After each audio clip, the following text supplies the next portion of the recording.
fresh new feeling here in the Veritex Community Bank Studios. A new sense of wonder and change that we've all been craving. It's Del Olaleya and the Interlude. I'm going to be working my ass off. No, you won't. Yeah, I will. No, you won't. Yeah, I will. The Italian hand gesture.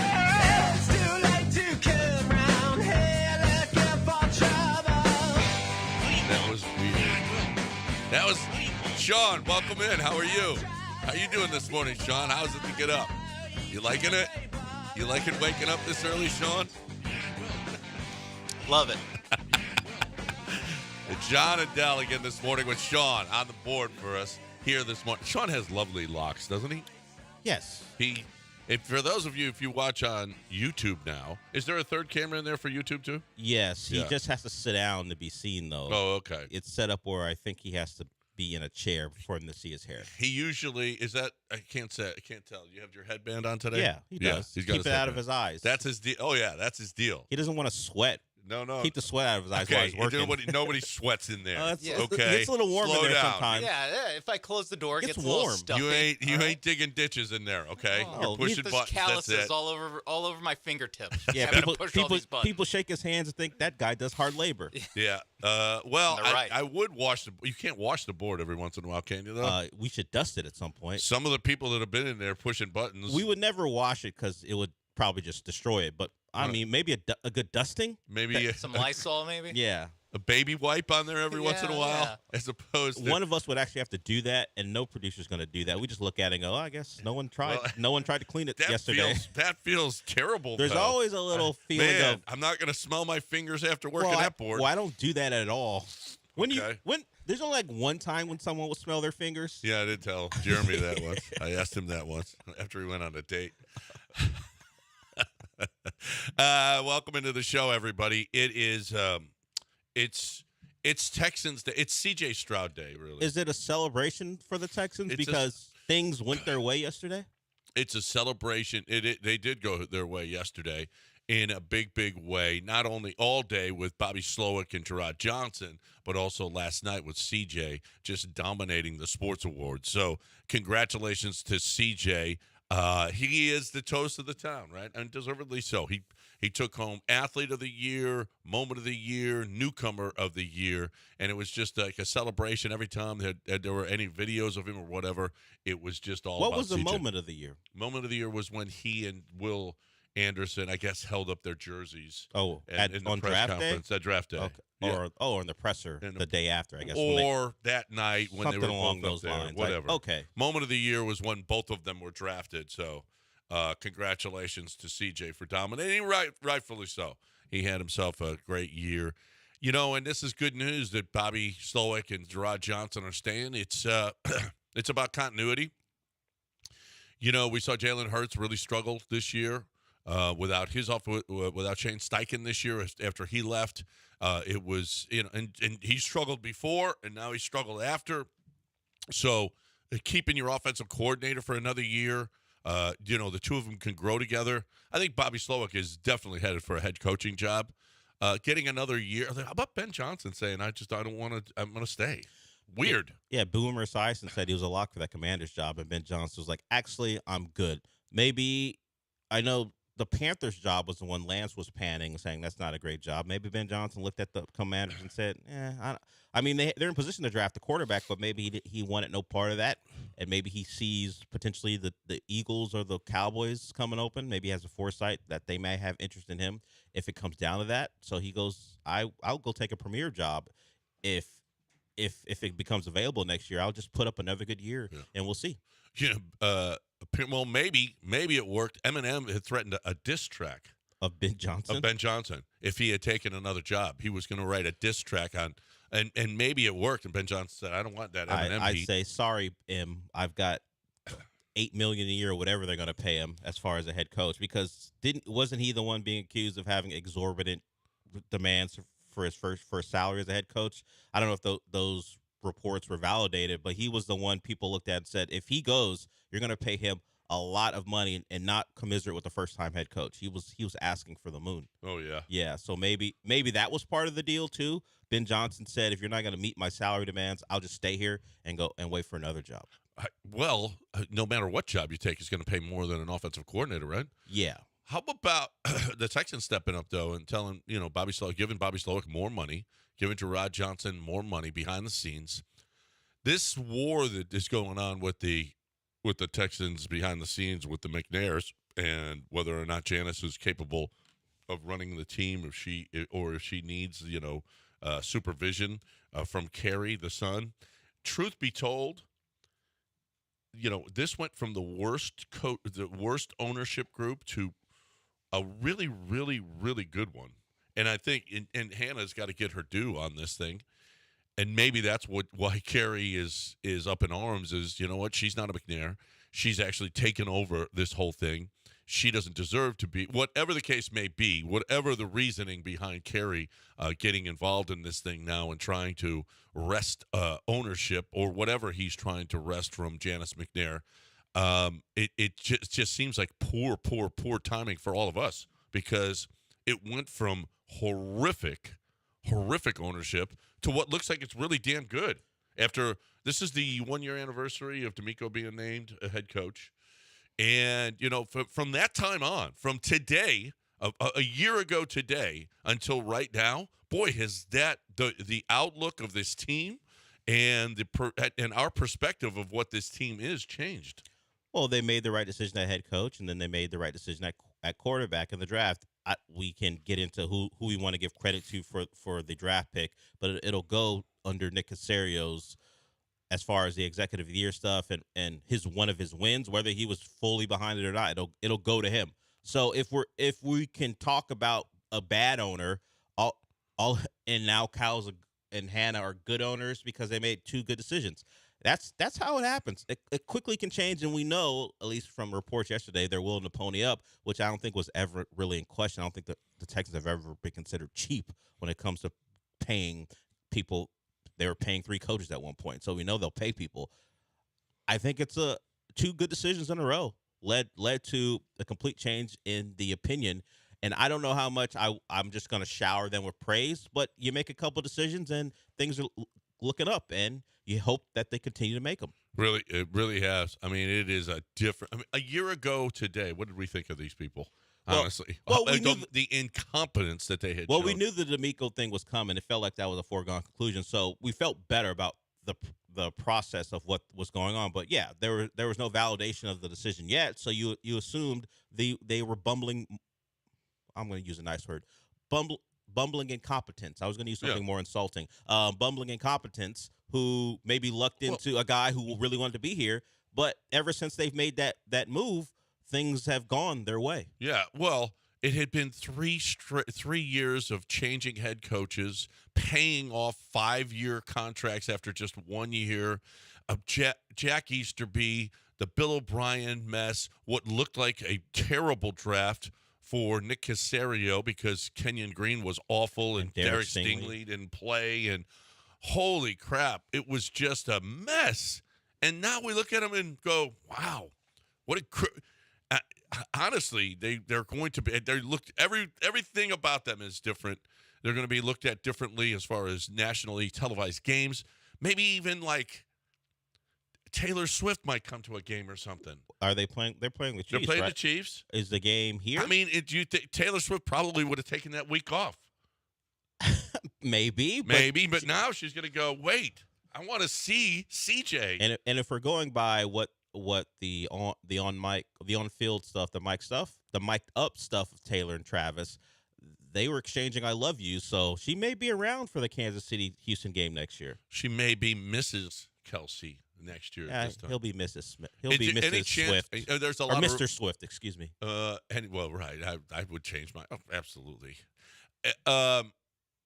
Any chance that there's talk that he won't even come back next year because why do I need this? He'll travel the world. For what? He'll travel the world with. Yeah.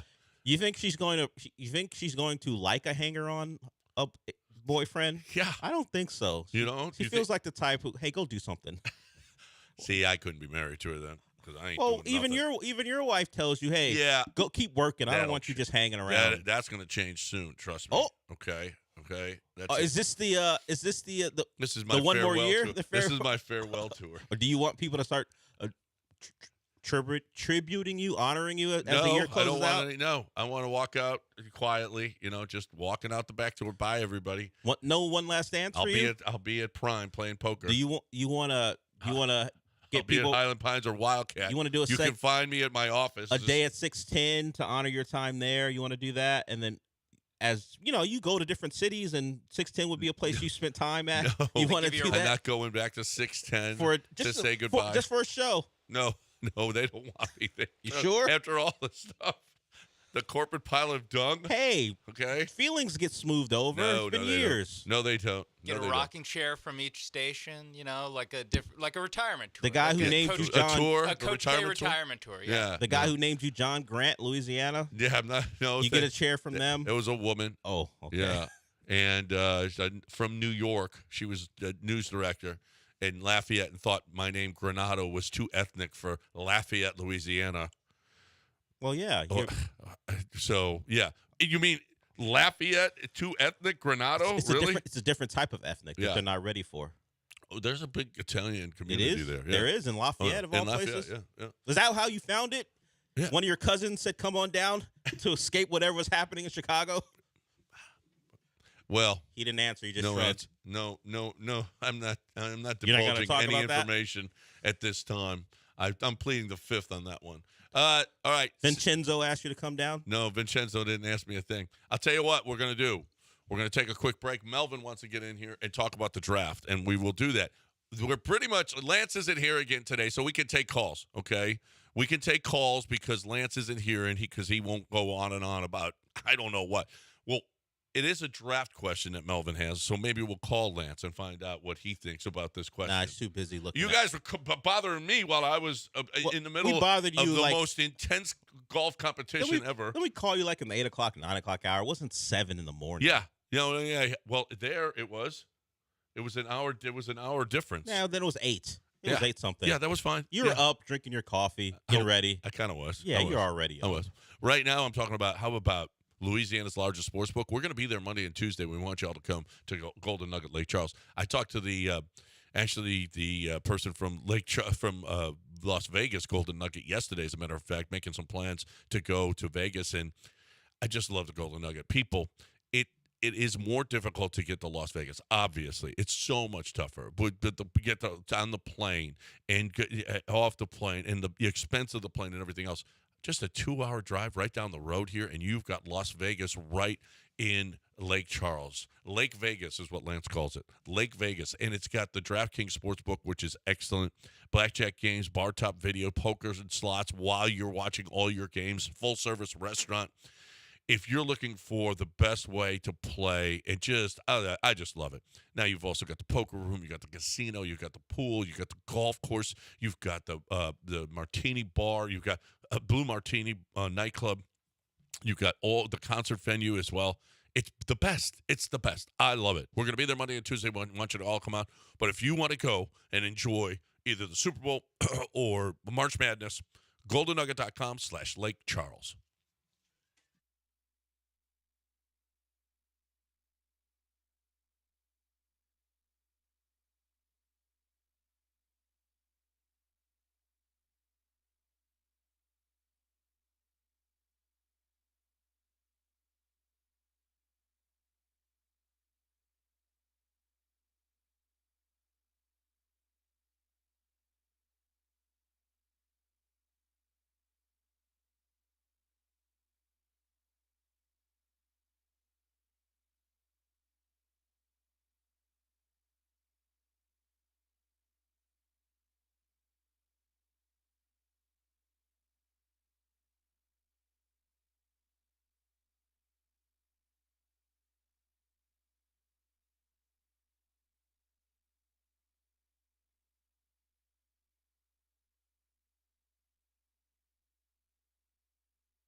John plus Lance equals a damn good start to your day. Live from the Veritex Community Bank Studios, it's John and Lance.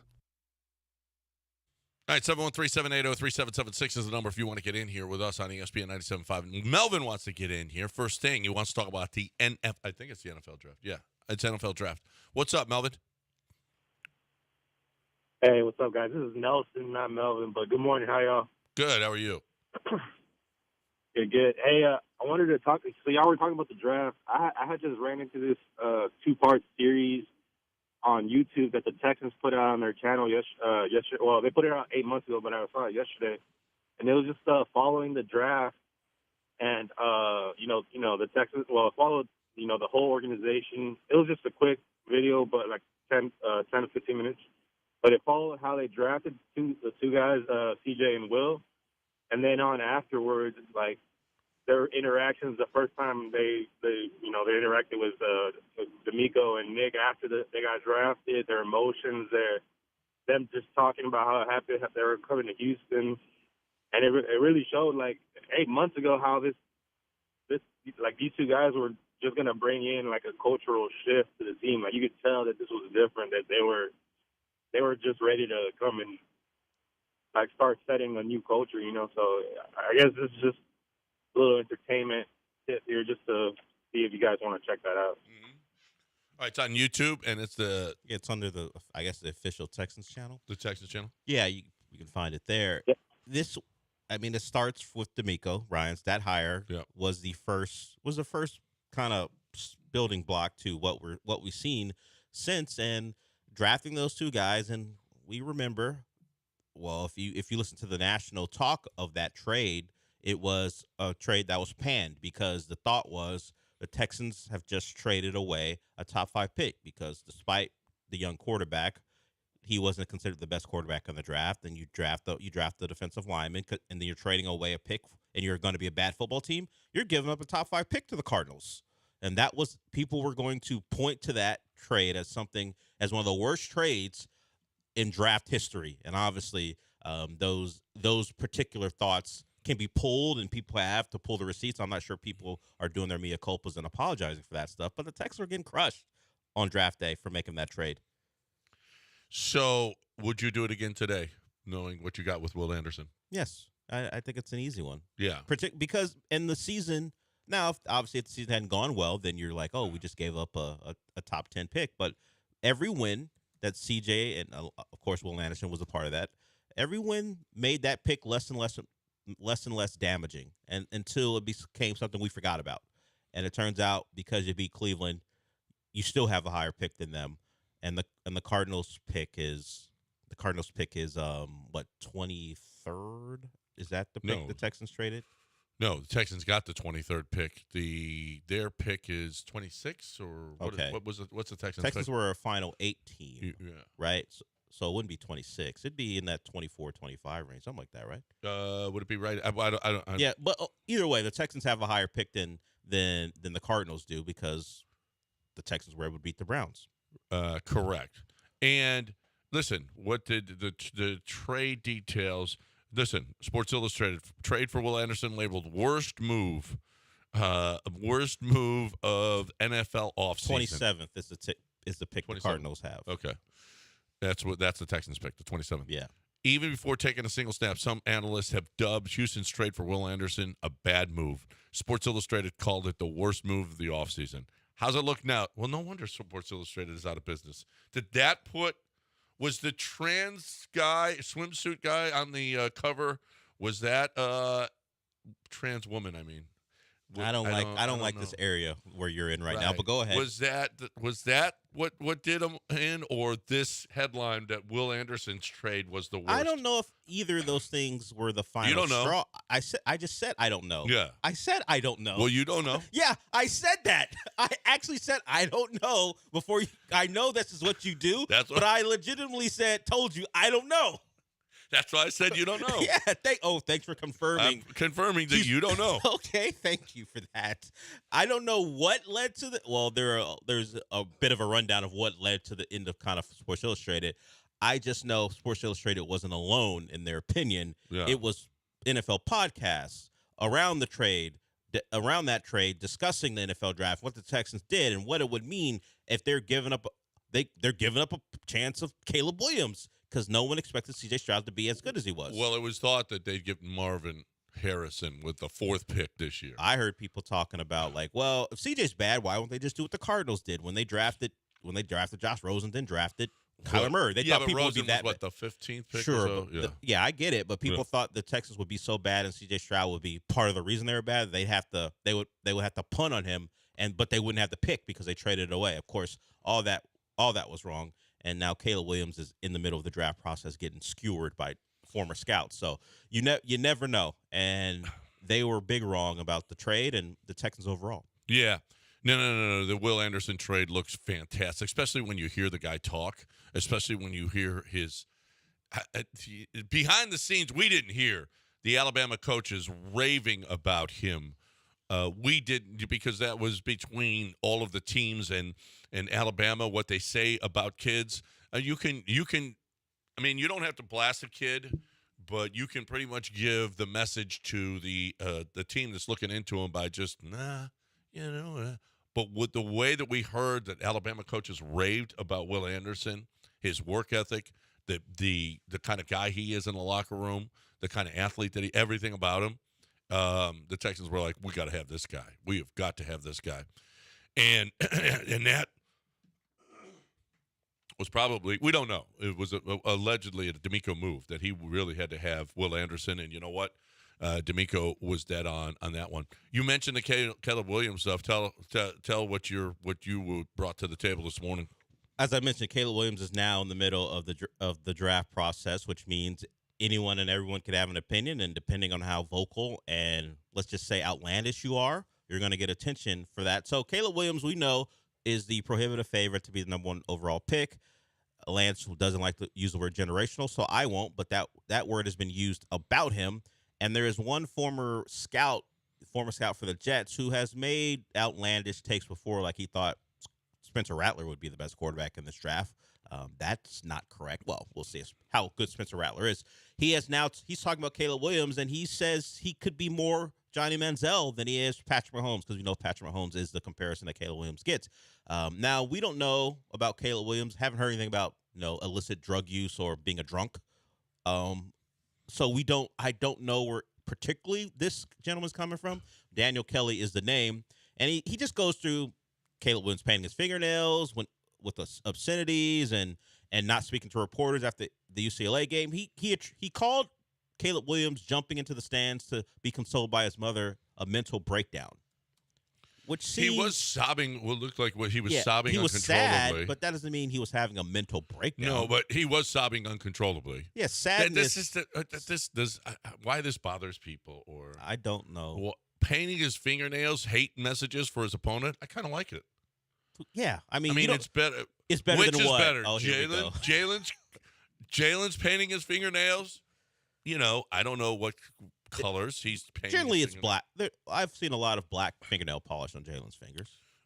Or Caleb Williams painting his fingernails Saying with hate messages. F Utah. Yeah. I think if you are a fan of USC, you appreciate his distaste for Utah. Yeah. I mean, what if he painted horns down on his nails? Would they cut off his hands, or would they just actually have him remove the? No, UT they would cut off his hands. He can't have hands anymore. Okay.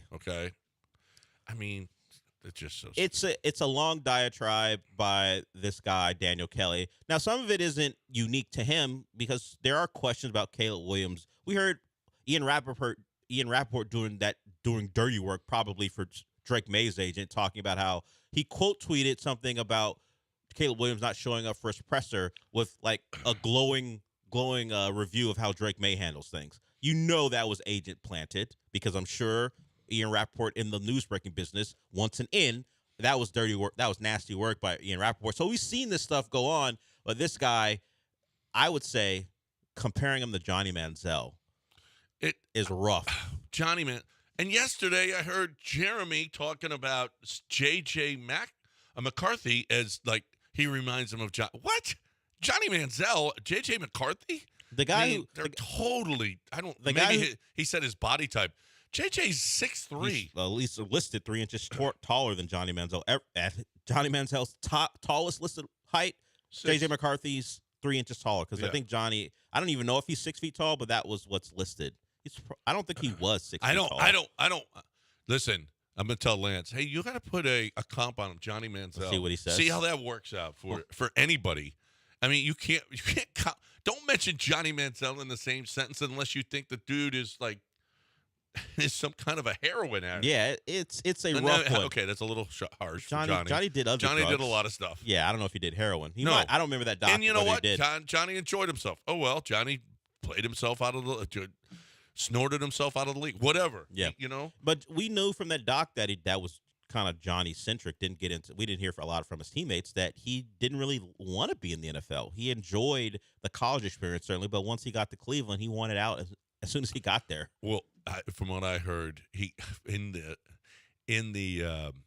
green room over there during the NFL draft, he was like, Cleveland. Yeah, he didn't want to go to Cleveland. He didn't want any part of Cleveland, and Cleveland was just like, wait, what did we just do? Yeah, he doesn't want to be here. What? A lot like Jameson Williams when he went to Detroit. Understood. He did not want any part of Detroit. I don't know where Jameson Williams went to Ohio State. I'm not sure where he's from. Probably had no idea what Detroit was. And obviously they were a bad team for his entire young life. Look where he is. And now look, we're scoring touchdowns in the NFC title game. Yeah. So things can now. Johnny didn't make the most of it. Jameson Williams, when he's not being suspended for gambling, certainly has produced in Detroit, and that's a really good football team. Yeah. And then there was Wemby, who didn't want to come here. True. Thank you. Hey, how you enjoying that San Antonio? How about having the worst record in the NBA? How's that tasting? Well, maybe not the worst, but one of them. You suck. Yeah, and you know what? He's going to probably win Rookie of the Year. I don't know if he sucks. He sucks. The team stinks. Chet Holmgren should be Rookie of the Year. Chet Holmgren's not a rookie. Yeah, he is. He didn't play a game. I don't care. You're in the league for a year. Beat it. No, he didn't. No, he wasn't in the Sorry, league for a year. Was he on the roster? Was he on the roster for a year? He's the Rookie of the Year. Chet Holmgren. He's not a rookie. Much like when Ben Simmons won it when Donovan Mitchell was really pissed because Ben Simmons had been in the league but was injured. Same deal. Now, I don't know if Wemby's going to wear a shirt talking about why he should win and not the other guy, but Chet Holmgren's not a rookie. Beat it. Chet Holmgren, Rookie of the Year. Sorry. That doesn't happen in the NFL. Like, if a rookie tore his ACL in practice, would they give him the Rookie of the Year? They would? Yeah. It happens in baseball. It happens in, yes. You could play like 30 games in baseball and still be Rookie of the Year next year. I know baseball's dumb rules. Baseball's always been dumb. But I'm talking about, I know. If you don't play at all, you're a rookie. If you tear your ACL in preseason, in the NFL, we've never seen a guy do that and then go win Rookie of the Year the next year. So we don't know if that's the rule or not. It has to be the rule. Why? Because you're a rookie. It's your first year playing. If you play and tear your ACL in the preseason, I don't know if you're eligible for Rookie of the Year. Let's find out. Well, you know what? If you don't play 65 games in the NFL, you don't get any awards. That's it. That's the NBA. Okay. 729 ESPN 97.5 and 92.5. 713-780-3776. Bring something to the table. Let's go. Get in here. Does he have a live spot to do? No. HRP for you. HRP is at 7:42, but okay. I will do it now if you would like. Time for me to talk about HR&P. If you would like to get out of whatever payroll you're doing, okay, if you're doing it yourself, you're really, really not as good at this, okay? You don't know anything about payroll. You don't. You don't know how to do it as efficiently as HR&P does. HR&P technologically is so advanced. It is fantastic. Maybe you should do a tour of HR&P. I did. And it's like, wow, these people, the computer systems that they have, it's perfect every time. And this is why it is a lot less expensive for them to do your payroll than for you to do your payroll, especially if your company is growing and growing and growing, and you're all of a sudden your payroll department has to grow and grow and grow, and you're paying people. And, oh, by the way, are they as good at it? No, they're not. They're just not. So if you're really successful, and you need HR&P. And you know what? Let those people handle the things that you don't know. Know what you don't know. You don't know payroll. You don't know taxes. You don't know HR. Know what you don't know. And let the experts at HR&P handle all of that stuff because they do know. HRP.net, 281-880-6525 or HRP.net.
Currently, in the Veritex Community Bank Studios, one is a renowned forensic blood splatter expert, the other, an appointed master of haberdashery.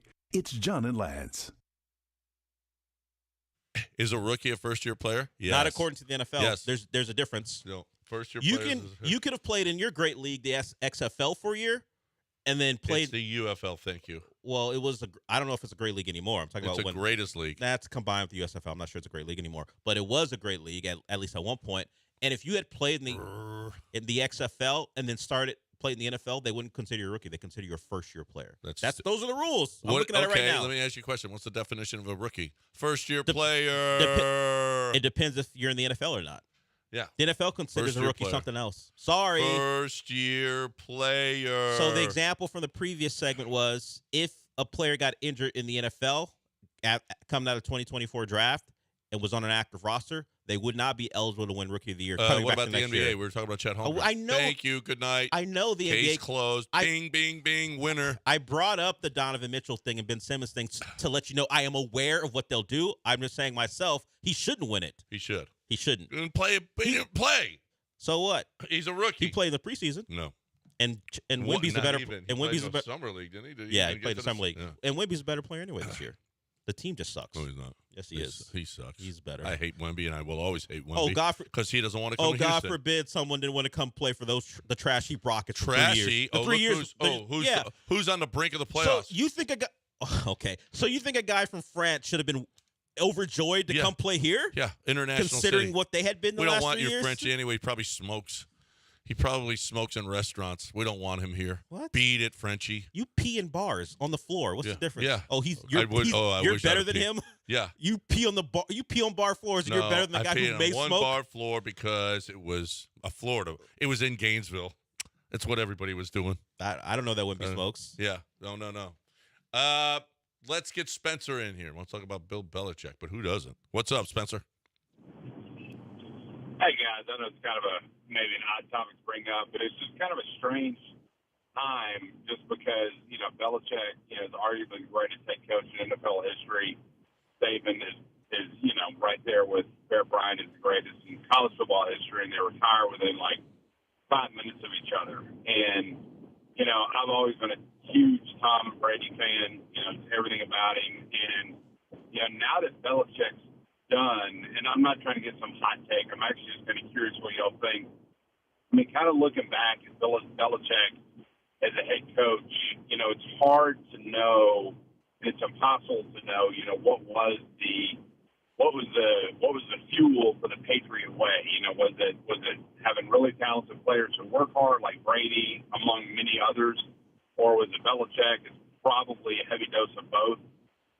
And looking at Belichick over the last few years, he was never a great GM, but the last few years was just awful. And then, it was kind of strange, and I saw it when it was happening, and then at the end it was like, yeah, that's kind of how this works out. His coaching staff the last couple of years was just odd, like bringing in Matt Patricia to not be the OC or kind of have someone else be the OC, and it was just kind of strange. And just, I don't know, I thought it was odd. And so I'm just curious what y'all's thoughts or opinions are on his legacy. I think he's probably he's obviously the most successful from a Super Bowl standpoint, and he's probably one of the greatest. But, the fact that he fell off a cliff after Tommy and Tommy won a ring, it is what it is. So, all right, thanks. Yeah, I think it's telling. Listen, I think Bill O'Brien learned his general manager skills from Bill Belichick. Over the years, Bill Belichick has really destroyed the roster, if you want to know. I have always been – I remember having an argument with a guy in a bar. I don't want to mention his name, but he was like, it's Belichick. And I was like, it's so much Tom Brady. And look at his record when Brady isn't around. Yeah, they had some great defenses. They really did. And Bill Belichick played a huge, huge role in that. I guess he set the tone he set the tone for the organization. It starts at the top with the owner, but it definitely was Bill Belichick who set the culture there. But I think that was more, if you want to know the truth, I think the culture was more Brady. Well, we heard which receiver was it that said we something. I don't know what the phrasing was, but pretty much said we played for Tom. Like Bill, it was Bill's team, but we played for Tom. I forgot what the exact phrasing was by the receiver, and I think that's the case. Now Belichick, let him get hired one more time and not do well. And if Andy Reid tacks on a couple more Super Bowls with Patrick Mahomes, the talk will start to begin. Like, sure, Bill Belichick has the Super Bowls. What, 6? Tom Brady has 7. Belichick has 6 because Tom won 1 with the Right. Bucks. But if Andy Reid can get to 4, and they'll start to point to Andy Reid was good with. He wasn't great with Alex Smith, but he made the playoffs. He was really good with Donovan McNabb in Philly. They'll start to point to Andy Reid and go, he won with multiple quarterbacks in multiple places. He didn't win the Super Bowls, obviously. That came with Patrick Mahomes. But let Andy get into the 4 range or maybe 5, depending on how he wants to hang around. I think it'll start to shift, mostly because everyone will get tired of calling Bill Belichick the GOAT. But you give him another failed experiment in another city, and Andy tacks on 2 or 3 more. I think the talk will shift to Andy Reid, mostly because he will have shown to be successful in multiple places where Bill could only have done it with one guy. Forget about just one place. He was only good with one guy. I'll tell you who else is on the ascension is Kyle Shanahan. Well, he's got to win some. He's got to win some. But I'm talking about the best of all time. Yeah. Well, continue on this pace that he's on. I mean, the good. Now he's had some down years. There's no question. But look at the results of him, and when he goes to a place, the quarterback turns into a genius. I mean, it's amazing. He's the true quarterback whisperer. Look, and we're going to forget because Patrick Mahomes will go on to be one of the best to ever play. There were a lot of questions about Patrick Mahomes when he came in. Oh, yeah. And now people were wrong in their evaluation. Or maybe they're right. Maybe Andy Reid. And Andy Reid got him to a point, and now Bill Belichick will say, well, Tom Brady was a 6th-round pick. Look what happened with him. But so, sure, there's always a combination of quarterback and head coach and how they work together. But I don't think this particular thing where we stamp Bill Belichick as the best of all time while he was still coaching is something that's a lock to remain. I think there's an active coach who's going to be in another Super Bowl who's got a real shot to maybe start to pull some of that belief away if he can win a couple, because he'll have Patrick Mahomes until he decides he doesn't want to coach anymore. Listen. I think Andy Reid is a genius. I think he's. I'm not all that in. I'm not a Bill Belichick true believer. I'm just not. His record without Tom Brady is, and and you're going to hear more and more and more about this from guys in the future about that organization and how it took off and how the role that Tom Brady played. Reese wants to get in here and talk about some football recruiting. What do you say, Reese? Hey, guys. How you doing? Good. How are you? All right. Hey, I was going to ask, I know they do recruiting rankings. I was wondering if they do portal rankings for transfers. They do. And also, is Colorado facing any sanctions from the NCAA? Well, they're not under investigation right now. Who knows if that'll come? We know Tennessee, that dropped, yesterday, that Tennessee's in. Well, Colorado admitted to the NCAA, and I think they've given them some self-sanctions. Oh, okay. They had recruiting violations.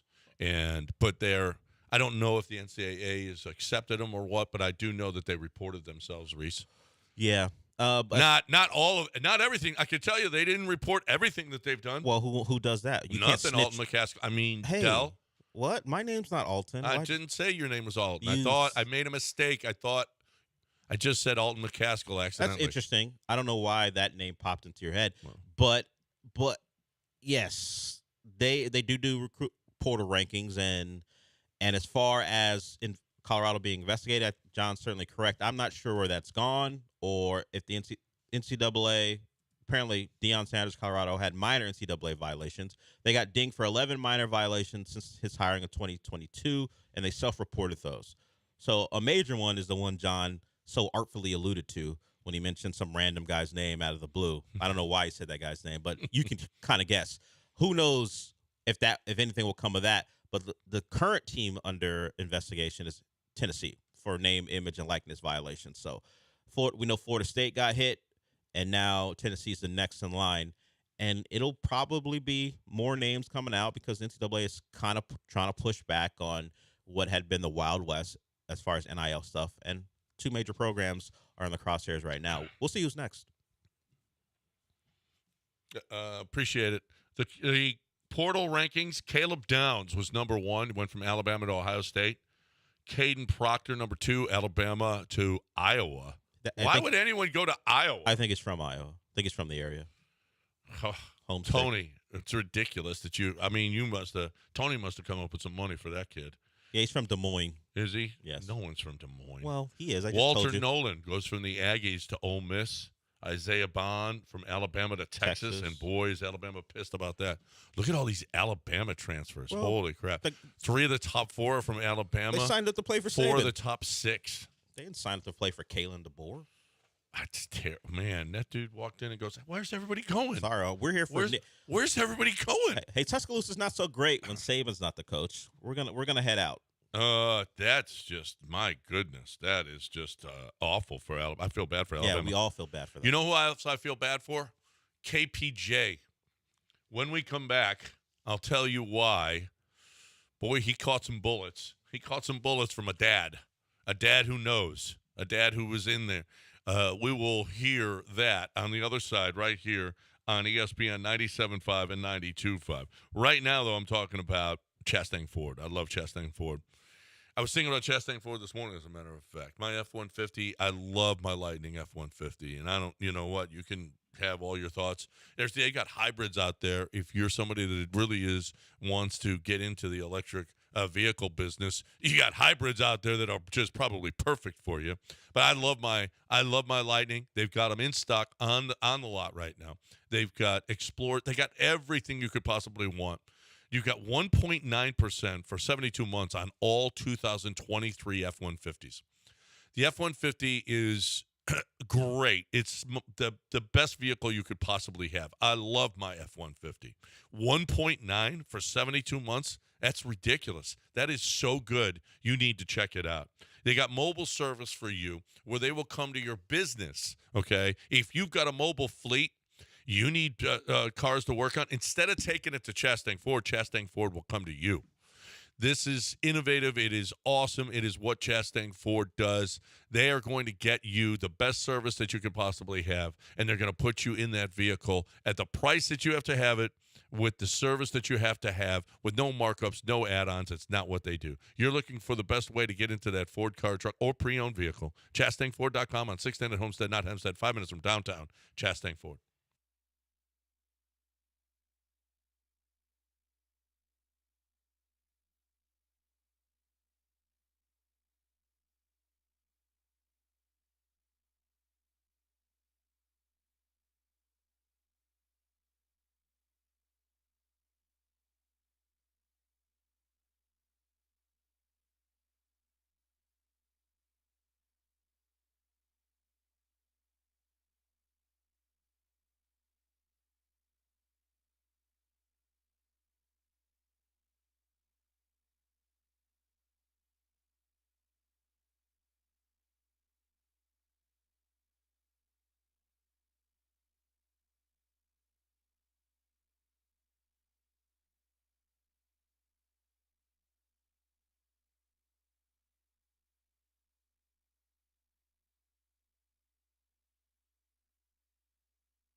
Back to the Veritex Community Bank Studios and your daily distraction from the horrific reality of your very existence.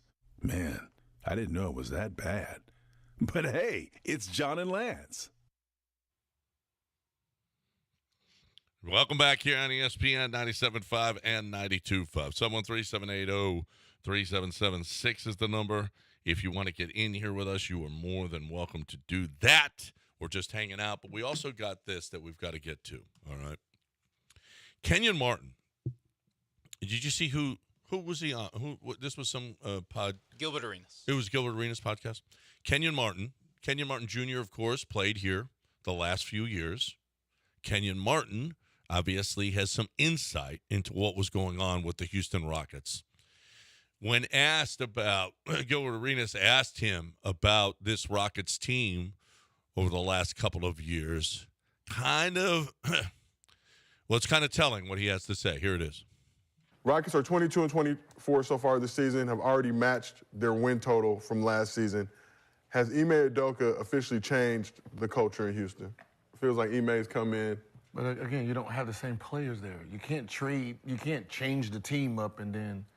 Even when I said this, even when they would have had the same team, it would have been different having Ime there, right? I just thought that.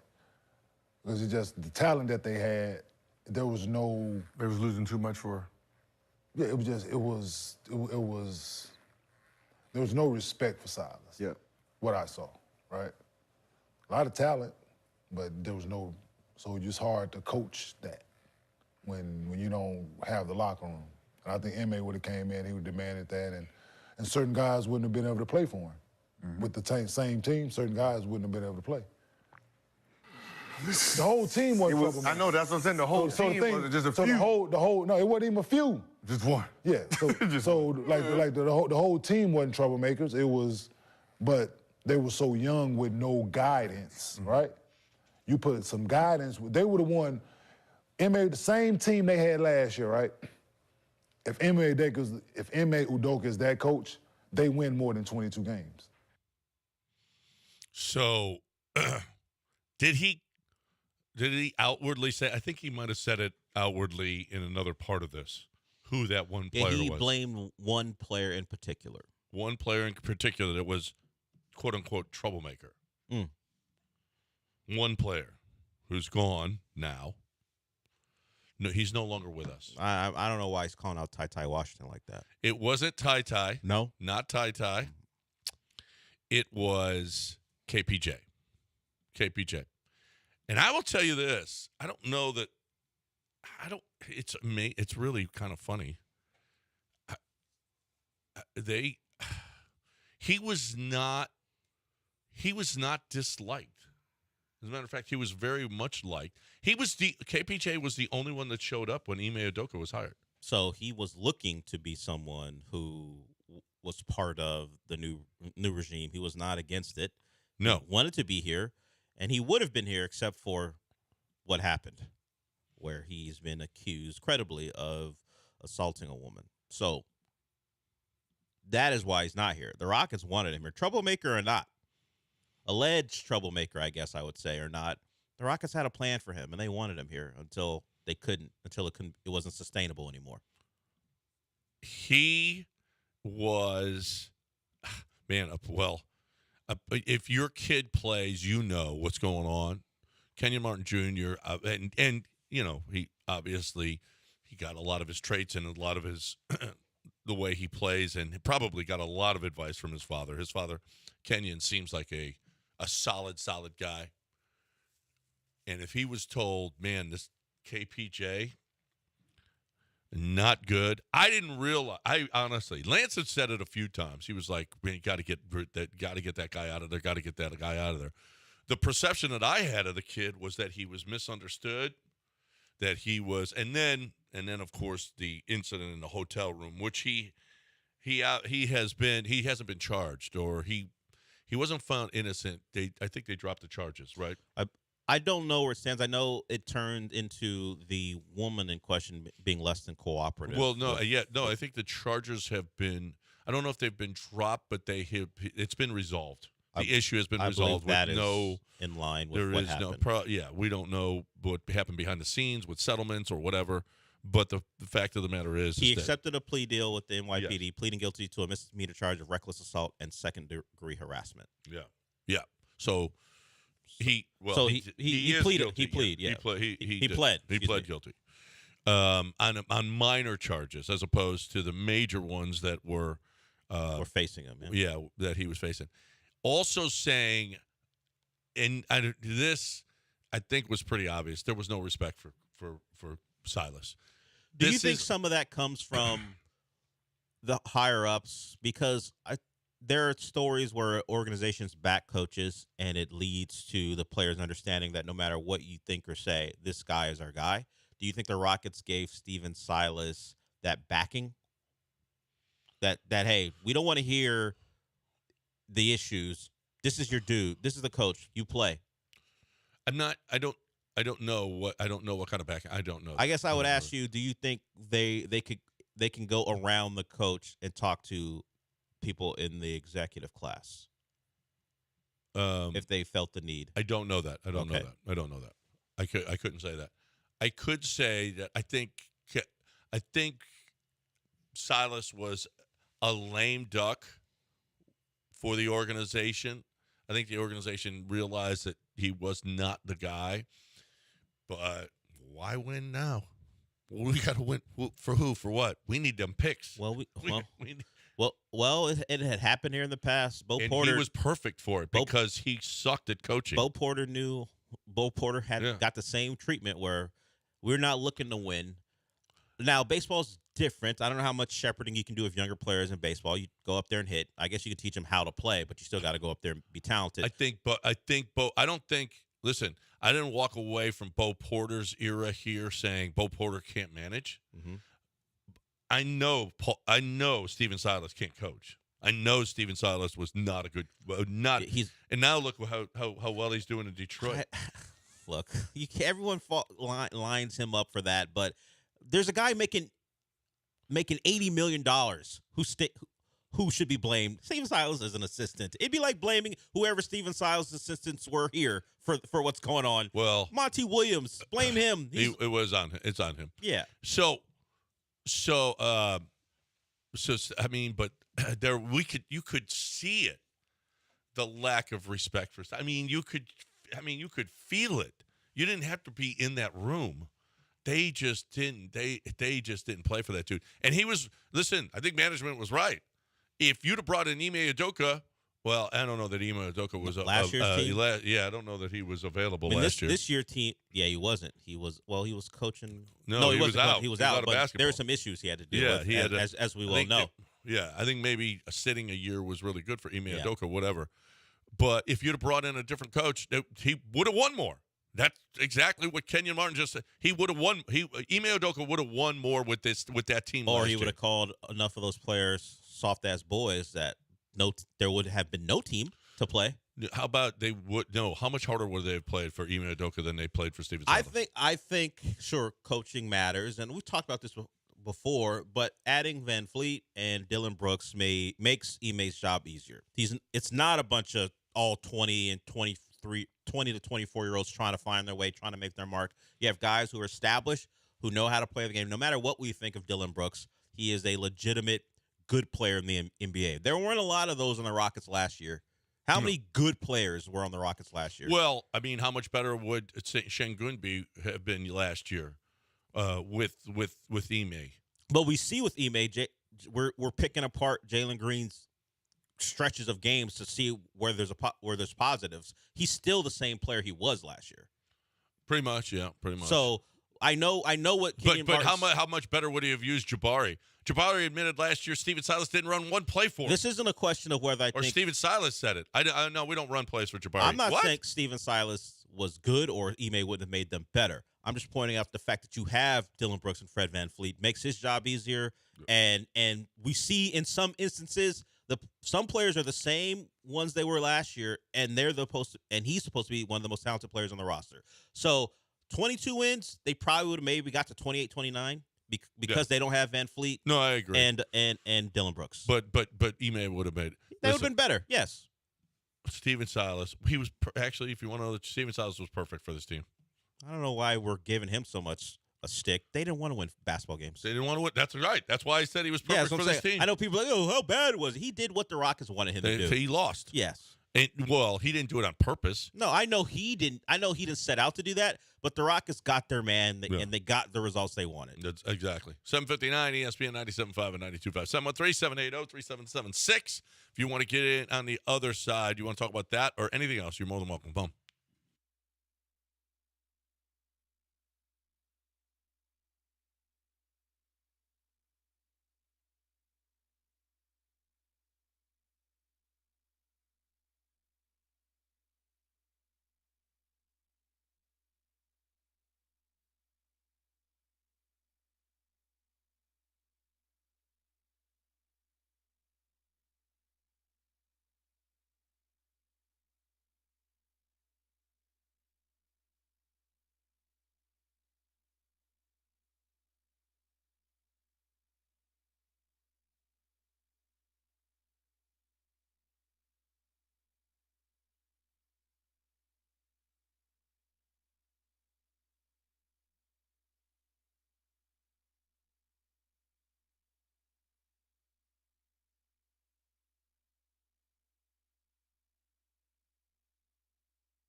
Maroon. That's it. Yeah. Maroon. What up? Let's go. What up, H-Town? Hey. That's a different show. Oh, I don't think he wants you to be in on the gimmick infringement. He's a little sensitive. I wouldn't do that if I were you. I can't. Is it? It's his. That's not ours. That's his. What are the odds Wednesday?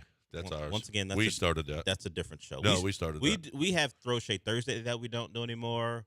The game show Should we Sweep of the Nation. Yeah, the game show Sweep. I mean, we have things that people like. We just don't do them anymore. Yeah. Why don't we do Throw Shade Thursday anymore? I it thought got because pretty much because it was just insulting the other shows. which is fine by me, but apparently you're very sensitive to that for some reason. I'm not sensitive to that. Yes, you are. I am not. Hey, what are we doing? You guys Yeah. you guys always interrupted the callers. I say, hey, free speech. Let the guys do whatever they want. Even though I'm not really a fan of free speech, we found that out earlier. This is this not. week.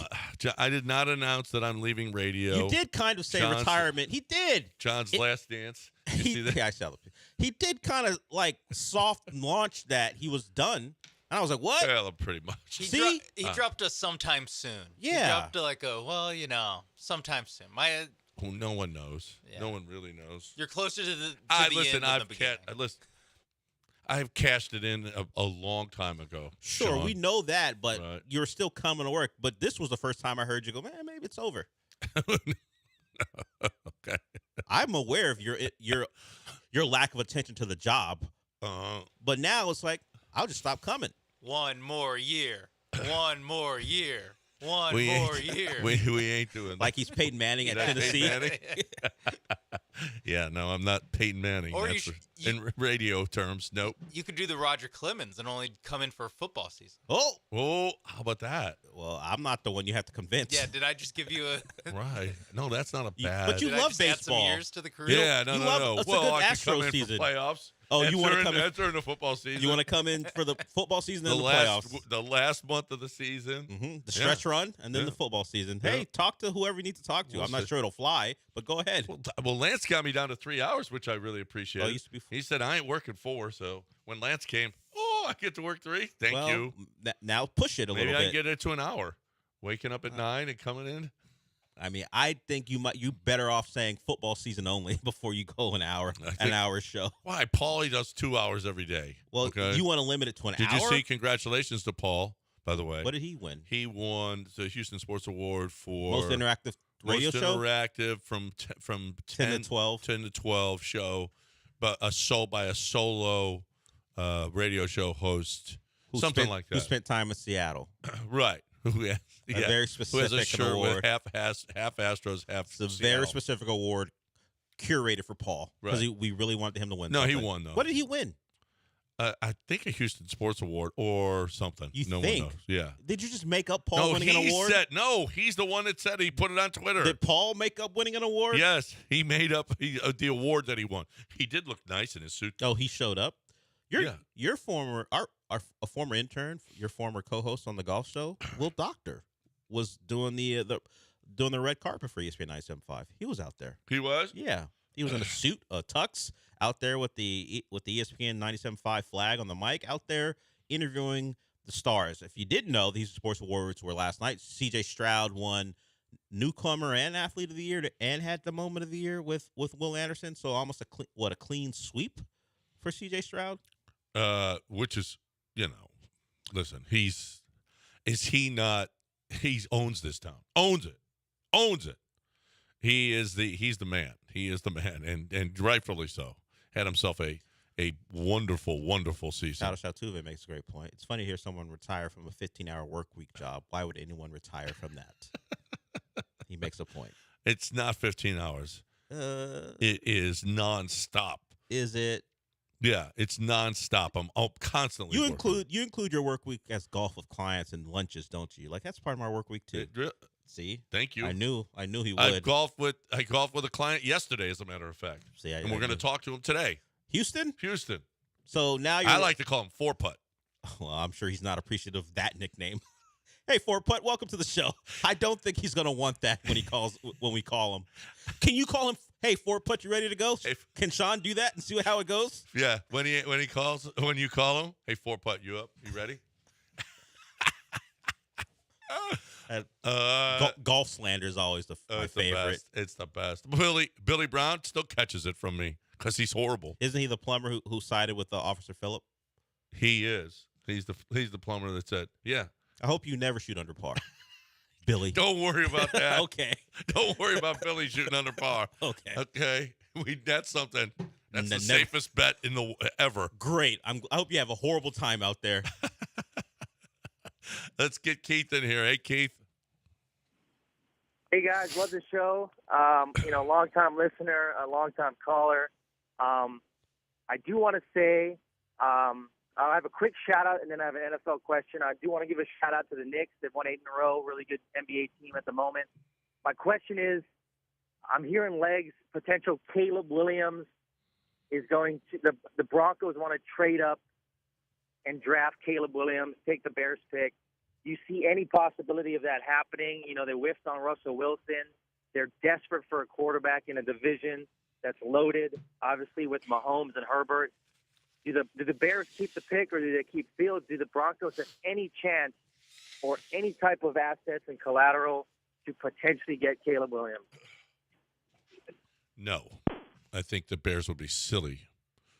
Silly. I mean, he made a great move getting Bryce Young, not taking Bryce Young.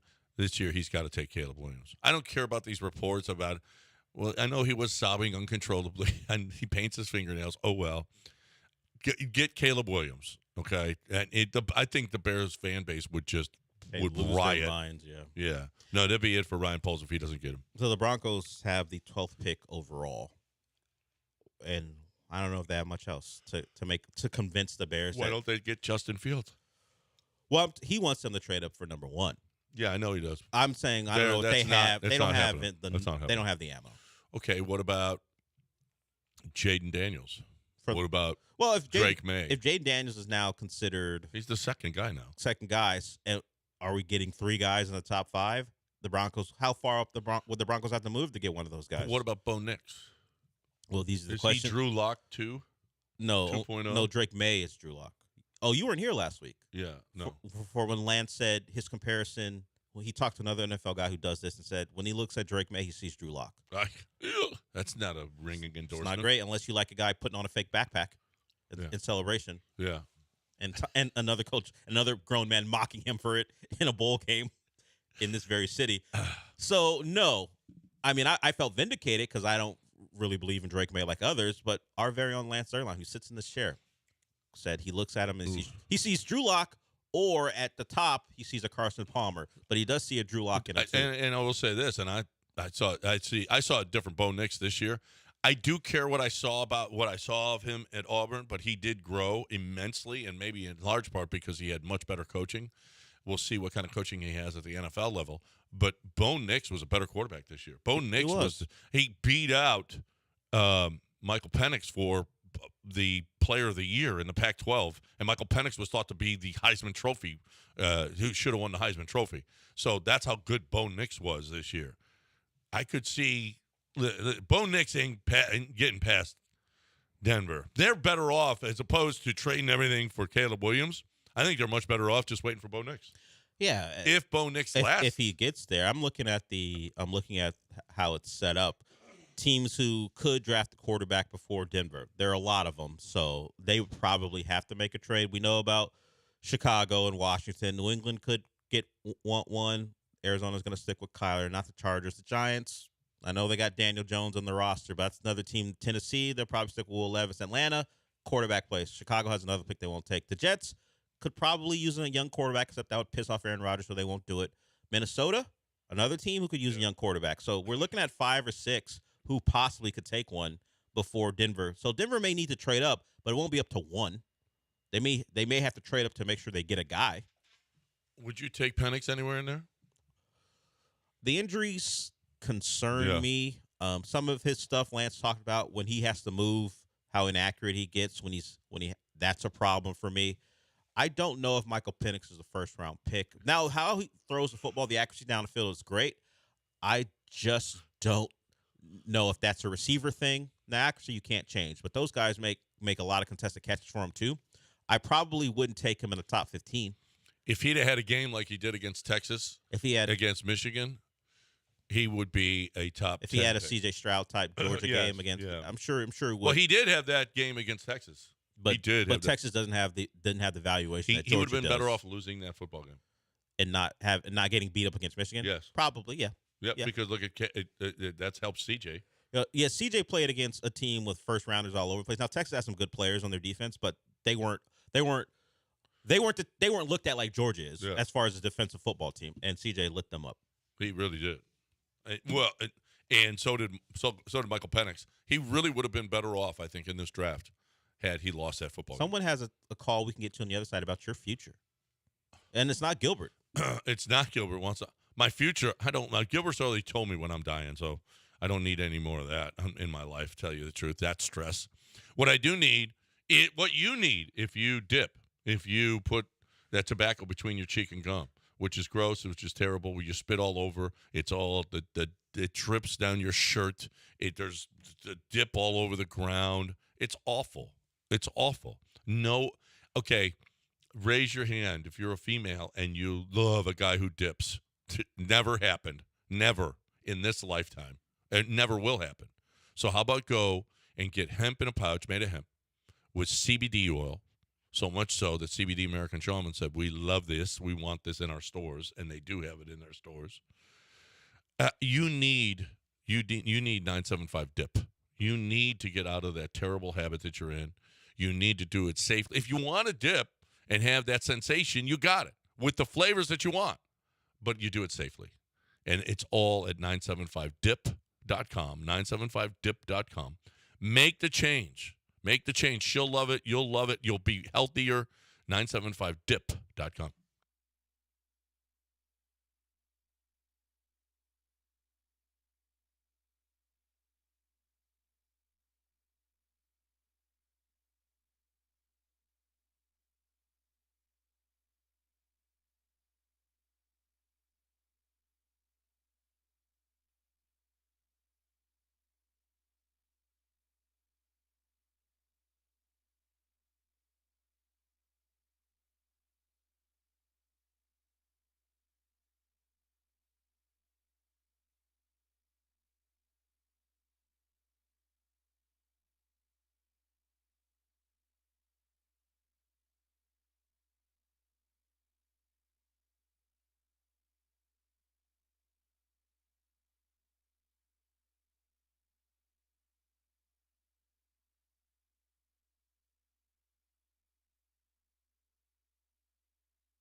Back to the Veritex Community Bank Studios. Combining sports talk and wellness advice for 3 hours a day can be taxing work for most. But when you pair that with a nonchalant, laissez-faire attitude, it comes out like this. Live in the Veritex Community Bank Studios, it's John and Lance.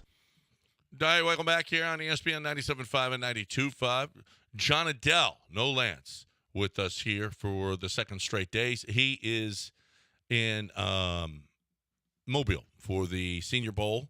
He's looking at guys in underwear or something. I don't know what he's doing. If you want to know, I think that's later in the draft process. They don't look at him at the Senior Bowl in their underwear. They're generally in pads and a helmet and shorts. I think later in the draft process, he goes to Indianapolis and he'll get to look at young men in their underwear. Okay, all right. I know that there's at some point the swimsuit competition does take place. I think it's more embarrassing for them if we say young men in their underwear. Lance is traveling to Indianapolis to look at young men in their underwear. Yeah. Spending what, half a week there? Yeah, just to look at young guys in their underwear. It's congratulations. Yeah. What a life you live. Let's get Ryan in here. Hey, Ryan. Hey, sports fellas, how's it going? Different show. No, but go that's ahead. not us. Show doesn't exist anymore. Hey, look, if Johnny G RIPs, we have to bring back Rahizi from the dead, dude. He's the only person that could save this station and step into Johnny G's shoes. What do you think? He's not dead. He might as well be to us, but he's not. Yeah, actually he's dead to me. But yeah. I don't know if Rahizi is interested in that. Yeah, we don't know. We don't really ask him personal questions. We don't want to assume that he is. Yeah, he may be very happy doing what he's doing. I'm sure he's not. Why? He's just a miserable person? Is that why? Well, yeah. I mean, how could you be happy doing what he does? Whatever. We don't even know what he does. I know he hosts a podcast. No one knows. He's selling perfume now, isn't he? No, that his dad owns Perfume Time. I don't know if he works there. I think he promotes it because it's his dad. But he works for what's it? Houston City Cast? Is that what it's called? The podcast that we never remember to talk about when he wants to come on and talk about it. You guys, you just ignore his text when he wants to do that. Yeah, I don't care about it. See, I don't care about promoting. Raheel has done that a couple times. Hey guys, I got this podcast I'm starting. Anytime you think I can come on, and no one responds in the group chat. I mean, John and Lance. Hey guys. Yeah, I got this new thing. Hey, would love to come talk about it on a Friday. And John never responds, or the day like someone agrees to it, the other guy is out, so he doesn't want to do it. He wants to talk to both of you guys. It's City Cast Houston. That's the podcast. You can hear where he'll talk about the goings on in Houston. Not here to promote it because John and Lance ignores text, but you can go and find it on all podcasts places. You can listen to a podcast. You can find it. City Cast Houston. City Cast. Haven't you been on that podcast? Yeah, I don't remember. And he didn't even promote that on the show. He went on the podcast and didn't talk about it. Yeah, I don't want to. He was like, hey, it's new. I'm trying to get some attention to it. We're friends, that's right? Why he asked me. Yeah. So I would promote it. And you didn't do it. Didn't do anything. It's a bad friend. That's why I would never say you're my friend. Friend is. Well, I would never say you're my friend because you can't live up to that standard. You're a terrible person. No, I'm a great friend. No, you're not. If I don't do anything for you, then that friend might you're be. You might be recklessly using that word. That's why I would never use it. Right. Oh, by the way, John's friend Fort Putt is coming up in the 9 o'clock hour. Sorry, Houston. Sorry, I let that Fort Putt out of the bag. Sorry about that. Anyway, it was kind of funny. He's listening. And he still beat me out of a couple bets yesterday. He's listening. He goes, City Cast Houston, subscribe. That's his message from. How about this little? Do you have the breaking news? Does he have the breaking news? Do you know what it is? It's Lance. Yeah, I think he's been here for that. He's been there. Yeah. He has to get to my page, so I'm not sure if he has my page up. Mm-mm. But we do. There it is. Breaking news. Again? Can you play it again, please? Breaking news here. Former Texans great DeAndre Hopkins has interest in returning to the Texans and is high on rookie quarterback C.J. Stroud, according to Roosh Williams. Houston Chronicle reporter Brooks Cabina has also confirmed the report about Hopkins' interest in returning. Do we want D-Hop back? It's your team. What do you think? I wouldn't mind having D-Hop back. I mean, he's more of a possession guy now. So than he was. Would he be third in the pecking order? I think he'd be. No, I just think he'd be good. No, I understand, but where would How you? about, would you? But okay. you have to divide the targets. Where would you? How many targets when you got Tank and Nico, and maybe Dalton Schultz is back? So where are we talking about targets for DeAndre? I mean, Hopkins? what are we talking about with Tua? Same thing. Well, Tua has Jalen and Tyreek, and no one else gets any targets. That's what I'm saying. But DeAndre's going to win targets. When you have Tank and Nico, like there's no one. I think you can. You think you can split them up? There's no one on the Dolphins who can demand targets when Tyreek and Jalen are on the roster. Nobody's going to be able to demand them when Tank's on the field. This is what I'm saying. DeAndre going to come here and willingly be. I know he wants to be back, but once you get here, you're going to have to fall in. What's he been doing lately? He's been the number one in Tennessee. Yeah, exactly. What's that mean? Are we going to pretend he's not a wide receiver? He's the shortest little guy. Are we going to pretend he's the tallest little guy? John, are we going to pretend he's not a wide receiver? No, he's a wide receiver. So exactly. So what does a wide receiver want? Diva. Yes. So sure, it's great, but once he gets here, we haven't heard him complain though. I understand because he's always the number one. Right. Now he would come here. You're gonna make him the number 3? No, but yeah. Listen, there's enough targets to go around for everybody. Let's go. Come on, D-Hop. There's see. enough. There'll be enough balls. CJ will get it to you. CJ, don't worry. CJ will spread it out It's for not you. necessarily. Can't run the ball, It's not so we might as well just throw it It's every not time. necessarily about CJ's ability to throw the football to him. It's about where he is in a pecking order in a route tree. In a route. Well, is he third? Obviously, he doesn't feel like Right that's now. an issue. No, right now he doesn't feel like that. But once he gets here, and no, we got our young guy, our two young guys we love. You slot in at 3. I'm not saying you'd be a problem. I just think the unintended consequences of bringing him in is him coming in and going, why am I being relegated to these Well, targets? yeah, I think if he gets just a couple targets in a game, he'll probably go. I don't know that he's a sulker though. I don't know that he's. I'm not saying. I just know how wide receivers respond, particularly ones who spent their career getting a lot of targets, and then all of a sudden, Well, you're not you know getting what? Them. You ain't what you were then. By the way, and by the way, how much is he going to want? How much is he going to want? So that's a question. Well, he too. went for over 1,000 yards last year. He ain't done. He had 7 touchdowns, 1,000 yards. No, he ain't done. I didn't say he was done. So he ain't what he was, but he's still going to look at those numbers playing with Will Levis and Ryan Tannehill and go, I can still get it done. Yeah, no, he absolutely can still get it done, and I would love to have him. How much money does he want? That's another thing. He's not coming off a bad year, so he's not going to say he's not going to take a major discount. He's still going to want money even at 31. Yeah, well, sorry, we ain't in that business.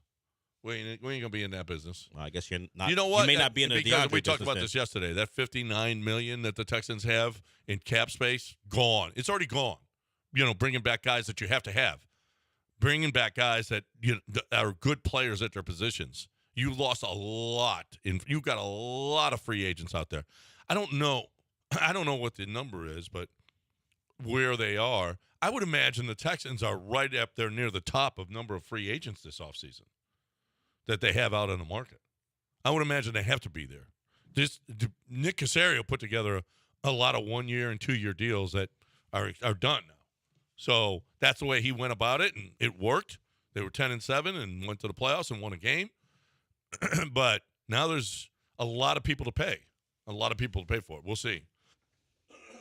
I don't think they're going to have the money for D-Hop, if you want to know the truth, especially at that position. It might seem like a luxury when you have Tank coming back healthy, Nico Collins coming back healthy. We'll see what they do at the tight end position.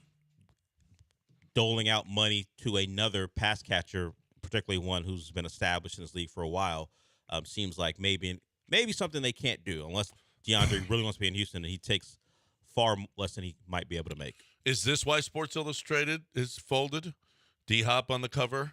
I don't think so. You don't think that's it? I don't know, but I don't know. Once again, I don't know. He's got a neckerchief on, like he's a Texan, but it's brown. Mm-hmm. And he's, I don't know, DeAndre. I don't know. He's got Tank's hair. I mean, I think they get along there. They got the same hair, dude. It's not. It's somewhat similar, but it's not the same. But I get what you're saying. I don't know if I don't think hair will be the question. We know that hair doesn't mean anything because Lance has had a belief about what hair meant, and he was completely wrong. Yeah, but they got the same hairdo, which is nice. I think that's great. Why do you think it's great? I think because they can bond with their hair. You think he can't bond with Nico? They have different hair, don't they? Yeah. Well, yeah. I think they have to. Yeah. Hey, Nico might be an outcast. I know you're here. With his Okay, hair. I know you're here, but I'm gonna cut you out and ask Sean a question. So, Sean, you've heard about Lance's take on the brat hair. Why he found that it might, or at least in his eyes, it might make C.J. Stroud a little untrustworthy. Yes, that's why he's one of CJ's haters. Yes, and now we have John talking about Tank and DeAndre's hair. I've had people tweet at us and go, you know what I like? When these two white guys talk about black people's hair. That's the best? Yeah, they're like, you know what we love? When these two start discussing black people's hair. Thoughts on Will Anderson's? Yeah, that's the best. Let's go down the roster. Will Anderson's hair.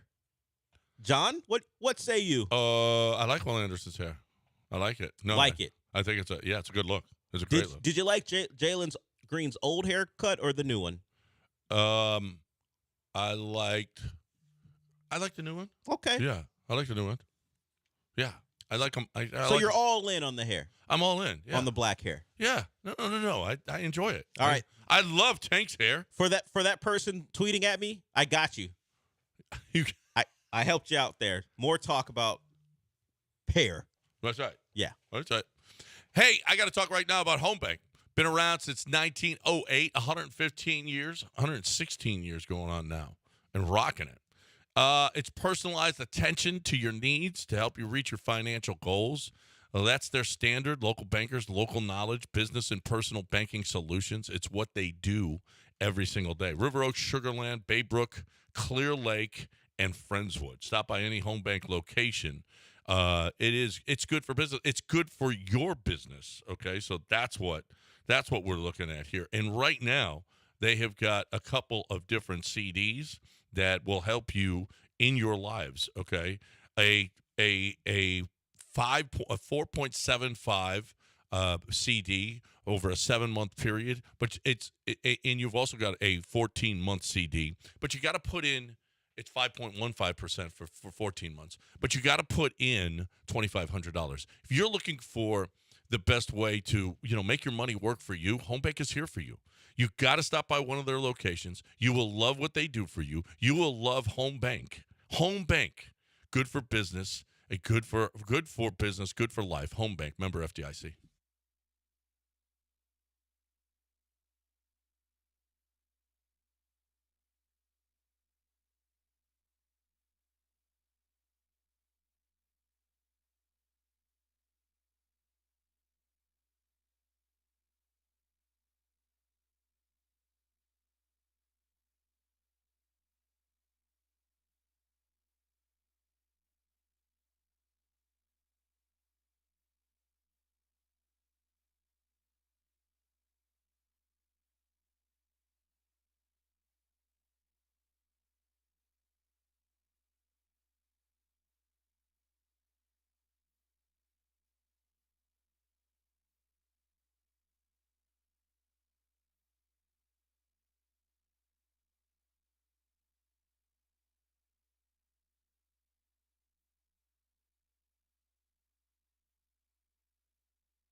We now return you to the Veritex Community Bank Studios and your regularly scheduled programming.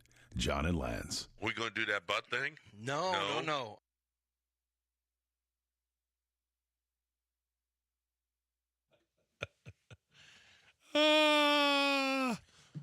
John versus Genius? I think we got a request. I think it's a good idea from Jared. There's a rap battle going on between Megan Thee Stallion and Nicki Minaj. So I think on Friday, we won't do it on Thursdays because we got to sit through Lance's ADD. He'll be in Mobile. We won't do it tomorrow. But Friday when he's back in studio, I think we're going to have John read, according to Jared, read the rap lyrics from Nicki Minaj's new song.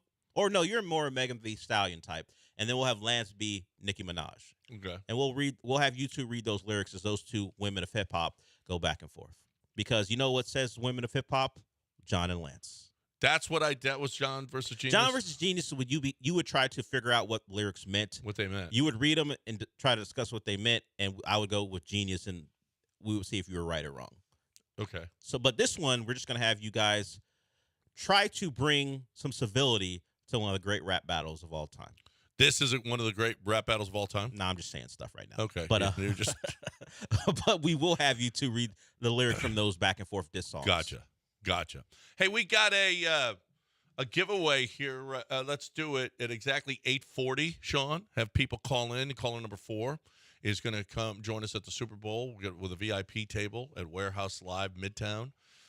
Travis and McGowan, just going to be a great place. We got a band that's going to be there. You're going to be up front. You're going to be sitting up there. It seats 4. So you can bring you and 3 other friends. There's going to be food trucks there. There's going to be the gigantic screen to watch the big game, February 11th. All right, so it's going to be fun. We want you there. We're going to have a big party. It's going to be a watch party with all of you guys. But if you don't win a VIP table, that's all right. There's plenty of tables there. At the VIP table just means you're a little bit closer to the stage, okay? And closer to John. Well, yeah, you can. Yes. At some point, you want to come up and say hello to John? I'm going to be walking around. I'm going to be throwing Coors. I'm going to be like Peyton Manning, throwing beers into the crowd as hard as I possibly can, right?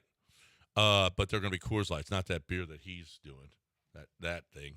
So we're going to do that on February 11th in caller number 4 at 713-780-3776 at exactly 8:40.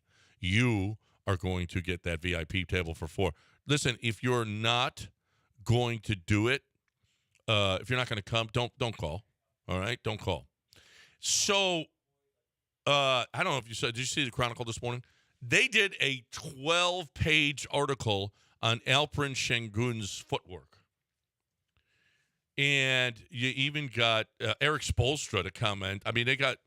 It's like, honestly, it's like 3 full pages of his footwork. And they've got different diagrams of his footwork and what he does, his turnaround fade, his up and under, his 1 foot, his Dirk Nowitzki, all of it. I mean, it's incredible. Alperen Şengün is going to be around here for a while. Is he the fan favorite on the team? I don't know. Other than Bobo. Well, Bobo? You mean? Well, Bobo is better than what Lance was calling him. So, Right. Lance is on hold right now. I would have to imagine. I know the great hope was Jalen Green because everyone likes a perimeter player, but Alperen has to be. You would think he's the best player on the team. You would think he would be a fan favorite. You would think he would be. He is really, really, really, really good, and he is somebody that I hope is going to be. Is he going to be a max guy? I would imagine. The way he's going, yeah, they're going to pay him the rookie max extension. Yes. They're going to have to. I don't think there's any question. I don't think there's really any doubt that that's the way it's going. Yeah. There's an article in here as well about Dameon Pierce, how he struggled to fit the new scheme. And I heard Joel and Jeremy talking about it yesterday about what you would take for. Or, I mean, Jeremy went to the point of saying, I don't want him on the team next year. Is he? Why would you want him on the team? Well, we got Bobby Slowick back again. He doesn't fit the scheme. Okay, I understood, but he was pretty much he didn't get a carry. He didn't get any carries in the postseason. He was relegated to kick returner, and he didn't even do that. Steven Sims was the guy. Well, he did have punt returner Steven Sims, but he did have 1 kick return for a touchdown. We know it's a big play. I get why you might not want him, because if he's not going to play, he's taking up a roster spot that you might be able to give to a back that better fits the running game. Fit better, right? Yeah. Is he so incapable of running this? Maybe he just has never run it. Maybe some guys just never pick it up. I would give him training camp to see if another year here he's better equipped or he better adapts to the scheme. I don't think that hurts anyone unless you think having him on the roster keeps you from drafting a guy you think will be better suited. I don't think the Texans would operate that way. You have plenty of training camp spots. You can draft the running back if you think he could be a better fit, and maybe Dameon Pierce is the guy you trade. or cut if it comes down to it. Hopefully you get to trade him. I would give him a training camp and see in a preseason and see. But I wouldn't be beholden to him that I wouldn't go draft another guy or bring in another guy if you think that person's better equipped to be your backup or maybe your starter if you can't agree with Singletary. Yeah, well, even if Singletary goes, you still got to get another guy that's actually going to be able to start. I think you need to bring another guy in. I think Dameon Pierce proved that this year it was. I don't know that I've seen.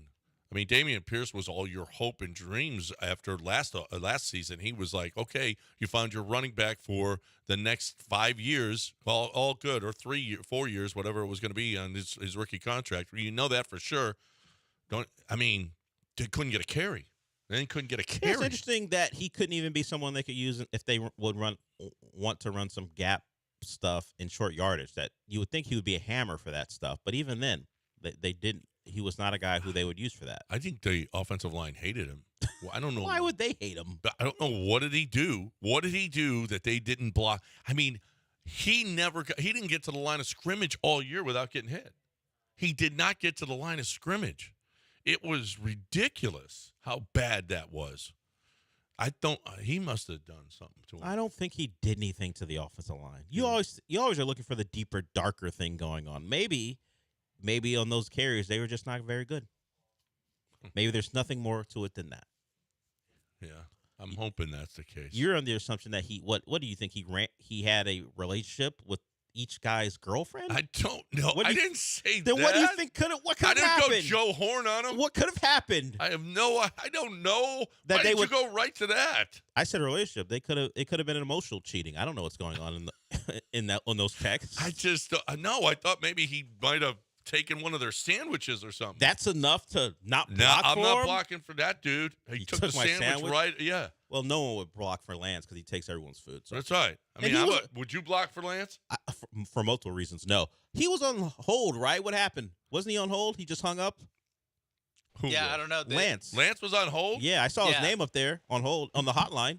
Yeah, he called the hotline. The intern picked it up. And then as y'all talked for, 45 seconds, then he dropped. Lance was on there. He didn't warn us that he wanted to call in. Call him back.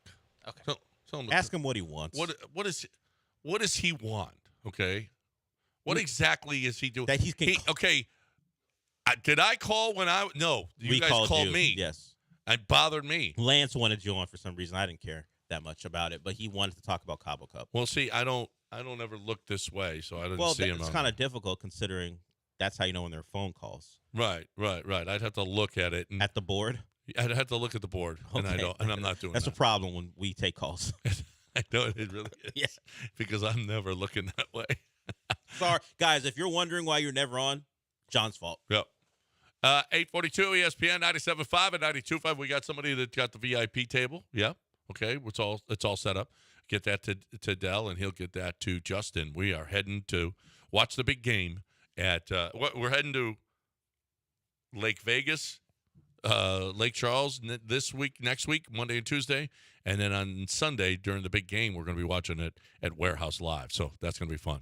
713-780-3776. We'll take Lance's call, I think, on the other side right here. Don't go anywhere.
Your morning continues on its steep trail towards greatness. And these are your Sherpas, keeping you on the straight and narrow. John and Lance, live in the Veritex Community Bank Studios.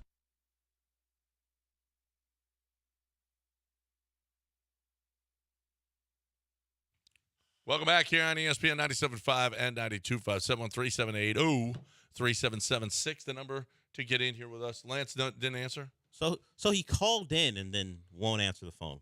All right. Typical Lance. Yeah. So he didn't want to wait for the 20 seconds or whatever. What a jerk. He's been saying it for years. He's not a good person. Trash ass Lance is in my phone for a reason.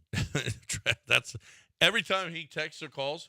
The group chat, if he calls, if it's individual text from him, it'll say trash ass Lance. It says trash ass Lance. It's been in my phone for years now. That's what he is. So the 49ers are 1.5 still right now as we speak. These are BetOnline's odds. -1.5, Chiefs +1.5. They got that wrong? I think they got it wrong. I think the 15 over 13 theory? Is that what it is? It's absolutely. Plus that defense. Yeah, the Chiefs' defense has been spectacular. I think the 49ers have been the most vulnerable they've been. Yeah, really since. I don't think they look good against the Packers. Yeah, I think they didn't look good against the Lions. They looked terrible against the Ravens. Yeah. They have not been really, really good. No, now credit to them for finding a way thanks to some of the mistakes by others. But I think Brock Purdy got hurt in that game, but I thought they were better in the playoffs last year. Now they lost to the Eagles because they had no quarterbacks. Right. But I think last year's Niners team, the way they entered the playoffs and the way they were going through it before they lost to Philly is better than this version. Doesn't really matter. They're in the Super Bowl this year, but I don't think that number's right. And apparently the 49ers are disliked. Like a lot of their fans are embracing the underdog role, which they're not. They've been the favorite in all these games. Exactly, that's the point. They've been the favorite in all these games, but they feel like they're underdogs because people don't like them. That's what people are saying. No, you're not the underdog. We just don't like you. We just don't want you to win. Yeah. A lot of people think they're whiners. They whine quite a bit in the offseason about not having quarterbacks and losing to the Eagles. And somehow, some way, they've made the Chiefs a likable team, even though the Chiefs are the ones who do all the winning because, fan bases don't like the 49ers. Not if you're a Democrat. If you're a Republican. Why is it always devolved into there's a politics? News story about Why are you so Taylor focused Swift. on politics and Taylor Swift? Talk about the game. Chiefs, how about this? 49ers first half total points. What do you think it is? First half total points, under over. They struggled in the playoffs in the first half. I'm going to go 13.5. 23.5. Their first half points? 49ers first half against total the Chiefs? Points. And the Chiefs is 23.5 as well. That can't be real. The way, particularly the Chiefs defense is playing? Largest lead, I would take under 49ers first half total points right now. 23.5 against that Chiefs defense?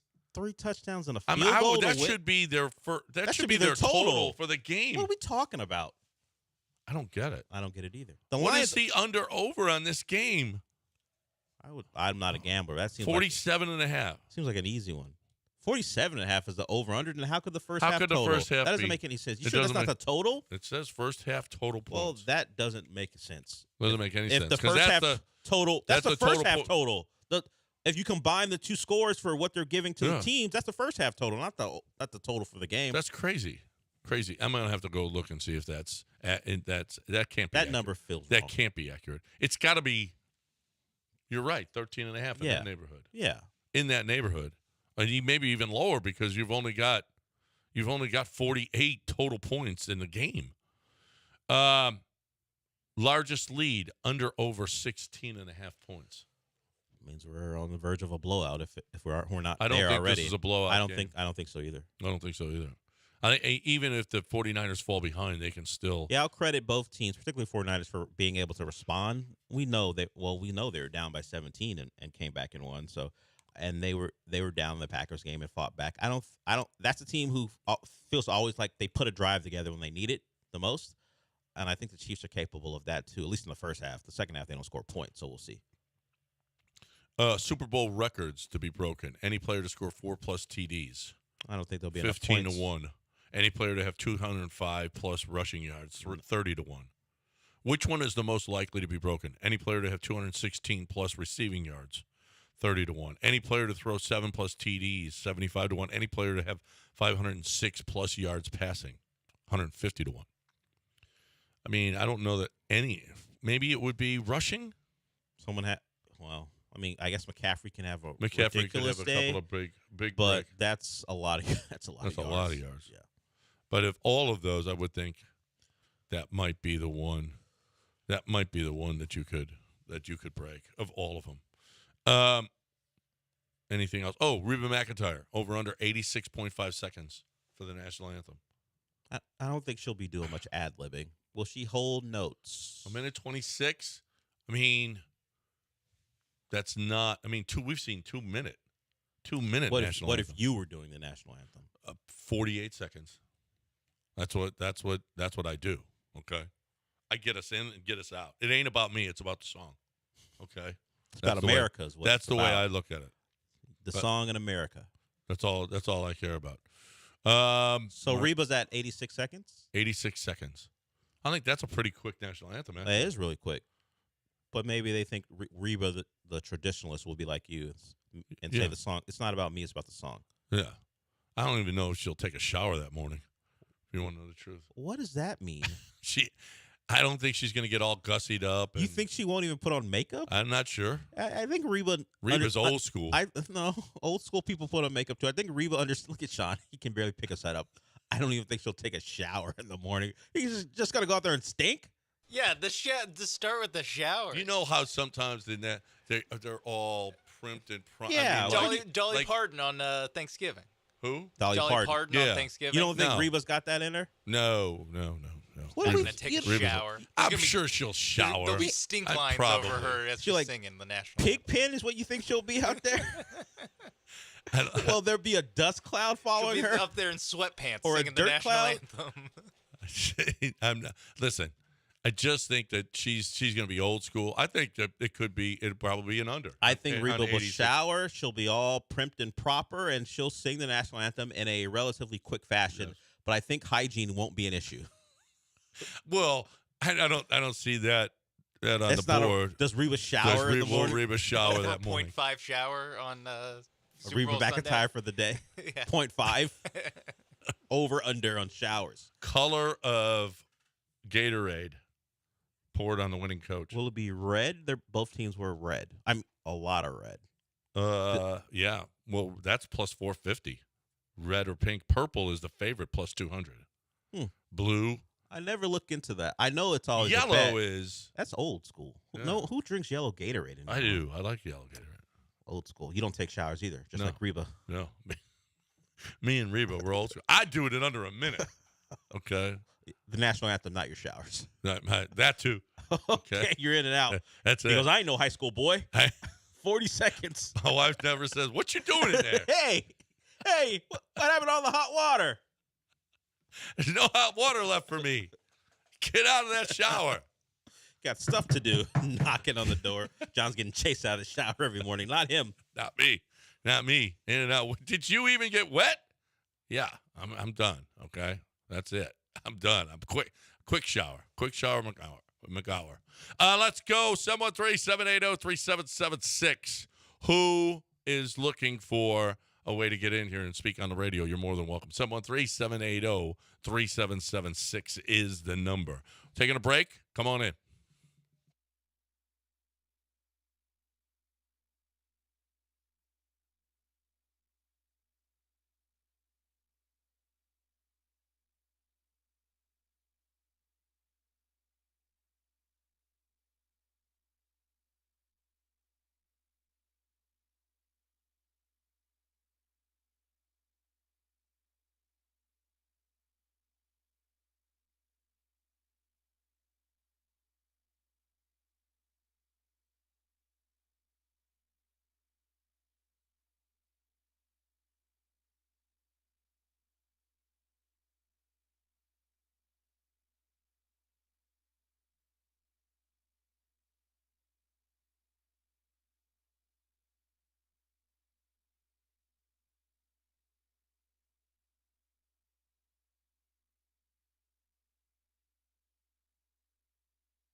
All right, welcome back.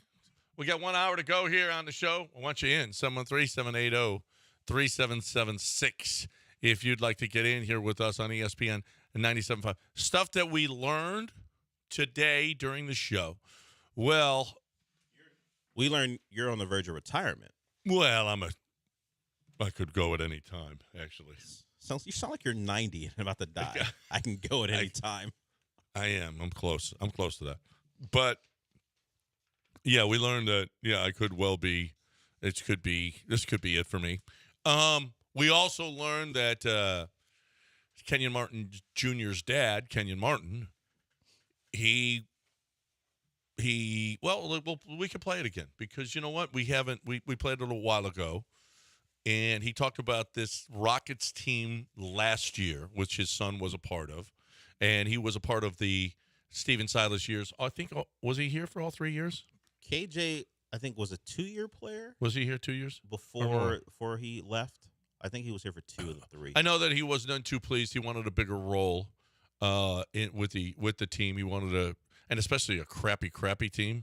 You think, I can't get minutes on this terrible team. If I can't get minutes on this team, I'm out of the league. Yeah. So he wanted out of here. But there was one cancer in the locker room that he refers to, and that's KPJ. And there was really not a lot of respect for Steven Silas. Rockets are 22-24 so far this season, have already matched their win total from last season. Has Ime Udoka officially changed the culture in Houston? It feels like Ime's come in. But again, you don't have the same players there. You can't change the team up and then. Even when I said this, even when they would have had the same team, it would have been different having Ime there, right? I just thought that because it's just the talent that they had. There was losing too much for. Yeah, it was there was no respect for Silas. Yeah. What I saw, right? A lot of talent, but there was no, so it's just hard to coach that when you don't have the locker room. And I think Ime would have came in, he would have demanded that, and certain guys wouldn't have been able to play for him. With the same team, certain guys wouldn't have been able to play. The whole team wasn't. I know, that's what I'm saying. The whole team wasn't just a few. No, it wasn't even a few. Just one. Yeah. So the whole team wasn't troublemakers. It was, but they were so young with no guidance, right? You put some guidance. They would have won. The same team they had last year, right? If Ime Udoka is that coach, they win more than 22 games. Agreed. They would have played harder. They would have been a better time. Steven Silas just sat and watched them disintegrate game after game after game after game after game. He was the perfect coach for this team. Because they wanted to lose. They needed to lose. They needed to get to the high draft pick. That said, they ended up with a 4th pick. But ended up with Amon, which, so far so good. And you've told us you're glad that they don't have Victor because he didn't want to be here anyway. He didn't want to be here. And you think he sucks. Now, he would have said, now he's in San Antonio going, man, why? I wish I was in Houston. Right? You think so? Yeah. No, everybody in San Antonio says that. I don't think you have the proper assessment of what people in San Antonio think. Most Texas towns or cities don't like the others as far as, that city sucks, that city sucks. I don't think people in San Antonio are like, I love Houston. Yeah. No, they do. You say that about Dallas? No. Do you say that about San Antonio? Dallas.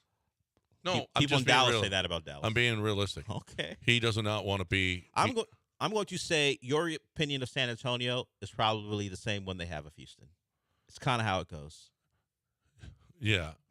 What are you looking at? I'm looking at this. She's slapping the guy at the game. He gets down on a knee, but then he pulls out. I don't know what he pulled out here. It wasn't a ring. It was a. She slaps him in the face. It's pretty good. Listen, that it's being spoken. We knew that there. Yes. I just hate that. I'm not thrilled with now all of a sudden there was a lack of respect for Steven Silas. But how could you have? I mean, it showed on the court. Everything about it showed. They just didn't. They didn't listen. But I don't even know if he said anything ever. Actually, if you want to know the truth, how much did John Lucas have to coach? We know it was a difficult time for Steven Silas. We saw in that memorable post-game presser where if he wasn't in tears, he was near tears about the team and what was going on. So it was hard on him. I can't imagine, because of how that team was set up and what they actually wanted, that he was set up to succeed, and he probably wasn't in a position where he could be a guy who could shepherd a young team. Like, I know the Rockets wanted to lose, but they probably would have preferred Jalen Green to progress and become a player that when they were ready to win, he was ready to go. Yeah. Because now it seems like they're starting over. But how much did he retard their growth?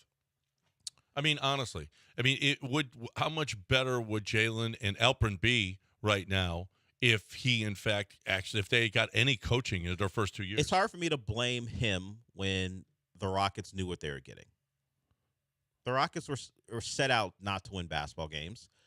Ime wasn't available at the time, or maybe it was. At least when they hired Steven Silas, he probably was available as an assistant. He was an assistant someplace else. So he was the head coach at Celtics. So they had a chance to go hire someone who they thought might be more well suited to bringing young players along. They chose Steven Silas. I'm not going to blame him for their bad decisions. At some point, sure, he wasn't the right guy for bringing Alpern and Jalen Green along, but the guys who hired him are just as much at fault. Yeah. So Brad O just tweeted this out a little while ago. Jalen Green consecutively recorded the first 3 10-rebound games of his career, and Ime Udoka is a huge reason why. We showed him a lot of film of him kind of standing and watching. It's an effort and focusing, and he's really bought into lately. That is awesome. Now, see, none of that he got his first 2 years. How much can we blame Jalen Green for not being really, really good when he had no NBA coaching? When the other guys on the guys on the other side that he's playing against are getting coached up NBA wise, are watching film NBA wise, are actually light years ahead of him in all of those things. Can we blame Jalen for this? I won't blame him so much for some of the smaller aspects of playing basketball, like understanding cutting and the intricacies of the game. But Jalen Green was brought here to be a scorer, an explosive one, and some of that stuff is natural. Now, other ways, you have to learn how to play your game in the NBA. You see Jalen Green missing a lot of open shots. Like, it's not like he's a knockdown shooter when shots are wide open.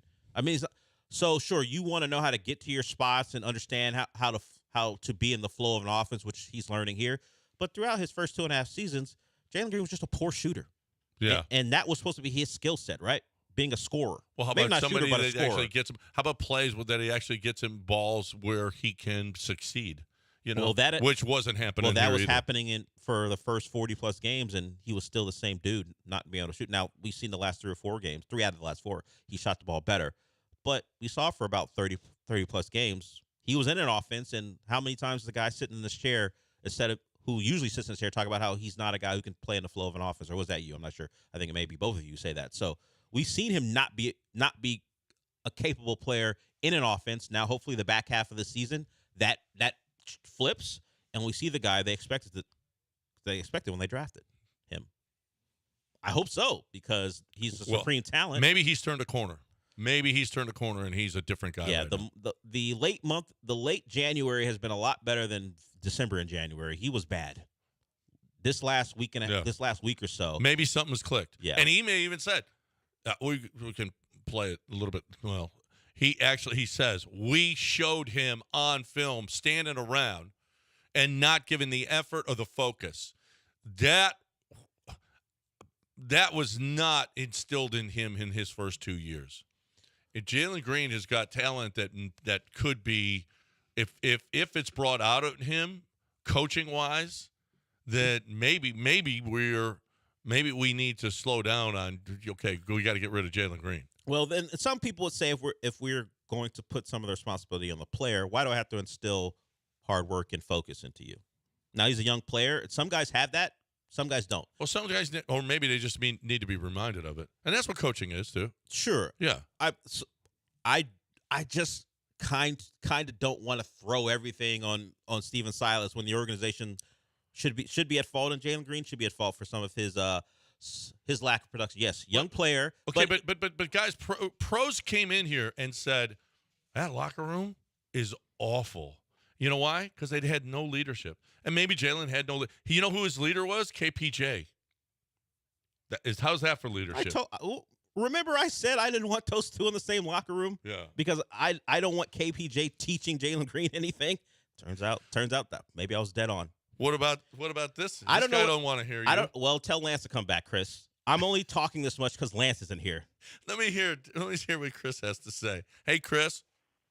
Hey, I love the show with John and Lance. Dell, I mad respect you, but I don't like how you remember what the hosts say in prior shows and try to call them to the carpet. I think it's irresponsible on your part when you try to bring up things that John and Lance have said and use it against them. Just because they said it doesn't mean they believe it. This show is about entertainment and just John speaking from the hip, like shooting from the hip with what he says. Chris, okay, go finish, Chris. Go ahead. No, I don't like that you feel like you can call them to the carpet. Like, just let them be willy nilly. It's how they've been for 25 years, and we love it. John's on the golf course every day drinking Coors Light. Do you think he wants to run a responsible show? No, he wants to just be able to say what he says. I don't know if Chris is being real. Wait a minute. Hold on a second. If I say something, I believe it, Chris. Now, I say a lot of stupid stuff. Not true. No. If I have a thought about a you player, don't believe the Cabo Cup's the real thing. It's just for entertainment. We love it. You don't believe Cabo Cup is one of the great events in golf history. Chris, do you think me referencing nonsense they said in the past is me taking them to task or adding to the nonsense of the show by me leaning into, hey, that's not right. That's not true. You think that's me not acknowledging that they're being silly? That's part of the show too. That's part of the show too. I don't think they remember half of the stuff. I don't think they remember half of the sports analogies they make. I don't think Lance and John remember what they said about KPJ last year. I think I wasn't listening last year. I wasn't part of the show, so you're right. I don't remember that. I remember what they said before when I was still part of the show. So you're right in that regard. But if we're going into the background, pulling the curtain back of the show, part of the show is me acknowledging the foolishness that they say, and then them responding. Some people like it, some people don't. I'm aware he doesn't think the Cabo Cup is the biggest thing ever. But Chris, what he was saying was something about a Jalen Green thing that we had said. And I do love having Dell on every couple of months to keep you guys grounded. Love the show. I'm always going to listen, guys, and I'll hang up and listen. Thanks. I got to pull back the curtain on everything.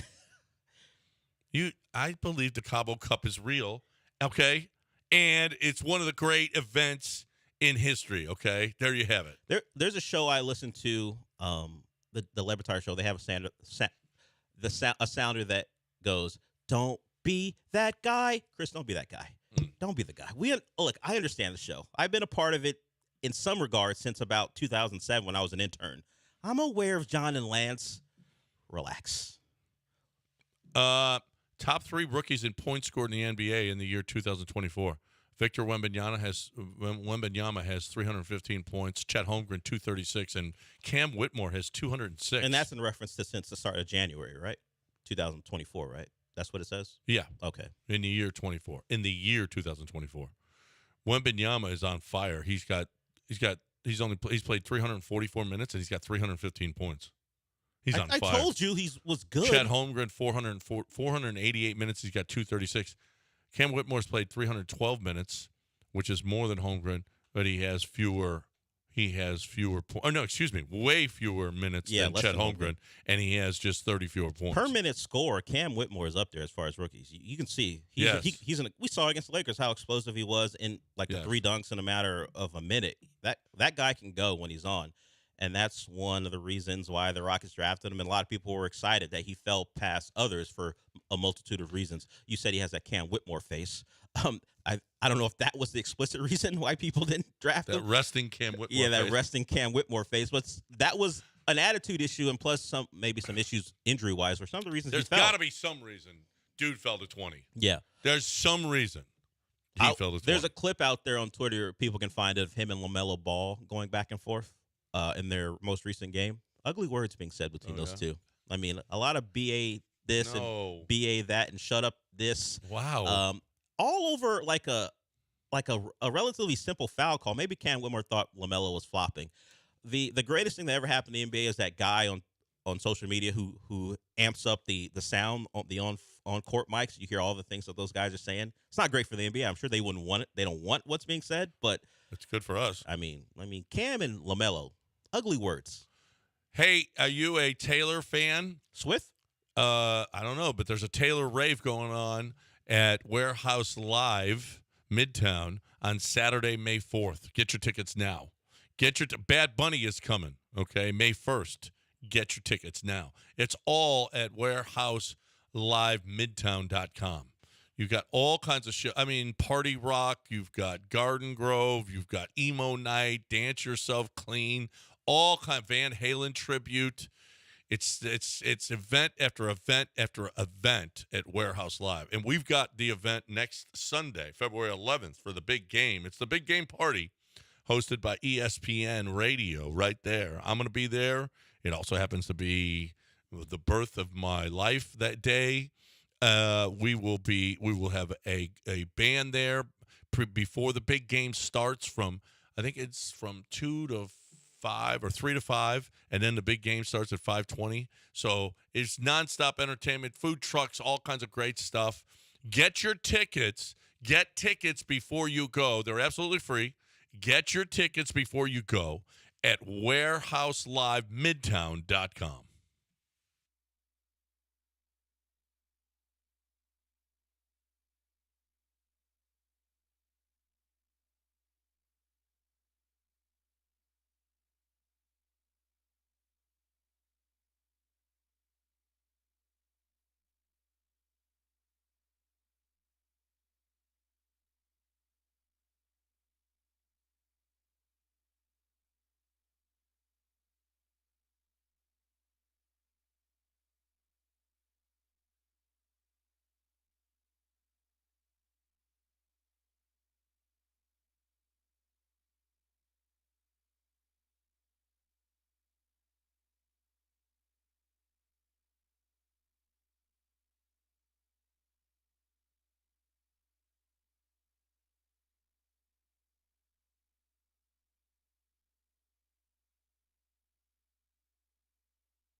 One is currently studying the daily dew point for the next 4 weeks. The other is mulling over new acceptable ways to say the E word.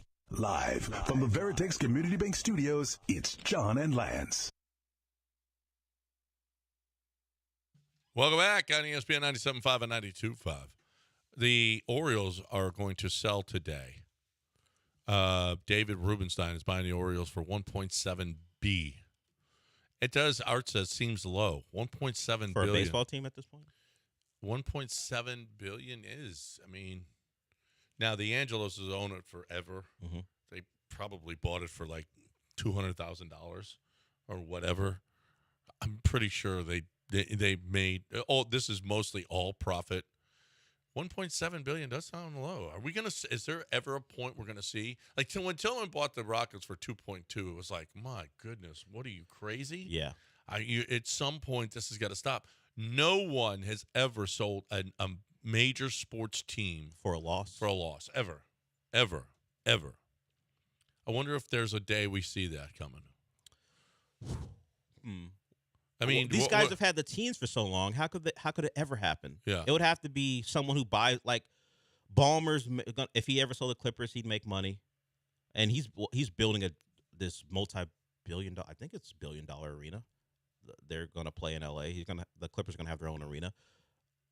When's this guy going to lose money on a team?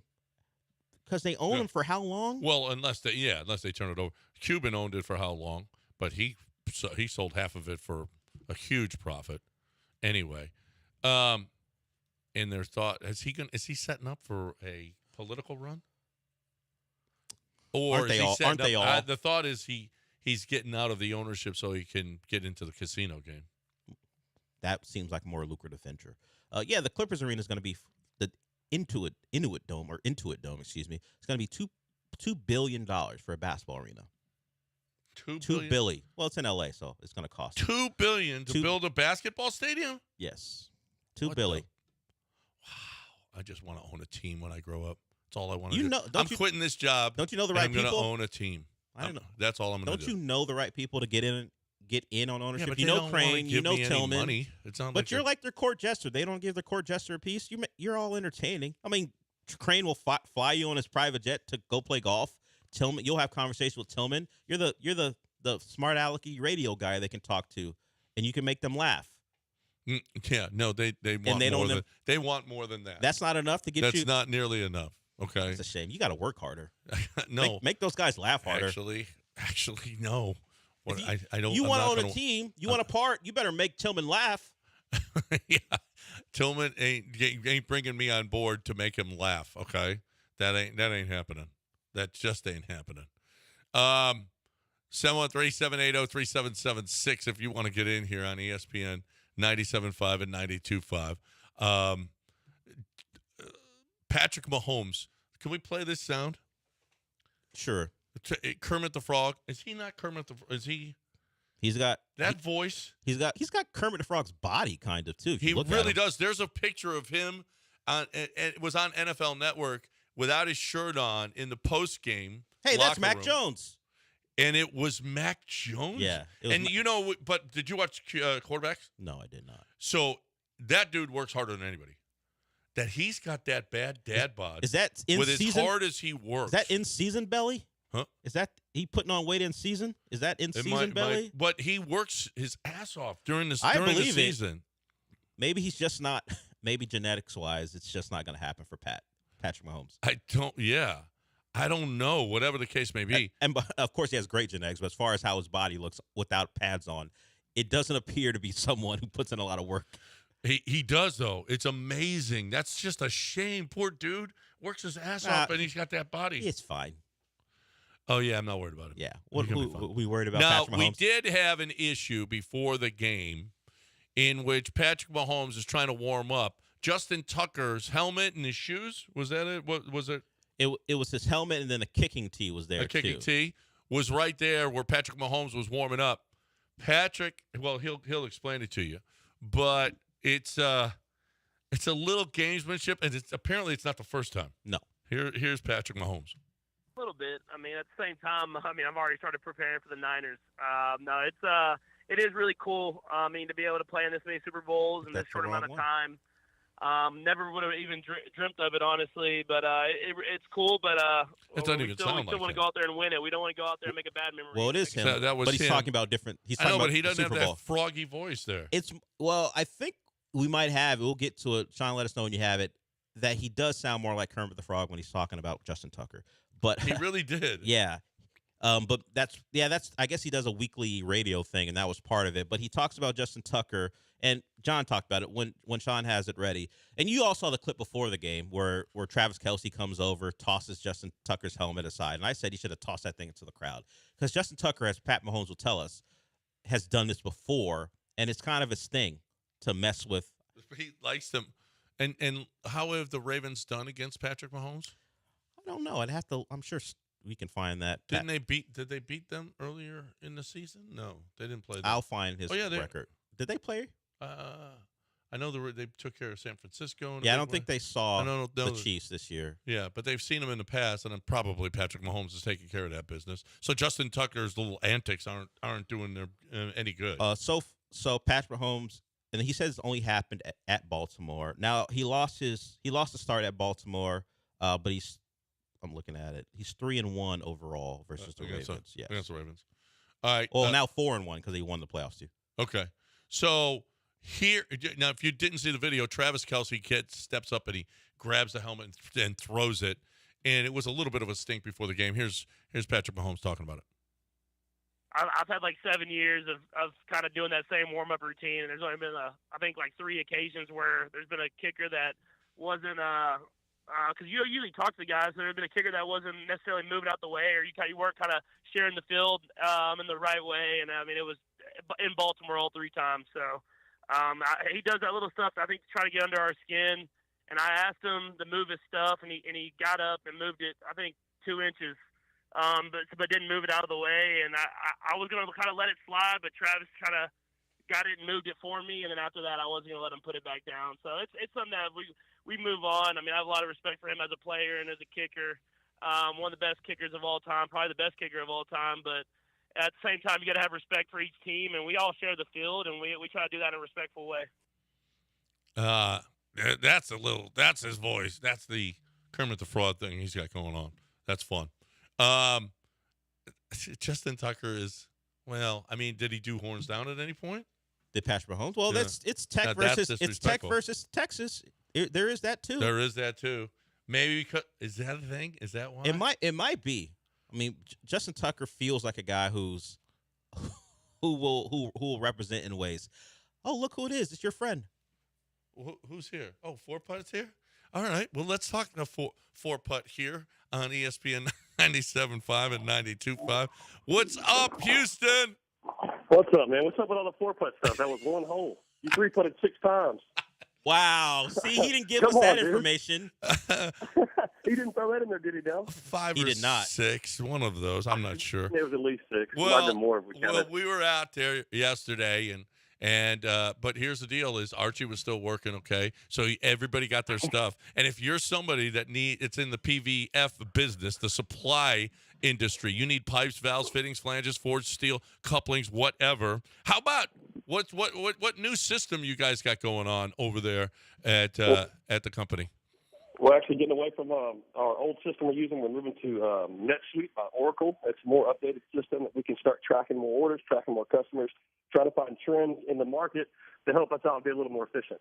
TPC Industrial is where you go to get all of this stuff. If you're having a hard time, you're in the gas and oil business or the industrial business, and you're having a hard time getting any of this stuff, you guys not only do you have it in stock, but you'll get it right away even if you don't. Yes, sir. We're set up with every major manufacturer, master distributor in Houston, really across the southern U.S. So if we don't have it here, we can definitely get it pretty quick. No, there's no question. And so if you're in this industry now, the PVF hose and fitting industry, call 346-226-3866. 346-226-3866, or go to tpcindl.com. And maybe you'll play golf with Houston, and he'll be paying you money because he 4-putts sometimes. I think I'm still up yesterday. Thanks, guys.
Back in the Veritex Community Bank Studios, it's the...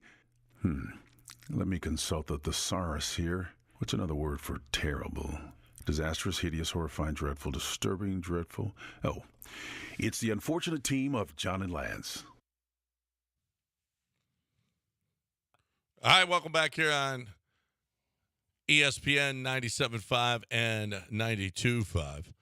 Wow, this is news. I mean, it's the news in the market. John McClain has been laid off from Sports Radio 610. Friday's his last day. Was he a weekly contributor? I don't know what his deal was. He was on. I don't know that he had 12 tweets about this. About being laid off. About being laid off. Yeah, John McClain's an old friend of mine. Really like John McClain. That's a shame. I don't guess this came. This must be something that hit him. He's got 12 tweets about it. He'd been making 6 appearances. First time in 39 years he won't be doing radio in Houston. He started with Jerry Trupiano, Moose Rosenfeld. He did Arrows hockey, football podcasts. I wonder if I'm mentioned. He mentioned me when he retired in his column from the Chronicle. Look at John. Yeah, looking for a mention. Yeah, he mentioned Sarah Frazier, somebody named Parker Hills, who was at 6'10". Yeah, he hasn't. Not one. Pendergast, Payne, Locker, Lopez, Sterner, Real Ron, Hughley, Biggie Ben, the Figgy Vig, the Real Deal, someone, I don't know who that is, but no mention of you, oddly enough. Well, last time he didn't mention Lance, and Lance was pissed. Well, this time now I'm pissed. You. No, it's me. This man lost his job, and, hey, did he mention me? Did he mention me at all? You're a bad person. He got laid off. Does he work on this? Is why I asked. Is it laid off or did they? Is he? Well, he says he's laid off. Does he? Well, I don't know. I don't know the man's pockets, and I don't know what his deal was. But he's been a long-standing forever person on that station, and apparently no longer the case. Yeah. I mean, I could see if it bring him back next football. Apparently, but he's done. Apparently, he's done with it. So there is that. I have a tweet that says that from McClain that says I'd been making 6 appearances, writing 4 columns, and doing 3 podcasts each week. Okay, so he legitimately was on that payroll. Yeah, but roster. He says I've been laid off. He's been laid off. Yeah. Okay. Yep. Dale, do you think you're going to get mentioned in Granado's retirement tweet?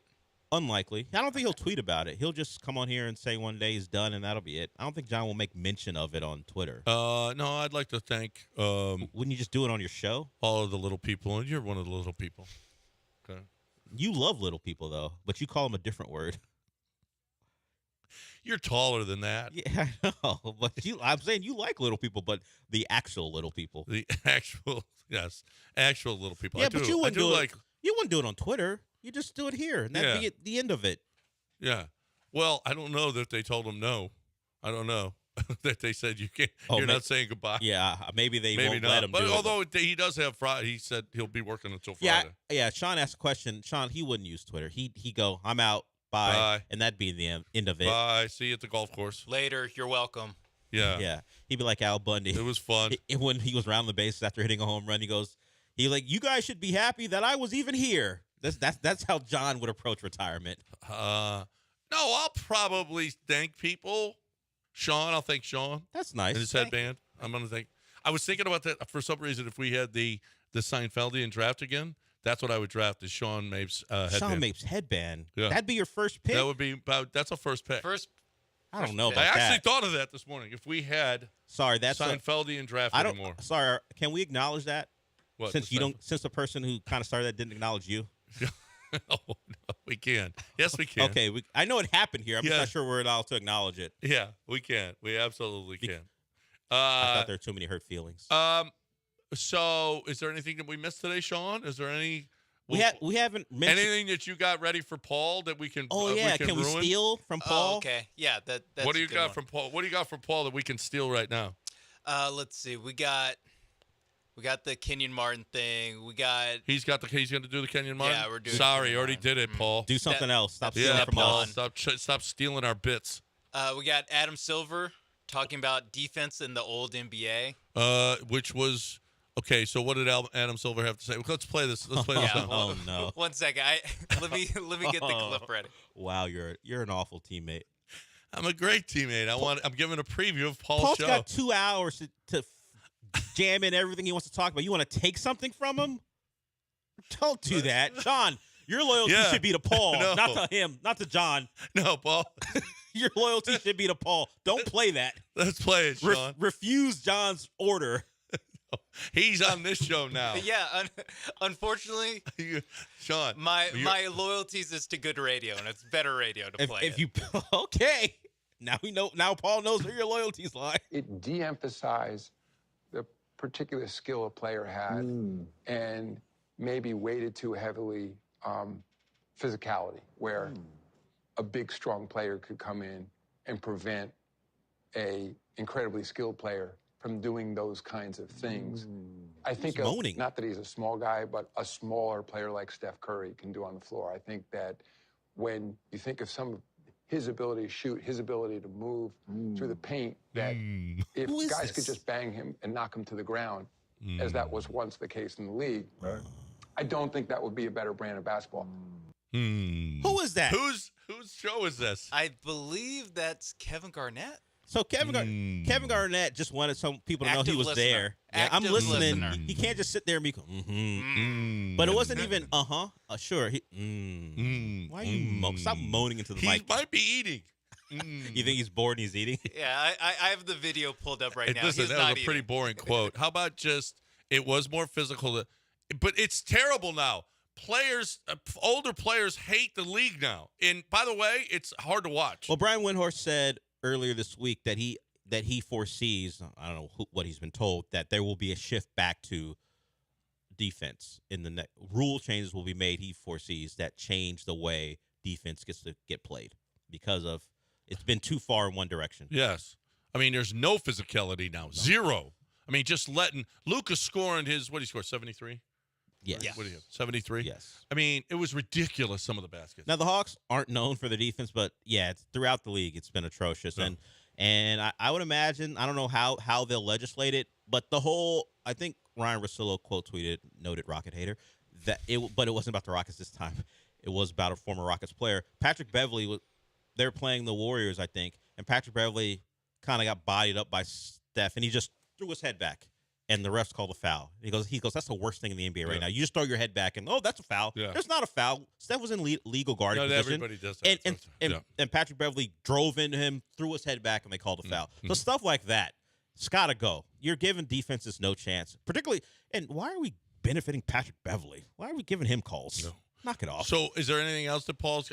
We should do. Wait a minute. We got to make this a segment. The 9:30 segment every day. Do you want Sean to come in every day? Sean, you got to come in with the rundown and with the rundown of Paul's show, and then we'll play it as a preview. As you know, what we're not. It's not that we're stealing.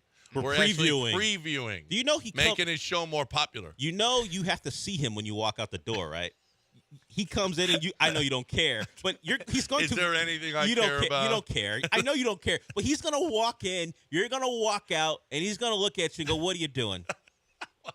Is there anything else? Any other good sound in there? I mean, we got Slowick coming back. How about, I don't think we mentioned Ben Johnson being like, no thanks. Yeah, we sort of did. We did a little bit. Early on. Yeah, we said. Yeah, if you missed, by the way, we haven't mentioned the Slowick thing in a while. If you missed it. But wait, I want to see if there's anything else for Paul that we can steal. I was trying to get out of taking stuff from Paul. Forget real stuff. Okay. I got to see if I can steal anything from Paul. Gosh. I'm trying to. Well, does he have any of those, like, where he does the voice? Hey, everybody, this is charging you now. If you're listening, some Paul stuff. No Southern lawyer. Nothing good like that? No. No, it doesn't he's not look selling like a used car today or anything? No, not selling a used car. Okay. We let's see. Do we have a Cal McNair? We're licking the boot of Cal McNair. What? Oh, when we praise the owners, it's licking. Oh, it's licking the boot. Yeah. So Cal McNair for paying up, and keeping Johnson and Slowick. No, so to your story, both Gerard Johnson and Bobby Slowick got raises. I just don't like the tint of this conversation, honestly. Paul, just know it's all John. No, it's Sean too. That too. The guy who's supposed to be most loyal to you is deeply involved in this. I'm loyal. I'm Loyal again, to I am good loyal radio. to good radio. And you think John doing this is good radio? We got to do this every day.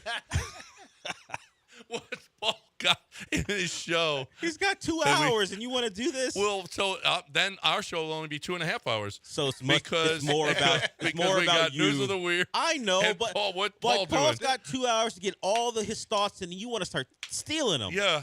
All right. This is just the when you go to the movie theater, it's the extended trailer. This is the It's the trailer. Oh, this okay. is the trailer for You it. know what the whole movie's about. You already got the ending. Okay. And then people John can loves sit there. spoilers. He loves spoilers. This is what he's Paul's spoilers. I am. I'll tell you what happened at the end of the movie. I'll tell you what happened in in Paul's show before it happens. And just like in the movie theater, people are in their cars. They're leaning over, being like, "I think I'll watch this one. I think I'll listen to this one." And depending on how John sells it, maybe people tune in for Paul. People are going to tune in now because they know what Paul. Maybe I watch this one. But we got to get one of his crazy things with Southern lawyer things or something. One of these shows. When he's got the next time, bring it in. Okay? I'll pass it along. Pass it to us. Okay. When he's got something crazy like he does. All right, we are done. I just wish we had more Paul stuff. If you want Bad to know the truth. teammate. I'm a great teammate. You're a terrible I'm teammate. trying to promote his show. I don't think I've ever heard this before. What? Having the producer of the next show be fully involved in spoiling the next show with the previous show. I don't think I've ever heard it before. No, probably not. And being all in. Well, and we're innovative radio. Okay? Hey, don't say we're not. Groundbreaking. Nope. Groundbreaking. No wonder no one's going to vote you for the Radio Hall of Fame. You do stuff like this to people. No wonder you don't have any fans. Isn't today? What are the odds? Wednesday? For we stole that for a while. Yeah, and people didn't like that either. No, at least those people didn't. Those- But yeah, hey, let's do We that don't care. And pretend we. Hey, today's pretend one. thought- We made that up.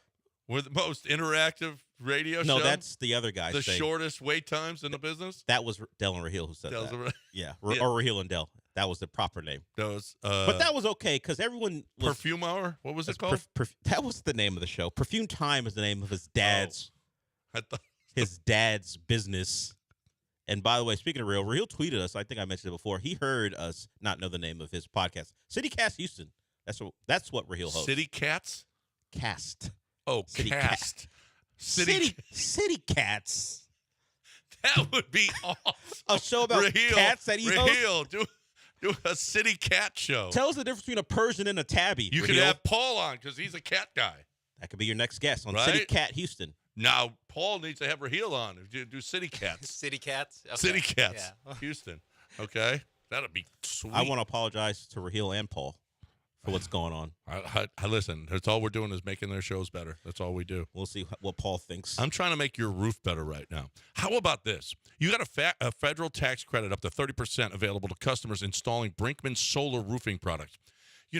Solar roofs are those big panels of glass that you have on this. Nope, not anymore, people.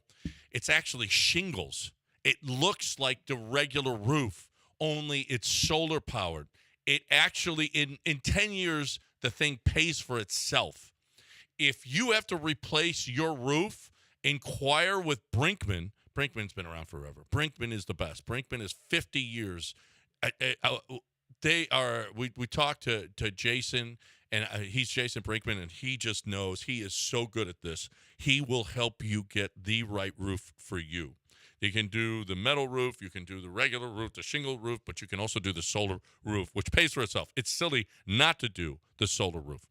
If you're looking for the best roofer, listen, Jason says, there's so many houses that you get the guy who knocks on your door and then he goes up on your roof and I have to fix all of those. It's just amazing how bad there are roofers out there. You need quality, and you've got it with BrinkmanQuality.com. Brinkman with 2 N's at the end, BrinkmanQuality.com. Or talk to Jason, 281-480-ROOF, 281-480-ROOF.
Welcome back here. News of the weird. That Paul segment was one of my favorite segments in a long time. Steal Paul's show. That's my favorite. Are you watching the Super Bowl? Are you going to watch the Super Bowl? Yes, the question will be a location. I know we're going to have a special party for the big game. Yes, we're going to do that at Warehouse Live, Midtown. We will not have THC-infused. Why not? THC-infused buffalo wing sauce. Justin can't provide that? No. Well, he could. But the 50-50 sports bar in Chicago has teamed with Good News Cannabis, and they've created a buffalo wing sauce that's THC-infused. Do you want to get high off of your buffalo wing sauce? No, I don't like combining things. You don't? Just give me the buffalo wings. That's all you want? Yeah.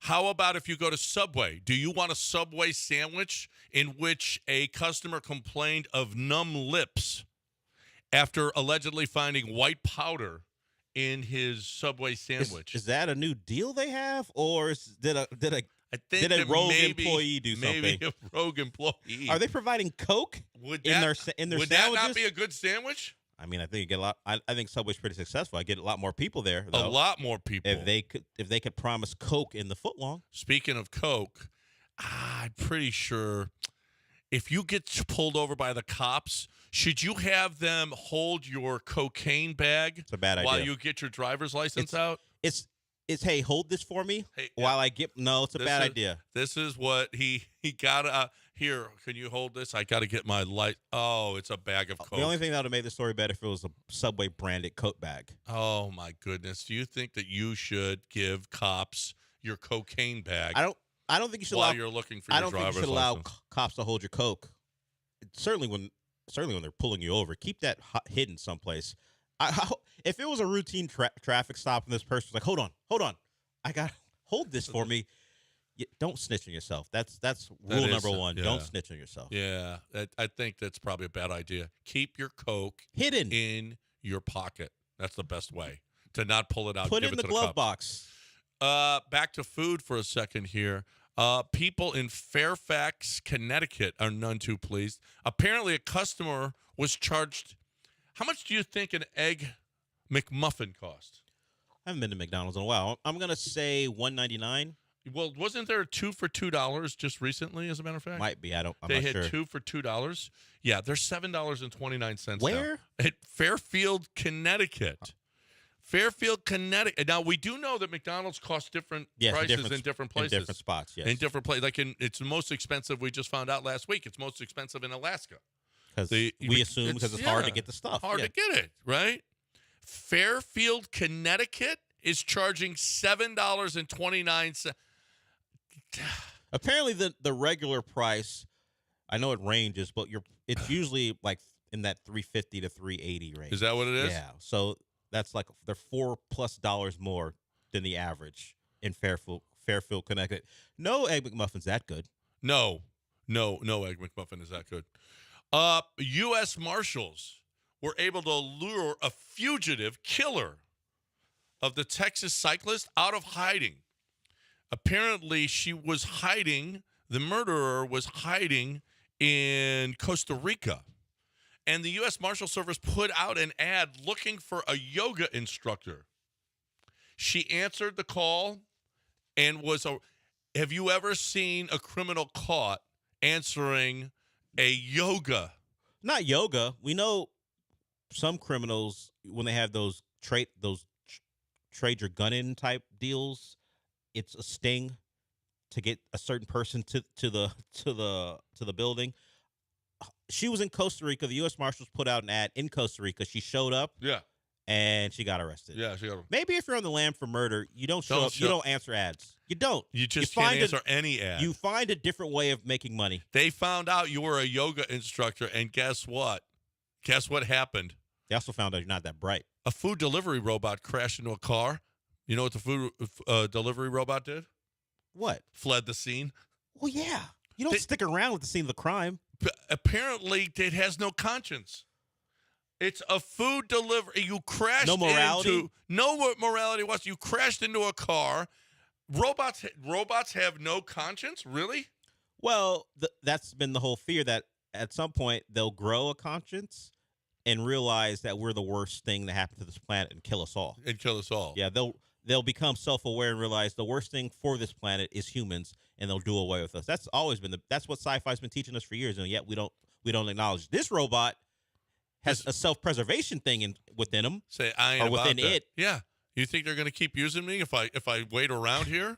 How did they catch this robot? Did they ever catch it? Well, they've got video. I guess they got video of it going on. And guess what's happening here in Houston, Texas? A Texas school district facing backlash over a middle school lesson plan asking students to determine whether slavery should be legal. I can't deal with teachers anymore. Look, the Houston Independent School District is asking about the Convention of 1836, whether or not, what solutions should we have to slavery? Well, I mean, it's an exercise, I guess. At least they didn't make kids slaves. They didn't make the black kids slaves and the white, like other teachers have done, and the white kids slave owners. Didn't the state take over HISD? Yes, they did. Have they? I thought all teachers knew just to stay away from this topic. Nothing good comes of it. When you try to introduce real life things with slavery and have your students kind of work around it always seems like to go poorly for the teacher. So here's one of the responses. Texas should allow slavery. This would satisfy slaveholders. How old are these kids? Texas should outlaw slavery just like Mexico. It is immoral and cruel. Another read. So is this a teacher's way of just trying to figure out what their students are all about? 7th graders. This is, yeah. This is, I don't know. Maybe we find who's the racist here. The teacher's just trying to weed out who's a racist. Where's the racist? I found the racist. Like if you're a student, no matter what you think, slavery bad. Just right, slavery bad. We outlaw it and go about your day. You don't want that on your file. Did you see Elmo tweeted out? Yeah, Elmo was asking people how they were. How you doing? And people were like, well, it's like Elmo. Joel every day. Hey, Houston, how we doing? Elmo got more responses, and I don't know if Elmo was ready for what people were quote tweeting him. Elmo, he tweeted this out. Elmo is just checking in. How's everybody doing? And it turned into a deluge of desperation and dread. People are like, man, life's rough, Elmo. Man, Elmo, don't ask that question. Elmo, I'm suffering from existential dread over here. Every morning, I cannot wait to go back to sleep. Every Monday, I cannot wait for Friday to come. Every single day and every single week for life. You know, I understand Elmo asking that question because Elmo's life, his biggest thing in life is he has a rivalry with The Rock. He does? Yes. It floats around Twitter because it's Sassy Elmo. Like, apparently one of the characters on Sesame Street has a pet rock, and she tries to treat The Rock like a normal person, and Elmo hates The Rock.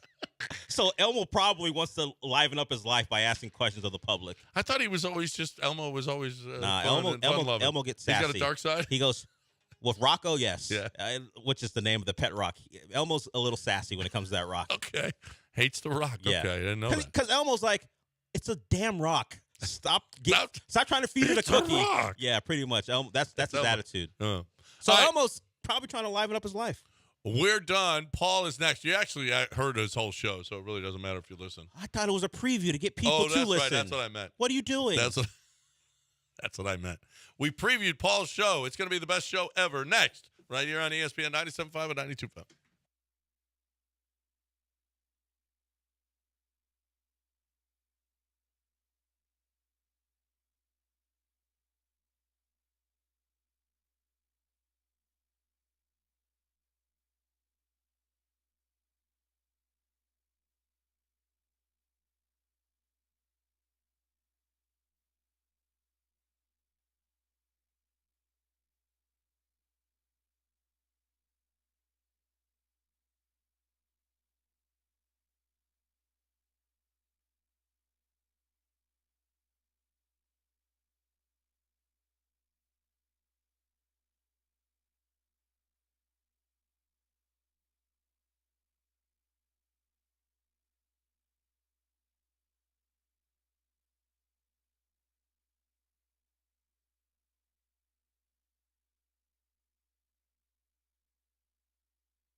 Wait. Do I have to do a show today? Do I have to do a show? No. Serious question. Sean Mapes, producer of the Paul Gallant Show, gave classified Google documents to John Granato and Dell for this morning's edition of The Bench on ESPN 97.5 and 92.5. Sean, they did the show. Why am I here?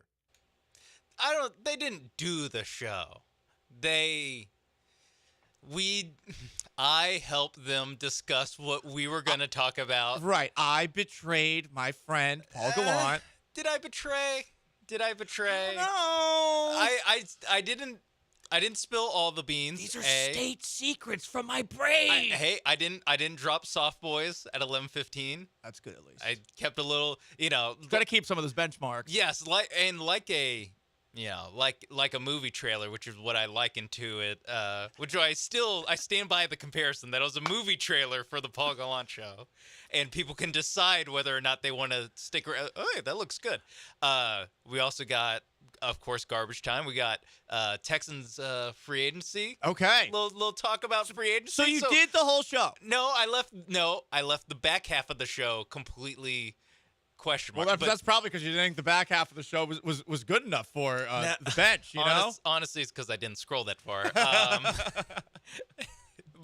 I mean, the Slowick stuff, the Johnson stuff, I mean, that's obviously the biggest news and what they talked about. So, But they stole my material. The bench stole Paul Gallant Show material at 9:30 today. You should check it out on the podcast. It's not funny at all. Nope, it's not funny. It's not a laughing matter. Two things that are not laughing matter: erectile dysfunction and stealing Paul Gallant Show content. I get it. Like you have the borderline problematic old man and the buzzkill doing my show, so it's got a different twist to it. Different twist. But honestly, how dare you? And there was a part where I'm driving into work today where I thought about just careening off the road and driving into a building. Luckily, there is a completely pointless light at Bering Drive off of Westheimer, so I thought against it. But, I mean, what's my point? What's the point of me existing in this world? I would just like to say that the producer who betrayed you should be shot. No, right? Yes, he should be, and that is bench producer Sean Mapes. This is Paul Gallant Show producer Sean Mapes. There's, of course, actual Sean Mapes. These are two characters that I play.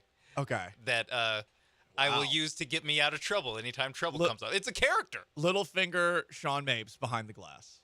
Yes. Climbing the ladder. Paul Gallant Show producer Sean Mapes behind the glass. Okay. What people may have heard earlier before 10 o'clock was bench part-time producer Sean Mapes. On a serious note, it was hilarious, but it hurt my feelings. So where are we today on this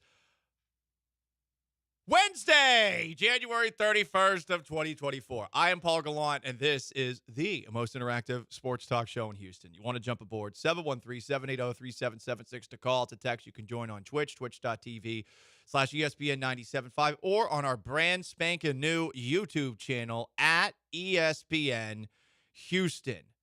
Guys, I am so pumped for the Houston Texans in 2024. First, Bobby Slowick is staying. Despite Ben Johnson turning down the Commanders and Seahawks job, which would have made some, like a Jeremy Branham, say there was a 50% chance of Bobby Slowick leaving, he ain't. Why? Because as we asked for last week, Cal McNair gave him a new deal. Texans swarm! Hell yeah, Cal. Throwing that big boy money around. Everyone gives him grief, but the man pays the bills. And isn't that the key to life? Because, yeah, you need to pay for water and electricity and to keep the fridge running and all that stuff. But Texans swarm! You know who else is staying? Gerard Johnson, he ain't leaving either, even though he's not going to get promoted to offensive coordinator. Because he, too, got himself a pay raise after interviewing with the Tampa Bay Buccaneers for their offensive coordinator position earlier in the day. Texans! Y'all know what time it is? Texans! Hell yeah, CJ Stroud. We're all in. 2024. It's going to be a big year. Now, before our no longer deep steel blue balls / battle red pants tent gets out of control, suck it in the waistband for a moment. This coaching staff does need to be better next year. One, too many penalties. This is for D'Amico Ryans. This is for Bobby Slowick. This is for Gerard Johnson. There were too many penalties last year. Of course, in the playoffs, my God, what was it? 5, 6 pre-snap penalties against the Ravens, and the game against the Colts. How many penalties were there? The Browns was the anomaly. Very penalized team. 2, Bobby Slowick. Bro, you don't always need to be cute. You don't. Felt like there was one moment a game where he got a little bit too cute. I'm not saying don't ever be cute, like me at the Houston Sports Awards last night. Damn, I looked good. What I am saying is, though, that sometimes don't overthink it with the double reverses and the speed sweeps to Steven Sims and the weird double reverse pass that loses you 5 yards, or the spin around in a circle screen that you tried to throw against the Ravens as well. Cut out some of the cute, but I'm pumped, guys. I am pumped for 2024. And, you know, again, let's circle back to Cal McNair. I mean, this guy, he's just generous. I was scrolling on the internet looking for moments where Cal McNair has spoken. He hasn't spoken that much, but the last couple of years he's been coming out of his shell a little bit. He's been bringing his wife, Hannah McNair, around. Hannah's had a tremendous impact, I think, on the Texans actually listening to what fans want. Like, they're trying a lot harder, and they have been over the past year, and we hope that that keeps up. Obviously, now there is a reason to be invested in the Houston Texans going forward. But speaking of investments, I think that we should all consider investing stock in potential TED Talks by this famous artist who Cal McNair clearly listens to and clearly believes in. Here he is talking to our guy, Big Sarge Sports, before the first game of this year in Baltimore. Cal has a great statement from Pitbull. Oh, yeah, let me see if I can remember. I heard it just the other day. He said, people say money does not buy happiness. And he said money does buy happiness when you give it away. So I thought that was really awesome. I thought that was really awesome as well. And guess what Cal McNair just did yesterday? He gave it away. Bobby Slowick, raise. Gerard Johnson, raise. The whole band's staying together. CJ Stroud, not going to have to figure out a relationship with a new offensive coordinator, with a new quarterback coach. Going into next year, everything's going to be the same. There's stability. It's been so long since there's been stability here. Head coach, this is the first time that the head coach is returning for a next season in a while. Offensive coordinator, same deal. This is great. They have things that they got to work on this offseason, but I'm excited. And, you know, it's got me thinking about another Pitbull word, another Pitbull line, right? Who can forget back in 2014 when he dropped this on us?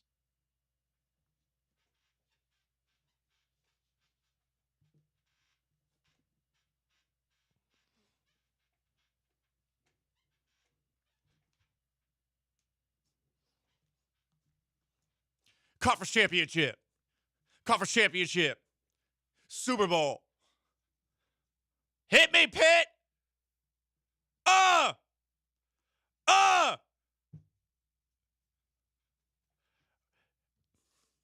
AFC championship. Super Bowl.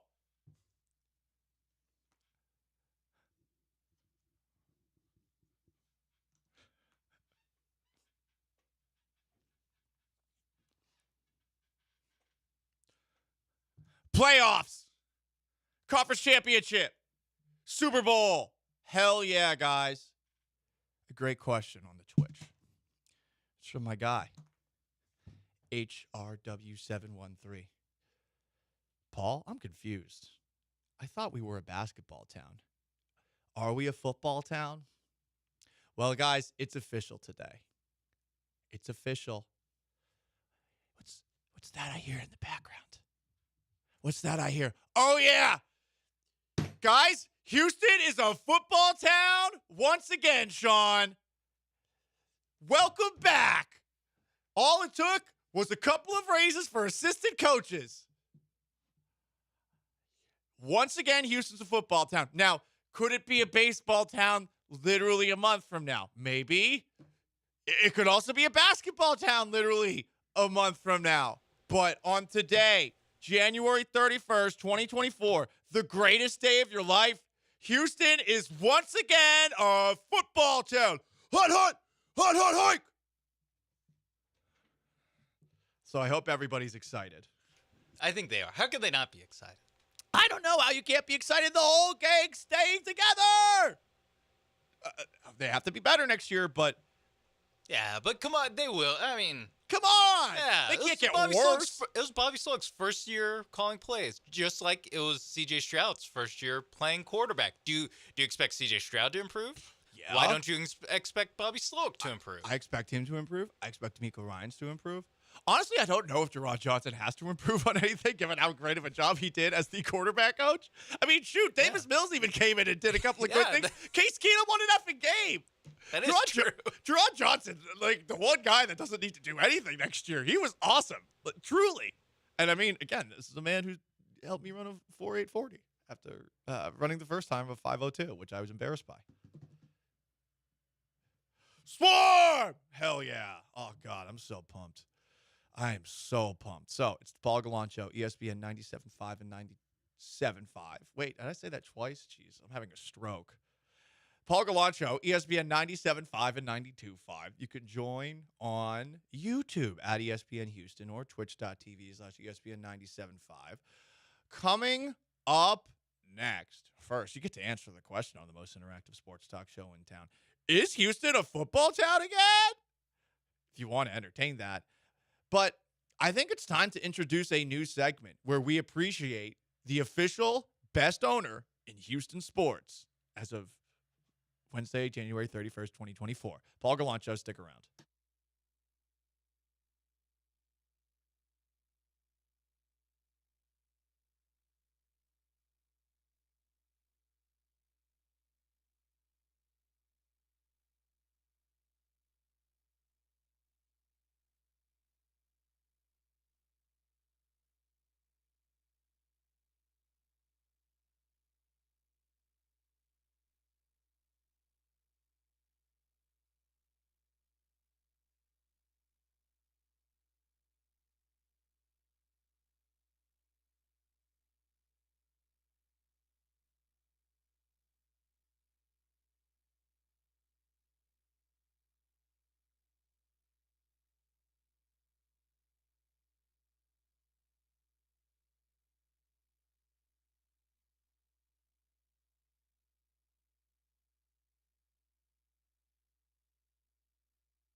Live from the Veritex Community Bank Studios, it's Paul Gallant. Join the conversation by dialing or texting 713-780-3776. Yesterday, Houston was a basketball town. Today, the greatest day of your life, Houston's a football town again. It's because Cal McNair gave raises to Bobby Slowick and Gerard Johnson, and the whole gang's getting back together next year. Wait, can't say gang. Can't say posse either. The whole coaching staff is getting back together next year. From the 346 on the most interactive sports talk show in Houston. Hold up, Paulie G. You said it's a basketball town. But when Euros scores 70 points, it's now an NFL town. Did a Euro score 70 points last night or something, Sean? Is everyone scoring 70 points in the NBA now? No, I think Luka is still the most recent Euro to score. Gotcha. I thought it was Joel Embiid. We're confusing our continents if we are saying that Joel Embiid is European. Yeah, he's I don't see continents. By the way, if he's healthy, he will play for Team USA in the Olympics. That's so hilarious. He's one of ours. That's true. He's an American. And Captain America, Joel Embiid. And Karl Anthony Towns, he scored a franchise record in a loss. He plays for Team Puerto Rico, though. Wait, what? Yeah, his mom's Puerto Rican. Oh, okay. Well, probably couldn't make Team USA. Not too much of a soft boy. Yeah. 11:15, soft boys here. ESPN 97.5 and 92.5. Another text, Joseph G. commented, you could talk about the Houston Sports Awards last night. I could talk about the Houston Sports Awards last night. But C.J. Stroud won all of the important ones. So that's really all you need to know. It was fun. I had a good time. Eric the driver texts in, I wish I could speak 2 languages as well as Pitbull almost speaks. For those who weren't listening in the first segment, we played a clip of Cal McNair speaking with Big Sarge Sports about how Pitbull has taught him something where money might not be the key to happiness, but giving money to others can be the key to happiness. A lot of wisdom that you could learn from Pitbull, Sean. I went to his IMDb. Oh yeah, does he have some quotes? Yeah. You can't get much whiter than me. He said that. I'm not really sure that's motivational. I'm taking all the negatives in my life and turning them into a positive. That's positive. Yeah. Oh, he has one. Me not working hard? ? Yeah, right. Picture that with a Kodak. Better yet, go to Times Square, take a picture of me with a Kodak. Ooh, nice. This one actually is something that Cal can relate to. Took my life from a negative to positive. Just want you to know that. Well, now we do know that. Yes, and the Texans took their lives from a negative to a positive. You know, speaking of Cal McNair, here's what Pitbull has to say about his owner. My owner is life, and that's what I fight for. Whoa. Hell yeah. What does it mean? Never mind. I don't want to look too deep into it. I'm definitely someone, said Pitbull once, who enjoys life and wakes up with a ball of energy. Hell yeah. I work hard, but I play hard too. Pitbull. I look at this game from a different perspective. Pitbull. Now, probably a bit hypocritical for Pitbull to say, I like to keep my money at the end of the day, when he's also saying that the key to life is giving money instead of having money. But that's Pitbull, guys. That's a guy that has found his way into the mind of Cal McNair, who is now the most successful owner in Houston sports. Sure, didn't win a Super Bowl, eliminated in the divisional round of the playoffs, but another AFC South championship, kept Bobby Slowick, kept Gerard Johnson, whole thing's coming back together next year, vibes out of control. We've been doing this segment called Lick the Boot to give credit to one Jim Crane and make fun of bad owners across sports while praising Jim Crane. It's time to introduce a new edition of Lick the Boot.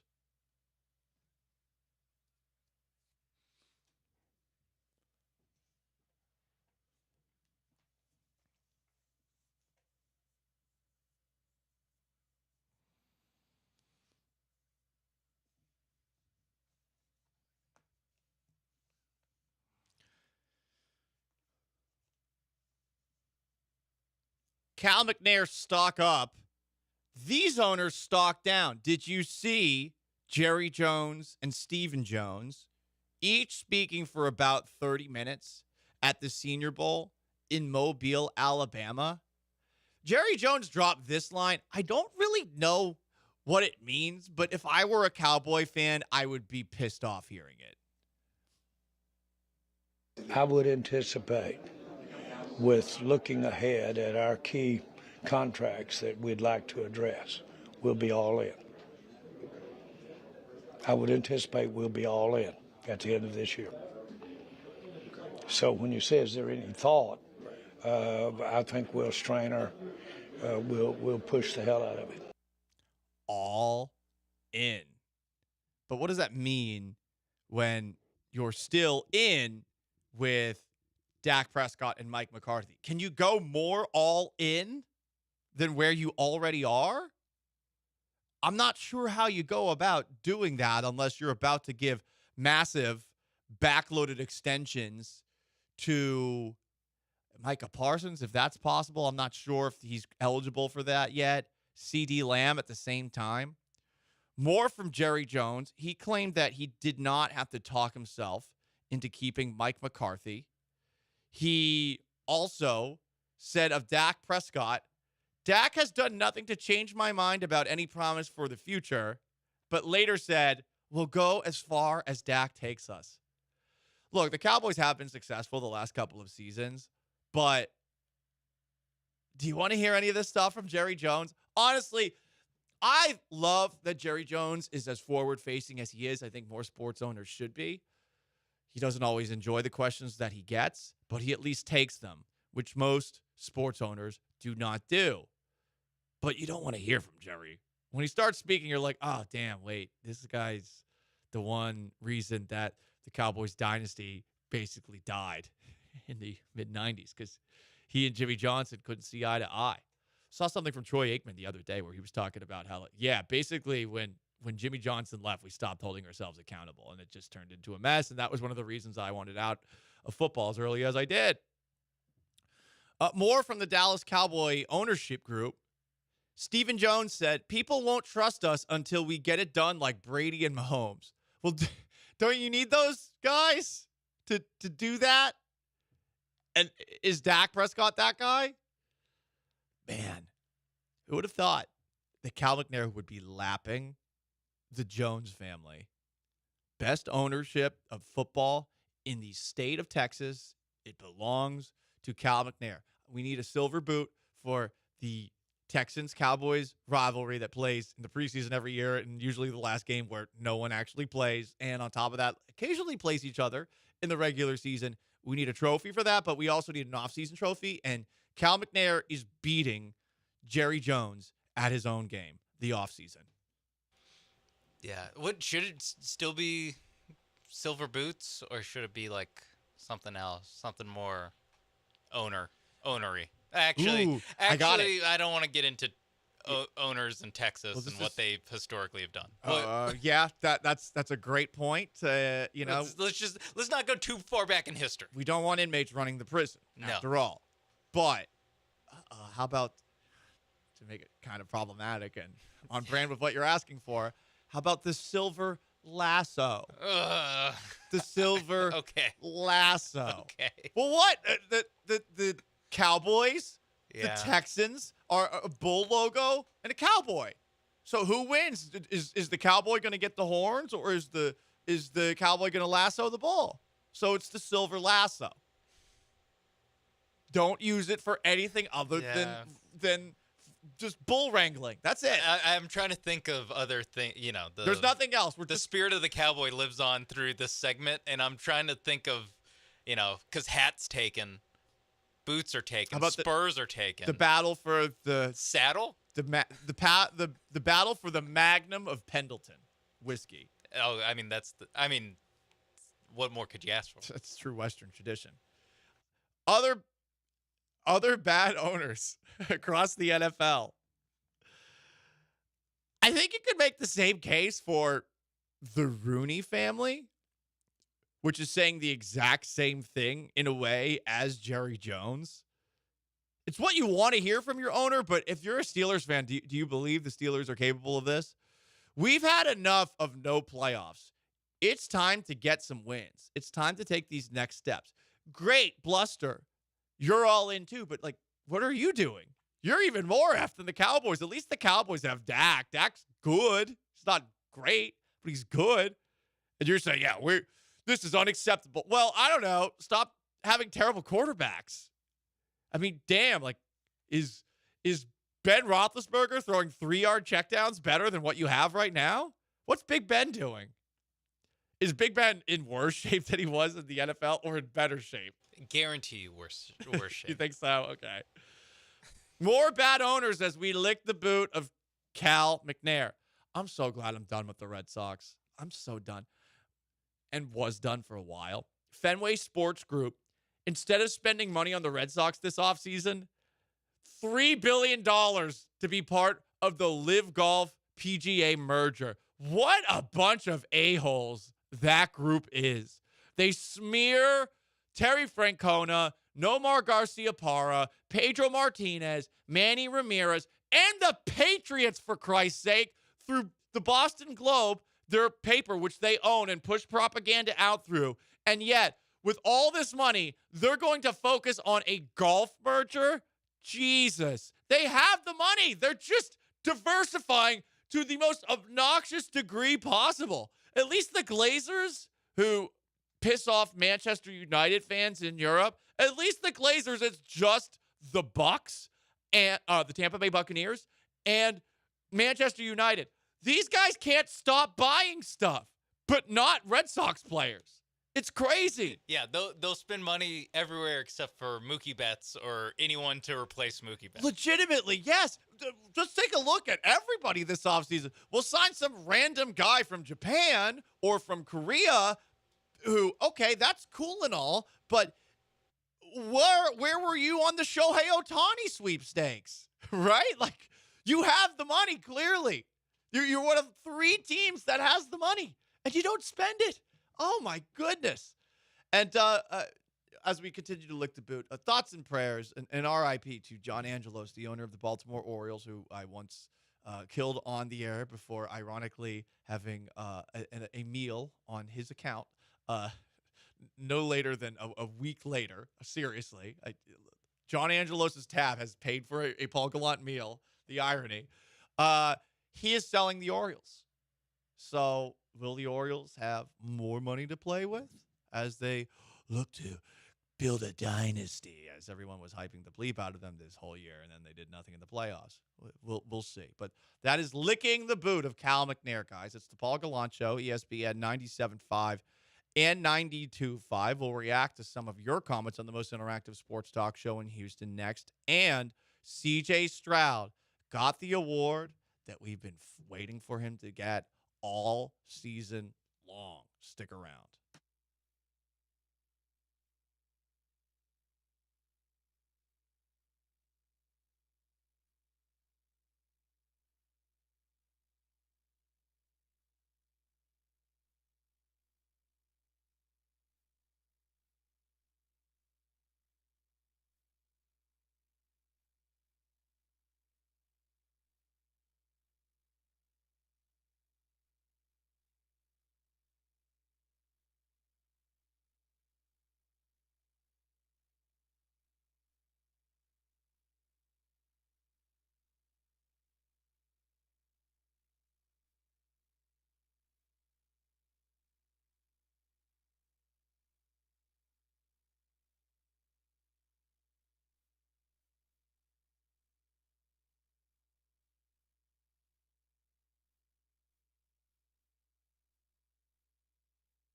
Most interactive sports talk show in Houston continues.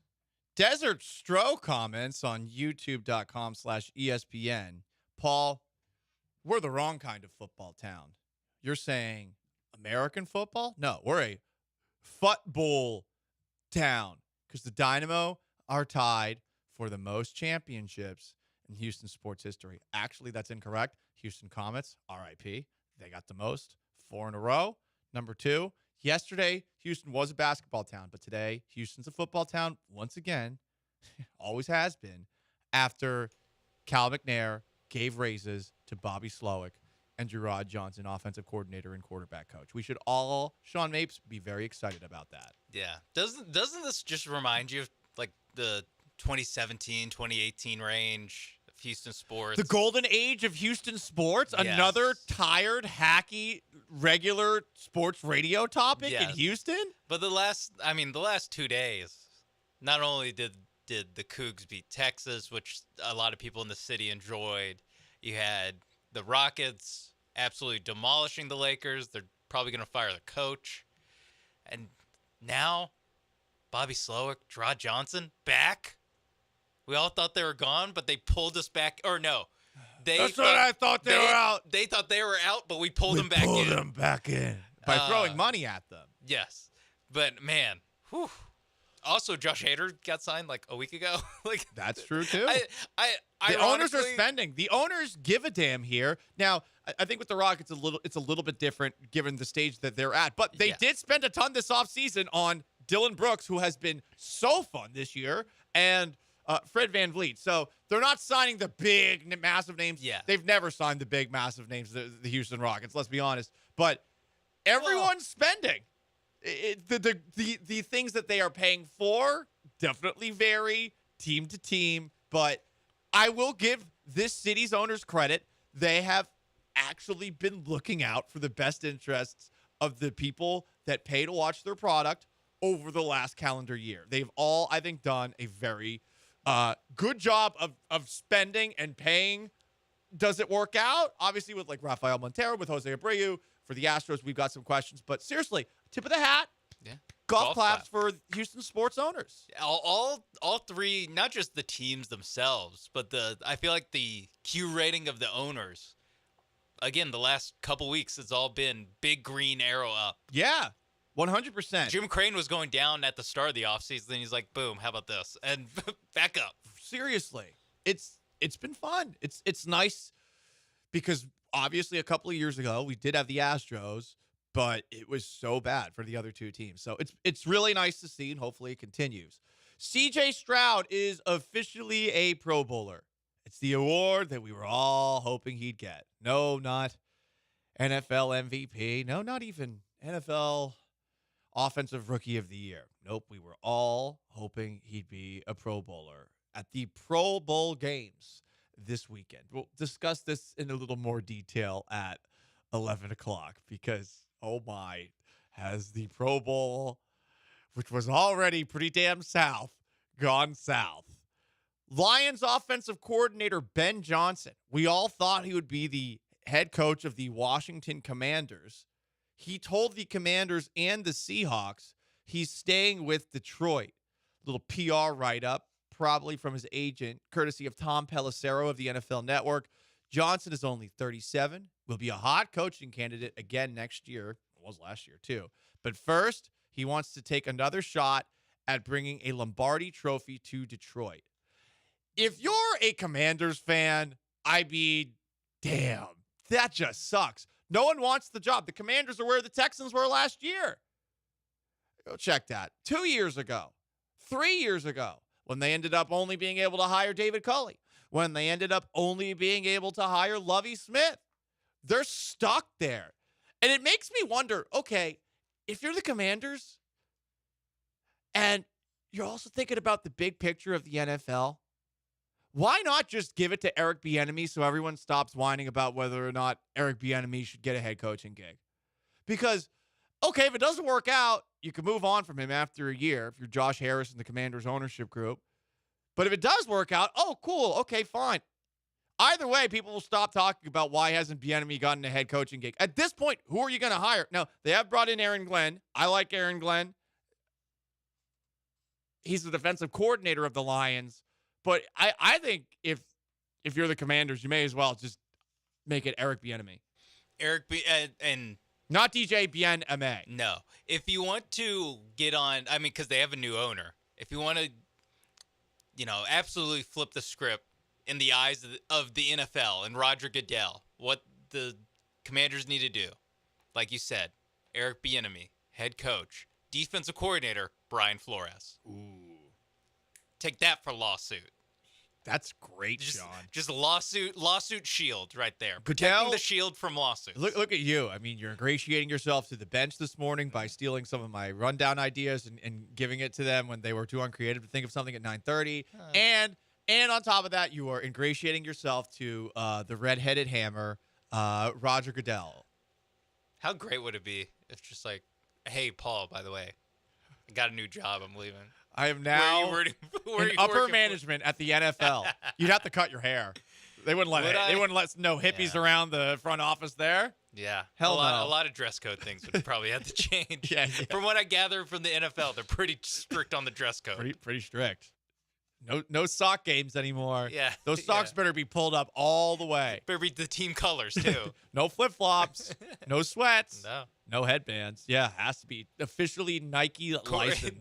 That's I will say, Paul, that's when you know to start worrying, is when I get a very corporate-friendly haircut. That's when you had to start worrying. Okay, that's definitely something that I will keep in the back of my mind going forward. So, Commanders haven't hired anybody. Seahawks still haven't hired anybody either. I guess they had Ravens defensive coordinator Mike McDonald in for a visit. That seems like the smart play for the Seahawks, given how well he's done against the Shanahans. By the way, Bill Belichick, no job. Texans defensive coordinator? Huh? I mean, he's available. You got Nick Caserio in Houston. Yeah, or you got the connections. I mean, I hear that he might be going to Fox. Oh, my God. It would be Patriots porn if Fox has Brady and Gronk and Belichick. Oh, my God. I would love that. Anyway, I'd volunteer to be an intern on that show. I'd leave this job. Speaking of leaving jobs. No offense. No offense, Mr. Gow. I'm out. At least I'm leaving to join the machine that is the NFL. You're joining to unpaid internship to get coffee for Rob Gronkowski. Coffee and whatever else he drinks. He deserves that coffee.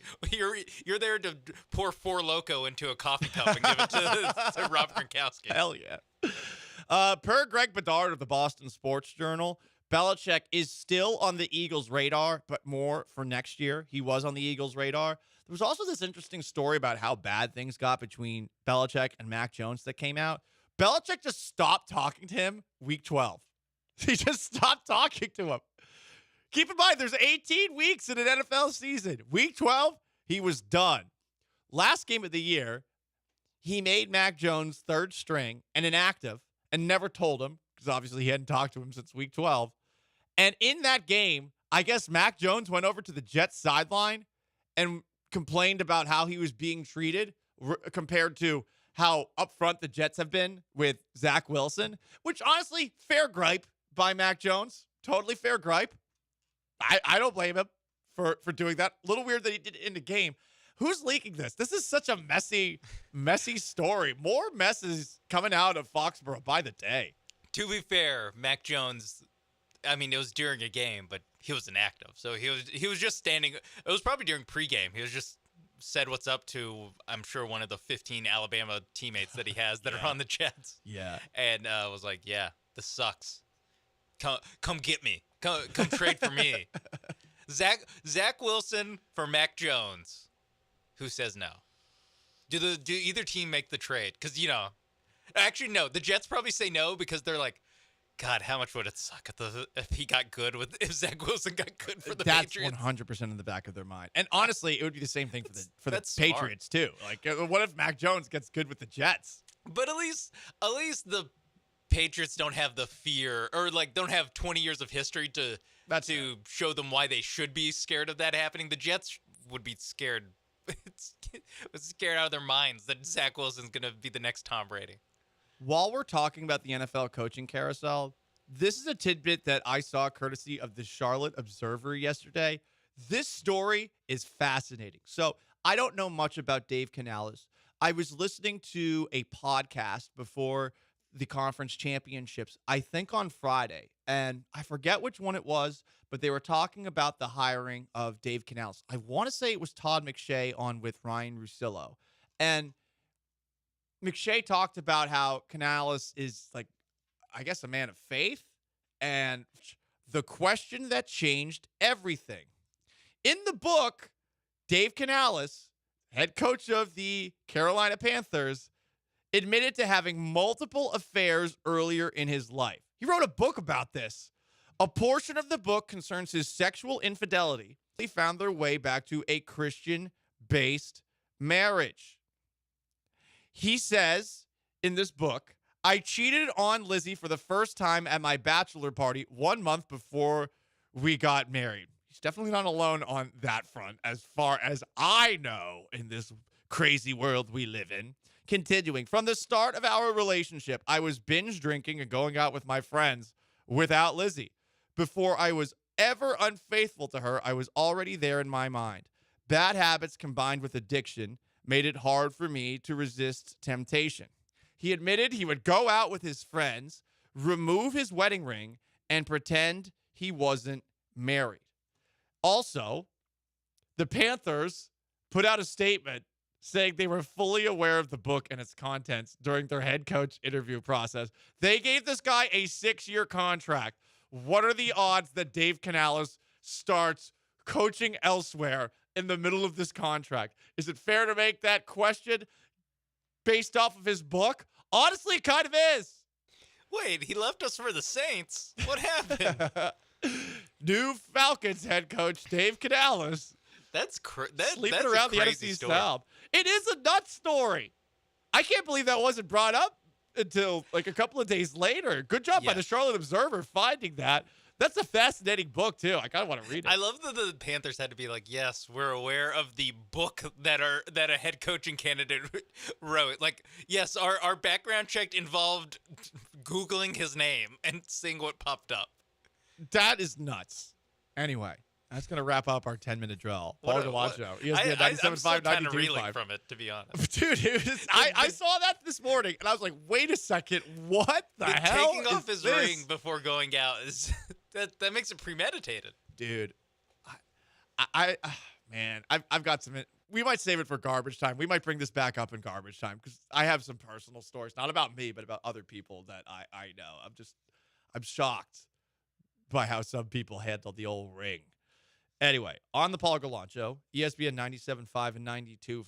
Up next, we continue our Astros countdown with an interesting question about leadership in the Astros clubhouse. Who is going to be the guy in a post-Martin Maldonado world?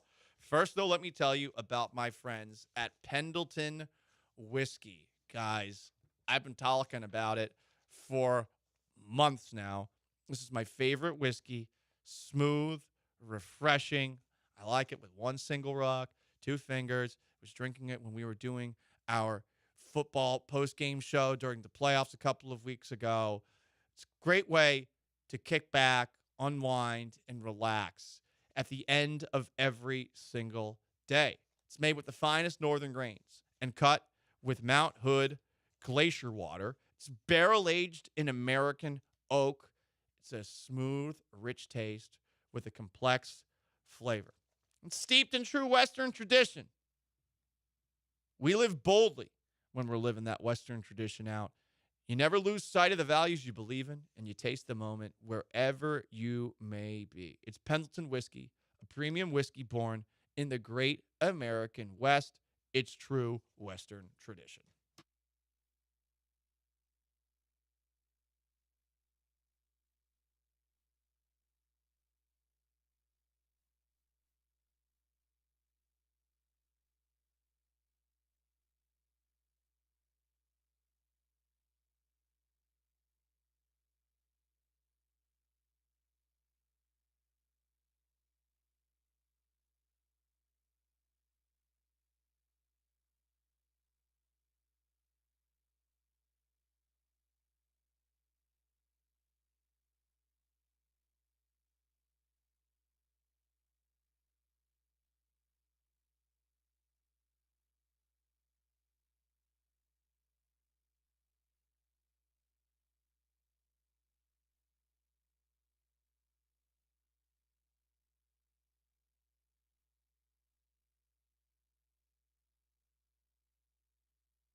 Welcome back to the Veritex Community Bank Studios. Here is your ambiguously gay host, Paul Gallant. That Dave Canales story is something else. I'm still a little jarred by it myself. He's only, 37 you said? 42. 42. Okay. Oh, yeah, it's Ben Johnson is 37. 42. Okay. Because I was just thinking, how... It's hard to go, that was so long ago. That was an older, now I'm older, more mature. That was young me. And it's it's hard to squeeze all that growth into a small amount of time. Seriously. Yeah. And look, best of luck to him. Clearly, he and his wife are back on the same page. If you can reestablish trust in a relationship after something like that, and all the power in the world to you. Yeah. But at the same time, wow. You wrote a book about your perhaps worst moment ever. You've rebounded from it, I hope. You better stay there. You better effing stay there.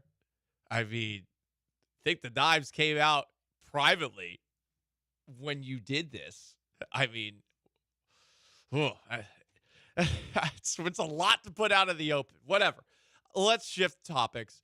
The Houston Astros are 12 days away from having pitchers and catchers report to spring training in West Palm Beach. Give me that trombone. It's always Astros time in Houston. Are you ready to play? A lot of people were wondering what it was going to be like if the Astros didn't win the division. I guess we'll never know. We're counting you down to the Astros pitchers and catchers reporting to spring training in West Palm Beach. Number 12, greatest Astro. To wear that number for Brian McTaggart in this list, this guy has the coolest nickname I think I've ever heard. Doug Rader, the Red Rooster. It's a sick name. Do you have red hair? Kind of want to know the backstory to that. Won 5 consecutive Gold Gloves at third base from 1970 to 1974.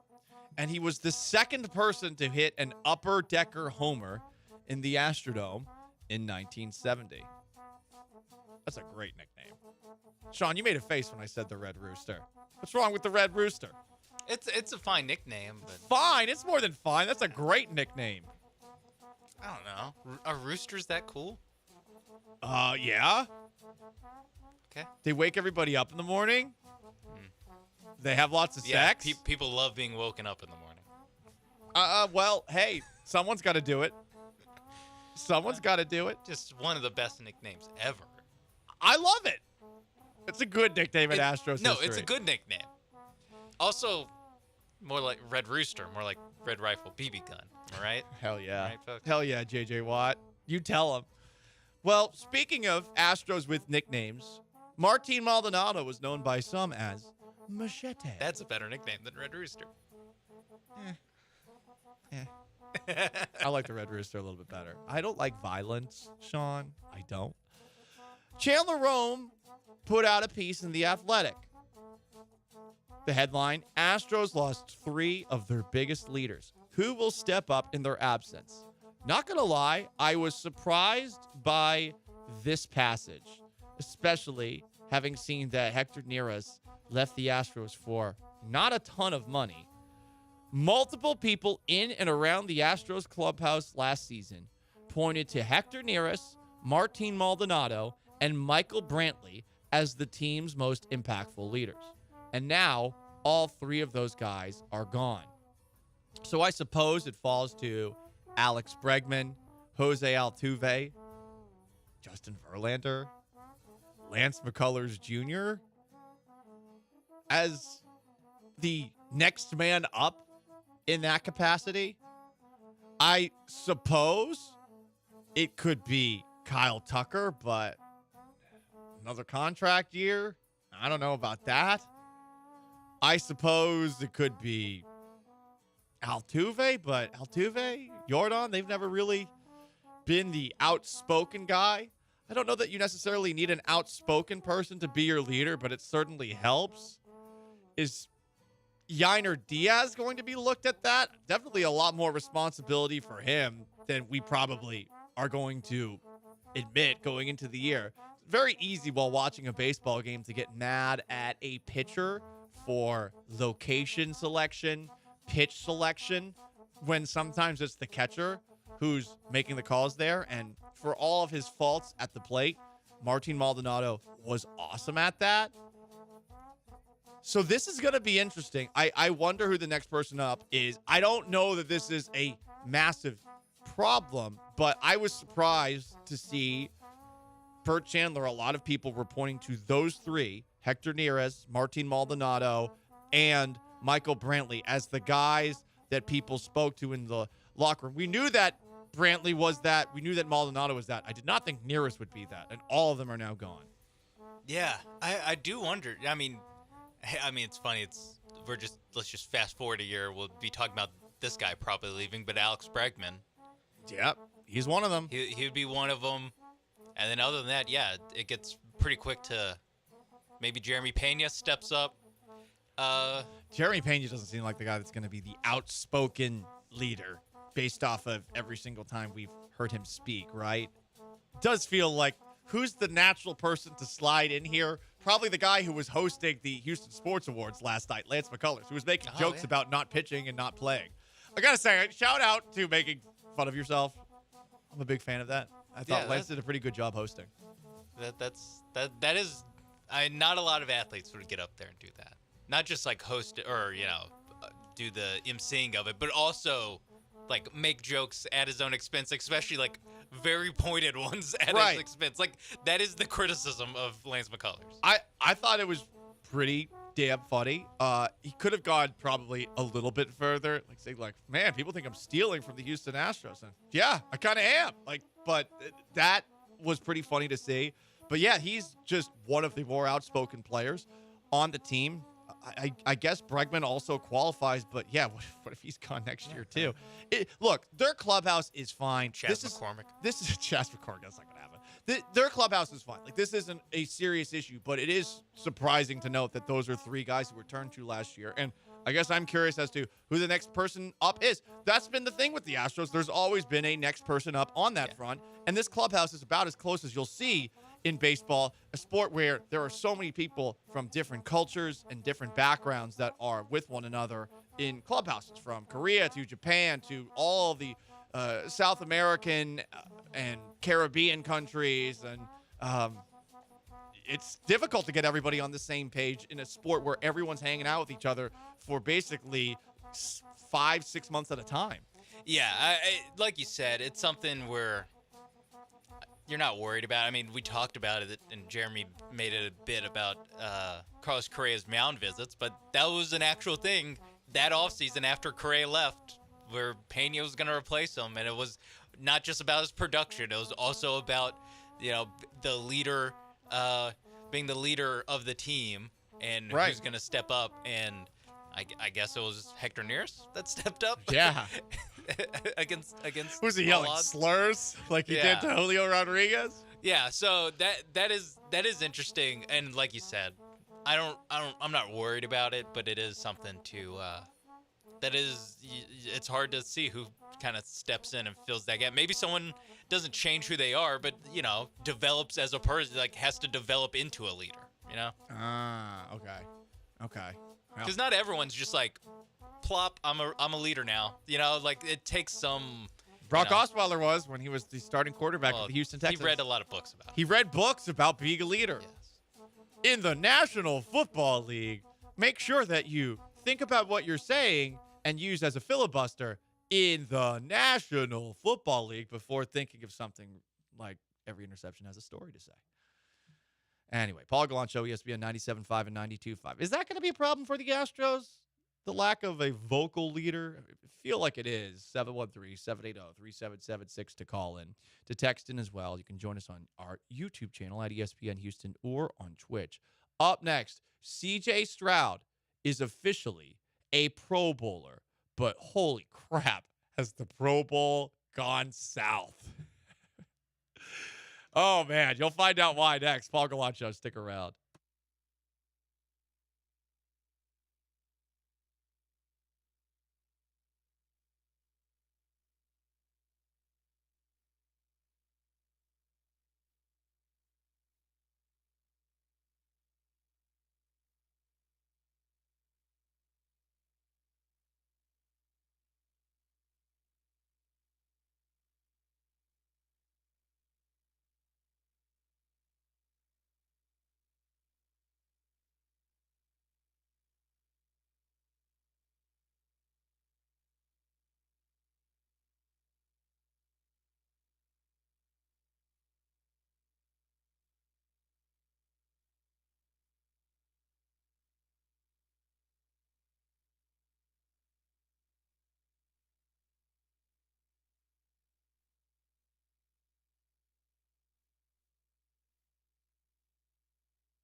Live from the Veritex Community Bank Studios, it's Paul Gallant. Join the conversation by dialing or texting 713-780-3776. Most interactive sports talk show in Houston. Load them up because at 11:15, by text, by YouTube, by Twitch, we will be doing our weekly segment, Soft Boys. Who's been soft in the world of sports this week? Who's been soft in a little game that we like to call life? CJ Stroud is officially a Pro Bowler. Good for him. Lots of good news for him today. Bobby Slowick, offensive coordinator, staying. Cal McNair gave him a raise. Gerard Johnson, quarterback coach, he's staying. The Texans gave him a raise. Texans, swarm! Huzzah! And now CJ Stroud is a Pro Bowler. Which honestly, he had a strong case to be going into these that are back in the NFL right now. Lamar Jackson and Tua Tagovailoa. Tua kind of fell off down the stretch. Lamar had an MVP caliber season. He had to be one of the three. So the original Pro Bowl quarterbacks, check that. The original Pro Bowl games quarterbacks, because they're not playing a game anymore, were going to be Patrick Mahomes, Lamar Jackson, Tua Tagovailoa, who I listed, along with Dak Prescott, Matt Stafford, and Brock Purdy. Now that CJ Stroud is a Pro Bowl quarterback, not going to lie, this list of replacement quarterbacks for the Pro Bowl games in Orlando, Florida, they are going to shock you, Sean Mapes. CJ Stroud, okay, that one makes sense. Here are the others. Gardner Minshew. I like it. Baker Mayfield. Okay. Geno Smith. Jalen Hurts, who did not have a good season this year. Ooh, Jalen Hurts. Right. Jalen Hurts is like, Jalen Hurts has to be walking into the locker room and be like, wait, what? I think he'll see CJ Stroud and he'll be like, there still are some good quarterbacks. He'll walk over to CJ Stroud and be like, how'd we get stuck here? And I think it says a lot about Tua that Tua didn't opt out, about where he probably views himself. This is the same Tua Tagovailoa who, remember, was asking for a jersey exchange with Patrick Mahomes after the season came to an end, and Mahomes was like, well, not now, no. He got shut down by Mahomes at the end of the game. Is this Tua's first Pro Bowl? It must be, because you would think he would opt out. Because I think that's what it has to be. Because it's CJ's first Pro Bowl. It's Hurts's. I assume it's his first Pro Bowl because they made the Super Bowl last year, and he was not in the Pro Bowl. He could have just been healthy at the end of the season and made the Pro Bowl. But I think it might be something where it's like, if it's your first time, you go. After that, to Orlando, though, CJ Stroud views himself. Yeah. Well, maybe he's going to do some free agency recruiting. That's what I'm hoping for. Do a little recruiting out there, CJ. Hey, Geno Smith. Well, no, not him. But hey, Baker Mayfield. No, not the quarterbacks. So in total, 27 players from the Pro Bowl, which I'm assuming is a quarter, are at least a quarter. It might actually be more because they don't do full 53-man rosters. I don't think they do. So 27 players have opted out. There's 27 replacements. Some of them I'm sure are on the Chiefs and are on the 49ers, but especially the 49ers. But 27 opt-outs, and the quarterbacks have gone from Mahomes, Lamar, Tua, Dak, Stafford, and Brock Purdy to CJ Stroud, Gardner Minshew, Baker Mayfield, Geno Smith, Jalen Hurts, and still Tua. Yeah. Oof. Not great. I get some guys are like are playing through injuries and then get a surgery and they're like, hey, no, what I'm not gonna do is put off my surgery to play a flag game, to be in the friggin' Pro Bowl games, to wear a bucket hat and hang out with Eli Manning. That's not what I'm gonna do. I would play in the Pro Bowl games though. Was flag football? I'd play in the Pro Bowl games. What if everyone else in Houston sports media got invited and opted out? What if DJ was like, not worth my time? And I got in instead? Yeah. Well, I mean, I would prove everybody that they were wrong to not have me, and I'd take the game so seriously that no one would invite me back. Okay.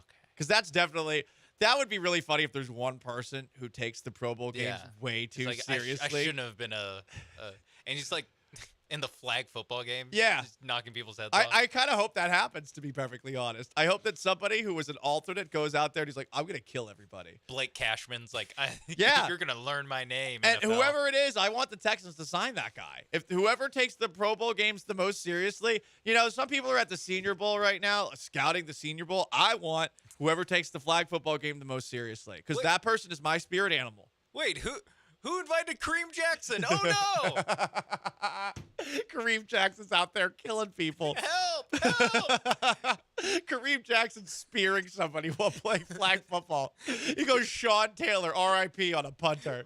But there's no padding. Baker Mayfield just opts out on the spot. He's like, I'm not doing this. I can't do this. I'm out. Well, Baker could pop some zins while he's in this flag game. And Baker might take it seriously because he's got a chip on his shoulder. Yeah, in actual football games too, he's always like lowering the shoulder on. He's great at, and a lot of quarterbacks are great at this, of finding out who the smallest defensive back is, and then when you're scrambling, just lower the boom on that guy. Hit stick. The guy who weighs 160 pounds. Wait, truck stick. Yeah. That would be awesome if it happened. I used to want to watch the Pro Bowl when I was a kid, and maybe it's different, but I remember actually good Pro Bowl games back in the mid-'90s. I think John Elway led them on a touchdown drive at the end, and I don't think they were taking it quite as seriously, but they are definitely taking it more seriously than they do today. And I get it. You don't want to get hurt. It's such a violent game, and freak stuff can happen all the time.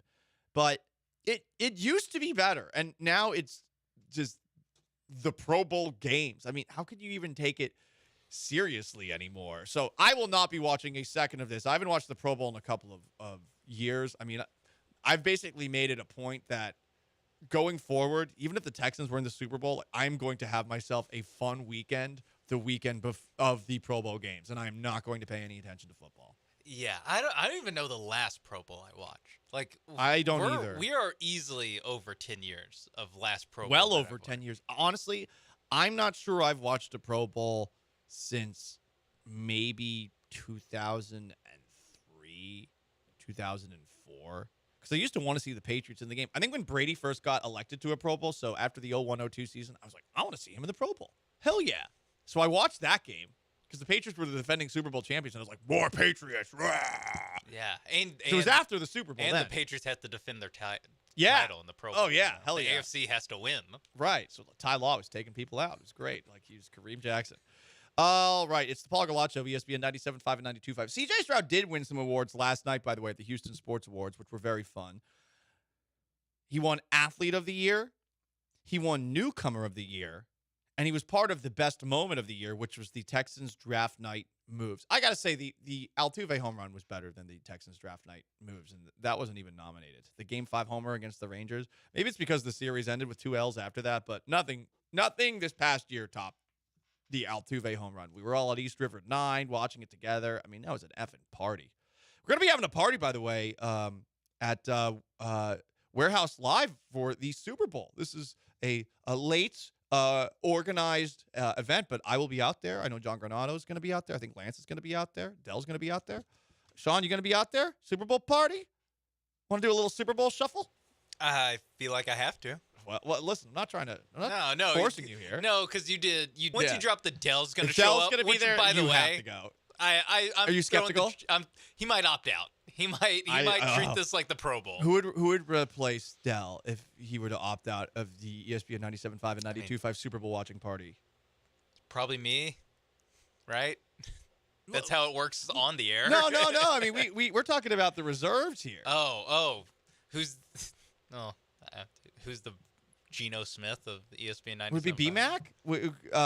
Well, because don't put that on BMAC. Well, he's the one who Jalen Hurts, maybe. He fills in for all the shows as a producer, so I guess it would have to be BMAC. I think. Anyway, 713-780-3776 to call in, to text in. Up next, Soft Boys.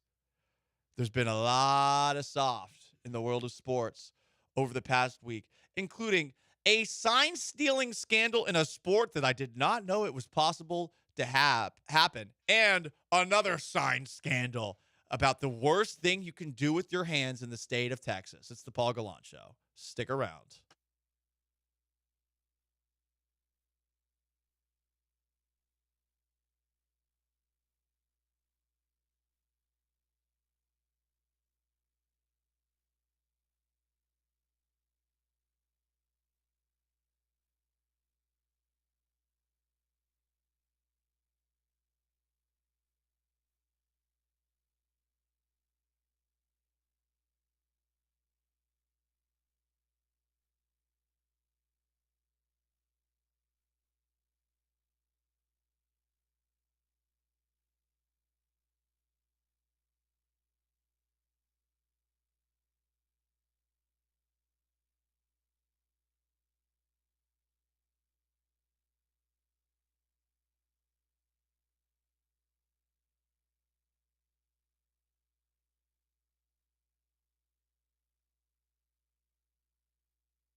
Back to the Paul Gallant Show, coming to you live from the Veritex Community Bank Studios on ESPN 97.5 and 92.5. Some people are asking, with the Houston Sports Awards happening last night, who would win awards here at ESPN 97.5 and 92.5 for a couple of different categories. We will entertain that later in the program. First, though, guys, it's 11:15 on a Wednesday. It's time to bring back everyone's favorite segment on the Paul Gallant Show, one you can contribute to by texting in 713-780-3776 or tweeting at Gallant Says at Shawnee Maves or twitch.tv/ESPN975 or youtube.com/Paul Gallant in honor of that time that Ime Udoka called LeBron James a soft-ass boy. It's time for Soft Boys.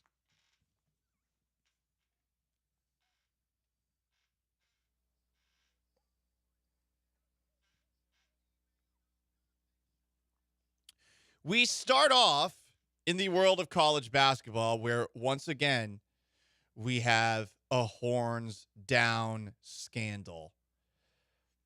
For those who don't know, over the weekend, BYU students who were wearing shirts that spelled out, left to right, horns down, were told to remove said shirts before the game. A lot of people, I think, quick to the trigger, believed that Texas had somehow and some way made these students take the shirts off. That wasn't the case. It was BYU head coach Mark Pope who scolded those students after the fact. I don't know. Are you guys reporting on this horns down T-shirt? Are you guys hearing this? Yeah.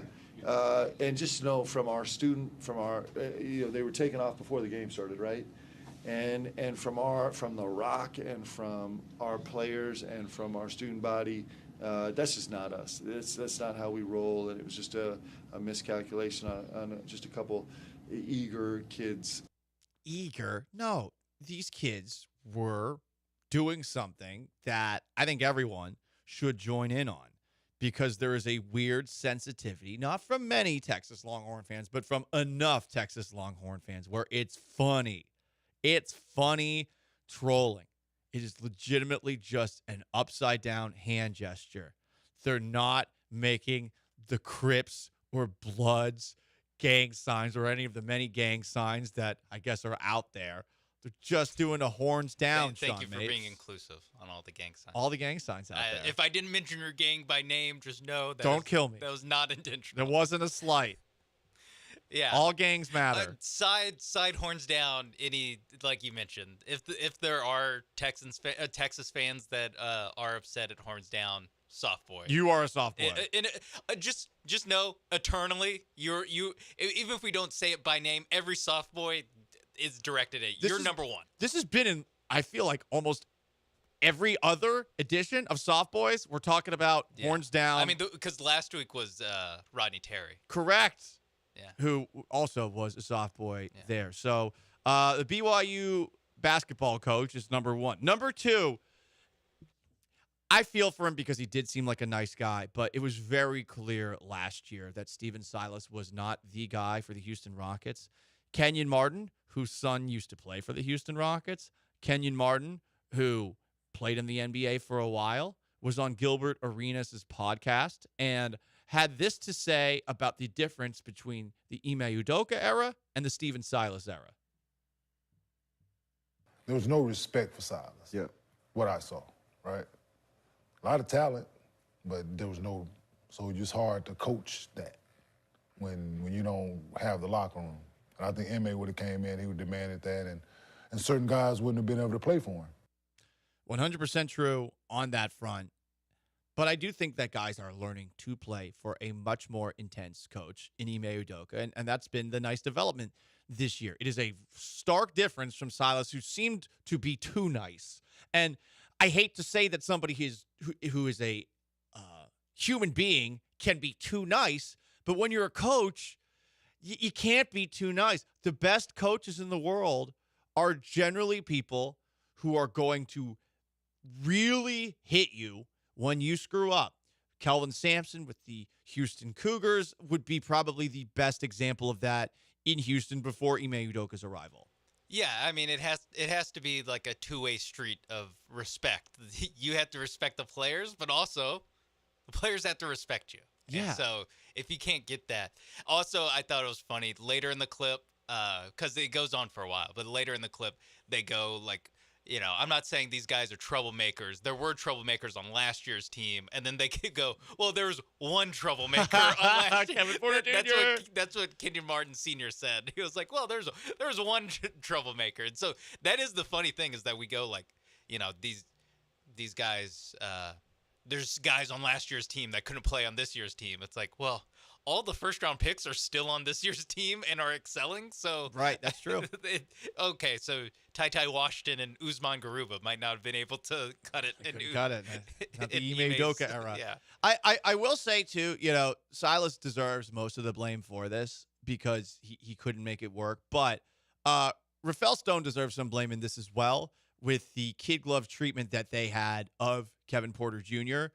If you can't be hard on Kevin Porter Jr., who's acting like a clown, and it seems like Rafael Stone, at least based off of reporting, was the reason for that, then how seriously can you be taken as a coach if your arm is being tied behind your back? So I think Stone effed that up a little bit as well, and the good news is now going forward, his hands are out of the coaching cookie jar.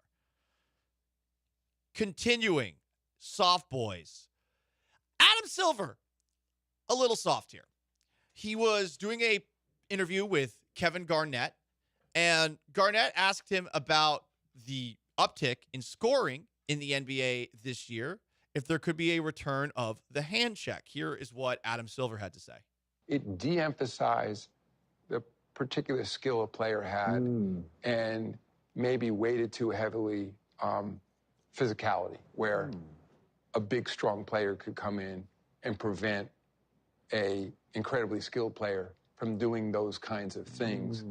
I think of, not that he's a small guy, but a smaller player like Steph Curry can do on the floor. I think that when you think of some of his ability to shoot, his ability to move through the paint, that if guys could just bang him and knock him to the ground, as that was once the case in the league, I don't think that would be a better brand of basketball. I also think we have to find the right balance, because I know when I sit in the stands or talk to friends sometime, they want to bring back, and we've tried to bring back a little bit more of the physicality. Like, I think people like to see hard defense. I mean, it goes a little bit before to what you and I are talking about, like touch and feel. Like, I don't think either people like that idea that guys can go through unscathed and, like, you're protecting your star players. I'm glad he said that at the very end.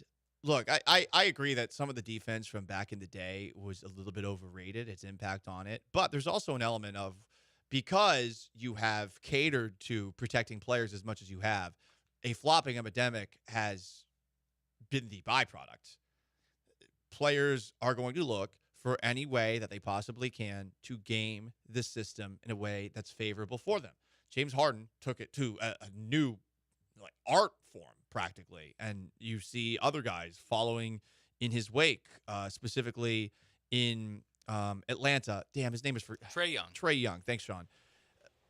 There's a lot of players who have taken this in the wrong direction, and that, I don't think there's any putting that back in the bottle. The NBA has changed on that front, where physicality is practically out of it entirely, and I do hate that. Part of that's because I'm just a meathead who loves football more than anything, but basketball used to have an element of physicality to it that I thought separated it from other sports, like baseball, for example, too. And I like that extra element. And now it's LeBron James is flopping to the ground after a reach over the back by Dylan Brooks like he just got shot. And I mean, I don't know. LeBron would have been great back in the day because he would have blasted through all of this stuff. Yeah, I mean, it is. I mean, bringing up LeBron specifically is funny because he did play in the old era. The hand check was a rule until like 2006. Like, right. He started in the NBA with the hand check, and he grew up playing hand check basketball. But yeah, I do think. I mean, he's right that. Listen, back in the 2000s, before they got rid of the hand check, no one was like, man, 77 to 78. There were some pretty rough This games. is awesome. Like, we love this. Like, and viewership did go up when the offense. Same thing with the NFL. When the offense, got more beneficial rules towards them. It's just now, I think in both sports, the genie kind of needs to get put back in the bottle a little bit. I think two ends of sports, right? It's like we're too far because, and it makes sense why both leagues were like, hey, if people like scoring, like let's lead the horses to water a little bit more. But now at this point, I do think that, I mean, people just aren't enjoying it. I mean, especially regular season NBA defense is awful. It's very doesn't matter. Playoffs, it's great, especially on a bad night, because there are nights where teams when it's a good team versus a good team, and you can tell both teams are taking it seriously, that it actually is good defense. But there's some nights where, like the Atlanta Hawks against the Mavericks, where they're just like, F this. Yeah, screw it. And that part sucks.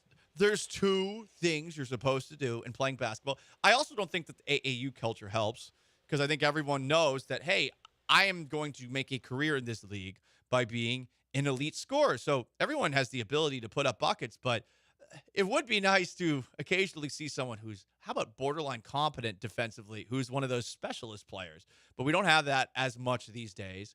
One last thing. There is a sign-stealing scandal in college basketball. And I got to say, what? So Kansas State accused Iowa State of having someone, I guess, look into the team huddle and stealing hand signals. I don't know how the hell you would pull this off. I don't know how the hell you would relay this to players in the middle of a game. And the head coach of Iowa State, TJ Otzelberger, is pissed at these Kansas State on Iowa State accusations. The ludicrous rumors earlier this week that somehow we were trying to gain an advantage looking into our opponent's huddles is an affront to our players, our fans, and to me. It's not who I am. It's not what our program is about. And I'm angry that someone would even make that suggestion. What is factual is one of their staff members cursed out one of our student managers who is mopping the floor under the basket. So let's put this to bed here and now. It didn't happen. It won't happen. And others need to be much more careful. Got to be careful going forward. I love it. That was a great statement by him in response to all the haters. And I feel like when someone's accusing you of something, you are well within your right to strongly deny. Now, sometimes, like with Bill Clinton, it's going to, or Rafael Palmeiro and some others, it's going to blow up in your face. But I like a strong denial. I think this is a BS story. I think Kansas State's being a bunch of soft boys. Making an accusation about sign stealing in basketball, what are we talking about here? And maybe we're a little bit defensive when it comes to sign stealing and not thinking it's a big deal. But of all the sports, football, baseball, basketball, the three major American professional sports, basketball, there's sign stealing. Get out of here. I don't buy that for a second. Yeah, I mean, the only way it would help you is in the hardest, like, it would be the way that's hardest to execute, which would be know what play they're drawing up in a huddle, but it would have to be for like an out of bounds, like quick shot opportunity. Something like that. Because every other basketball play, there's really only like 3 or 4 different ways It's to improv. do it.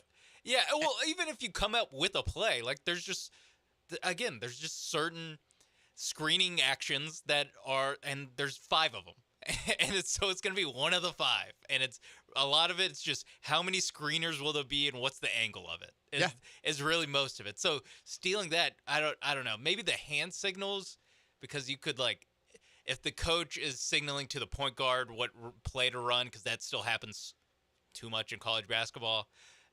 And then if you could know what sign it is, like, hey, we're calling whatever play. And then you could then yell out, hey, watch the left elbow jumper here. But even then, it's so much time just thinking, like, explaining all of that. The ability to relay this, I'm sorry, it does not exist like in football or in baseball. We're gonna need some Apple Watches. We're gonna need some. We're gonna need a lot more stuff. But even that, like if someone's looking at their wristband or something like that, because they got something. It's crazy to me. Anyway, he's Sean Mapes. I'm Paul Gallant. It is Soft Boys every single Wednesday, 11:15 here, ESPN 97.5. Who's been soft? Up next. Speaking of soft, I was very surprised by this soft-looking picture of one of the game's best quarterbacks. Does C.J. Stroud have a chance to overtake him because of this? It's Paul Gallant Show. Stick around.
Welcome back to the Veritex Community Bank Studios. Here's your host, former Shorecrest Preparatory All-District Safety, Paul Gallant. A very fitting rejoin from Spencer Tillman here. Look, I'm not going to act like I was one of the greatest defensive backs in Florida high school state history. I'm not going to act like that. But I will say, I was good. Was I in the best shape? I could have been in much better shape then. And I would say the last 2007 to now, 16, 17 years or so. Damn. That makes me feel old. I've put a lot of work into working out. I was a twig in high school. Work out a lot. I feel like I'm in pretty good shape. Am I in the best shape? No. To basically quote Dr. Cox in the television show Scrubs, if you don't still hate yourself after working out, you're doing it wrong. You need to keep hating yourself. Keep that loathing going. So what am I saying all this to say? Well, there has emerged another perhaps unfair picture of a shirtless quarterback in the locker room. It's of Patrick Mahomes. And does Patrick Mahomes look bad? No. But does he look like the best athlete in North American sports? Not really. Am I in better shape than Patrick Mahomes? Honestly, I would. Can we have a shirtless off? Is that cool? Is that a little too homoerotic? I would love to do it against Mac Jones, former Patriots quarterback. And it's funny that this is going viral. There's a lot of other images of quarterbacks back in the day that have gone viral of shirtless quarterbacks. I think there was one of Eli Manning, Sean, at a beach. Didn't look great. There's been a couple of Tom Brady, obviously, him shirtless at the NFL Combine. Mac Jones. That didn't look great. Mentioned Mac Jones. Baker Mayfield had an unfortunate one where he's at the beach and there's a bunch of other NFL players there.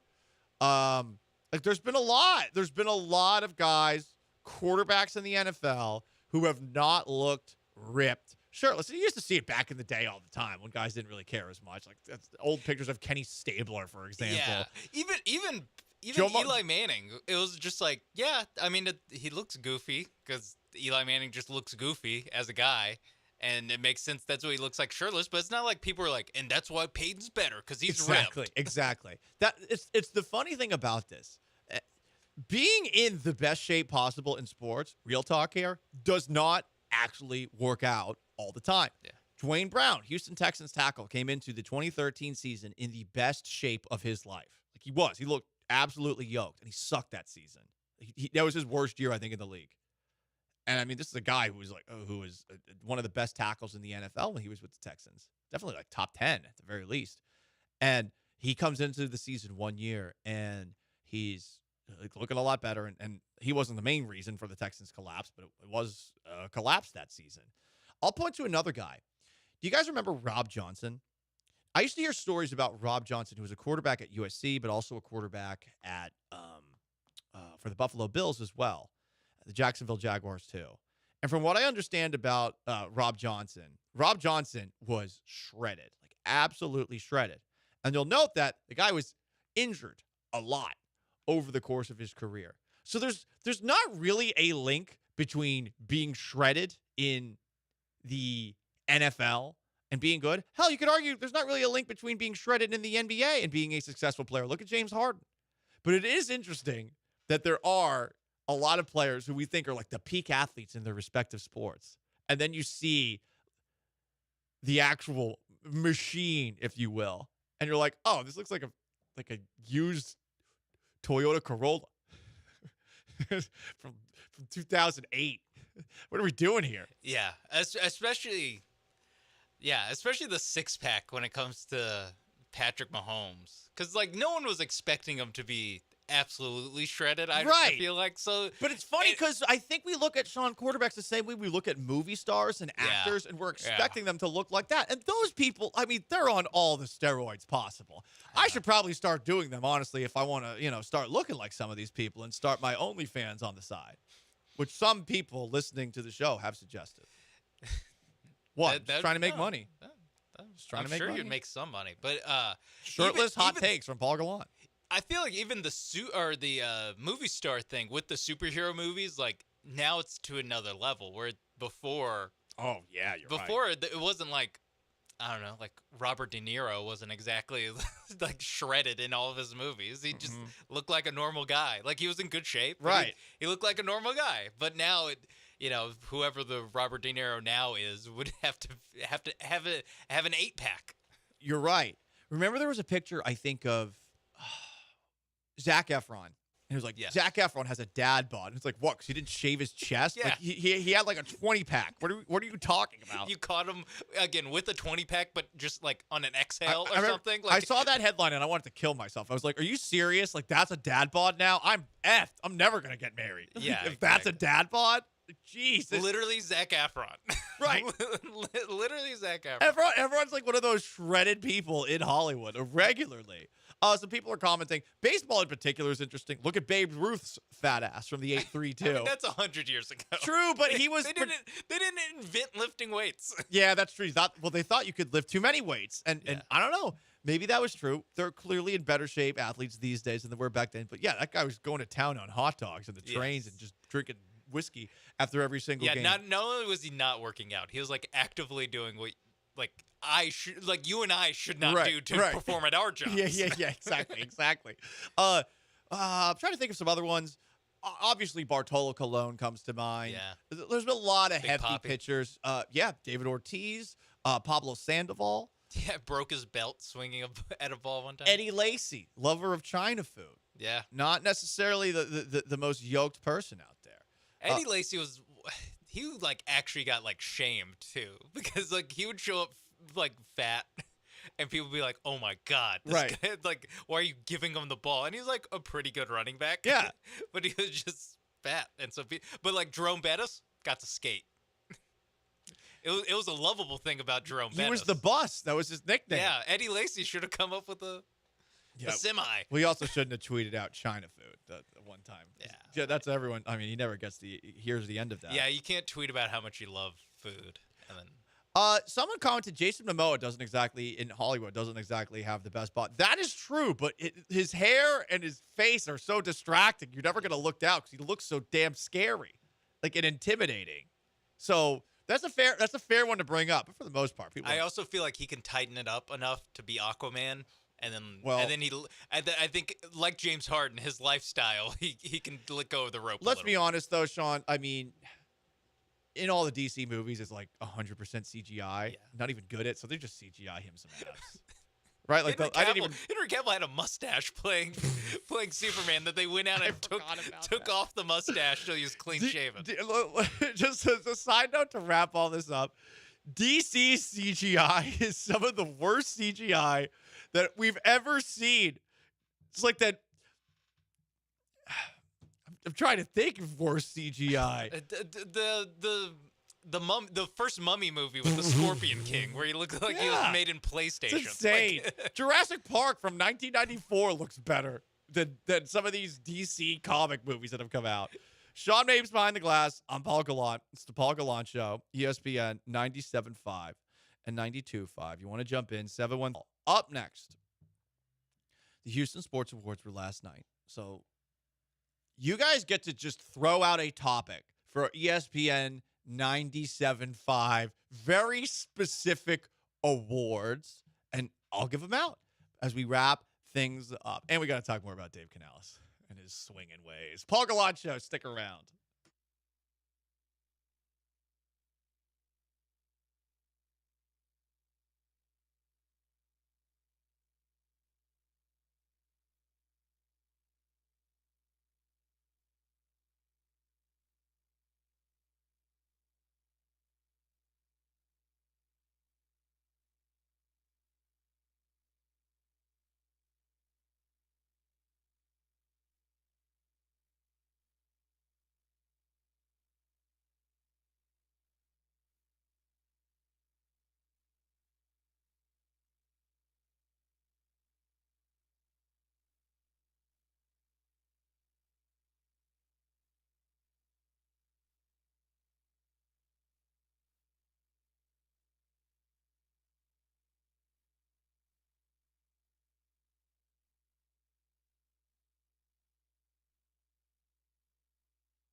back to the Veritex Community Bank Studios and your favorite 10 to noon sports talk host, Paul Gallant. Give him hell, Paulie. Am I too sarcastic for my own good? I ask that because last night I went to the Houston Sports Awards. I looked damn good. Oof. Just throwing a hundo. Brand new tie, brand new pocket square, lapel pin, Egyptian cotton shirt, suit from a wedding that I went to a couple of years ago that is weirdly short on the pant legs. I mean, I look good. And, I mean, that was the main reason I wanted to go to the Houston Sports Awards last night. Like, obviously the award show, but I wanted to have a picture of me looking hot. Let's be honest. You know? Might be getting back on the dating apps. You never know. But I posted this picture, and I added the caption. I just won the award for most ADD while hosting a solo sports talk show from 10 to noon Central in Houston. It's like a very specific topic. I posted this on a variety of social media. Sean, people have been legitimately congratulating me. I feel like they're not all understanding that this is a sarcastic, self-deprecating post about myself. They're like, wow, congrats. I'm not kidding. I've gotten a lot of these, and I'm like, no, this is just me looking good. Congrats on looking good, sure. Congrats on the award. I did not win this award, obviously. There's no specific category for this. Please, for the love of God, people, I am sarcastic sometimes. I think the lesson here, because what I think happened. I think people saw a picture of you in a suit at an award show, and then they saw the caption start with, I won an award, or, whatever it was. Here at the Houston Sports Award, I won. And they're just like, oh, congratulations. They just did not, read the entire, I don't know, the title of the award. Yeah. Because it wasn't that wordy, but it was more than just, best host. It was there's some work to it. So they just saw, tonight I won at the Houston Sports Awards. They're like, oh, congrats. And I think the lesson here is that however much time people... Quicker caption. Or just however much time you feel like you're working on, the perfect caption for a picture on social media, I feel like people aren't really reading it. No, they aren't they're at all. Perusing at best. My favorite one is some Instagram, that hoe over there, a thought, posting this picture where she's essentially wearing floss that's going up the crack, and a long post about we need to save Gaza. Yeah, it's so great because no one is going to read that. Over the last couple of months, I learned a lot about myself. No one's reading. Yeah. No one's reading any of that. I've been on a journey lately. Let me tell you about it. Oh God. No, an offshoot of it is it's actually kind of the response, but it's, in my mind, pretty nefarious. I want to know what you think. Is the same thing. Very attractive woman, very close to naked, on Twitter, and they just go what's on your mind? Or yeah. I'm alone with you in an elevator. What you doing? Farting. Yeah, exactly. Probably staring at my shoes. I don't know. Definitely staring at my shoes. But look at my watch, my phone, checking the weather. Yeah, but the engagement farming that is just a picture of a pretty lady and then saying what's on your mind? What's the line that you would use on me? It's just okay. I know what the game is here. The game is the game. Yeah, and you know what? And I don't hate the player. I hate the game. I hate the game as well. So anyway, I did not win an award last night, but in honor of the Houston Sports Awards, some people have suggested some awards to give out here at ESPN 97.5 and 92.5. Host with the most anger issues. You would think that it would be Joel Blank. Nope, it's me. It's me. How many people? Thank you for the applause.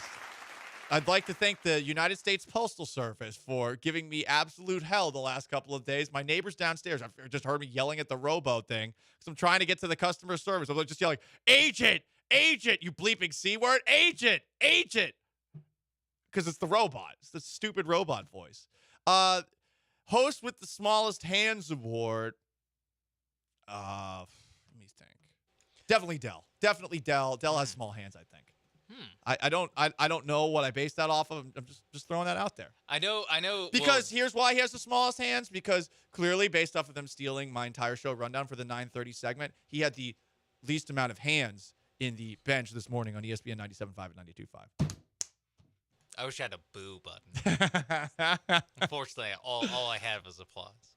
Sean's got the biggest hands because his hands are in a couple of different shows and, stealing content. Best dressed host in the category of capri pants goes to, I did not wear my white linen capri pants. Did not wear them. We'll be wearing them in a couple of weeks, though, at a wedding in Mexico. Can't wait for that. The award for the caller most likely to say rhino wiener on the air. That goes to Mega, I believe, from the Twitch. So congratulations to him. Dad Bod Award at ESPN 97.5 and 92.5. Definitely Josh Beard. It's definitely Josh Beard. Sorry, Josh. I mean, listen, there's a lot of mass up there. That's for sure. There's a lot of mass in the midsection as well. Is massive shoulders that like definitely has some Bane-esque ability. Like you sculpt this down, he could look like Bane from Batman. But it's just the middle. He's definitely the most Dad Bod Award. Yes, 100%. It is the most textbook example. 100%. What else do we got? That's pretty much it. Dave Canales is the head coach of the Carolina Panthers. And if you missed this in the 10 o'clock hour, Canales wrote a book about his sexual infidelity and how he and his wife worked their way through it. He cheated on her, his wife, before their wedding at his bachelor party and had several affairs. I can't believe he wrote a book about it. I got to say, though, a football coach having an affair, it's not that surprising, especially for anyone in the coaching game because you're away for such a long period of time. There is a part of me that wonders about just how many people do this as a whole. I hate to end the show on a down note, but the institution of marriage, I see stories like this and I just wonder, how the hell am I ever going to be able to do it? Because I'm an idiot. And I mean, anything that's shiny, I'm like, oh, look at that. Oh, look at that. Oh, look at that. Like, I wonder about that. These long relationships and stuff. And this is not me saying, like, do as Dave Canales did. And you know what? If this worked for he and his wife, great. All the power in the world to him. But, man, and I know people that do stuff like this. Like, they remove their ring when they go out. Or they don't tell people they're engaged. And then they get mad at you for congratulating them when they're engaged, even though they've been hitting on you for 2 years. Like, it's weird stuff. I don't get it. I'm just a single man living in 2024. And that wraps up the Paul Gallant Show. Big thanks to Sean Babes. Big thanks to our YouTubers, our Twitchers, our texters, and callers. I am merely Paul Gallant. So long, farewell. Connor and Beard are up next. Peace! Cal has a great statement from Pitbull.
It's a Wednesday on Connor and Beard. A wonderful Wednesday. A wacky Wednesday. And you are welcome to join us. I don't know what that was, Josh. Don't give me that look. I'm going to give you that look. I don't know why has it got to be a wacky Wednesday? You never know what's going to bring. Are we just some like weird 1980s I'm not afternoon I'm not radio playing show? at 100% today, to be honest with you. So you never know what's going to happen. Are you sick again? I don't feel as I Do you feel worse today than I did yesterday. Okay. All right. I'm not like bad though. Just my throat kind of hurts. I jokingly moved over yesterday, but this is You're just I'm being moving everything over. absolutely ridiculous. You said I'm here. You're if it was okay. bad, I wouldn't be here. Right. I understand that. Like no fever, no throwing up. I understand being here. But that doesn't mean I want to get whatever gunk you have. It's not gunk. It's gunky. You're gunky today. Yeah, I'm not gunky. You know what I am? Amy Adams gunk today. I'm That's nice, who you are. No, I'm not. Don't you dare. Yeah, I'm you're not, Amy Adams gunk. I'm not a mid-aged white woman. I'm not. You're acting like one. No, we've got a lot to get into today across the show. You can join us 713-780-3776 to call or text. Of course, you can watch the show. Head over to YouTube, search for ESPN Houston, and you can do that there. Find us on X, or as they like to call it, Twitter. M. Connor Radio, Josh Beard Radio, Carlson Radio, who's still basking in the glory of the U of H win the other night. You guys, what do you got? Your Final Four shirt on today? Even though it didn't go well, and I was there to watch the misery, yes, I do have a Final Four shirt on today that I collected for free after the University of Houston handed them out because they weren't selling too well after what happened. Well, I got that shirt sent to me, and it's never left my drawer of my dresser. So maybe if you want a second one, I could give it to you. Just, it's never been worn. Give him all. Brand new. I'm glad that you proudly wear that. You shouldn't feel sad about that. It's a Final Four shirt. It's no, awesome. it's great. It's more than A&M will ever accomplish. I don't know why you have to throw A&M under the. This isn't. You know what? You're just mad because I'm sitting farther away from you. This is awkward. It's not awkward. I'm looking right at you. You know what's not a little awkward? awkward on the Twitch because you could just see my hands. You know what's not awkward? Is having guys. It's a day of celebration. That's what it is because the prodigal sons are not leaving us. Bobby Slowick and Gerard Johnson are staying with the Texans. Glory, glory, hallelujah. We don't have to do Bobby Watch anymore. Thank God. Well, I mean, for now.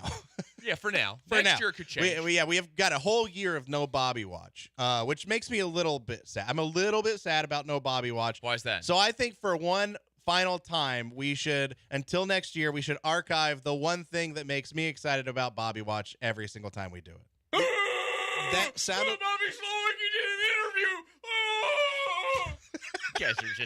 You guys are just haters. It's just my favorite thing in the entire world, Michael, and I'm sad that I don't get to hear it for a whole year, but I am very excited that Bobby Slowick. Oh, yeah, it'll be back out. He comes back on an elevated contract. Is that what it was? I think that's how, that was the wording, an elevated contract. That's what I'm going to start saying from now on whenever I ask for promotions. Be like, I would like to elevate my contract now, please. I'd like to elevate it by $15,000, please. Can we please that'd do be that? Wonderful. Oh, yeah, that'd be great. Who wouldn't want to do that? Bobby Slowick didn't get a $15,000 elevation. He got a multi-million-dollar he did.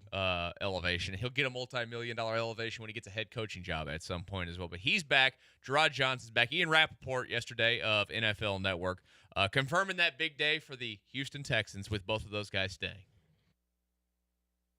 Bobby Slowick, who had been a candidate for the Washington Commanders job, among others, informed that team and, of course, the Houston Texans that he is staying in Houston, received a raise, as, by the way, did Gerard Johnson, their quarterback's coach, who had several OC interviews. So basically what happened in Houston was their young candidates, who everybody liked, interviewed several places and decided, you know what, I'm going to stay. And if you're a team like the Texans and you have Nick Caserio and you have D'Amico Ryans and you have C.J. Stroud, that is a good place to stick. How long is it going to be? How long is Slowick going to be there? I don't know. Maybe another year. He is a pretty strong candidate to be a head coach at some point. But the fact that they want to run it back and do this next year and learn a little bit more and win a little bit more is a very good sign for what Houston is building. It's absolutely massive, and we've talked a lot about the continuity. What does this mean long-term, Josh? Does this give you more confidence that, one, in the event that Slowick does leave, the natural progression still is now Gerard Johnson moving into that spot? Yeah, it means that, and I was on with Joe last night on the bullpen at 6:30, so not too much longer after the news came out, a couple hours after the news came out. And I think what what I'm most excited about is it at least gives C.J. Stroud that continuity and that consistency in the offense for, in my mind, at least 2 years, hopefully 3 years, maybe even beyond that. So what you get is you get one more year of Bobby Slowick in 2024. And then you probably get at least 2 years, hopefully at least 2 years of Gerard Johnson at offensive coordinator. Now he's already taken interviews as an offensive coordinator with other teams, so maybe he'll be, if he has one really good year as an offensive coordinator for the Texans, maybe he'll be a head coaching candidate earlier than we would want. But we at least know that that C.J. Stroud is going to continue to have consistency through the majority of his rookie contract. He's going to have that consistency. He's going to have more time, minimum 2 years, hopefully 3. I would love anything beyond that, where he's going to have that constant in the offense. And it also gives them time to bring somebody else in to start to get that person ready to take over. So you can go the 49ers route, or what some of these teams do with defensive coaches, where you can just continue to train guys, coach guys, and funnel them up through the coaching ranks, where they just go quarterback coach, offensive coordinator, leave. Quarterback coach, offensive coordinator, leave. And it's not like, obviously, you would love to have a guy here long term. You'd love to have somebody say, you know what, I'm going to stay with the Texans for 4 or 5 years as the offensive coordinator before I leave. You want him to be the Wolf of Wall Street. I'm not leaving. I'm not leaving. I'm not leaving. I'm not freaking leaving. But that's not the reality of the NFL. That's not the reality of the situation. So this, at the very least, puts this off by 1 year, ensures that Gerard Johnson is going to stay there and most likely be the guy to take over, and sets you up for success in the long term, or at least over the next 3+ years. I mean, I think that this is, and there can be a lot of things that are going, I shouldn't say there could be. There's going to be a lot of things that change throughout the offseason. There will be new additions. There will be departures. There will be a draft. This is the biggest win they could have had in the offseason, period. Yeah.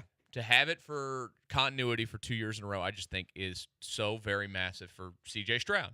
And we've heard so much of the praise that he's given both of these guys. I mean, we've talked about this. If you listen to Lance in the mornings forever, he's talked about how when they went through the interview process, Bobby and CJ kind of butted heads because he challenged CJ. Yeah, and it's grown into this mutual respect of seeing the game and doing things that they need to do. Like it's felt like the perfect marriage, and you want the perfect marriage to last a little bit longer. Look, if Bobby Slowick wants to pull it again next year, go through the process and do a Ben Johnson, be like, I'm good, bro. Yes. See ya. Yeah. I'll come back. That'd be nice. I would be so ecstatic. Now, the jobs that we talked about that could potentially be open might end up being more attractive or too attractive to pass up for Bobby Slowick, but at least there's that one more year. That's it. That's all that matters. And especially when you're still in the middle or you're still at the beginning of this rebuild, right? Mm-hmm. And you're still trying to build what the culture is going to be. The longer you can keep guys like Bobby and Gerard in-house to help build that up is important. And it's not just for the players. It's for the other coaches too. It's for everybody in the organization, where you can really you set a strong example and a bar that every other offensive coordinator has to meet. You set that example, and they can work within that system to make sure that they match up to that whenever they get into that spot. I'm going to do it 2 days in a row, but you know what that news had me yesterday, Josh Beard? What does it have you? Bricked up. Let's go, baby. Bricked. Oh. You only said half of it. I stopped that doesn't myself. count. I think that's like a check swing. We discussed this. We said if you stop in the middle of it, we check with Andrew. He's the one. Hey, did he check that swing in time, Andrew?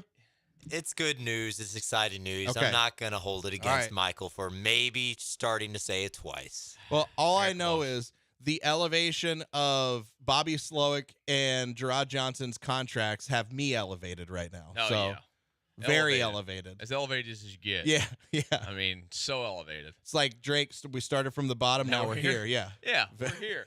Where we had the best tandem in the league at quarterback and offensive coordinator. Well, and not counting Patrick Mahomes and Andy Reid. And the other aspect of this, and we've talked about this a little bit, the other aspect of keeping Gerard Johnson isn't just so he's the next offensive coordinator. It's so C.J. Stroud has that confidant that he really truthfully gets along with and doesn't, I think it still would have been concerning if Bobby would have stayed as the offensive coordinator and Gerard Johnson had gone to be an OC somewhere else, not necessarily from that taking over standpoint, but that's another quarterback's coach that C.J. Stroud has to get to know and learn and get used to, and he doesn't have to do that. And you can hear some of like what Gerard Johnson says in the exit interviews with C.J. Stroud. He said that he wanted to be the best that there was. He didn't want to just get better. He wanted to be the best quarterback in the league, and he said point blank, period. That's something I've personally heard Gerard Johnson say before he got into the coaching ranks. Point blank, period is in the Gerard Johnson lexicon. So C.J. Stroud has a lot of respect for him. He says some of the same things that Gerard Johnson says, and so keeping Gerard Johnson for C.J. from that standpoint, I think, was really important. It was a huge day. It was the start of a very important offseason, and now they can start planning around this coaching staff because you don't have to worry about, unless Chris Kiffin leaves for the offensive or the defensive coordinator job in Miami. It sounds like outside they let go.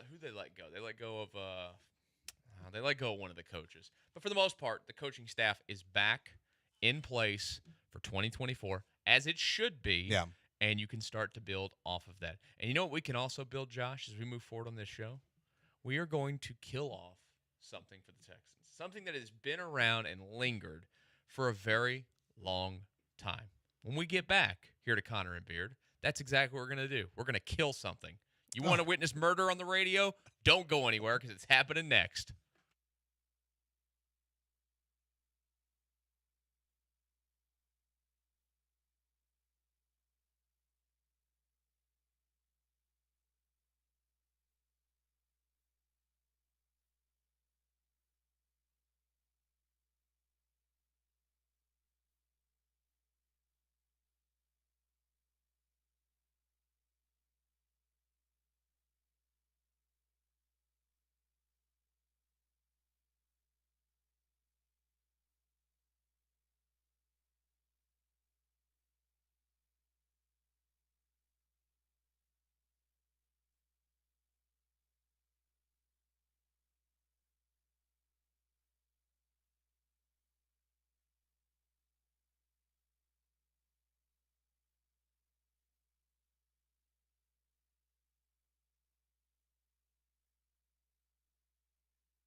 You're back in the Veritex Community Bank Studios with two dudes just slogging through life with no direction or motivation. Just like you, it's Connor and Beard.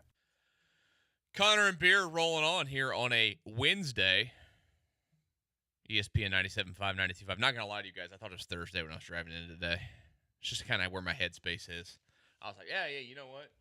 today, tomorrow, and we're done for the week. I'm not in a Thursday headspace. I'm in a very Wednesday headspace. It's because you're sick. But I had to move over to sit next to you because everybody that's watching was saying that it looked weird that they could just see my hands. Well, it was weird.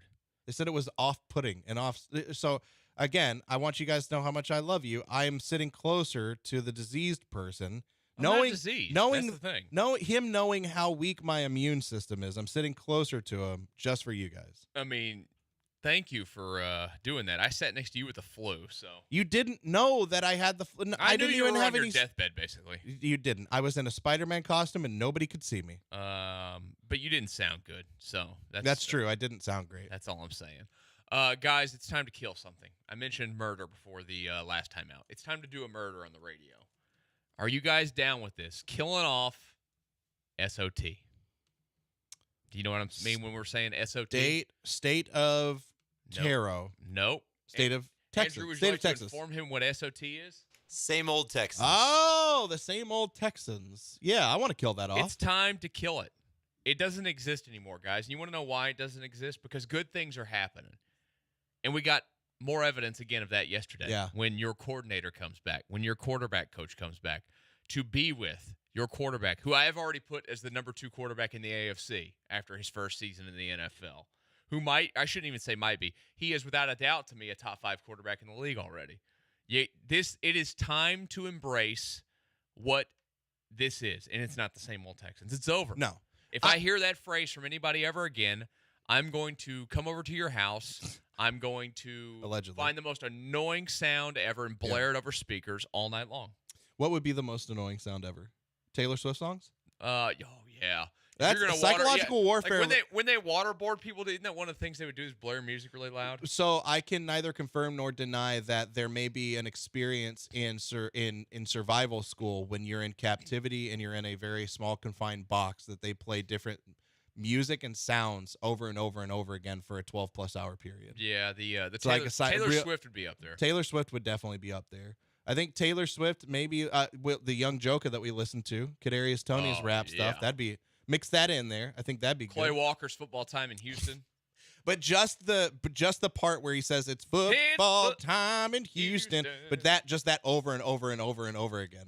So you don't ever get to hear anything else. Killing off same old Texans, can't we kill that with it too? Like yeah, can we as a show commit to never playing it again? Yes. As a show, yes. I don't know that we can do that as a station because Paul Gallant works here, and I don't think he'll ever stop. We can't kill Paul's thing. No, that's his thing, which it makes sense. And he's doing it in, honestly, I'm fine with him doing it because he's doing it to make fun of it. Yeah, at its core. He's doing it to be ironic. But he's also walking in with a Battle Red Pants tin. Yeah, that's true. It's the most awkward thing you've ever seen on the cameras on our stream is when Paul Gallant walks across the desk. But why are you looking? His waist is higher than the thing. Look, like if I did it, I'm not looking. Nope. I see it. Nope. Not looking. I'm looking away. I'm not looking where I almost did. I didn't think about it for a second. Yeah, I'm not looking. No. You see it on the camera. I'm just saying. I'm really sorry to everybody watching right now that Michael just did that to all of us. You're welcome.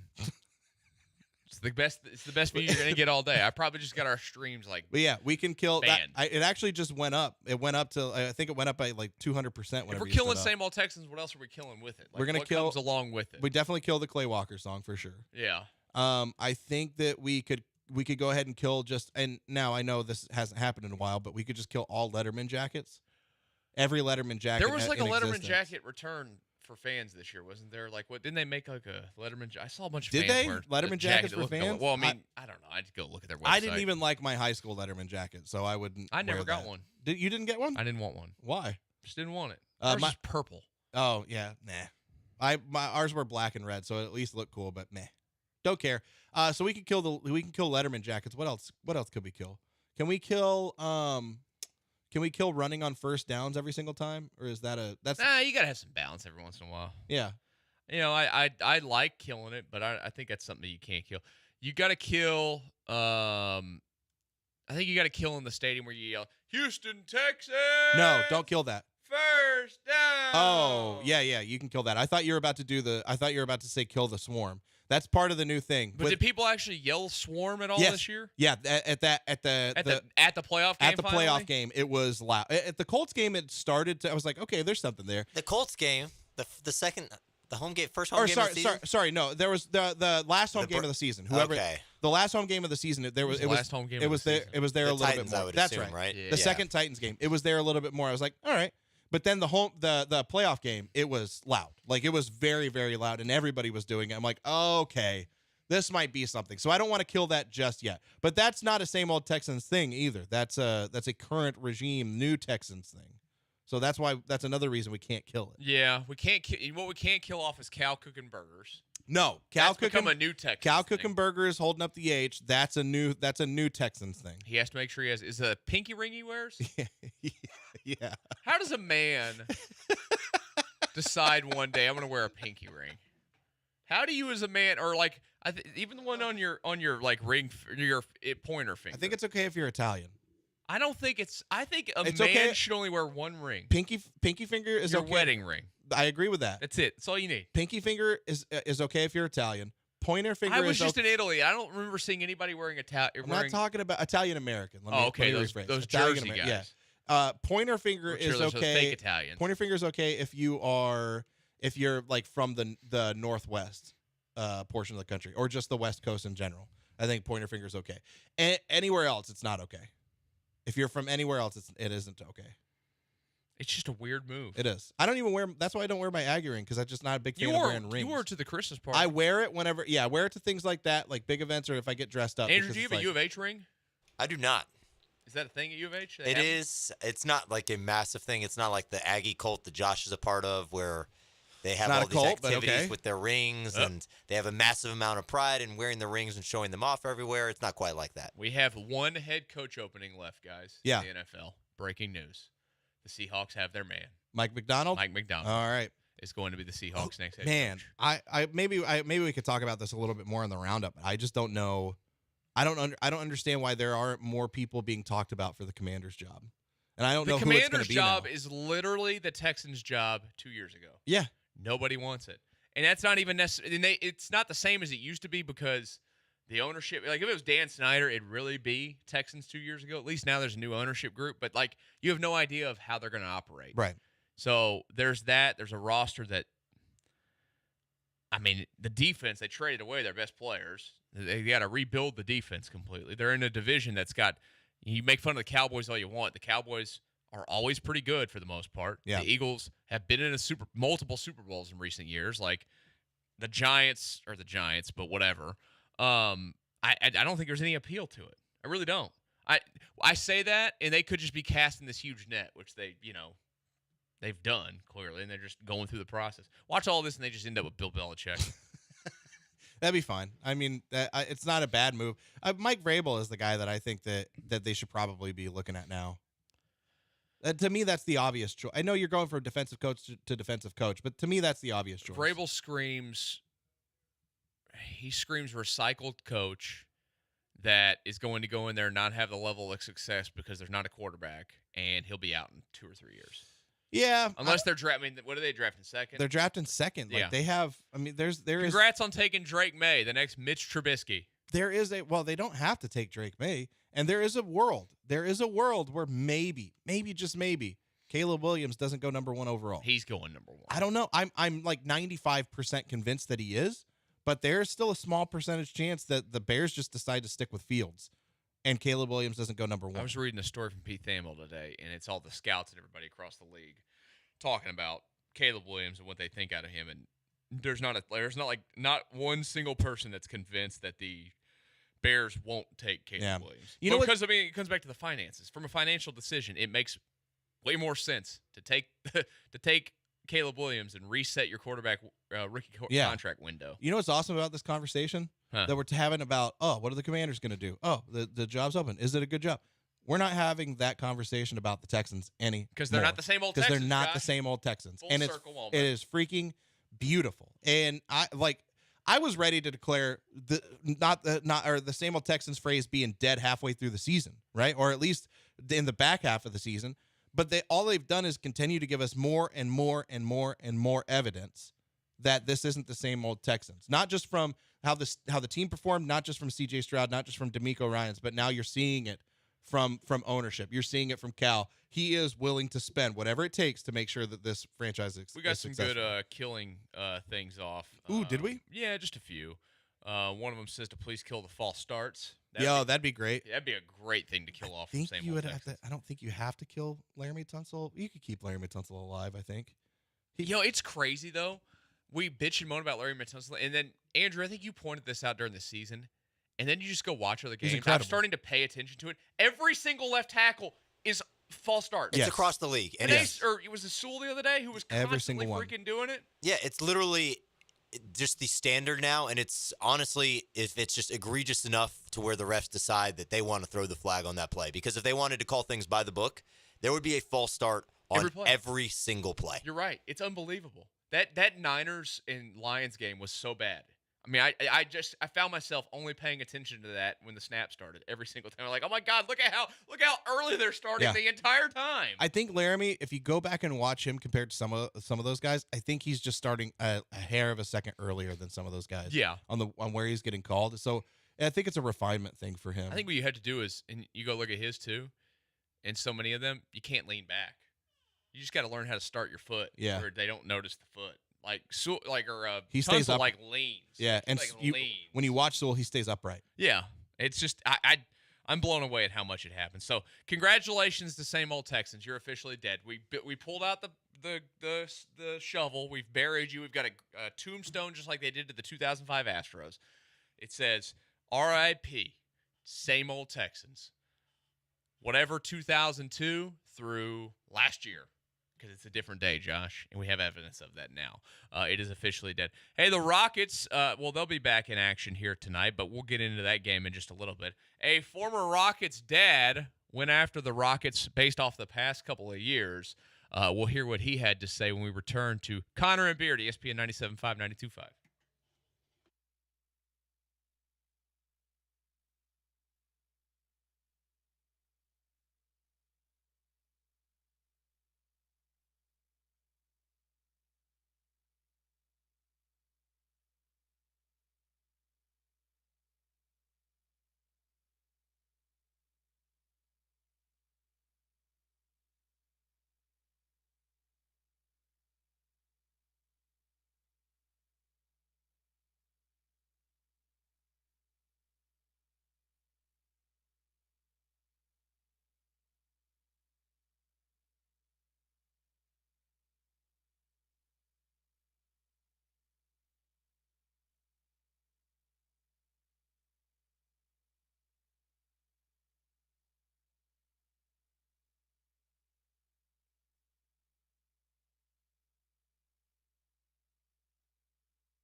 Beard is teaching Connor how to use all of the technical advances in the Veritex Community Bank Studios, like how to close the door and stuff.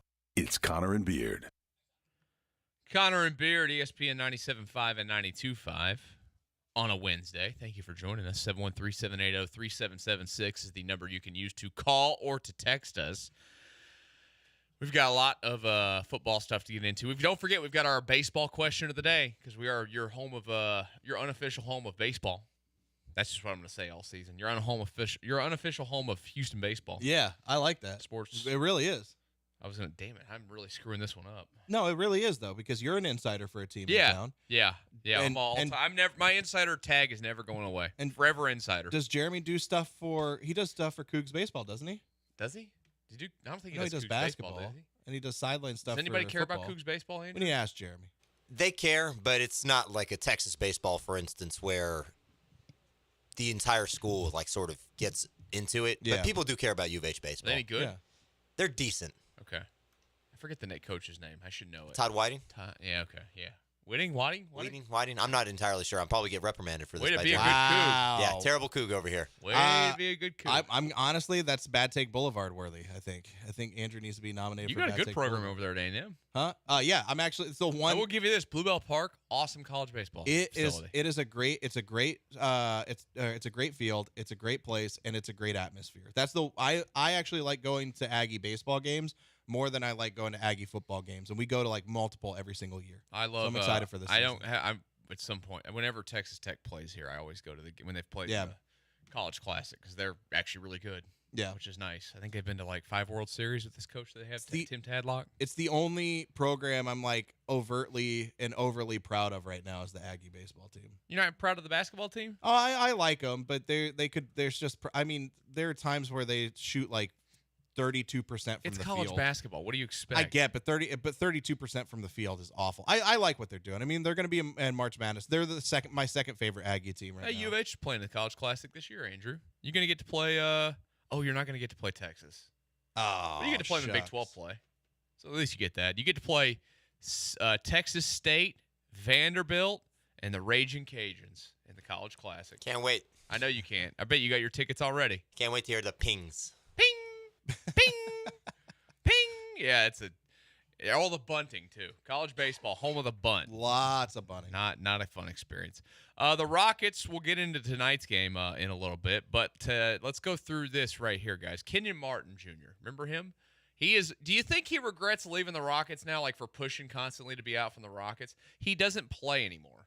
Maybe just a smidge. Maybe just a bit. He had a really nice year last year for the Rockets overall. He kind of elevated himself. He got traded in the offseason to the Clippers, and that didn't last very long because he got traded to the Philadelphia 76ers. He's averaging a whopping 2.3 points per game for the 76ers.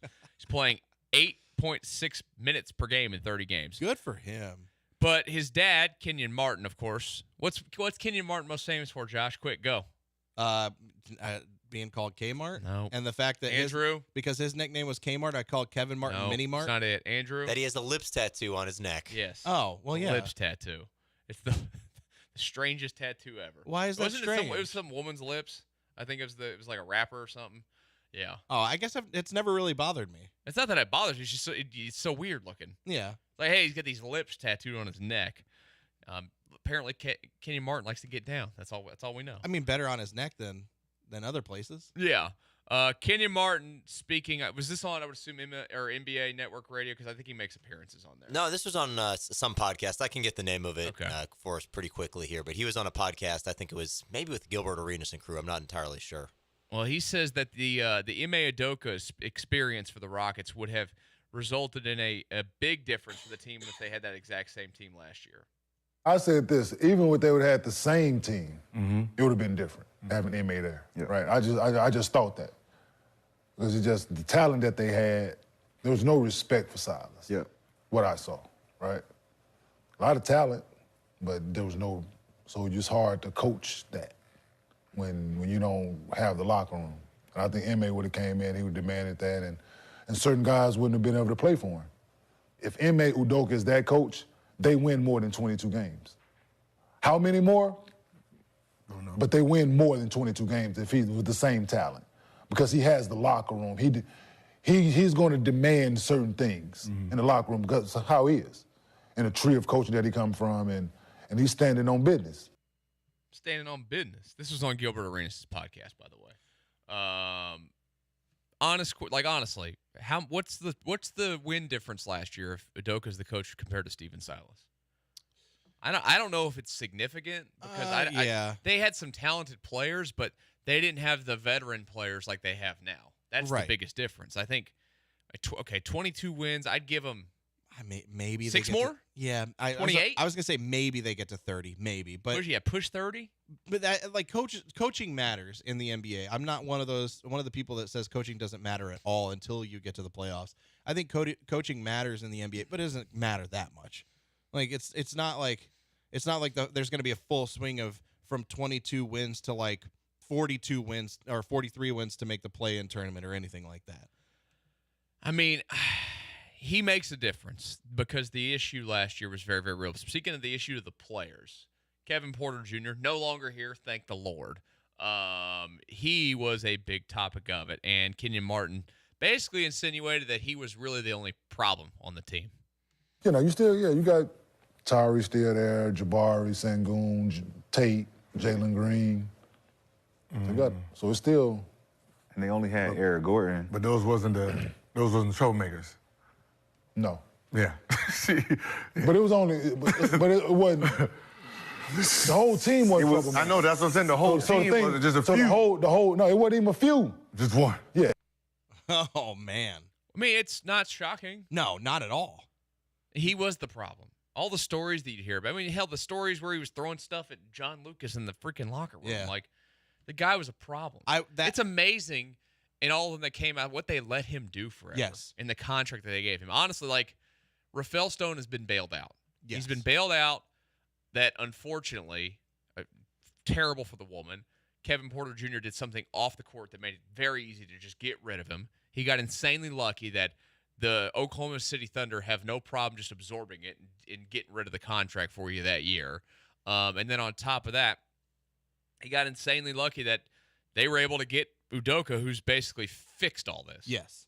That's honestly where I think he got bailed out the most. I have no doubt in my mind that could you imagine if Kevin Porter Jr. everything had gone down differently and he were still on this team? Oh, he would have walked off the floor at some point because he would have gotten screamed at. Yeah, there's no way. Like Ime would have called him a soft ass boy, and they would have. You want to throw stuff at me? He would have literally fought KPJ. I mean, we would have heard rumblings of a fight between the two of them, and KPJ would be off the team. So I have no doubt in my mind that Ime is probably the biggest thing that has helped bail out Rafael Stone because it's changed so much, and KPJ wouldn't have been able to last. But it is fun to see the turnaround, and I'll be honest, like at this point with how the Rockets are playing and where they have some need, he wasn't great. He wasn't the best. He wasn't a world breaker. But it would be nice to have somebody like KJ Martin on the team to fill in those forward spots, to fill in that three, a little depth piece. And it sucks that it got to the point to where he's just gone. I don't know how much he would have played. I think he would have played a little bit more. Well, with the Tari injury, he would be playing a little bit more. The health wise, and there was people that would say things about KJ Martin being kind of a problem child. I'm not surprised by that at all either. I mean, and I say problem child just because I think he was a little bit more vocal. And things, whatnot. They were a mess. That's just as simple as it gets. And it's refreshing. Even if they're not playing their best basketball over the last month, they've been a lot of up and down. They're kind of getting back to probably where they're closer to being than that early start that they had. It's refreshing to know that they're going in a direction. Right. They're going somewhere. What the final destination will be, we'll still find out. They still need to add more players to this to get you there. But it just not having to worry about, well, can Steven Silas do that? No, those days are over. They're dead. Gone. Yeah.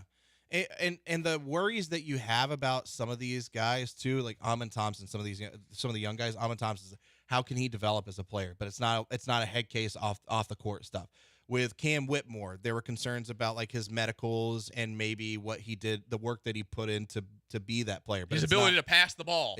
Well, we know. I don't know that that's going to change very much ever, which is fine as long as he continues to score the way he does. But there's no when you look at this team and you look at these players, in my mind, I don't really see anybody on that roster that screams, "Hey, could this be like a KPJ type thing? This could be a problem. Are they going to have an issue with this moving forward?" I don't think Ime Udoka would put up with that in general anyway. But you don't have not having to have the concerns about somebody who's going to fly off the handle. Have you ever been with anybody who's like emotionally unstable for any long period of time? No. It is. Well, I guess my childhood would probably count as that with my mother. It's a walk on eggshells type of thing, right? Like if you're around somebody who you never know how they're going to react or what they're going to do in any moment, you're just afraid constantly that the smallest thing could be what sets them off. And not having to be around that, not having to be near that can help a team so much. It's nice. It is. It's nice to hear as well. People just dog the crap out of KPJ. I don't know what's going to happen with him in his future, but hopefully he's not playing NBA basketball. No, hopefully not. I'm rooting very hard for that. Hey, it's time for the roundup here on Connor and Beard. When we return, the latest on the drama from the weekend between the Chiefs and Justin Tucker. Oh man, everybody's throwing their words out there now. The interview, the job being given now in Seattle, and much more when we return to ESPN 97.5, 92.5.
Yeah, partner. Count them up and write them in. On the roundup, ESPN 97.5 and 92.5. Guys, this past weekend, one of the storylines of the championship Sunday was pregame of the Chiefs and the Ravens. Did you guys catch the little back and forth there between it was Travis great. Kelce, Patrick Mahomes, and Justin Tucker? It was awesome. At first I just saw the clips of Justin Tucker trying to set up his little kicking tee thing there, and then Mahomes throwing it away. And then a few minutes later is when I saw Travis Kelce take the helmet and the balls and toss them away even more, and the stand and toss them away even more violently. So apparently, Mahomes and those guys were already there. They were there first, doing their workout, and Justin Tucker was coming over there and putting his stuff down. Yeah, which I would have done the exact same thing that they did if he did that to me. Well, yesterday, Patrick Mahomes said it was just Justin Tucker trying to get under their skin. Travis Kelce said, "Don't be a bleeping bleep." Who you siding with on this little fight, and will they fight again in the near future? I'm siding with the Chiefs. What are you doing? If you're Justin Tucker, what are you doing? You're trying to get under Patrick Mahomes' skin. You're trying to get under the Chiefs' skin. You mean the team that has made it to the AFC Championship the last 6 years in a row?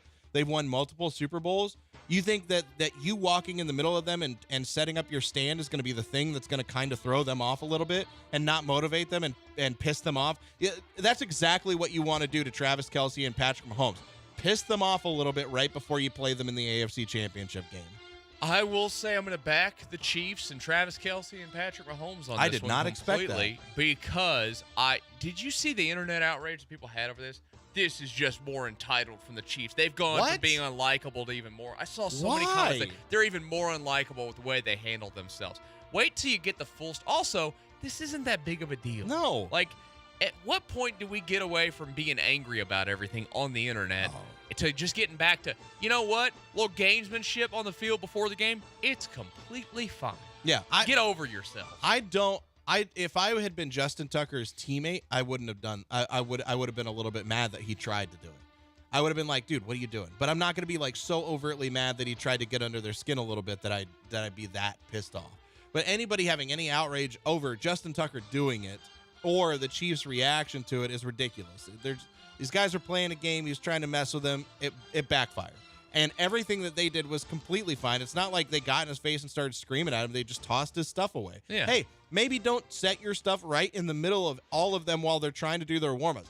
Maybe don't set your kicking stand right in front of Patrick Mahomes as he's trying to work on throwing drills. Typical Longhorn. Yeah. Horns down. Horns down. Horns down to Justin Tucker. Typical T-sip. Guns typical up. Loghorn behavior. Guns up for Patrick Mahomes. And well, what do the Cincinnati Bearcats have a hand logo?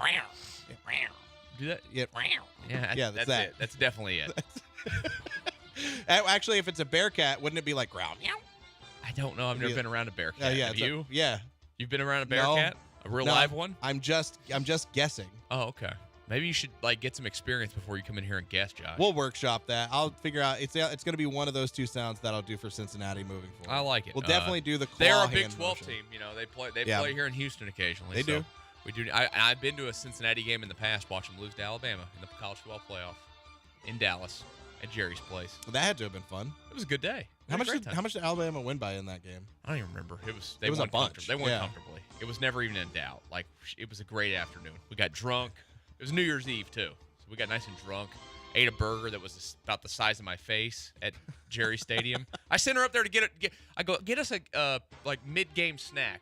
She comes back with a burger. She got a whole game snack. Literally the size of my face that we split. It was humongous. We mentioned it earlier. The Seahawks are hiring Mike McDonald, so that leaves just one job open at this point, the Commander's job. Honestly, if we're making a guess right now, who is taking the Commander's job? Who are they going to? Is it going to be Dan Quinn? Is it going to be Aaron Glenn? Where are they going?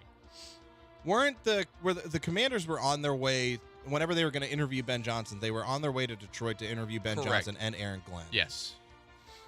I'm going to. Oh man, my gut says that my brain says that they're just going to default to Dan Quinn probably, but I just feel like that's Ron Rivera 2.0. Like, why would you want to do that? I don't know. My gut thinks that they end up going with Aaron Glenn. I think they're going to go Dan Quinn. You think they go Dan Quinn? I wouldn't be surprised by feels that. Like they're going to settle for something there. I don't know, man. With a new regime and new people there trying to think about new things, maybe they decide to go think outside the norm of what everybody would expect them to do and go with an Aaron Glenn. They basically, apparently, according yesterday to a couple of reports, they've honed in on nothing but coaches that were playing in the playoffs outside of Dan Quinn. It was Aaron Glenn, Dan Quinn, Anthony Weaver. They were hopeful, I guess, with Mike McDonald, but that was not a thing. They've already been shut down by Bobby Sloak as well. So maybe it's just one of those guys. Not McDonald, be Anthony Weaver. Texans legend, by the way, Anthony Weaver. Dan Quinn and Aaron Glenn. Yeah, I'm going to go with you. I'm going to go with Aaron Glenn. And hey, now the Texans legend. And Aggie legend. And Cowboy legend. Yeah. He played for all of them. Let's go. Where'd he go to high school? He played for all three of my teams. Where'd he go to high school? Actually, don't know. You should know this, Josh. No, He's an Aggie legend. There's zero world He's where from I Humble. should know this. So did he go to Humble High School? No, he went to Nimitz. Oh. Nimitz legend, Aaron Glenn. And Navarro College. Navarro College legend. Navarro. Where's Navarro? Isn't Navarro out in West Texas somewhere? Corsicana. Oh, Corsicana. That's right. So yeah, you passed right up 45. You passed by that when you're going through. Real small. Driving through Corsicana is the worst. Oh, until they fixed it. It was terrible. It's still the worst it's right still now. Not good. Yeah, it's still not great. The Cincinnati Bengals have a wide receiver that we've talked about a lot for the Houston Texans throughout this past year as somebody that they could target. Well, apparently the Bengals really aren't interested in losing T. Higgins. This is Duke Tobin, who is their director of player person. What a name, by the way. Duke Tobin? I hope it's Duke Tobin. I think it's Tobin, actually. That's such a great name. Duke B. Tobin. No, Duke Tobin. My bad. My bad to Duke. Sorry, Duke. Says they want T. Higgins back, but, quote, we'll see what happens. Is there any world where he's even a free agent? I'm starting to think a little bit more and more that, like, T. Higgins and Michael Pittman both end up going back on franchise tags. I think they end up back with the teams that they're on right now, and they get franchised. If I'm the Bengals, it only makes all the sense in the world to franchise them if I have the ability to. We talked about all of the teams that have cap space and the top 10 teams with cap space this offseason. The Bengals are in that top 10. So why not use some of that to franchise T. Higgins to keep him there for at least one more year, and you get Joe Burrow back healthy and you still have T. Higgins and Jamar Chase. Otherwise, they're going to be looking somewhere else for a wide receiver. I think it was nice to have the dream of T. Higgins becoming a Texan for a brief period of time. I just don't think it's realistic. I don't know that I don't know that it's necessary now either. Like the T. Higgins, I don't feel like it's necessary. I feel like you added T. Higgins with Nico Collins and Tank Dell. My it'd be incredible. So yeah, to me it is necessary. I don't think it's necessary. I think that there are other receivers that you could go and get in free agency, and you could draft a guy. Nico Collins did enough to warrant an extension and be the wide receiver one, and you can add talent that's more cost effective while spending money in other places where you need it. The Bengals should just use their cap space. There's been some questions and just sign them. Yeah, that they would want to invest basically $50+ million to their wide receiving core. Oh man, it's a lot. Wait, the cap's going to keep going up though. I know. You've already got Burrow's deal, but it's going to cost you losing other players. Obviously, down the road. I mean, and where? Why not? If you're them, and that's the same thing I have with the Texans. If you have a couple of players in place that are this lethal, like why would you make your quarterback worse? You shouldn't make your quarterback worse, but what you should do, and this is where I think I'd be okay with a T. Higgins signing, is if they do the extension for Nico Collins and he comes at a price point that's far cheaper than what it would be if he got to the open market. So we talked about the 49ers blueprint earlier in the week. They're paying Deebo Samuel $28 million a year. They're paying Brandon Ayuk $14.5 million per year. So if there is a world where you can sign Nico Collins to an extension that pays him somewhere closer to the Brandon Ayuk, and you pay T. Higgins $23+ million per year, I'd be okay with it, but I just don't think it's necessary. I'd rather the money be spent elsewhere. Just give me one more option here. Yeah, $50 million for two wide receivers is a lot of money. It is a lot of money, and that would be something that's a pretty risky move on your part. One other coaching nugget today. This man is interviewed in a few places for the defensive coordinator openings, Green Bay, Miami. Well, today, Brandon Staley is interviewing for his old job, which is the Los Angeles Rams defensive coordinator spot. Do you think he takes that job? To me, this of all of them, he actually feels like this is the one he'll take. Yeah. Why would you can stay in the same city that you've been in? Yeah. Why would you move? He hasn't had to move the entire time, and he just gets to go back somewhere where he had success and somewhere where he's used to. I think this makes sense for both sides. Does it? Yeah. You really think he's going to do well there? Yeah, I don't think Brandon Staley is a bad is overall a bad coach. He made some suspect decisions based on bad data. I think if he goes back to being a coordinator, and I think he'll find success there. I don't ever want him to be a head coach of any team I root for ever, but I think he'll be successful as a coordinator. I'm going to guess that this is the job. If he was going to take, he was not going to take the Green Bay job. It doesn't feel like. No. But it feels like it's kind of his choosing. He is the hottest candidate when it comes to defensive coordinators who are available right now. He would have taken the Miami job if he was going to take that one. He's going to take the job. As long as they are not asking him the question, hey, Brandon, should we go for it on this 4th and 6th? Everything's fine. Guess what they're not going to do? They're not going to do that. They're not going to ask him that question. He's probably going to give his 2 cents, and Sean's going to be like, Brandon, go back Brandon, to the go sit defense, down. buddy. Go back over there. Yeah. Go stand in your corner. Worry about what you're doing over there. So there's the roundup across the NFL today on a Wednesday here on Connor and Beard. When we kick off hour number 2, it's a big anniversary here in the city of Houston, and we'll tell you what that is. A 1-year anniversary. We'll look back on this great year that it was next here on Connor and Beard.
Oh, it's 2 dope boys in a Cadillac. That's right, for hour 2. Sorry, we were just talking about days off that we're going to take.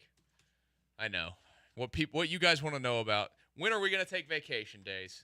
It's going to happen at some point. Connor and Beard, hour number 2, ESPN 97.5 and 92.5. Guys, it is an anniversary today in our fair city. And by the way, you can, if you'd like to celebrate the anniversary, 713-780-3776, the phone number to call or to text. You can, of course, watch the show. Head over to YouTube, search for ESPN Houston, and, well, guess what?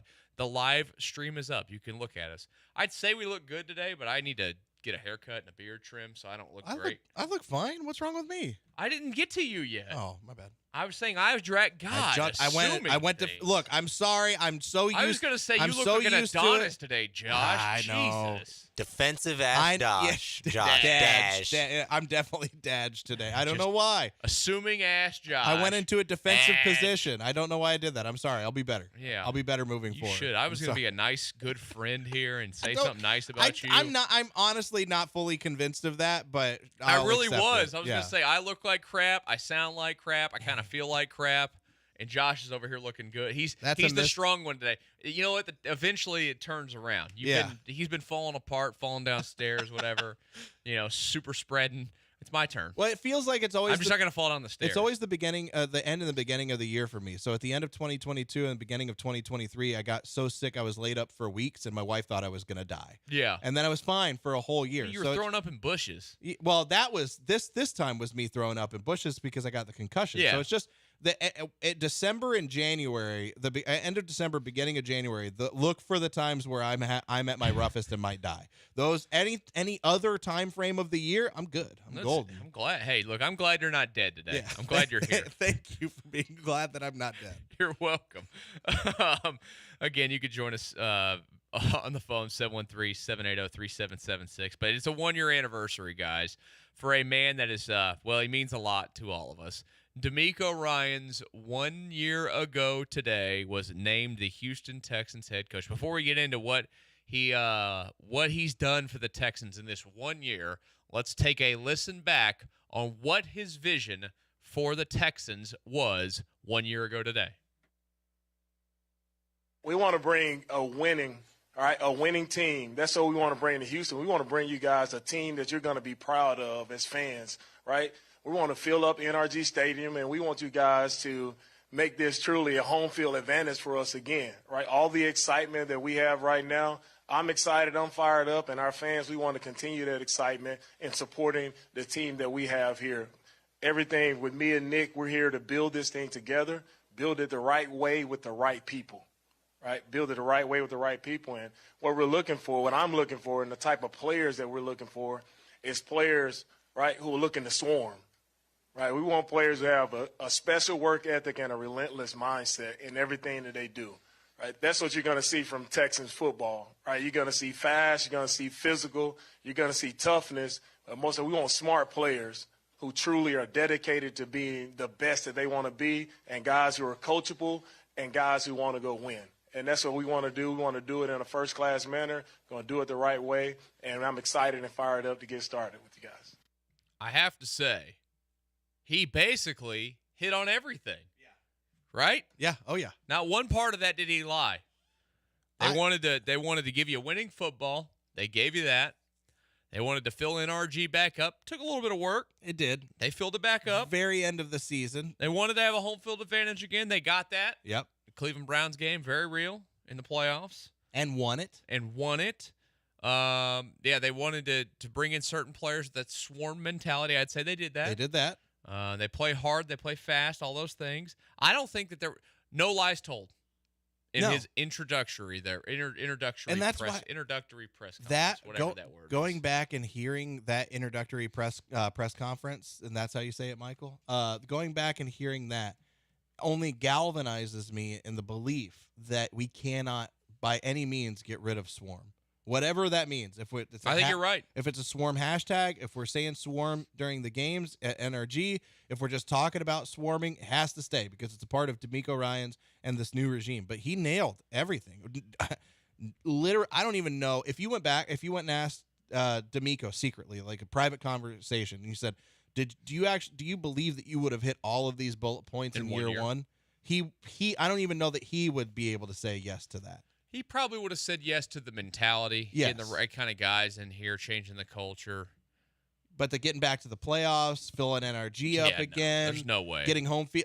He would have said, look, I believed it, but I probably wouldn't. I didn't think it would probably happen. But it's great. I mean, you a year later can legitimately look and see the vision and the plan that DeMeco Ryans had, and it has worked so beautifully. And that's, I think in large part because of C.J. Stroud and the players. So C.J. Stroud, Will Anderson, the players that they brought in. Yeah, none of this is possible. C.J. Stroud comes out and plays like Bryce Young. Right. Then Nick Caserio for having the balls to take C.J. Stroud and move up and take Will Anderson Jr. and bringing in the guys that he brought in and being a huge part of buying into what DeMeco Ryans wanted to do and helping build that culture. And then to the McNairs. Like that I feel like anytime we talk about the success of the Texans, we always talk about C.J. Stroud, DeMeco Ryans, and then every once in a while Nick Caserio and all the other players. We talk about all these different things, and most of the praise should go to them. But the McNairs for making the decisions that led to hiring DeMeco Ryans, keeping Nick Caserio, and everything that they've done since then. Don't shake your head. Still feels a little dirty. It does. To me, it doesn't anymore. Yeah, just a little bit. Just a tinge. It doesn't to me. Just a tinge. Are they fully? It's okay. I'm. You know what? I'm fully bought back into the McNair Kool-Aid. That's fine. What kind of flavor Kool-Aid? I'm bought back in from the standpoint of it stays as it is because they don't mess with it. What flavor Kool-Aid do you think Cal McNair? If it were like McNair Kool-Aid, what flavor do you think? Cherry punch. Whatever, black cherry. I think black cherry was the best one that we always had. Black cherry was great. I think he'd do like a strawberry watermelon. I think black cherry was the only one we ever had. Really? Yeah. You didn't have any other Kool-Aid flavors? We didn't really like any other ones. I tried it the first time I ever tried to make Kool-Aid for. And then when you family. realize it's just nothing but a pound of sugar in there, it's just like, I didn't know that. I didn't know that as a kid either. And then one time I saw my mom making it and how much sugar went in there. Between that and the pitchers of sweet tea she'd always keep in our refrigerator, and I realized how much sugar was in those things. And I go, yeah, I can't drink these ever again. I made it, didn't realize I was supposed to put sugar in it. I thought it was already in the packet. Oh, nice. And it was not good. That was real smart on your part. Smart ass Josh. Why doesn't Sag. it taste the same? Yeah, Sag. Yeah, that'd be their Kool-Aid flavor. What's been your favorite part about the first year of DeMeco? What's impressed you the most in his first year as the head coach? Honestly, I think his game management overall within games. As a defensive play call, or you know what? No, his ability to manage the game and call a defense at the same time. I haven't really historically been a big believer in head coaches who also call plays. Yeah. I didn't believe that DeMeco Ryans was. I thought there was a world where he could do it, but the number of new head coaches who call their own plays that come in and do that at a successful rate is pretty low. I think it's that is a very big part of what you saw this year, knowing that he can handle both. To me, like, this is a cop-out, I guess, but the overall culture change. Yes. I mean, just the way that he was so quickly able to change the mindset, the way that they talked, the way the players talked. Because it's been a downer listening to Texans players talk for the last 2 years. You could feel the just life sucked out of them completely. The one thing that you wouldn't hear, and even during the Bill O'Brien era, whenever I'd be in the locker room talking to players, you wouldn't really hear. You'd hear it somewhat, but not fully. You would not hear the same message coming from different players' mouths. When you know that there's a major successful culture shift, you hear sometimes in different words, sometimes they're positioned differently, but you hear the same message coming out of their mouths. They might be saying different words, but they're saying the exact same thing. And that's the vibe that I got whenever we listen to audio. Yeah, you'd hear it.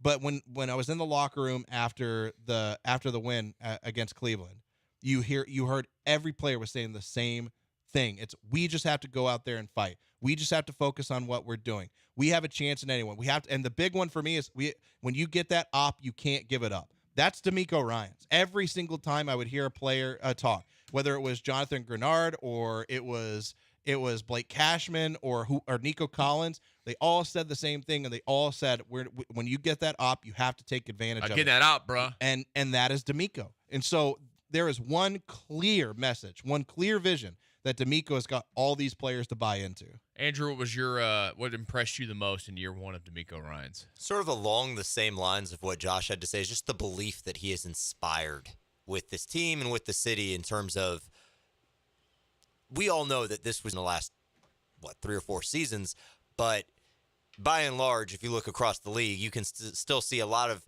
areas for improvement across the roster. And the fact that he got the entire team to buy in and believe that, hey, you know what? If you work harder than the guy across from you, it may not matter that he might be a little bit more talented than you are, because you are going to be relentless and it's going to lead to results and to success. And it did. And the fact that he got the entire roster 1 through 53, and then everybody who was on the practice squad, everywhere else who was guys who they brought in as cast-offs from other teams and seemingly got everyone to buy into the team mindset and what they did in his brand of Texans football was incredibly, incredibly impressive to me. And it's inspiring for what the future may hold. Swarm. Damn right. Swarm. Say it with us, Andrew. Swarm. There we go. Swarm. Swarm.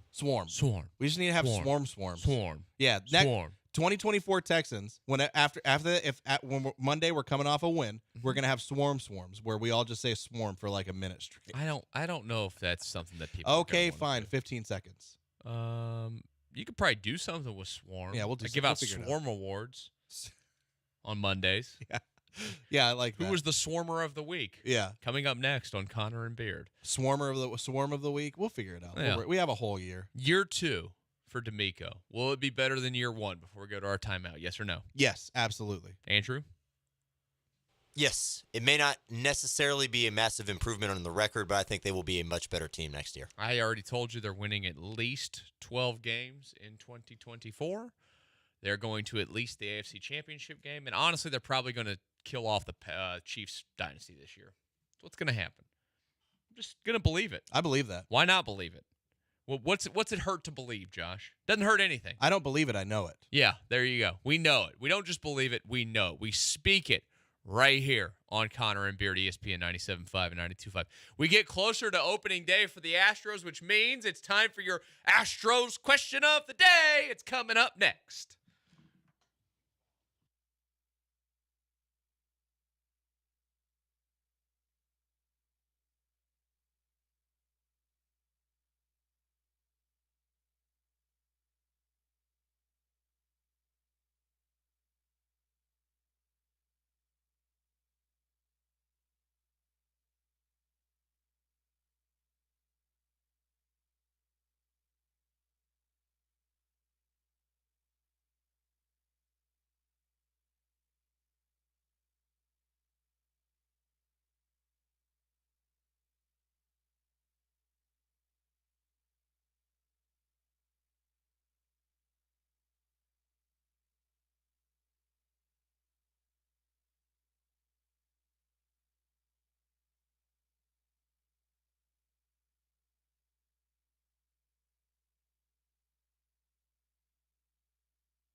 Back to Connor and Beard in the Veritex Community Bank Studios.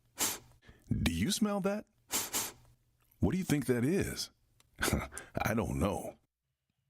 I can't smell anything today. My nose is all stuffed up. That's okay. I'll survive, Josh. I'm a grinder.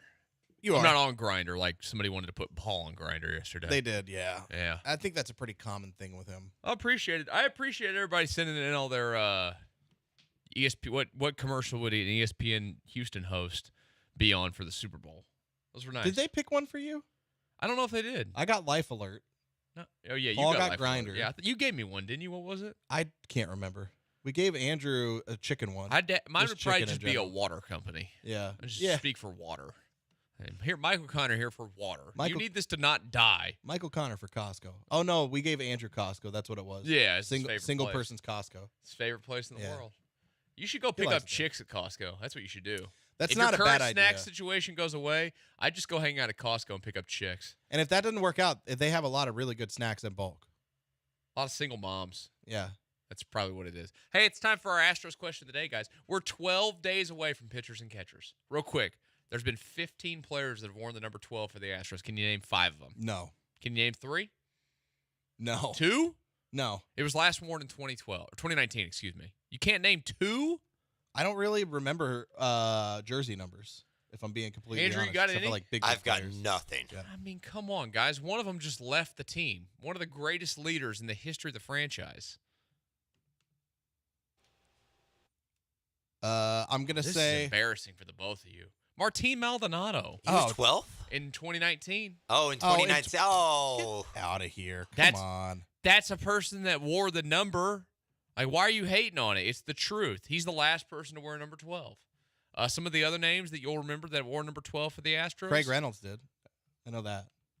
Are you looking it up? No. You're looking it up. I'm not. You're 1,000%. I'm definitely no way not. Josh pulled Craig Reynolds. 0%. Jeff Kent wore it for 2 seasons. Yeah, he did. Jeff Kent was a good one. Max Stassi was the last main one outside of Martin Maldonado. Max Stassi So Sassy. That was my nickname for him when he'd hit a home run. I 100% looking Carlos at baseball on it. Pena, Astros legend Carlos Pena wore it. Also Clint Barnes. Who could forget Brian Bixler in 2012? Or Tommy Manziel in 2010. R.I.P. to him. I think Carlos Lee killed him that day in the outfield when he ran into him. Joe Morgan wore it one year. Yeah, but the one that everybody remembers is Ivan Pudge Rodriguez. Yes, from 2009. He wore number 12, and then midway through the season, he changed to 77 because he wanted to have his 7 back, but he couldn't have 7. It was a very, very odd move. And then he got traded back to the Rangers, I believe, didn't he? Yeah, I think he got traded back to the Rangers that year. And then he played a couple more years with the Nationals. So, Astros legend, Pudge Rodriguez, hit his 300th career home run with the Astros. Fun fact. I bet you didn't know that, Josh. You're not a baseball fan like me. Another fun fact, Craig Reynolds is the only player in the MLB in the 80s to also be a running back with the Lions right now. So that's another fun fact. It's not a fun fact. It's not a real thing. Yeah, So it it's time is. for It's our Craig Reynolds. Astros question of the day, Josh. I went back to the 2023 team, and we had breakout stars across the roster, correct? Guys that stepped up. There were 4, I think, that stood out more than anybody else. Yainer Diaz, Chas McCormick, Mauricio Dubon, and JP France. Which of those guys has to absolutely have a repeat performance or a better performance in 2024 for the Astros to have the same level of success as they did 1 year ago? Oh, man. My gut, I'm going to go with my gut. My gut says Chas. My gut, because, well, I say what's the answer after Chas, but what would be the answer if Yiner's not that great? But again, he's a young player, and you feel good about what he could continue to grow into. For me, it's Chas, because what is your answer if Chas is not good? What's your answer if Chas does not repeat his 2023 performance? You're in a lot of outfield trouble if he is not that or close to that same guy. So for me, it's Chas. I mean, Dubon would be great, but I feel like the team would be mostly okay if he doesn't fully repeat it. JP France, that'd be great. It would make the team a little bit stronger, depending on how they utilize him. Yeah, I had to say his role's not going to be as a starter, right, in all likelihood. So that'd be really big, especially if he's going to be like a lot of long relief. But Chas is the one where if you want the bats and the lineup to continue looking the way it did and the offense to look the way it did, he has to have a repeat performance. I think Chas is probably the easiest choice because you think about the construction of the outfield, I think is the biggest issue. And if Chaz fell back to being a 250 and 14 home run hitter, like it wouldn't be the worst thing in the world, but it wouldn't be like your ideal situation. He turned into a power monster last year when it came to his ability to not only hit the ball the other way, but to finally pull the ball. 22 home runs in 403 at-bats. If he can stay healthy and he can play 145 games, he's got the kind of power in his bat. He can push 30. Is he going to push 30? I don't think so. But I think the most encouraging thing was last season is just how he kind of transformed himself into a guy that can hit the ball to the pull side. And if that continues this year, I think he's the most likely candidate. I mean, the Yainer Diaz one I still think is going to be massive too, and might be a little bit bigger just from the standpoint of, and this is stuck to another guy here, I don't know what to expect out of Jose Abreu, which, by the way, happy birthday yesterday to Jose Abreu. A young 37. 37, there's nothing wrong with being 37. 37 is a fine age. It's a fine age, except for when you're making $19 million a year and you're coming off the worst year of your career. I guess, yes, but I just feel like 37 is fine. Jose Abreu is going to be fine. 37 is great. It's a great year. Your body is in prime position to continue getting stronger. But I'm saying Yainer's got to do it because I guess I'm kind of banking on Chaz staying the same around what he did last season. I think that Yainer has to have a year where he hits. Now, is he going to hit 282 all year? I don't know. I think he'll probably take a dip just because he swings and misses so much. If he hits 250 and hits 25 home runs to the catcher position this year, that helps you, deal with the loss of production you're going to get from Jose Abreu. Because here's my preseason prediction. Jose Abreu's not bouncing back, people. It's not happening. I'm not doing it. I'm not going to sit here and predict Jose Abreu bounce back. Not even a mini bounce back? I think he'll hit 235 again. I think you'll hate him for most of the season. He'll drive in runs because he's in a spot where he can drive in runs, and he'll have some games occasionally that make you go, oh, yay, but it ain't coming back. I hope I'm wrong. I hope I can sit here 8 months from now or whatever it is and go, that was a stupid take on my part. I'm not gonna do it. It's not gonna be the Yuli Gurriel Renaissance year where he wins a batting title. It's not happening. No, I think there's a good chance he could have like a mini bounce back, be more in like the 260 range. That'd be great. I'm not expecting anything around what he had a couple Positive of years. Ass Josh Padge. He had a couple of years in Chicago that were like that. Not his last year in Chicago, but the year before that was kind of around the realm where his RBI are a little bit higher than I think they will be with the Astros. But I think he could have like a mini bounce back for a year or two. Andrew, who you picking of that group? It's tough. I'm sort of flip-flopping between two names here, and it would be JP France or Chaz. And I think I'm going to lean with Chaz just because something you sort of hinted at, Michael, which is the construction of the outfield currently.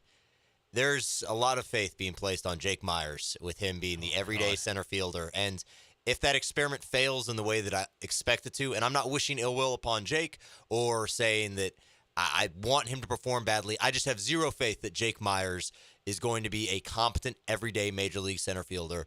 And if that's going to be the case, like I assume that it will be, Chaz is going to need to probably step into, assume that role in center field, and for the outfield to perform the way that we want it to and that we expect it to, and really this team needs it to for them to be as successful as we all hope they can be, Chaz is going to need to continue to be the player he was last year, because that's going to mean Jordan's probably playing more in left than we want him to.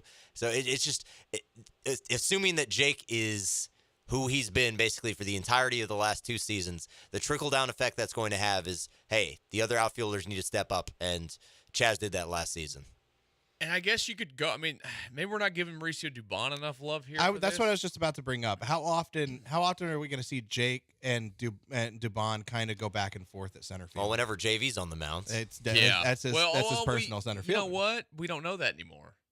I mean, look, oh, you're right. Dusty's not the manager, so he can't say that. Dubon might have a strong arm. He really does have a very strong arm. He gets awful jumps on balls. He does. I mean, like he's like deer in the headlight, but he's not a natural center fielder. He taught himself to play center field during COVID, so like it's still not his thing. But the Jake Myers thing, I don't know how long you even give it a leash. I really, really don't. But you know what? We do this, and you always go back through all these years of them winning. They always have one guy. Every team does. They always have one guy in the line. For the most part, other than when Springer played center field, they've never had a center fielder. That's right. I mean, the center fielder that's like massively productive. Right. And then like a year where Jake Marisnick was like a 220 hitter and hit like 15 home runs. And like to play great defense. Play great defense. Pretty good base runner, too. Yeah, he's still around somewhere, I think. He was with the good Lord, the Dodgers last year at the end of the year. He's at the Angels now. He's bounced around. There we go. He was a Ranger for a minute. He was a Tiger. He was a Padre. He was a White Sox. He's seen some things. He's had to go into some clubhouses where people in the past probably didn't like him because he was an Astro. I'm just glad he's not an Astro anymore because every time he would come up to bat, every time, without fail, my wife would go, "Hey, Jake," and I he was the hated team it. swoon. I hated it. Why'd you have to do that? Now it could be Jake Myers, but Jake Myers probably not. No. There's a picture of Jake Myers. Jake Myers holding one of his kids, and the angle that the picture was taken at, he looks like a grandma. And now nobody in my Why family. you gotta can go do unsee that to Jake Myers? He looks like a grandma, and he looks fine in every other picture. You told him he's a grandma. In that one old picture, lady. he looks like a grandma. That's just mean, Josh. He looks like a grandma. It's not Mean my ass fault. Josh. Madge. Look, tell me he doesn't look like a grandma in that picture. No, he doesn't. He looks like a grandma. He in looks that like a picture. grown man with his child. No, he doesn't. He looks like a grandma who's sitting there with his grandchild. No. Yes. Not at all. Absolutely. It's fine. You defend Jake Myers all you want with that one picture. But I don't think we're giving Dubon enough credit here. I don't think we are Dubon's gonna. That's the scary thing. If Dubon goes back to being pre-2023 Dubon, Astros have a problem because he is Mr. Utility. Here's the Altuve's gonna need some days off. Pena's gonna need some days off at some point. You're gonna need to give the days off in center field. Like Dubon has to be the utility man. They've always had the utility man that's for the most part outside of Aledmys Diaz available. He has to be available and play like he did last year. If they don't, that's a problem. Yeah. Do you think maybe then that would mean we're just giving Dubon too much credit? What do you mean? Like you said, we're not giving him enough credit, or we're not giving enough credence to thinking about him needing to have a repeat performance. Maybe we're giving him too much credit because me personally, I just look at Dubon and I'm like, yeah, he's gonna be fine. So, I think he's gonna be fine from the. I think he figured something out last year. But I just assume that's part of it. But I just assume he's gonna have that production. So maybe I'm giving him a little bit too much credit, and should be slightly more concerned if he does not have the same repeat performance. Yeah, somebody will underachieve, as it always goes, compared to what we have expectations for, and somebody's going to overachieve. And maybe he'll be a guy that underachieves this year. Maybe Jose Abreu will overachieve. Maybe Jose Abreu will hit 319 with 22 home runs and drive in 98. God. Don't say those things to me. What if it happens? It'll get me all hot and bothered. If it happens, it'd be incredible. Are you kidding me? Only you know what? hot and bothered? If Jose Abreu has a bounce back like that, I'm going to be bricked up. Attaboy. That's exactly what he will be. Maybe you'll be feeling that too for the Astros. Hey, when we get back, it's time for this, that, or the other. We'll see what Josh has in store for us this week. But let me tell you about where you can go place some bets. Baseball season be here before you know it. Maybe you've got some feelings on some college basketball tonight, some NBA basketball. MyBookie.ag, the place to get to right now to make your experience with sports even more fun. I know that you have fun every single time you sit down and watch games, but make the games even more exciting by getting a little action on them at MyBookie.ag with the promo code BET975 for a match deposit bonus right now. They not only have the betting on the games available to you, they have, of course, real live dealers in the flesh there at MyBookie.ag, whether it's blackjack, roulette. They've got it all available to you. The craps, it's just an awesome experience at MyBookie.ag. Big game coming up as well. Don't you worry. You can make your picks on the winner. The line has been really tight so far. You can also get in on the prop angles as well. Lots of fun to be had and big winning opportunities for you across the board. So, again, head over to MyBookie.ag. Use that promo code BET975 and make your sports viewing experience better by getting in on the fun. Bet anything, anytime, anywhere, only with MyBookie.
Live in the Veritex Community Bank Studios, it's Mike O'Connor and Josh Beard. The best music you hear on the show all week. Connor and Beard, ESPN 97.5 and 92.5. It's that time for this, that, or the other, Josh. Gentlemen, we have dollar values today. Oh, boy. We have money. This is what I'm talking about. Josh and dollar values usually goes very, very well. This, that, or the other, and we have some money attached to the topic of the day. Well, one of the things we talked about a couple of different times this week, and I think like most of the people when you're talking, when you hear people talk about the Texans offseason or write about it or on social media is what are they going to do at the running back spot? Mm-hmm. And we are all fans of them drafting a guy in the middle rounds because you can find some pretty talented dudes in like the 3rd, 4th, 5th round. But there are 3 guys that are at or near the top of the free agent list for running backs that I think that the Texans should be interested in. I don't know that Tony Pollard, he's probably going to get a little bit more. Josh Jacobs going to get a little bit more, want longer contracts than what I think any of us would be willing to give to most of these dudes. And look, if I'm going to sign a Tony Pollard or a Josh Jacobs, why not just sign a Saquon? So there are options for this, that, or the other, and we're signing free agents for the Texans this offseason. Free agent running backs. Okay. So this is Derrick Henry at 2 years, $22 million. Ugh.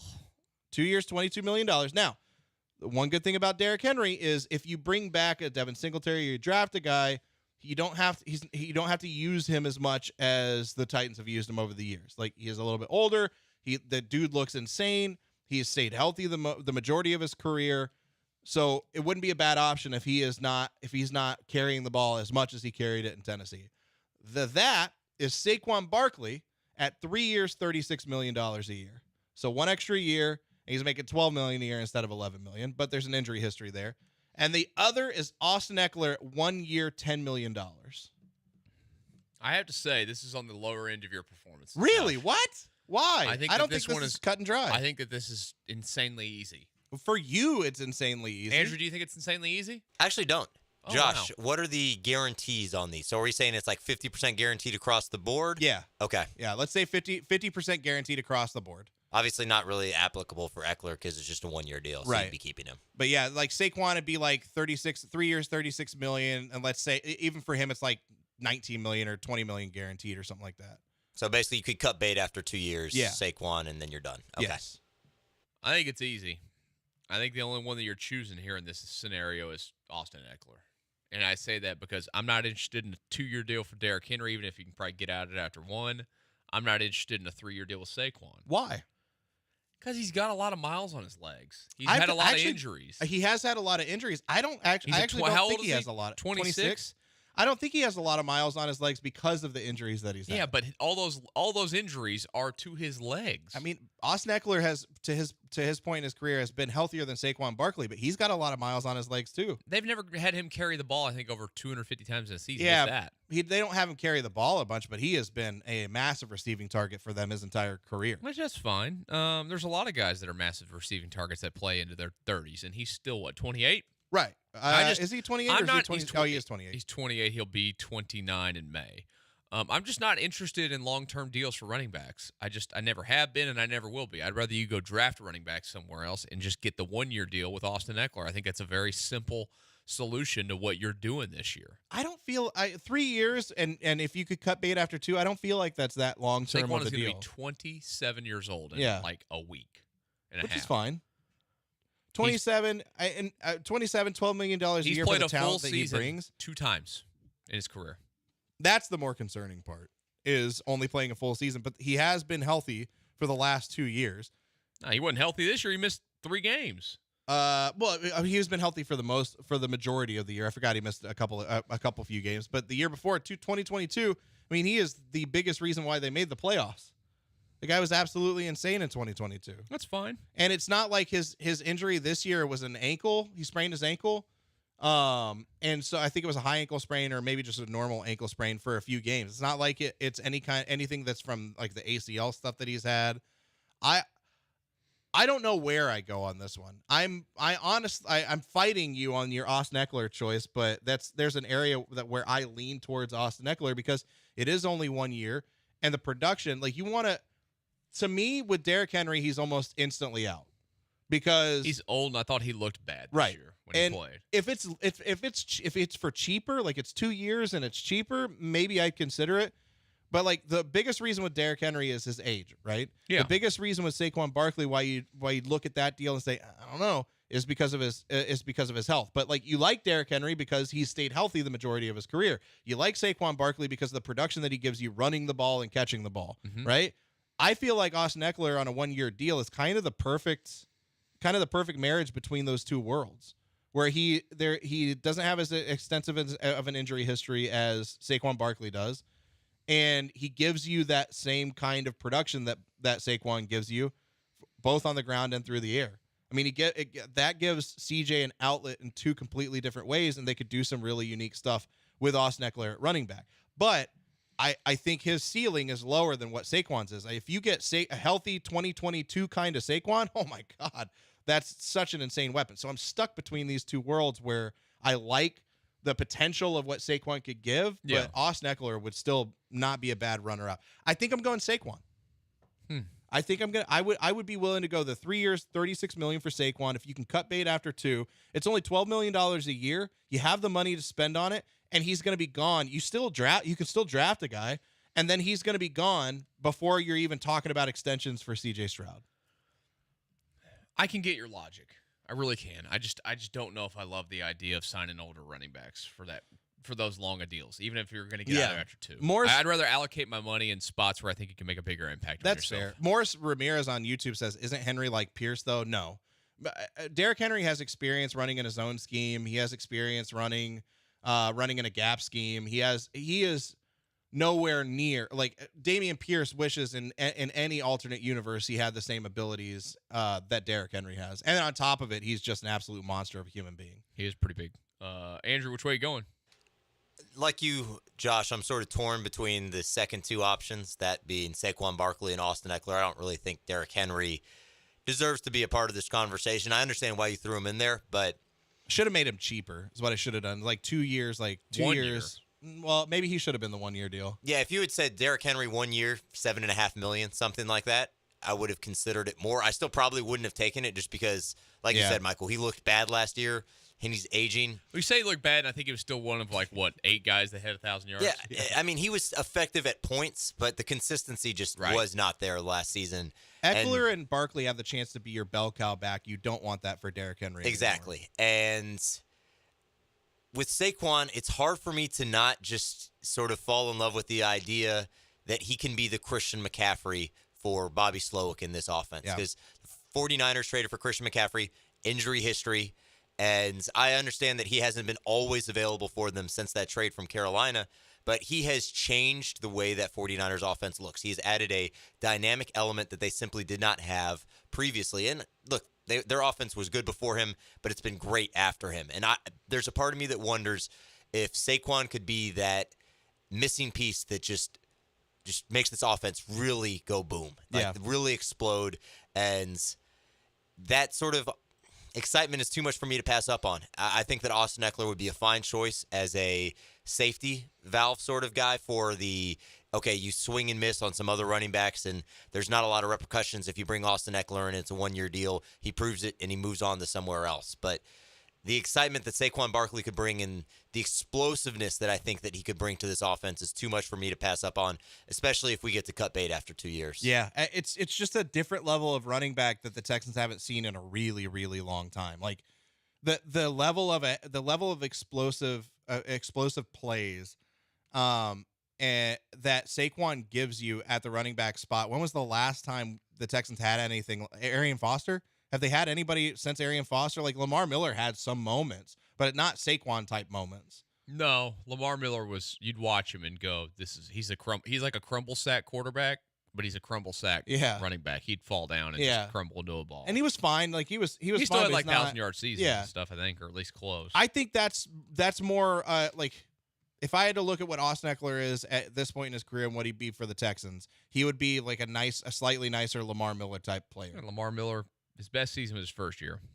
Oh, did he 1,000 really? yards. Then kind of fell off after 888 the year That's after not bad. that, then 973 his last season here. But the good thing is you still draft a running back. Even if it doesn't matter if it's Eckler, it doesn't matter if it's Saquon, you still draft a guy. So if those injuries start to pop up and you have issues with that, kind of like what the 49ers did with Elijah Mitchell, you still have a good running back and a talented running back in the wings kind of waiting to take some of those carries away. So if Saquon gets hurt, you sign him. I mean, yeah, you paid a lot of money for him, but at least you drafted a guy to take over. So you still look at a guy in the 3rd or 4th round, like a Corum or a Benson, who could take over and be that guy in the short term while Saquon gets healthy. I guess I'm wary of going that big on the money more than anything because if it keeps you from doing anything else. Like if going to the running back spot keeps you from grabbing a safety. Yeah, if it becomes like Saquon then that's a more concerning situation. And that's why I just go with the 1-year deal. Yeah, give me fair. the 1-year deal on the player. I think it'd be good to go. It wasn't your worst. Well, you said it was one of my worst, Michael. It was close. It's not. It wasn't close. That was a good one. It was The okay. only reason it was good is because those were not fully my own dollar values. They were based on dollar values that I saw from. See, that's where we're doing it wrong. You should have done your own dollar. No, values. I would have given Saquon like 4 years, $122 million. Wow. Would have been awful. There you go. There goes Josh with his having any idea what money looks like. Josh, I've got $10 right here. Poor ass Josh. How much Patch. is this?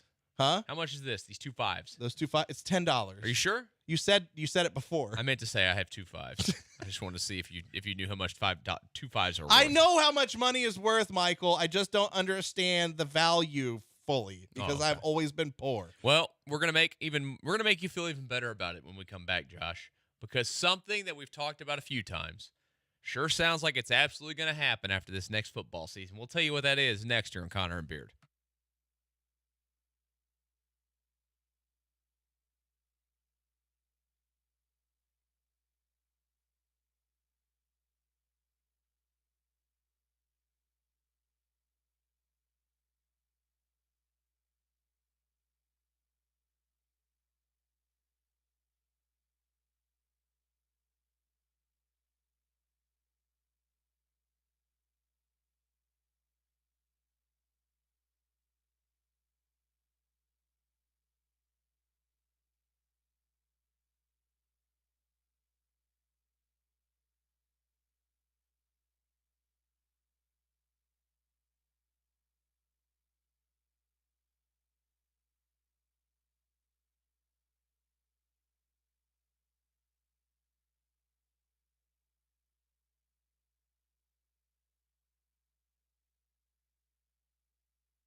Yeah, but that just means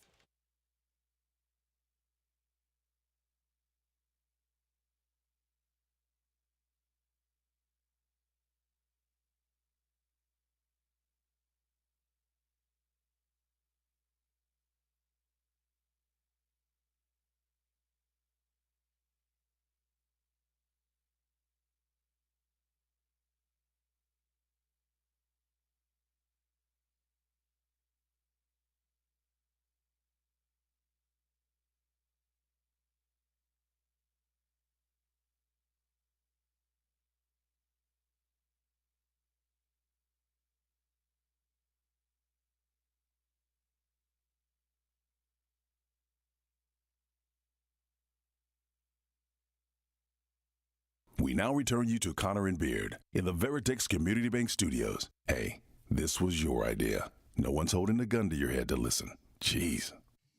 We just spent the entire commercial break looking at the conversion rate for dollars. Specifically Columbia. And we've decided we're going to move the show to Columbia because right now the $10 that I have in my wallet's worth $39,000 there. Yeah, and then I wanted to see how far that $39,000 in Colombian pesos would get you.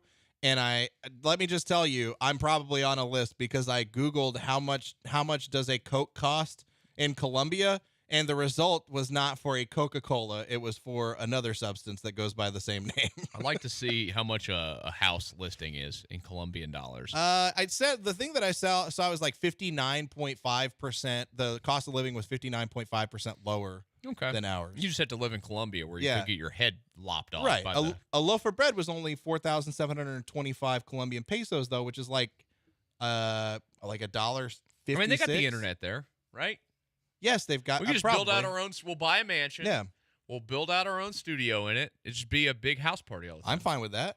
And we'll get into the cocaine game. No, we will not get into the. No, I want Coca-Colas. Soda. I should have said soda, but I'm stupid and I grew up in the South. You don't want to be the next Pablo Escobar? No, I don't, man. That never ends well for any of those people. They almost always all die. He had a good run until he died. Yeah, violently. Yeah, it happens. We could. Oh, you know where we should really go? Vietnam. No. The Vietnamese. I didn't know this. Their money's called the Vietnamese dong.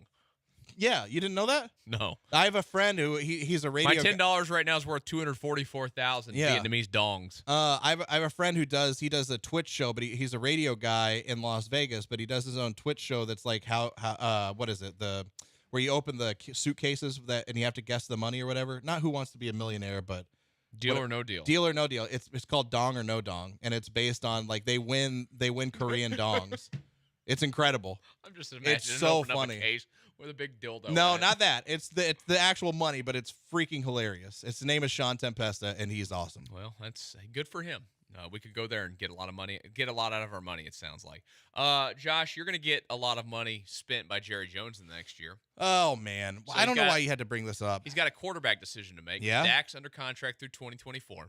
He's got a head coach decision to make because Mike McCarthy's under contract through 2024, and all that can be said. And a lot of people put the two together if Jerry Jones was going to make a move. And when they lost to the Packers in the wild card round, yeah, it kind of felt like this could actually be a thing. Well, it didn't happen, but Jerry Jones at the Senior Bowl, because don't forget he's the GM, so he's got to be out there scouting the players.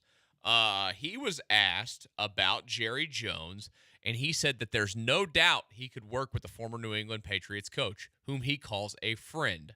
I know him personally, and I like him. There's no doubt in my mind we could work together. None. He also went on to praise McCarthy at the Senior Bowl throughout the comments. But is this even more evidence that, yes, it's coming? Bill Belichick, the head coach of the Dallas Cowboys next year. And are you excited? Look, I'm going to be more excited than Mike McCarthy, good old fish boy McCarthy. You just said you're going to be excited about 73-year-old Belichick coaching your team. And it was. What did I say? How did I qualify it? I'm going to be more excited for him than Mike McCarthy. I would be. I'd be more excited about having McCarthy than Belichick. No, get out of here. He looks like a fish, and he's going to continue to look more and more like a fish. Did you see what Jerry Jones had to say when he praised Mike McCarthy? Like at the end, he praised Mike McCarthy and said, "I thought we made a pretty good move 4 years ago when we hired Mike McCarthy, and he's had some great in-season success. Now he's come up short 3 times and advanced us in the playoff." And then he ended it with saying that I'm aware we're hanging around the rim. We're not getting the ball in, but when you hang around the rim, let's don't discount hanging around the rim. Where we are right now, the players we got, I'm thinking about that from the whole look. So he's talking about rims. He knows they're hanging around the rim. To me, he's saying it could go one of 2 ways. I think this is definitively going to be Mike McCarthy's it's this definitively the hot seat season for Mike McCarthy. Well, yeah, he's not under contract next year, so and it has to be. They're not bringing him back. He's not going to do anything with the Cowboys. This, in my mind, is definitively his last season because he's not going to succeed, and then they're going to end up hiring Bill Belichick. And Jerry Jones he could have all of the hope and faith in the world that he works well with Bill Belichick. But every functioning adult who has ever watched anything from both of them will know that those two will not work together well long term. I think you're wrong. I think they're two old guys. And what do old guys do? They get along with old guys. Not always. Yeah. My grandpa doesn't get along with every old guy. He hates most old guys. That's not true. That is 100% There's true. no way that's true. Get your grandpa on the phone. He likes the old guys that he knows, but he doesn't like all of them, and he doesn't like all the old guys. I think it's going to be a match My made in grandpa's probably heaven. taking a nap. You know why it's going to be a match made in heaven? Because he'll win enough to pass up Don Shula's record. They won't win a Super Bowl, but he'll get himself back in the good graces of, look, he finished on a high note, and then it'll be it. What if he wins the Super Bowl with that? He won't. What if he does? Is that with Bill Belichick going to Dallas? Do you really think that he's going to win a Super Bowl with Dak Prescott? No. But what if he does? Yeah, then again, why? If he wins a Super Bowl with Dak Prescott, is that greater than, equal to, or less than Tom Brady winning a Super Bowl with the Buccaneers? Less than. I think it's greater than. No, Tom left the system. Tom went out and showed that he could be the man. Yeah, but Bill Belichick went and showed Bill that he Belichick can turn. will be inheriting a loaded-ass team. He will, and if he wins with He'll Dak be the Prescott, Barry Switzer of the Cowboys. If he wins Congrats. if he wins with Dak Prescott, it'll. He doesn't. What if he goes and he wins like his last hurrah, 3 Super Bowls in a row with Dak Prescott? No, you know why he has no potential to be the next Tom Brady? Because Tom Brady would never put himself under anesthesia to get his leg tattooed. That was an immediate red flag for Dak. Well, Tom Brady also wouldn't get his leg tattooed. Well, yeah, but he also wouldn't do it by getting himself knocked out, not telling his team. He probably would. Tom Brady's more worried about getting that avocado ice cream on. He would only do it if it was TB brand, though. That's why he wouldn't do it. If it was a TB brand anesthesia that he was trying to push, he would absolutely do it. No, he wouldn't. Yeah, if it was he's like not doing that TB, himself. TB12 brand anesthetics, and if he's trying to push that, he would do it. But only he's only getting a tattoo if it's TB12 brand ink that's being used for the tattoo. I just can't wait to watch your face this year when the Cowboys flop again. What was my face? What was my face this year when it happened? No, it was not. You were so depressed. I was expecting it to happen. You were so Don't depressed. you try to paint me as some weird depressed guy. You were. No, I processed my Cowboys depression years ago. You don't get to try to bring that trauma back up out of nowhere. Can I buy you a Belichick jersey with number 25 on it for 2025? Yes. Yeah, you can. I'll wear it. Andrew, you want to buy him one? I think we need to buy him one. We can go DHgate for that, right? They have those. Can you do a custom? I think you jersey? can do whatever you want over there. A Bill Belichick 25 Cowboys jersey. What's it I'd called wear that. again? DHgate. DHgate. That's your fake site? It's not my fake site. This is some people's fake site. It's your fake site that you use. Buy China wholesale products online shopping. Okay. Love that. That's a good effort. That's literally what it says. Oh, look, I could win $50 if I hit go on the coupon pack. If we're now. living in a world that's not based in reality, can you make it like a Super Bowl jersey? Can it be a Cowboys Bill Belichick Super Bowl jersey? Sure. With like the Super Bowl logo? I don't know. I'm looking up Dallas Cowboys jersey right now to see if I can customize. Can you have it? I could get you a Micah Parsons jersey right now for $16. That's actually How not much a bad you pay deal. for that CJ Stroud the fake one? Stroud jersey. Oh, it was gifted to me. Oh, how much do you think was paid for it? $25. Oh, nice. That's not bad. That's not a bad deal at all. I might go ahead and buy some fake jerseys right now. That's actually how easily do they come What apart? size you wear, Josh? Let's just say, but in jerseys probably XL. Okay. I'm gonna. Let's see, youth size. It says no. Yeah, we don't buy me a youth We don't size. want to get you a youth I don't even know size. that would fit over my thigh. No, it probably wouldn't. Where's it? Doesn't let me go in here and customize it. You're lying to me, Andrew. I'm trying to buy this man a Belichick jersey. In fairness, he did say, "I think you can." He didn't say. No, it says you can, absolutely but it won't let me. I don't know where to type it in at. Yeah, you're only allowed to buy it if it's a Super Bowl jersey, though. I'm gonna buy Belichick 25 right now. Belichick 25 Yeah. Super Bowl jersey. Yeah, it's gonna be great. All right, you're gonna have to wear it every day. I will until they win a Super Bowl. Bill Belichick. That's what you're gonna then have to do. Then I'm never gonna take it off, and I'm gonna have to wear that jersey until the end of time for It all will of the rest of my probably day. fall apart by then because it's probably. not it's not going. Do I to. have to continue to try to sew it and duct tape it? Yeah, absolutely. If it falls apart, okay. You have to do the whole thing. So we'll go ahead and get working on that for Josh. As Bill Belichick's going to eventually be the quarterback of the or not quarterback. Yeah, he's gonna be the quarterback. It might be better than coach. Dak, honestly. The head coach of the Dallas Cowboys. When we come back for hour number 3 of Connor and Beard, I have to give you some options, and you can only pick one of these 3. We'll tell you what it is next here on Connor and Beard. Well, I can definitely tell you one thing. You're not going to be able to find Bill Belichick as a quarterback that would be an option for a player on Prize Picks, but don't worry. There are all sorts of other players and stat options on Prize Picks. And if you love playing fantasy sports the way I am in sports heaven, I'm in sports and daily fantasy heaven because I keep winning on Prize Picks. With the big game coming up and basketball season really heating up, there's no better way to turn all those big games into 100 times your money than with Prize Picks. All you got to do is just select 2 or more players, place your entry. It's that easy, and you can turn $10 into $1,000 with just a few easy taps. Maybe you want to see if Christian McCaffrey can go for more than 75 rushing yards or Stephen Curry for more than 29 points. Maybe you want to see how Nikola Jokic is doing, if he can go for more than 10 rebounds, maybe go for more than 8 assists. You can do all of that on Prize Picks. I love the easy gameplay, quick withdrawals, and a huge selection of those players and stat options. Over 7 million sports fans have already signed up, and I'm one of them. So join me and watch your favorite players and get paid doing it. Right now, Prize Picks is going to match your first deposit up to $100. All you have to do is download the Prize Picks app. Once you download it, you will not be disappointed. The app is so easy to use. You can place your entries, find other promos. It's really, really easy. And when you download that Prize Picks app, use code JOSH975. That's code JOSH975. Prize Picks. Pick more, pick less. It's that easy.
And what do you know? It's the last hour of Connor and Beard on a Wednesday, ESPN 97.5 and 92.5. Thank you for joining us today. If you would like to get involved in this segment, 713-780-3776 to call us or to text us, because I would like to hear your answers on this, because I'm going to do one of those radio hypothetical games here, guys. We kick off hour number 2. Or not, look at me. That's how out of it I am. I'm crawling back in bed when I get home. I'm going to hibernate until tomorrow. You need a nap, man. You're going to have to break down the Rockets game tonight, because I don't know if I'm going to make it. I got you. I'm going to be honest. honest. Be able to nail it. I really feel like I'm going to go to sleep when I get home and not wake up till tomorrow morning. Yeah, you know what I'll do is I'll just talk about the game. I'll give you when we talk about it, I'll give you a full breakdown and synopsis of what happened minute by minute. Thank you. I quarter by appreciate quarter. that. I think we do that for the full first hour. The full first hour is just Yeah. break. You know what? We could do that because I could break down 1 quarter per segment. Yeah, let's say. Yeah, That's what 4 you do. segments per hour. I'll just break down 1 quarter. Andrew looks like he's on board with that. He wants full quarter breakdowns each segment for the first hour. Definitely. So let's play our hypothetical Okay. game here, guys. And again, you can weigh in 713-780-3776 is the phone number to do just that. You can only have one of these things happen in 2024. Win $1 million. No. Can you let me give you the options first? Yeah, my bad. I mean, we'd all take that one. Yeah. You know what? I'll give you a wild card on this one, just because this is going to be a Josh segment. Why? I'm pulling a Josh segment now because I'm gonna put money in it. Oh, nice. You get one of these 3 things this year, or the 4th wild card you can pick. Why didn't you add the money? Just wait. Let me Okay, give you the all right. options. Number 1. All right. The Astros go back to the World Series. I'm not guaranteeing you a win. Ooh. But they go back to the World Series. In the World Series? Yeah, once again, which they were 1 win away from last year. Second option, Texans in their first AFC Championship game. No guarantee they win, but they get there. And option number 3, Rockets shock the world, make it to the conference finals. Wild card now for Josh. Okay. Well, you can give your real answer and your Josh answer. Wild card, you win a $20 million jackpot in the lottery. Oh, I take the $20 million. That's See, not look even at close. that. Why would That's I? how you do the money, Josh. No. Okay, $1 million. That's not even $1 million. That's not even a question. I take the $1 million. That's too much money. Now you're $500K. Look, I do. That's $500K. I take it. That's too much money. 10 grand. I'll take the 10 grand, but that's Okay. because I'm poor. That's because I'm poor and greedy. Out of the original 3, before you tried to be hurtful and shame me for being a poor person. I'm a poor person too. It's okay. Poor shaming is what you're doing right now. It's not poor shaming when you're also poor. Did you ever eat mayonnaise sandwiches? No, I ate grilled cheeses. Well, that's normal. But that's basically what it was. Did your mom ever take your old underwear and use them as dust rags? I don't think so. Well, I really don't know though. That is the world that I can't lived confirm or in, sir. deny. Thank you very much. Don't ever try to. Now I'm poor. Now I'm being a poor snob. Don't ever try to say that you're as poor as I am. Okay. Anyway, back to the question. I can only have one of these things. I'm pretty positive. I'm okay with taking the Astros back to the World Series. Look at you. Yeah. I'm proud of you right now. Texans in the first AFC Championship game will be huge. It'd be incredible. The atmosphere around the city would be absolutely electric if they made it to an AFC Championship game. But it's just an AFC Championship game. The Rockets shocking the world and making a conference finals would be incredible. But it's not the finals. Like everybody would be excited about them making it to a conference finals. But kind of been there, done that with them before. Like I would take the Astros back to the World Series because you have a chance to win the championship then. Like you're guaranteeing me an appearance Well, there's in the still a World chance Series. you win the championship in the other 2. ones. There is, but you're guaranteeing me to get You to just that need point. 4 wins in one of them and 1 in the other. Right. I'm taking the Astros because I have a good feeling about if they're back in the World Series, I have a real good feeling that means they're healthy, they're on fire, and any team would be hard-pressed to beat them in the World Series this season. Andrew, where would you go? I know what you're doing with this, Michael, and I appreciate it, but I can't pick the Astros. They've had so much success, even though that they are a step closer than the other Dynasty two. hater Andrew. Yeah. Wow. Yeah. DHA. I think we can skip that one. I think we can change things We'll there. work on it. It's okay. But yeah, just the fact that the Astros have had so much success, and I've seen the Rockets in a conference title game multiple times over the past decade or so, so I'm not picking that one. That leaves the Texans. The Texans in the AFC Championship game would be the first time I've seen that with a football team in my lifetime, and I just simply cannot pass that up. As awesome as it would be to see the Astros get back to the World Series, and if they're there, I'm guessing that they're probably going to be facing the Dodgers because their payroll's $1 billion, and it's the amount of talent they have on that team is obscene. And I don't think they're the best team in the National League still. You still think the Braves are better? Yep. But the emotions we would get from a Dodgers World Series would be incredible. Mm-hmm. But even with all that being said, just the fact that they would be the Texans in their first ever AFC Championship game, if that thing is being guaranteed, or the opportunity for that is being guaranteed to me, I simply just cannot pass that up. See, I think that this, like Josh, is the easy choice, the Astros choice. because this would be the 5th time in 8 years, right? Is that the right number for the World Series? Yes. And that's an incredible feat alone. Yes. On top of that, you could actually win a 3rd title, which would with truly a third different coach or third different manager. I didn't even think about that. That would be unbelievable. 3 titles with 3 different managers. And you would, like, people don't want to talk about it. They only won 2 titles. That's not a real dynasty. I mean, like, it might not be peak, like, dynasty of dynasties because they only have 2 titles, but they went to so many, and they've won 2. Right. They are a dynasty. But, like, this would cement it as one of the greatest, like, 10-year runs a franchise in any sport has had. Yes. Which is, I think, like, I want to see, and this is, I think it adds to it when you talk about this hypothetical here is, it's the last year that we expect them to have, like, the death lineup, right? Yeah. I mean, they're going to have Alex Bregman gone after this year. Jose Altuve still doesn't have a contract for a season after this one. So, like, at the moment, you can't sit here and say, as much as I would feel confident in Jose Altuve being around, there's no guarantee of it at this moment. And then the year after that, of course, what follows with Fromber and Kyle Tucker being free agents, like, it could change a lot over the next couple of years. I have a hard time not wanting to be legendary and to still dunk on people left and right. Yeah. And to just, I mean, look, the Rangers can't, look here, the credit to the Rangers. I'm giving them their credit right now. They went out there last year, and in that 7-game ALCS, they ended up being the better team because the Astros could not come home and take care of their business. Flat out, they choked, and the Rangers stepped up and played a better baseball game in both of those games. But to come back and to win another one, knock them out of it or whatever, keep them out of it would be an even sweeter cherry on top of this. To get a 3rd while they still have just the 1, even though they got 1, again, still makes me sick. I have a hard time not wanting to get to another one. I just don't want to stop. I don't want to imagine the day where we're not talking about, think about that, for the last 7 years, we've talked about every single year. They're playing to go to the World Series. Right. I want that to keep going. And it almost feels like if they, both in this hypothetical and in reality, it feels like if they made it to a World Series, it feels like it's the last chance. Yeah. This feels like the last of the big one. Yeah. And they'll still have chances, right? Like they'll still have talent. They'll still have chances, but not the same as this year. And so that's, if you're guaranteeing me in this hypothetical that this team makes it to a World Series to fight for a championship, I'm taking it. Yeah. It would be awesome. Somebody wanted me to explain why I think the Braves are better. I mean, I just like their roster better. That's it. They have probably the best starting rotation in all of baseball, right? Yeah, I think so. The Dodgers still have some pitching questions. Yeah. And I mean their lineup is good. Who are they? They've got Mookie Betts, they've got Shohei Ohtani. That's a pretty good start. They've got Freddie Freeman, who's awesome. They've still got some holes in the outfield. I mean, they signed Teoscar Hernandez. Yeah. They've got pitching. They've got pitching issues from the standpoint of health as well. So, like, I don't know. And the Braves playing a division, is the division for the Braves easier? Astros Braves is good. Here's my fast forward to spring training predictions. Astros Braves World Series. That's gonna be my pick. I think that's a pretty solid choice. Yeah.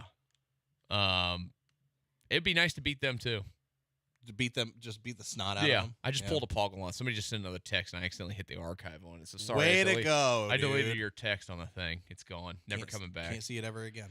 It's got to be in there somewhere. So that's what we would pick. What would you guys pick? 713-780-3776. You can 3776. You can have an Astros appearance in the World Series again. Texans in the AFC Championship game for the first time, or the Rockets shocking the world. And we'll have more on the Rockets coming up in a minute, but we'll have more on the possibility of shocking the world. There's a new article out today from The Athletic on them, from Kelly Iko and Sam Amick. We'll get into that tomorrow, because apparently the thought process over at the Toyota Center is changing for the Rockets. Which is a good thing. And they might want to get to a conference championship game this year. Well, conference championship, Western Conference Finals. 1715 on the text line said Rockets, they would choose the Rockets to make it to the conference finals because the Astros and Texans might make it there on their own. But that wasn't my hypothetical. Right. I mean, you're only getting one. That's the hypothetical. Yeah, you're only getting get the one. And I'm these. just not taking the Rockets over either of the other two teams. No, right not now. yet. Not yet. Maybe down the road, but just not yet. And honestly, by the time the Rockets, here's what stinks for the Rockets is they missed the window of when the Texans were bad to be a little bit more relevant. But imagine a world, we go back to the world where Astros, Texans, and Rockets are all relevant. The Rockets always end up being number 3. Yeah. And if the Rockets are relevant, it's going to be awesome. It's going to be fun to watch. But if the Texans are continue to be relevant too, it's not even close.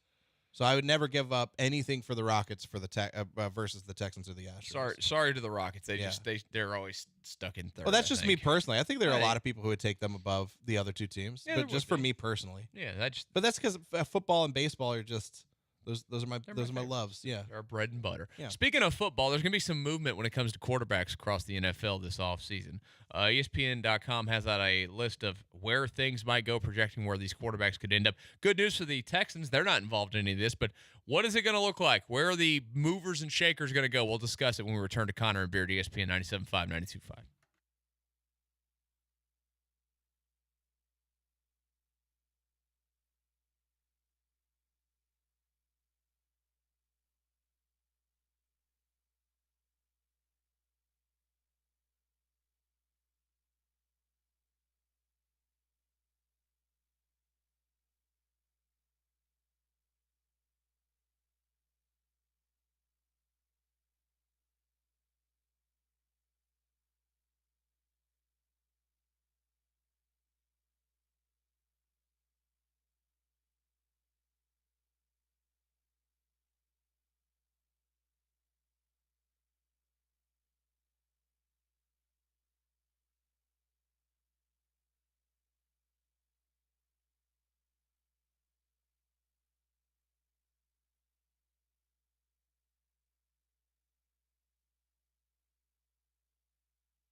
Live from the Veritex Community Bank Studios, it's Connor and Beard. I guess that's their last names or something. Oh, yeah. John and Lance are the only ones allowed to use their first names. It's Connor and Beard, ESPN 97.5, 92.5. We're over here shopping the fake jersey market in China. Yeah, I didn't even think about this. I need a new Man City kit. And so I'm probably going to order a new. I'm thinking I'm going to go with Holland. I don't know. Biggest Man City guy in the city here, Josh Beard. I mean, in the city, possibly in the country. I won't say in the world. There's clearly bigger fans of Manchester City than me worldwide, but definitely in the city for sure. No. I'm just gonna tell you. Why you say no? You can't just say no like that. Chelsea's getting ready to play Liverpool, by the way. Hey, good luck with that. we're gonna win today. I don't think we're so. Gonna take it to Jurgen Klopp. We're a minute 24 in, and look, it's 0-0 still. We haven't given up a goal yet. It's gonna be great. The NFL is going to have a lot of movement, guys, when it comes to the quarterback position this offseason. Good news again for the Texans is that they are not involved in this because they have their guy in C.J. Stroud. But let's go through some of the projections when it comes to quarterback movement here in the NFL this offseason. They have players signing, trades, and drafts as well. They have Justin Fields as one of the guys that moves. Where would you put Justin Fields if you were going to say he moves, Josh? I think one that I've heard a lot of and that makes a ton of sense, if there's a place that I would pick for him to move, it'd be Atlanta. Okay. That's the one that makes the most sense to me. Andrew, where would you put Justin Fields?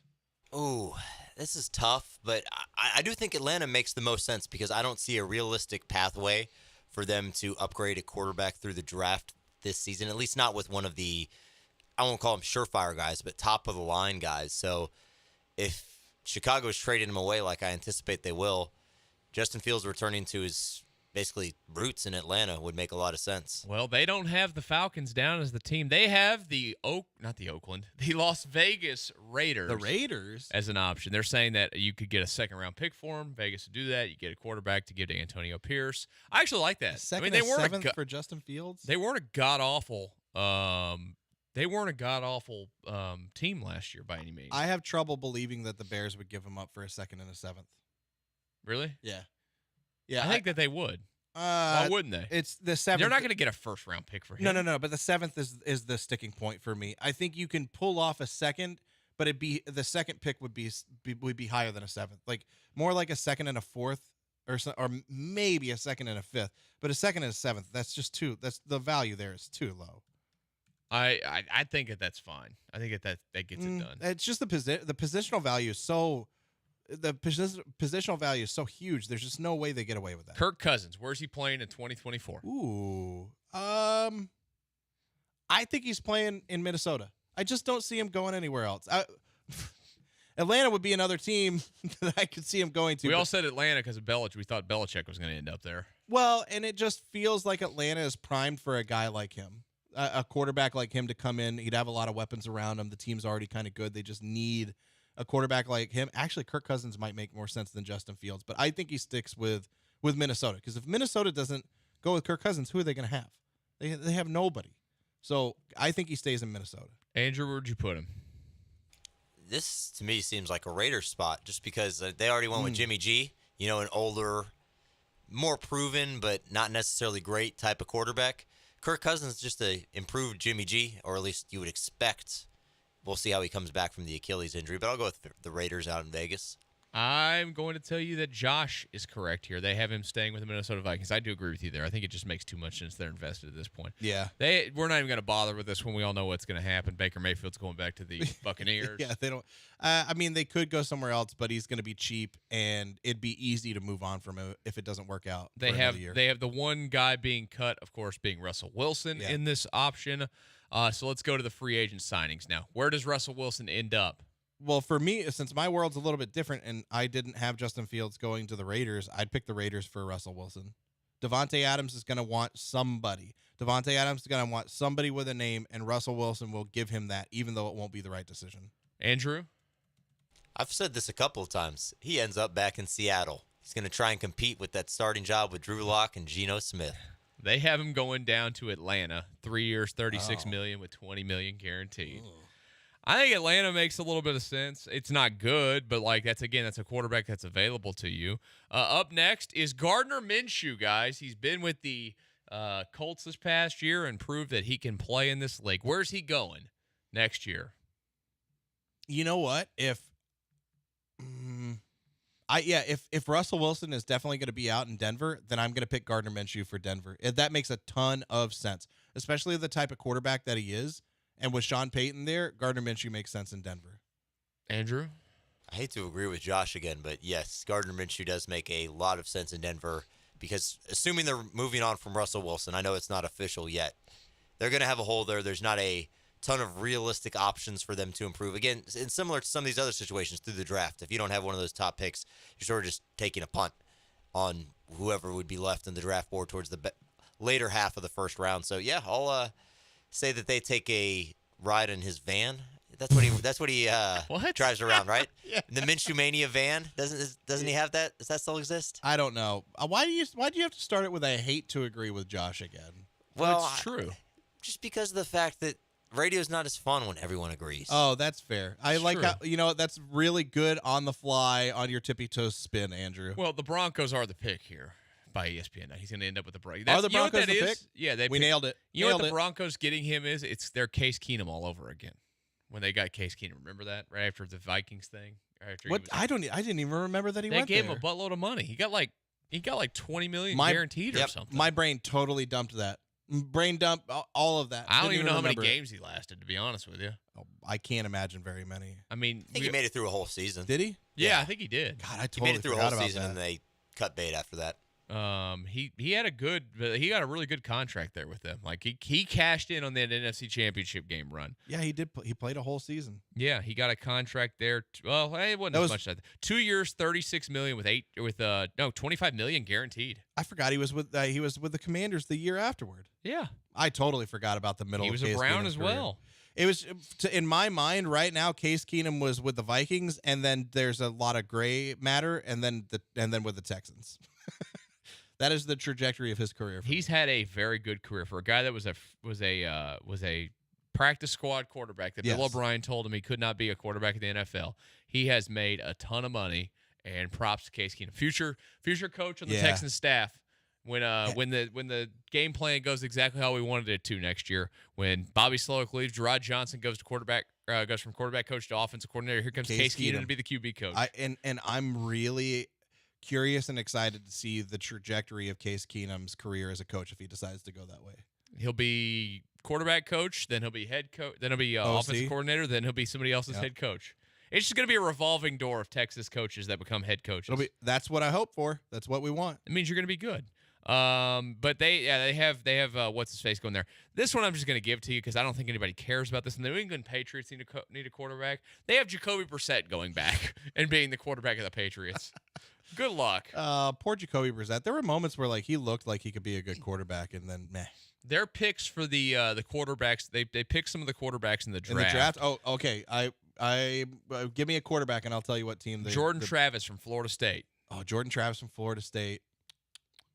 I'm going to say the Raiders. Steelers, 84th pick. That's a good one. Michael Pratt from Tulane. Everybody knows about Michael Pratt from Tulane. I'll say the Cowboys. 76 of the Broncos. Ooh. Bo Nix from Oregon. Oh, this is a good one. Atlanta. 74 to Atlanta. 42, J.J. McCarthy goes to the Minnesota Vikings. Oh, interesting. Michael Penix.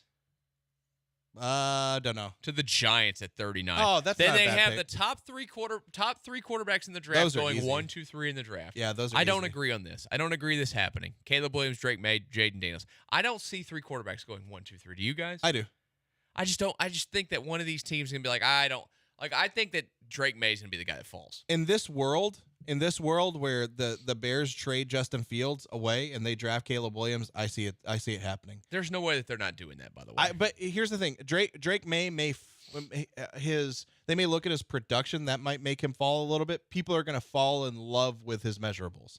Like if you look at this guy, when you look at his size and his arm, to me he's almost a way better version of this because there's more track record to look at. But he's like a Zach Wilson type of guy. What happens when you look at the tape though, and the tape isn't that good? I've watched a little bit of his so far. It's not the worst thing in the world. But I don't know if it's number 2 overall worthy. But who are you going to pick? Jaden Daniels over? I'd him? rather pick Jaden Daniels number 2. I might, and I'm terrified of him being a stick back there. I would consider a literal it, but I'm stick not. figure. I'm not a huge fan of taking Jaden Daniels that early either. But all three of those teams need quarterback. I don't. You know what? We did a lot of that talk across everywhere last year. Of when people were like, "Well, why don't you just wait till next year and take Caleb Williams?" Aren't you glad now that you didn't have that mindset, that you didn't want to do it? Because I don't look at any of these quarterbacks in this draft and go, "Oh, I have to have one of these guys." Like this guy, it might change, quickly. Well, of course. here's the other side of that. Well, part of this side of the same side is the other part of getting Caleb Williams is you would have had to wait, you would have had to deal with all this. Do we think the Texans would have been bad enough even without C.J. Stroud that they would have had the number 1 overall pick? With Davis Mills at quarterback, yeah. I don't know. I think they would have been. They're a top 6 I think or they 7 would have been pick. lucky to win 5 games with Davis Mills at quarterback. I don't think they would have been as bad as Carolina, though. Yeah, but they would have been at least high enough to where they could trade up. I guess so, but I do. Then you're trading a lot of assets to go and get a guy like Caleb Williams when you didn't have to necessarily do that for C.J. Stroud. Well, guess what? They didn't have to do. Didn't have to trade up. Andrew, you wanted to say No, something? I was just going to say, like, in that scenario, too, you are also relying on the teams above you in the draft not needing a quarterback. And how frequently is a team that's picking in the top 5 of the draft also not in need of a quarterback? It's not all that frequent. Yeah, and this year we have 3 teams right there in the top 3 that do need quarterbacks, and they all could take quarterbacks there. So this is a good thing, but it's going to be interesting to see. It's always interesting to see how the quarterback carousel goes. Like it gets more and more crazy, but as the years go by, and I personally love it. I think it's one of the best parts of the NFL offseason is teams duping themselves into thinking that they've got a quarterback based on whatever it is that they're getting these guys from. If your guy is good, he's not going anywhere. He's going to be your quarterback forever until he's old and you dump him off on somebody else. Connor and Beard continues in just a couple of moments, and we'll talk Rockets-Pelicans tonight. Can the Rockets keep the good times rolling? We'll tell you next.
The Veritex Community Bank Studios is currently under Connor and Beard occupation. Not sure that's a good thing, but here they are.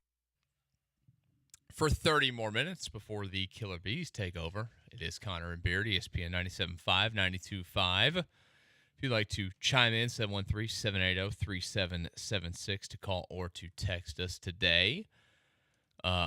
you guys can do the show. Chelsea's playing. I'm watching the game right now. Well, I scoreless, 16th minute. I can't. 17th minute. I don't know that I can actually do that. I mean, you're watching Chelsea. I'm watching my team, Man City. Are they playing now? They're playing Burnley right now. Oh, that's an easy win. You don't need to even watch that one. They're winning. Sorry, JJ. They could play you at the striker position and win that game.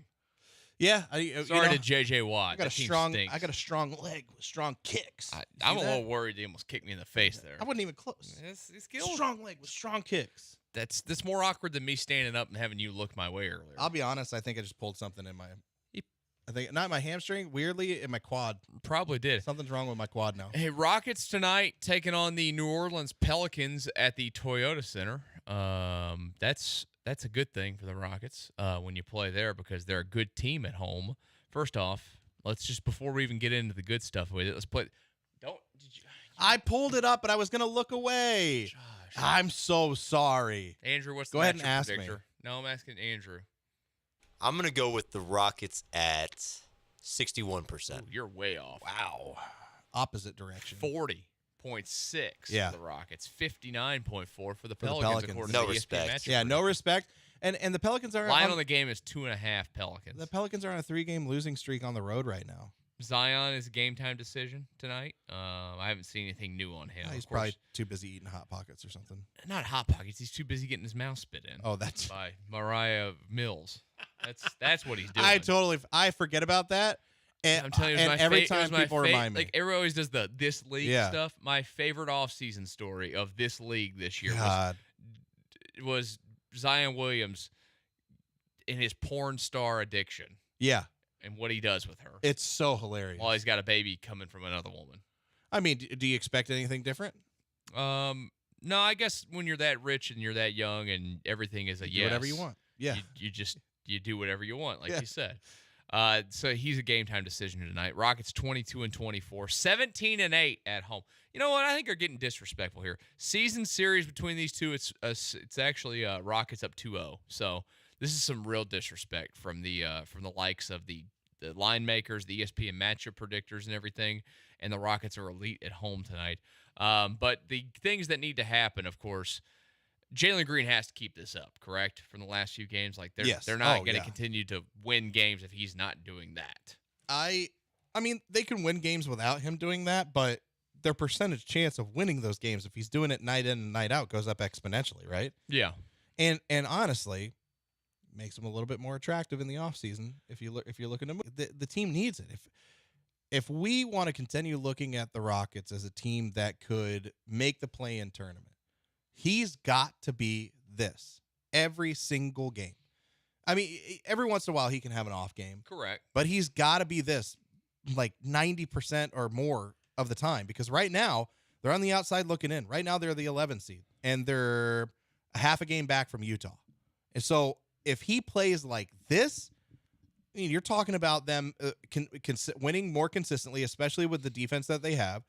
I think that would put them above the Jazz, it put them above the Lakers, and it put them above the Pelicans, or right around where the Pelicans are at the 8 seed. So Jonathan Fagan of the Chronicle has a piece up today talking about Jalen Green's surge all of a sudden. He says, through 168 games, Green had never registered a double-double. That's incredible. He has in each of his past 3 games. But beyond rebounding or defending better, which began before the rebounding numbers surged, he seems to have escaped the relative scoring struggles that stuck with him through much of the season. He did it by doing other things as well or better than he ever had. Rockets coach Ime Udoka added more talks and one-on-one sessions to steer Green to a better, more productive place, believing that playing well in other areas or other ways would lead to shooting as well. Udoka said it's halfway through the season. You have to see growth in certain areas, not just scoring the basketball. He did that Monday. He did that the last 3 games on the boards. The next piece, he's going to have the ball in his hands a ton, and he's scoring at a high level. When they start trying to take him out of the game, continue to improve on his reads and dump-offs, kick-outs, and finding guys wide open, because he's one of the guys that really can penetrate for us. I'm at the point now, and I really wanted him to succeed, but I'm at the point now to where I don't really want to see the ball in his hands. And I'm not like clamoring for him to be the guy. I'm clamoring for we'll get into the athletic piece tomorrow. Yeah, I'm clamoring for this. What they're saying here is that the Rockets are showing a willingness. They want to make moves to be a contender now, and he is the obvious candidate that's going to get moved. That's what I'm hoping for. I also wouldn't mind a world where he wins us back. I wouldn't mind a world where maybe as we're getting closer to the trade deadline and if they don't make a move, he's with the team playing throughout the rest of the season with the Rockets, I wouldn't mind a world where we're excited going into next season with Jalen Green as like one of the top guys of this team. I would like that. And if he can consistently play at this kind of level, then he'd do a lot to make up ground in that realm. And so maybe you don't want to move him in the offseason. Maybe you want him to be the guy. I just don't have a lot of faith that he's going to be able to do that. Like, he's not – I do like the rebounding. I love that Ime Udoka brought up the rebounding because I do love the effort he's put in on rebounding. But he is not consistent enough of a scorer to be as bad defensively as he is at times. And he's not good enough defensively to be as inconsistent of a scorer. And I know Ime says he's one of the only guys that can penetrate for us. Well, then do it. Yeah. Why are you shooting threes 4 feet off of the 3-point line? It's just today's 3 basketball seconds, game, man. It is and it isn't, though. No, I'm with you. But that's just how they're brought up. It feels like at times. The AAU, AAU basketball, yes. AAU basketball, that is how they play. But you can see these guys evolve from the AAU world to being able to utilize that skill set in a smart way at the NBA level. The best shooters in the world, he is not one of the best shooters in the world. The best shooters in the world still don't even do that. They find ways to get switches, they find ways to get one-on-ones, or they find ways to get open. Like Klay Thompson is a catch-and-shoot guy, and a lot of the times it's off of those off-ball screens that the Warriors like to run that gets either Steph or Klay open, the ball gets passed to him, they shoot an open three. You look at how Luka Doncic gets his threes. A similar way as I would like to see Jalen Green do it. There's a lot of switching that they do to get the right to get the right guy on him, and then it's a one-on-one step back, he shoots the three. Yeah. But Jalen is just shooting at 4 seconds into the shot clock with 2 defenders on him, and there's been no movement. There's been no strategy. It's just him. Hey, here we go. We're hucking the ball, and I want to see him penetrate more. I want to see him if you're being doubled out there. Hey, don't shoot it. Why don't you penetrate? Because clearly there's an open spot or there's a guy that's open, and that's what Ime's talking about. Like if they're taking you out of it, don't just try to shoot the ball. Don't always try to score. Get the reads, get the dump offs, get the kickouts, and that's what Jalen Green needs to do a better job of. If he starts to do that at a higher level, then I think there's a world where we could be a little bit more excited about Jalen Green. I'm depressed. Why? Bad news for me. Liverpool just scored. Oh man, that's awful. Yeah. That's all right. Man City just scored, so they're up 3-0 on Burnley right now. It's great. How far into that game are they? 50 minutes. Oh, well, you probably score like 6 today. Yeah, you're playing a AAA team. I think they came out of the half and just immediately scored a goal. It was great. Hopefully VAR helps me out here. It's checking the goal right now. I'm just not happy. Like I won't be happy if the Rockets lose tonight.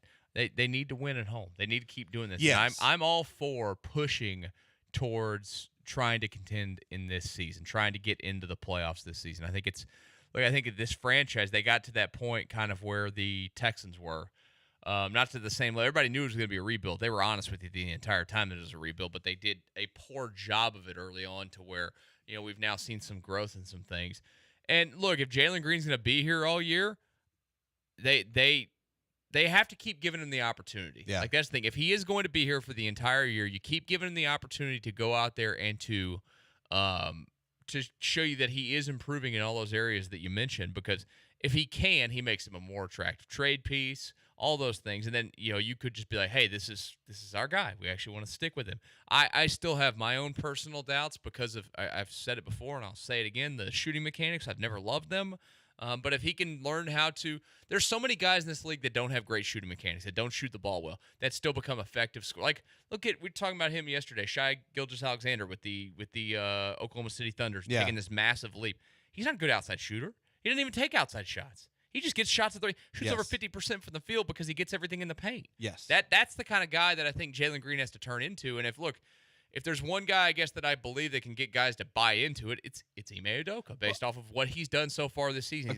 He's gotten a buy-in from Şengün to take his game to another level. Maybe it's a bit unfair to constantly go to the Jalen Green card and to constantly bitch and moan about what we see out of him, but maybe, just maybe, if we give it the rest of the season, we actually could have our minds changed. Yeah, and I would love a world where that happens.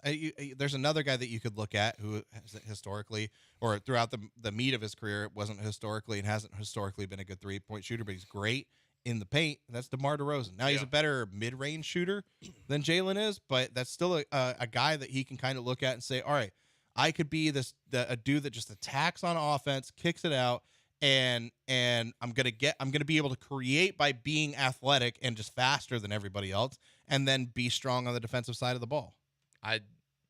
Hopefully he wows us and changes our mind. But tonight, another opportunity to go out and do that, of course, against the New Orleans Pelicans in town. Rockets looking to creep back towards that 500 mark now at 22-24, playing at home, 17-8, like we mentioned, at home this season. They've been excellent there.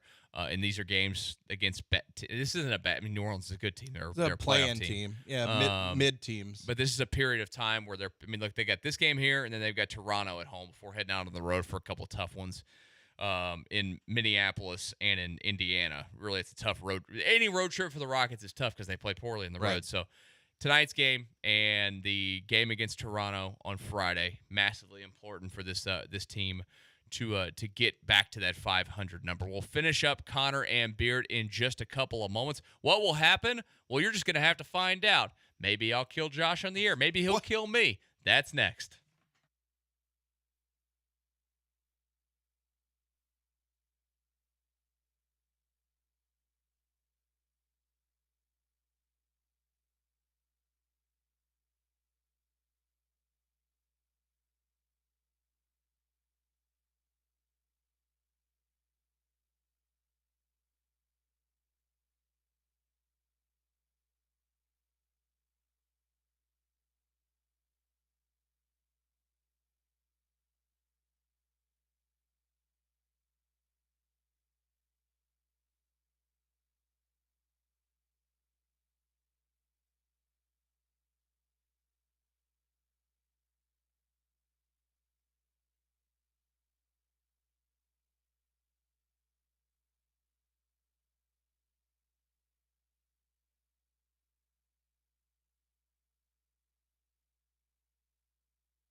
You're back in the Veritex Community Bank Studios with two dudes just slogging through life with no direction or motivation. Just like you, it's Connor and Beard. Oh, you know us. We be slogging. That's what we do. I'm slogging right now because Chelsea just almost conceded another goal, but that's okay. The show's going to end in a minute, and I'm not going to watch the game on the way home because I'm going to be a safe driver. Yeah, I was watching. My computer decided to freak out during the break, but I was watching Man City. Man City is still up 3-0. Good for you, Josh. It's feeling good, Good man. for you. I know it's Burnley, so it's not a big deal. You didn't but know it that makes me until I happy. told you that. No, I did know that. Burnley's at the bottom of the Premier League right now, or they're second to the bottom. They're in danger of relegation. They're going to be relegated. Yeah. So don't sit there and act like I don't know what I'm talking about, Michael. One of two things has happened. Either I'm a real Manchester City fan, and I have been for a long time, or I went this weekend and did a ton of research on the Premier League in Manchester City just so I could troll you guys. And that's a lot of work that I wouldn't be willing to do because I'm lazy. So the only real option is me being a real Manchester City fan. You're not. Thank you for that. Hey, the Houston Sports Awards went down last night, guys. What's so funny? The way you said that was perfect. Oh, you're welcome. What's this microphone? Yeah, that's what you get. This microphone just keeps falling into my chin. That's what you get for talking crap, man. Microphone doesn't want to hear it anymore. Yeah, that's true. The Houston Sports Awards went on last night, guys. Did you see who won the night away, basically? No. No, I didn't. The Texans. I was going to say Paul with his post on Instagram saying that he won the award for most ADD sports radio host. Yeah, that was a lot there in that post, Paul. I would have said I just won the award for the best looking sports host in the city or something like that. It was very close to a TLDR for a social media post. What? Too long didn't read. Oh, too long. Yeah. I'm sorry for He got whatever. a little wordy. Yeah, he did get a little wordy. But look, he was all dressed up. He was. He dressed to the nines. He's probably the best dressed person here. Yes, absolutely. Not necessarily when he does his show. He kind of looks like a bum half the time. I think it's fine. He wears a suit to the game with a pocket square and everything. Oh dear God! I showed up to the my first Texans game in shorts because I forgot about the dress code.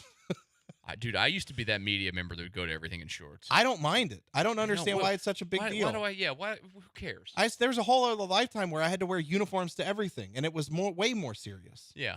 It's sports. Let me wear shorts. I'll wear jeans and a shirt. Yeah, that's every other game. I wore jeans.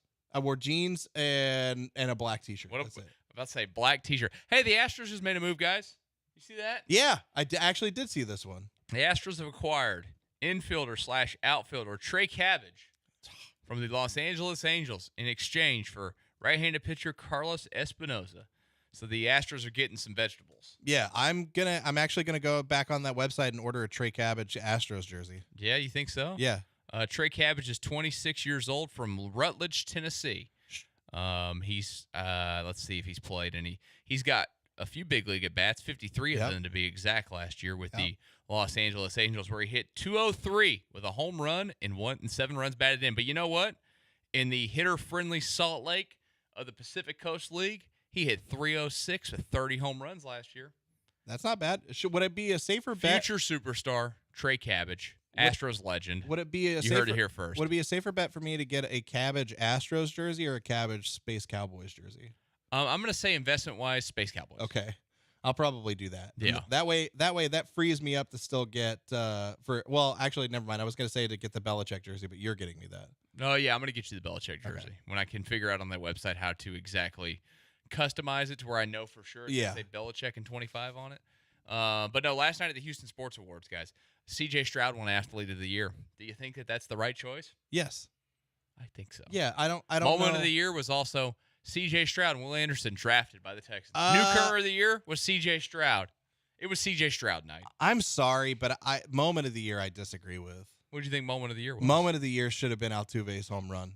Was that an option? I don't even remember. I don't know but it should have been. If it wasn't an option, it should have been an option. Don't you think that would have been it if they went to the World Series? I think it should have been even without going to the World Series. This is a great moment. It still depresses me so much that we got that great moment and it turned out to be nothing at all. It's like, you know what it is? It's like the Pujols home run off a Lidge. The Cardinals fans had that, and then it didn't matter. Yeah. Because they didn't go to the World Series. It's like whenever you watch basketball games, there's just somebody has an insane, like, behind the back, crazy, through the legs pass, and to a guy who's wide open for three and he misses the shot. Yeah. That's the same thing. I'd still pick that as the moment. I don't care if they didn't make it to the World Series. It was a great moment. I saw that guy that gave up that home run. Jose Leclerc is down there really? in Florida at the facility that Justin Verlander trains at. There was a video of Justin Verlander yesterday getting his train on.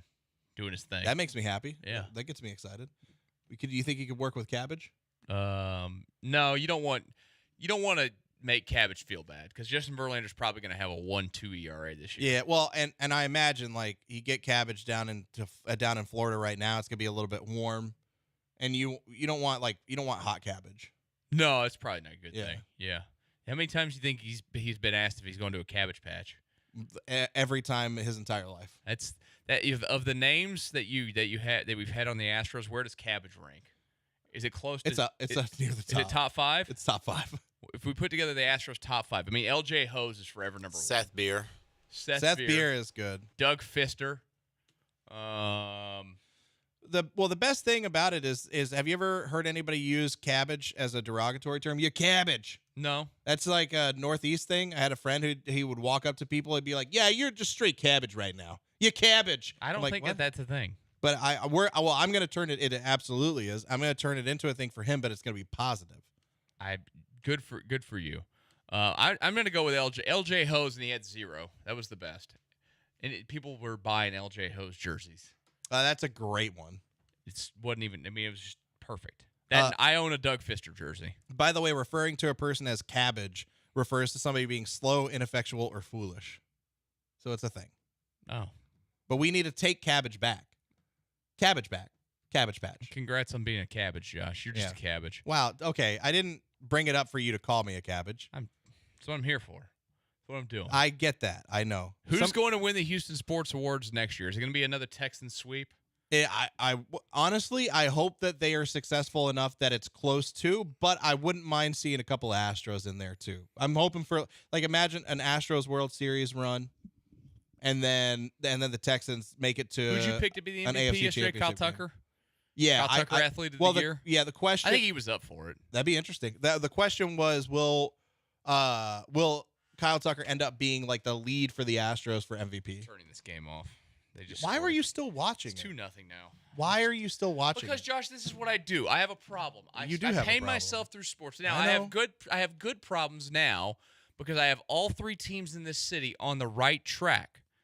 But I have this damn obsession with the soccer team that just tears my freaking heart out every time. And every time.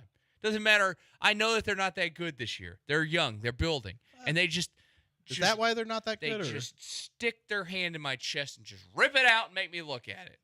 It's what it is. Yeah, that's got to suck. That's got to be a really bad feeling. No, it's awful. Yeah. It's absolutely awful. That's It's like all you with the Cowboys. Yeah, actually it is. Yeah, that's exact. Well, the Cowboys are worse because you know what they're going to eventually do to you, but they give you a little bit of hope before your heart gets torn out of your chest. But yeah, it's really similar. I mean, they give me some hope sometimes. They'll Oh, have so games. Yeah, they are the kings of doing stuff and then losing games late. So the good news is the Texans didn't really do that this year, right? They didn't lose any games late. That I can think off the top of my head. They didn't blow anything, did they?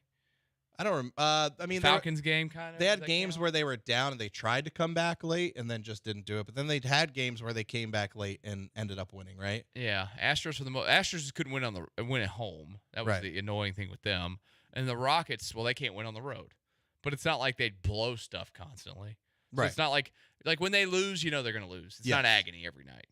I appreciate that. I appreciate no agony when it comes to defeat. Yeah, if you can give it to me. That is absolutely preferable to what we've, for the most part, experienced with them over the last 4 years. Yeah, it's just actually, you know what? You know what's worse than agony?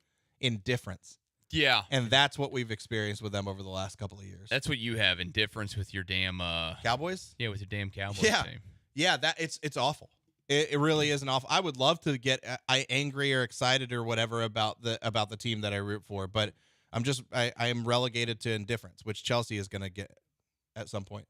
Relegated. By the way, the Astros DFA Declan Cronin today. Oh, to get that, bye Declan. To get that spot for bye, Cabbage. Mr. Cronin.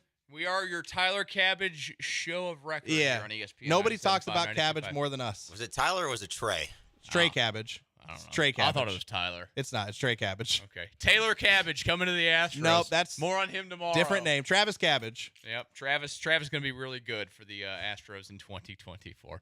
We'll talk to you guys 12 to 3 tomorrow. Don't go anywhere. The Killer Bees next from 3 to 6 here on ESPN 97.5, 92.5.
Ooh, what up, H-Town? Hey, how we doing? He's Blank, I'm Branham. It's Joe George behind the glass, and it is a Wednesday edition of the Killer Bees on ESPN 97.5 and ESPN 92.5. We have a fun show planned for you. Always do.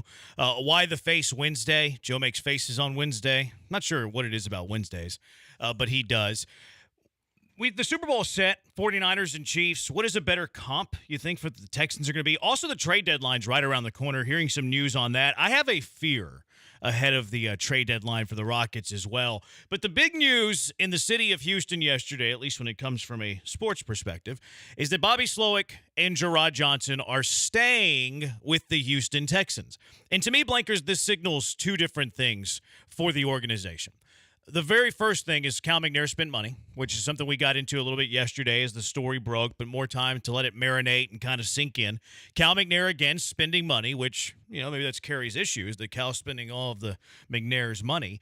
But he's already spending lots of money on the coaches that he's fired. Bill O'Brien, I don't know if he's still paying on Bill O'Brien. I have no idea. Still paying on David Culley, still paying on Lovie Smith, and then also the guys on the staff that he had contracts with that he had to pay out. So, again, he shows you that he's willing to spend money, which is fantastic. We all want owners that spend money. Even if it's not theirs and it belongs to the estate, who cares? We want the product on the field. The second thing that it shows to me, and who knows if Bobby Slowick would have been offered the Washington job or the Seattle job. According to, was it Rappaport that broke the news? Whoever broke the news. They said that this deal had been done days ago. So he accepted the extension, the raise. I'm not sure if it's an extension, but a new contract with more money before those two jobs were filled. So Bobby Slowick, he might not have turned down those jobs, but he turned down the possibility of being offered one of those two jobs to stay another year with the Houston Texans on a bigger contract. Same thing with Gerard Johnson. I have no idea if Gerard Johnson was going to be offered an offensive coordinator job in the NFL. We do know that he was interviewing all over the place, and we do know that a lot of these positions are still open. So Gerard might not have turned down an offensive coordinator job to stick with the Houston Texans another year, but he did turn down the opportunity to be an offensive coordinator in the NFL, to be the quarterback coach for C.J. Stroud and the Houston Texans for another year. Same thing with Slowick. So what that tells me is you had two guys who are really good at their job that wanted to stay here. Why? Because it's a good culture. And we talk about DeMeco Ryans building culture and how much that and today's the 1-year anniversary, and we'll get to that a little bit later as well. But this is the culture that DeMeco Ryans has put forth in 1 year. If Gerard didn't like working with DeMeco Ryans, there's a good chance that he would be somewhere else. Bobby Slowick, maybe not, because the head coaching jobs were evaporating. They were going fast. There was only 2 left. But if he didn't like working with DeMeco, he would have at least waited for those jobs to fill before agreeing to another year. So not only is it Cal McNair's willingness to spend, which tip my cap to you, Cal McNair, spending the estate's money, but also it's the culture that DeMeco has built. Slowick feels like it's a good place to work. Maybe something special is brewing. Gerard feels it's a good place to work. Maybe something special is brewing. And that's a really good spot to be if you're a fan of the Houston Texans. Yeah, no doubt about it. I mean, you take it back, Jeremy, about the last 2-3 years, and across the city, in any team, I mean, the 2 major teams not named the Astros, culture was a major problem. It seemed like everything was a dumpster fire and a disaster. And now how quickly we've turned a 180 on both, but in particular with the Texans, where it was a 3+ year tragedy where we kept talking about the black cloud that was hovering that wouldn't leave. It was Jack Easterby. It was Deshaun. It was the joke of how many coaches we were going through and the process or lack thereof of how they were getting to where they were trying to get to. And now when we talk about the fact that even from free agency, but just overall the perception across the league has changed because the culture is so different, because it's such a positive place to talk about when it starts with what's on the field, obviously, with the product that was put on the field and the way they performed.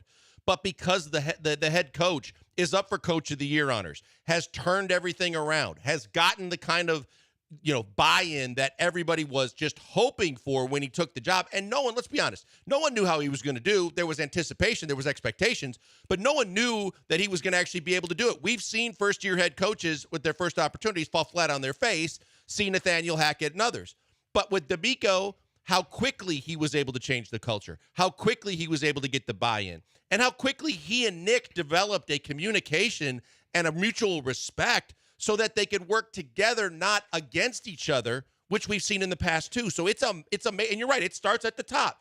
Give Cal and Hannah their credit for doing the right things, whether it's staying out of the way or opening up the checkbook, but making sure that this wasn't a one-and-done situation for this culture and for what they're building here. Yeah, and I think that it's a good spot to be. And I know that it's like maybe a little bit stressful at times. They're like, oh, no, you're trying to dodge a bullet to see if an offensive coordinator is going to leave. You're trying to dodge a bullet that, Gerard Johnson, who's the quarterback coach for C.J. Stroud, he might be leaving, things like that. But it's a good spot to be because whenever your coaches are being coveted, it means that you're doing things well. I can't think of a coach other than Mike Vrabel who was coveted whenever Bill O'Brien was here. Was George Gottsie ever viewed as a head coaching candidate? Absolutely not. Was Tim Kelly? Absolutely not. Even the defensive court, I loved Romeo Crennel. Romeo at that stage of his career was not going to be a head coach, which I'm okay with that.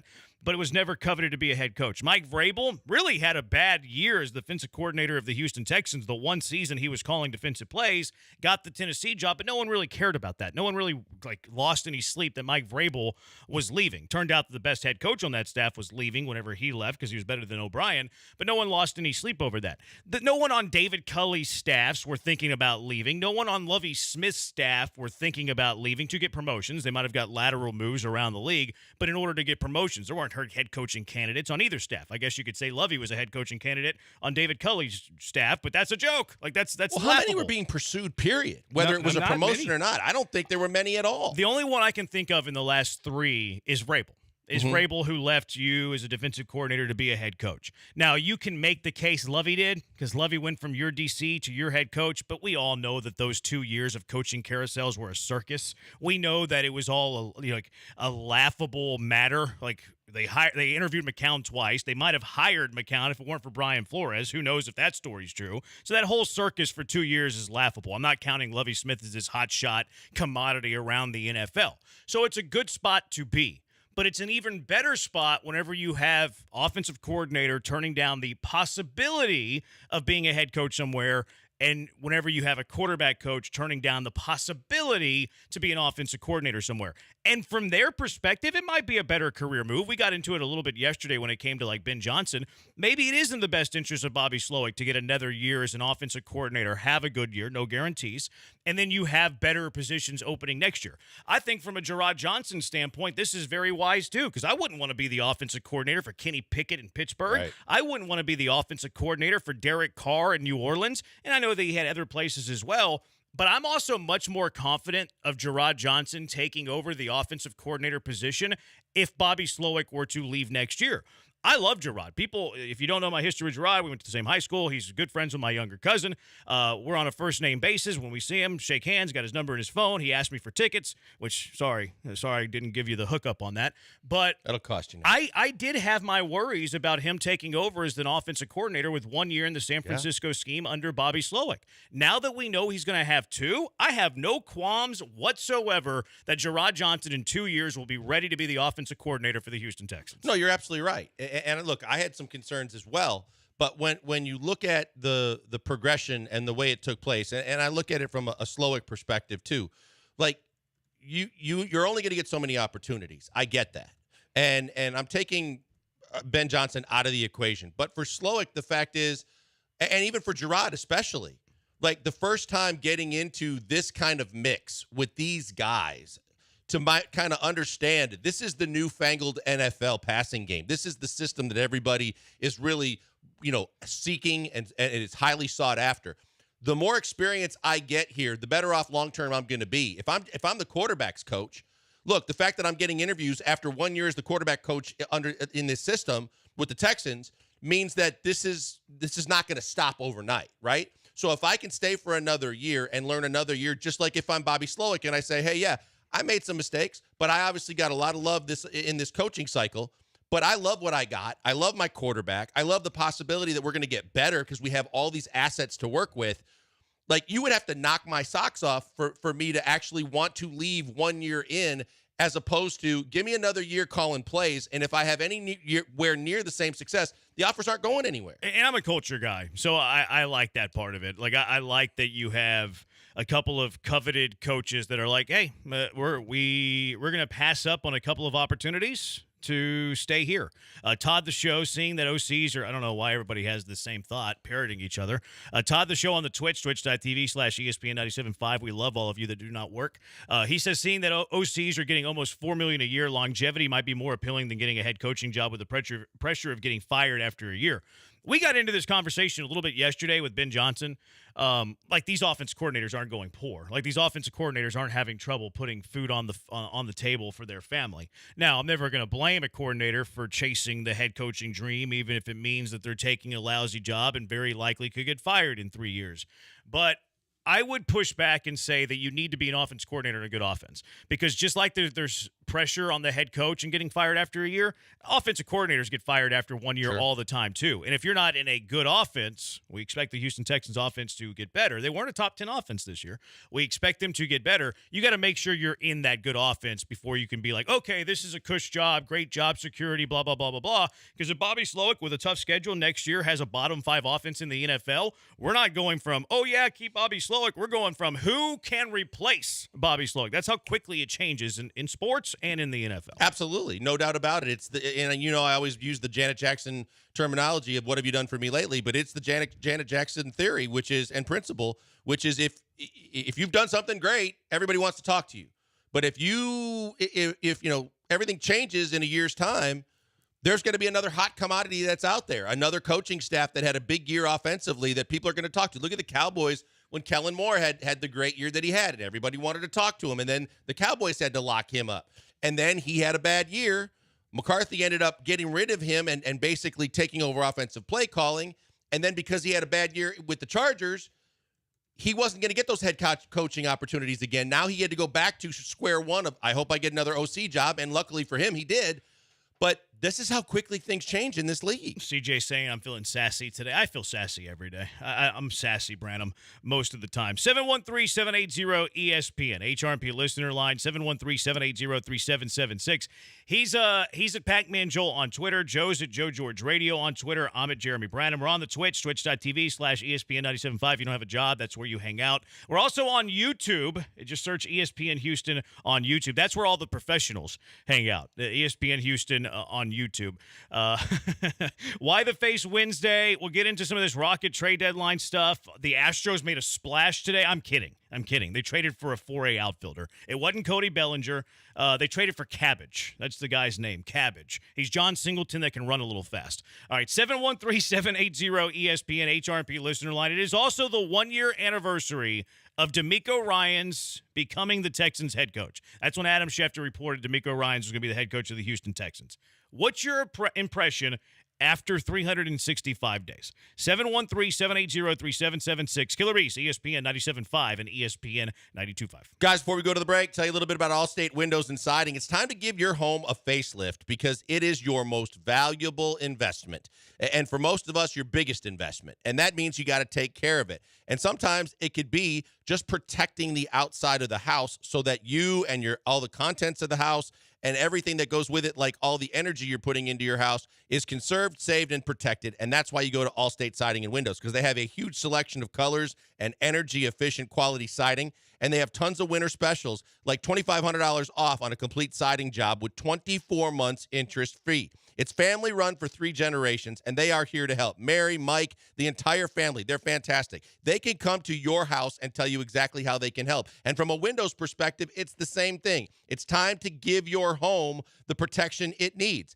They are going to they just put windows in my house. And I'm telling you right now, one, aesthetically on the outside, it gives the house an upgrade, a facelift, and it makes the house look more valuable. Inside is where it's really important, though, because these windows and that siding, they're Texas tough for all the different weather elements. We know you got to keep it cool in the summer, and you're going to need that heat from time to time in the winter. But the bigger thing, too, is it's hurricane-tested products that are going to protect and be the outer protection that you need for your house. Check them out today. Give them a call. They got specials galore on both sides, the siding and the windows. 832-204-1936. Have them come to your house and see how they can help. 832-204-1936, or check out the website, allstatewindowsandsiding.com.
All teams covered. No stalking points necessary. You're back with the Killer Bees on 97.5 and 92.5.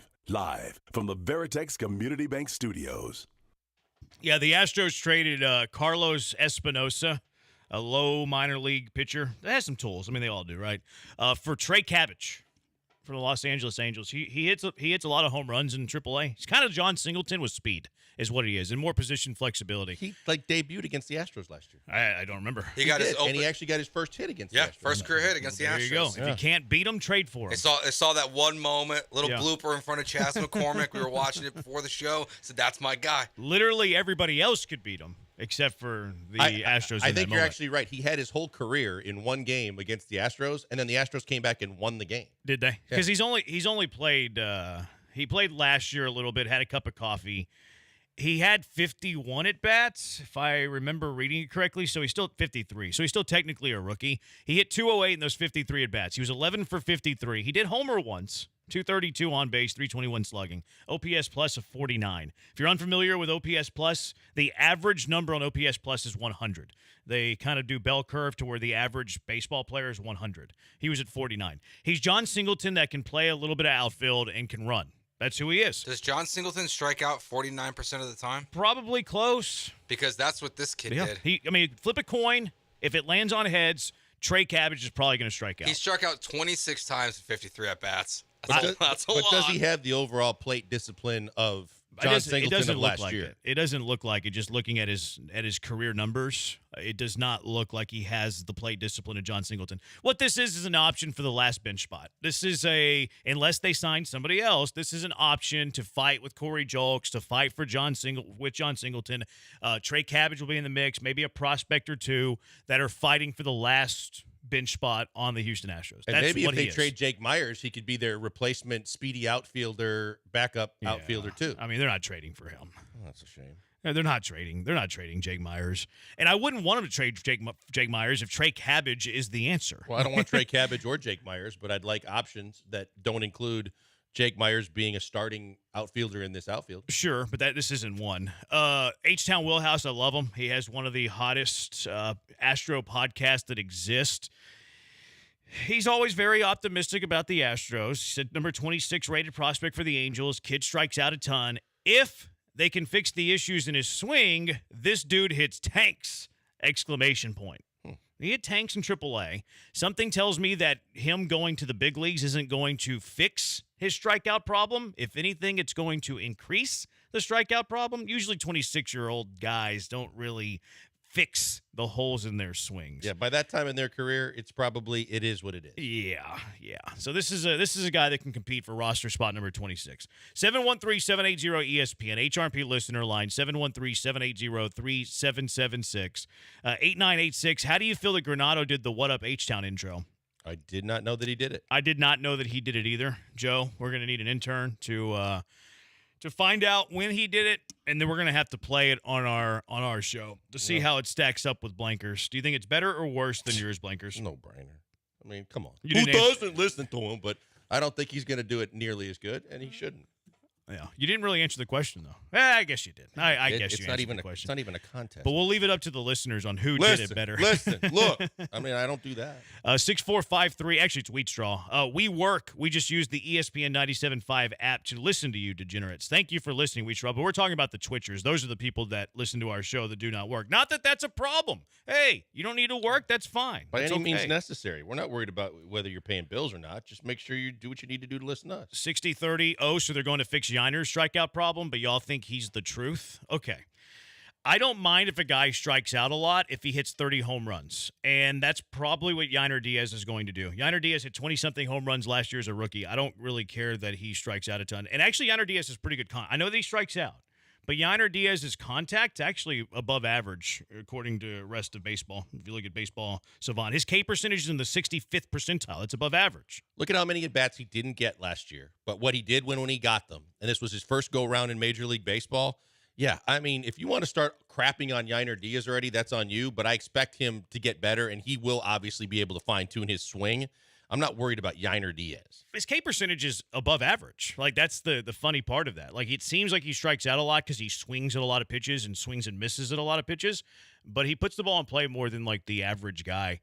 3667, do you think we could get a month's supply of bubblegum from Myers? I think that's a big ask. Okay, here's I take a little bit of it. I guess I'm gonna have to be the Jake Myers defender. And I don't love that he's the everyday starting center fielder for the Astros, but I feel like he's getting more grief than is deserved for who Jake Myers is. So I guess I'm just gonna have to stick up for Myers, the voice of the voiceless. Here I am, Branham. Who's starting in center field and who's starting in left field if you trade Jake Myers for a piece of bubblegum? Well, I'm starting Chaz in center field. And then who's your left fielder? Well, I mean, for the most part, it's going to be Jordan. That's a huge problem with me. And now but okay, let's keep going down that path. If he's your left fielder, who's your DH? Well, then it's a nice problem to have if you figure that if Crane already opened the pocketbook to do what he needed to do with Hader, that if you wait to see kind of some of the dust settle, but there's some veterans out there. If you're just in need of a designated hitter, there's a couple guys that could come in off the street, and for $6 million a year, if you're JD Martinez could be your designated hitter if that was the problem that I had to worry about instead of the outfield. I would love to have JD Martinez as my designated hitter, knowing that guy's at least going to be a stick in the lineup. I feel like saying $5 million is putting it super cheap. Justin Turner just got $13 million. Yeah, but he ain't Justin Turner because he can't play the field. Justin Turner doesn't play much of the field anymore. He plays first. He plays third. Yeah, I think he's going to be their DH, though. I think they signed him to be their DH. Okay, but isn't he? I think Justin Turner's younger, too, isn't he? Is he not? I think he's right around the same age. Justin Turner's in his late 30s. I'll be curious to see what JD gets because the last time I looked at it, I thought that the market was saying it was around $6 million a year for JD Martinez. JD Martinez is 36. He's younger than Justin Turner. 36. Justin Turner is 39.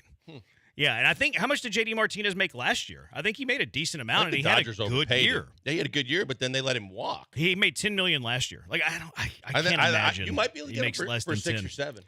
I would be stunned if he gets less than $10 million. If Justin Turner's making 13, Martinez made 10 last year and had a good year, I would be shocked if you can get Martinez for less than 10. Now, regardless, Martinez being your DH, Jordan being your left fielder, that's a way better offense. There's no doubt it's a way better offense.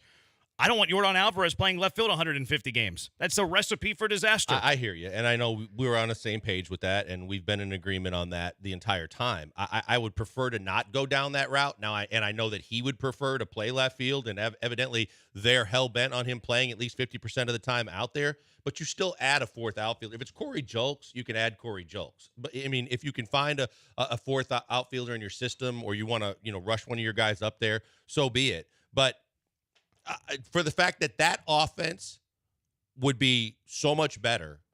And, yeah, I would be concerned about Jordan getting hurt in the outfield, but at the same time, he could play a good enough left field. He can play left field, like defensively. I just don't want him out there. And it seems like the Astros don't want him out there either. I think that's part of the reason that they are making Jake Myers their full-time guy in center field. Now, I'd be cool with a left-handed bat that you can platoon out there a little bit, like Adam Duvall's still out there. Like, I'd be fine with a platoon of Adam Duvall and Jake Myers, and you slide Chaz to center when Duvall plays left.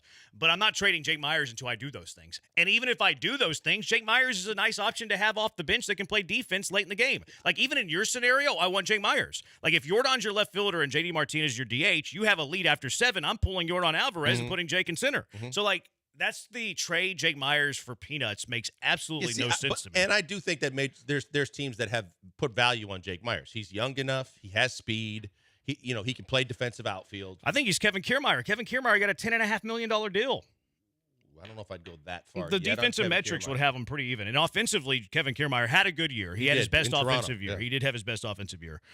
This guy says Corey Julks and Dubon. See, Dubon to me is super utility. He's playing almost every single day, but he's bouncing around at different positions. I don't want to pencil Mauricio Dubon into one of my starting 9 positions because I want him to be my super utility guy because I have to factor in injury. He misses Corey Julks, or he mentions Corey Julks, and I love Corey Julks. Go Cougs. Corey Julks is a very similar offensive player to Jake Myers. Like last year, just take last year's numbers. Julks hit for a higher average, 245 to Myers 227. They both got on base right around 296, 297. Myers slugged more than Corey Julks. Jake Myers had a 678 OPS. Corey Julks had a 650. Jake Myers' OPS plus was 86. Corey Julks was 79. I hate to say this because I'm a Corey Julks fan. Believe you me. Love the guy. Go Cougs. Jake Myers is a better player than Corey Julks. Offensively, he's a better player than Corey Julks, and he plays an above average to good center field. Some would say really good. And Corey Julks plays left field. Like, Jake Myers is a better player than Corey Julks. Yeah, no, look, I think both can be true. I just don't. I don't want Jake Myers as my starting center fielder, and I like the fact that I think Chaz plays a better than average center field too. Chaz's bat is obviously a lot better, and I would feel a lot better if Chaz was in center, and if obviously our ultimate dream scenario was they would go out and get another bat to play left field and leave Jordan at DH. If they're not going to do that, just for the sheer standpoint of being the best offensive lineup you can be, and I don't think you're that bad defensively because Jordan does have an above average arm, and in left field with a short porch. I just don't think that's a realistic option. Like they've made it very clear that Jordan Alvarez is going to play left field very, very few games. Well, Bagwell said 50%. That was 2 years ago, and Bagwell is no longer in charge. Right, but I mean, okay, now what you're assuming that now Dana Brown is going to have better conversations than he had with Dusty, and they're just going to. I will bet you whatever you can name the stakes that Jordan Alvarez will not start 81 games in the outfield. I mean, 81 might be expensive. That's 50%. I know, but he's going to get hurt too, Jeremy. We know he's fragile. Okay, well, let's put it at. I'll go 50. You don't think Jordan Alvarez will start 50 games in left field? Nope. Okay, what do you want to do? You name the stakes, Joe. What should our bet be here? Jordan Alvarez will start less than. They're going to sign Jorge Soler later today. That'd be awesome, by the way. I mean, we can do a lunch bet. We can do our standard lunch. We have to do better at tracking our bets. Yeah, I make hundreds of bets and get 99 of them. Except for the bottle of Gentle Ben that I owe you and the hat that I owe Joel. All right, so 50 starts in the outfield. 50 starts in the outfield. Yeah. Just lunch one day. Fine. Because I don't think I like your offensive mind there. Like, it'd be cool. Like, that's fine. I don't want Jordan playing the outfield because I think he would get hurt. I think that the Astros have that same mentality. I don't think that's a realistic plan for Jake Myers to not be your starting center fielder. Now, like I mentioned in Adam Duvall, yeah, I know that he's right-handed, but Adam Duvall had reverse splits last year, and he can play a little bit of center field. Mm-hmm. Like, that would be something that intrigues me. But I don't think that the plan is let's trade Jake and then figure it out later. That can't be the plan. No. And even if that is the plan, Jake Myers should be part of your outfield, even if he's not starting every day. Yeah, and I'm not saying they should be out there outwardly trying to trade him right now. No, this was more response to the texter. Yeah. But I would hope that they're not done, kicking the tires and looking around and scouring to see who could possibly be upgrade in the outfield. And like you said, I mean, look, the ideal scenario is if there's a guy or two out there that has the versatility to play, that has some speed, that can play multiple positions in the outfield, that'd be great. Yeah, it really would. 8244, keep Jordan and his Bambi legs in the DH spot. Sorry, we got sidetracked there. That's all. That's your fault, Every listeners. time that comes up, I can't stop thinking about that. Look, where he ran into the alley and slipped on the ice. It looked like he slipped on ice. I thought he tore everything in his knee. I feel bad that I made that bet with you. I feel like I got one over on you. Okay, we'll see. 713-780-3776. All right, D'Amico Ryans. This date last year, he was announced, but Adam Schefter reported that he was the next head coach of the Houston Texans. We've lived it for 365 days. What's your impression of D'Amico Ryans after a year? 713-780-3776. It's the Killer Bees on ESPN 97.5 and ESPN 92.5.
Most bees make honey. These killer bees make great sports insights, but they also make honey. Don't ask about the process. From the Veritex Community Bank Studios, it's Joel and Jeremy. He's Blank. I'm Brandon. We are the Killer Bees on ESPN 97.5, ESPN 92.5, 713-780-ESPN. DeMeco Ryans was announced to be the head coach of the Texans by Adam Schefter. Adam Schefter reported that DeMeco was going to be the head coach this day last year, 2023. We've lived it for a year, Blankers. What's your one-year impression of DeMeco Ryans? I mean, we just got done talking about it, early on in the show. How could you not be ecstatic about DeMeco Ryans? I mean, yeah, you could just generalize it as quickly as you can. He wasn't Nathaniel Hackett. You know what? He was actually the exact opposite of Nathaniel Hackett. He was everything that you could have hoped he could be, starting right from the jump. Because right from the jump, you knew he was going to be classy. You knew he knew how to handle himself. You knew that he wasn't going to embarrass himself. But at the same time, he got the staff right. He obviously picked the right offensive coordinator. We were on board with right from the get-go. We assumed that he was going to call. I was hoping that he was going to call the plays. He did. The defense was an upgrade. The offense, obviously, an upgrade. They got their franchise quarterback. But then the bigger thing for me was I wasn't sure how Nick Caserio, who was basically the mouthpiece of the franchise and seemingly the top of the pyramid from football operations, was going to accept a guy was probably brought in here to be here longer or to be more of a voice. The fact that there was synergy from the jump, the way we saw them handle the draft, and then the way we saw the season play out, I couldn't be happier with DeMeco Ryans. And like even you, and as you said, the culture and everything changed for the better, and the results were there. Obviously, from a marketing standpoint, they're more difficult to measure. From a football standpoint, there was no questioning the fact that everything was going in the right direction, and it happened a lot quicker than some of us, like myself, thought it was going to happen. I couldn't be happier with DeMeco. Yeah, this is like DeMeco's not perfect. Like no one's perfect. Like we all aspire for perfection. We're never going to achieve perfection. It's just the way that it is. He has some things that I think you can critique. Now, those things are something I would expect from a first-year head coach. And I would say that most of this stuff happened early in the year. I didn't think his timeout usage was fantastic. I didn't think he was terrific at like challenging plays. We saw that. It wasn't the Baltimore. Was it the Baltimore game in the playoffs, or was it the Cleveland game? It was the Baltimore game when Devin Singletary was he was spotted a yard shy of the first down marker. When he actually landed on the defender, rolled forward, had the first down by a yard or two, like a 2 to 3 yard difference there. And it's like, hey, it's a play you should challenge. Didn't challenge it. He had times when he wasted timeouts. I'll go back to the week 2 Shane Steichen, whenever he was forced to take a timeout because Steichen ran the offense. He ran the punt team on, ran them off, ran the offense on, and burned a timeout whenever you're allowed to substitute. So, but those are first-year things. Those are rookie head coach mistakes. I'm not going to hold that against DeMeco Ryans.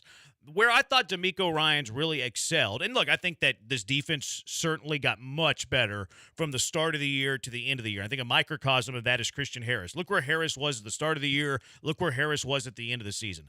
Same thing with like Will Anderson. John Grenard had a career year. The defensive tackle, DeMeco saying like the defensive line, they have to improve. Wasn't even that good. Looked good to us. So I think that he did a tremendous job in developing his defense. I think he did a tremendous job just changing the culture, too. Like we mentioned in our opening segment, Slowick wanted to stay here, turned down opportunities to be a head coach. Didn't turn down a head coaching job, took down an opportunity to be a head coach. Same thing with Gerard. He didn't turn down an offensive coordinator job. He turned down an opportunity to be an offensive coordinator. But that shows you the culture is very good. The players even say the same thing. And sometimes it's hard to listen to a player because it's like, well, yeah, we love it here. Well, do you love it because the coach is tough on you and really coaching you up, or because they let you do whatever? But they tell you that DeMeco is tough, gets the best out of you. They love to play for him because he helps you develop and become a better football player. And even if they didn't make the playoffs, it was night and day where this organization was before he took the job, a laughingstock in the NFL, to where they are now, where people are talking about their Super Bowl window opening up. So DeMeco Ryans, 10 out of 10, unbelievable praise, not perfect, but I couldn't be happier with what the Houston Texans have done in 365 days under DeMeco's guidance and leadership. And we can, and obviously you're right. There are things we can pick throughout the season where he was less than for whatever the scenario was. But overall, to have them where he had this team, to have them winning the division, to have them winning a playoff game, to do the things they were doing. And you think about it, well, why does he have all those things? Why does he have that? Well, from the ownership's perspective, they knew him as a player. So he already knew the building. He knew the ownership. he had that going for him. He comes from a winner. He comes from San Francisco, who was winning, and he comes from that Shanahan tree. So the players coming in are going to respect that part of it, but especially from the defense. But overall, he's also coming from a long NFL career. So people are going to respect been there, done that. I've seen it happen time and time again throughout coaching. Players will react differently and respect quicker guys that have played and been where they are currently to understand that they understand what they're going through, but what it takes to be successful. So he had all those things lined up, in his back pocket as well, so that he could win over the players in the locker room and get, everybody to kind of take real what he was saying in terms of setting up the culture. 713-780-ESPN. What do you think of a year of DeMeco Ryans on the job? 713-780-3776. Joseph? He did a great job. I don't think there's really too much to nitpick. I think that, you go back to the beginning of the season when he went for it earlier on fourth down. I think he was a little inconsistent with that, and I would like to see in year 2 DeMeco Ryans try to figure out who he wants to be as a head coach. Does he want to go full Dan Campbell? Just don't be Brandon Staley. Don't be wishy-washy about it. But overall, I think he was absolutely incredible this year. Yeah, I think that they hit a home run certainly with this hire. 713-780-3776. A few texts on this. 713-780-3776. 8863. Absolutely love DeMeco. He's exactly what this team needed. I was upset when we lost him as a player. Love that he is here. I love that this is where he wants to be. It's been such a blessing. God willing, he's here for a long time like Belichick or Tomlin. It is hard to imagine him not being here for a long time. It is hard to imagine that DeMeco Ryans isn't here for the next 7 years. Like when we turn to the new decade, I would be stunned if DeMeco Ryans was not the head coach of the Texans. Yeah, because there's certain things, no matter, the schedule's going to change. Your roster's going to change. But I don't think anybody has any indication that DeMeco's going to change. He's going to be who he is, who he always has been, and who he's shown us he's going to be as a head coach. And I think that's a massive positive because you're right. I mean, you get these quirky kind of coaches.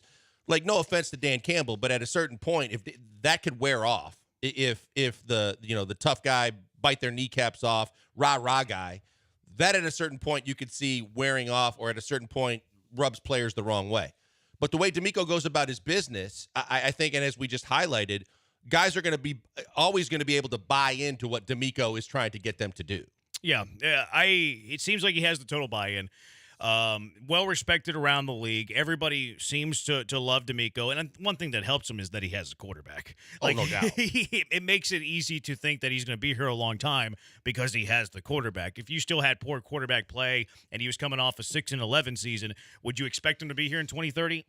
You would have some reservations. You would have some doubts. You'd be like, give him a chance. But after a year, because he has Stroud, the arrow's pointing up. It's hard to imagine a scenario where they're like, yeah, we're done with DeMeco Ryans. No, and when you talk to the defensive players, the veterans that have been in other locker rooms, and those are the guys that are singing his praises, going, even Singletary and Cashman, some of those guys are saying, this is the most fun I ever had playing football because DeMeco gets you from the jump to want to play for him and want to do what he wants you to do. And I think that's phenomenal. I think I had DeMeco on my number 3 wish list last year. I had him behind Ben Johnson. I had Ben Johnson as my clear away number 1. He was my favorite. And I had Shane Steichen slightly ahead of DeMeco.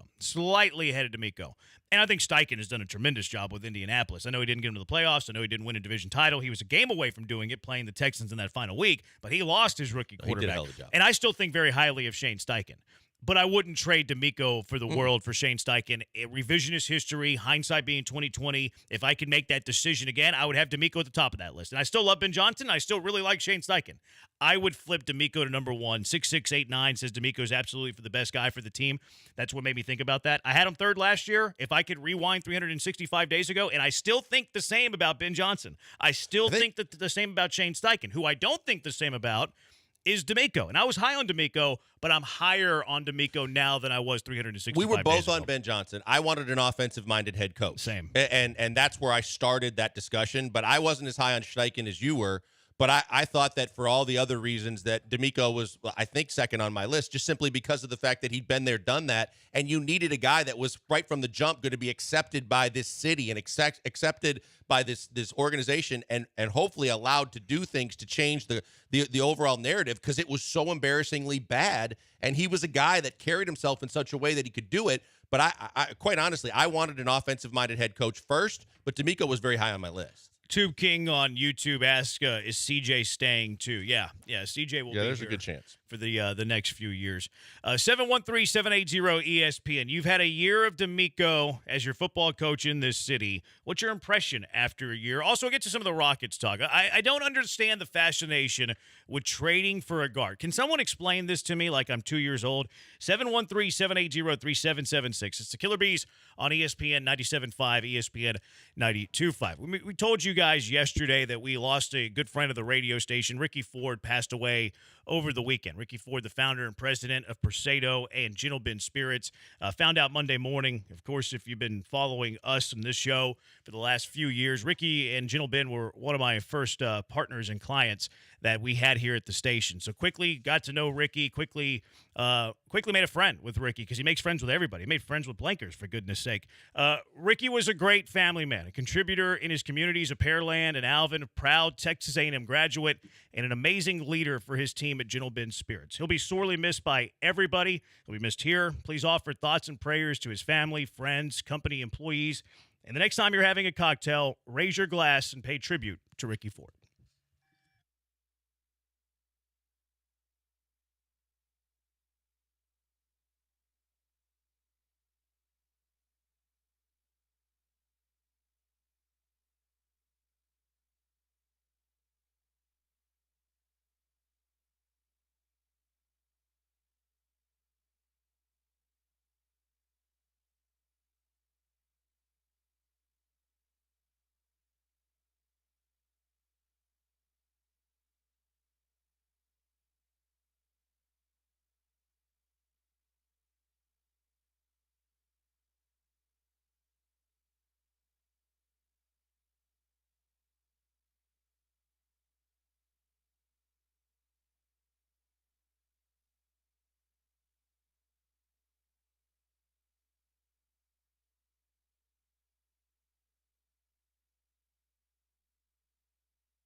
Welcome back to the Killer Bees Nuts, live from the Veritex Community Bank Studios on ESPN 97.5 and 92.5. Here's Joel Blank and that Jeremy Branham guy.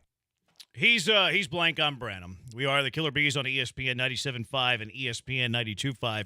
8807 Will Patton to Denzel Washington. You were the right man for the job vibes. Can you quote the movie? Do you know the movie? Yeah. It's the submarine movie. No. It's not? Will Patton, now, this is kind of, Will Patton's the actor. It's not the character's name. Denzel Washington, obviously the actor, not the character's name either. Was it Remember the Titans? Remember the Titans. That's one of probably my top 3 sports movies. And I'm not a big sports movie fan because I think a lot of them are super unrealistic. I would include Remember the Titans. Like there was a chance for the other team to nail out the ball. The Titans didn't have a timeout. There was under like 25 seconds, and they snapped the ball, and then there was a scoop and score for a touchdown. I was like, oh, my goodness, guys. Like, can you get a football consultant that's, like, hanging out with the director? That stuff rubs me the wrong way, and it's the reason I don't like sports movies. But the message of that movie is greater than, like, the sports of that movie, so I love that movie because of that. But that's the reason I don't like sports movies is because they do stupid stuff like that. Sometimes I'll accidentally I'll quote that movie like it's an important person when they say the attitude reflects leadership part of the movie. Like, because it's a great line. It's so true in sports. Attitude reflects leadership. I just forget that it comes from a movie. Yeah, it's based on a true story. Yes, but I don't know if That's that line was mostly said. true. Yeah, I don't know. Cannot. What's the Gary's last name? Bouter, or how do you pronounce it? You cannot Boutier? replace a Gary Boutier. Something like that, At the very, it's a really good movie. I do love Remember the Titans. some good sports but I movies, dislike sports movies. Like people love Tin Cup.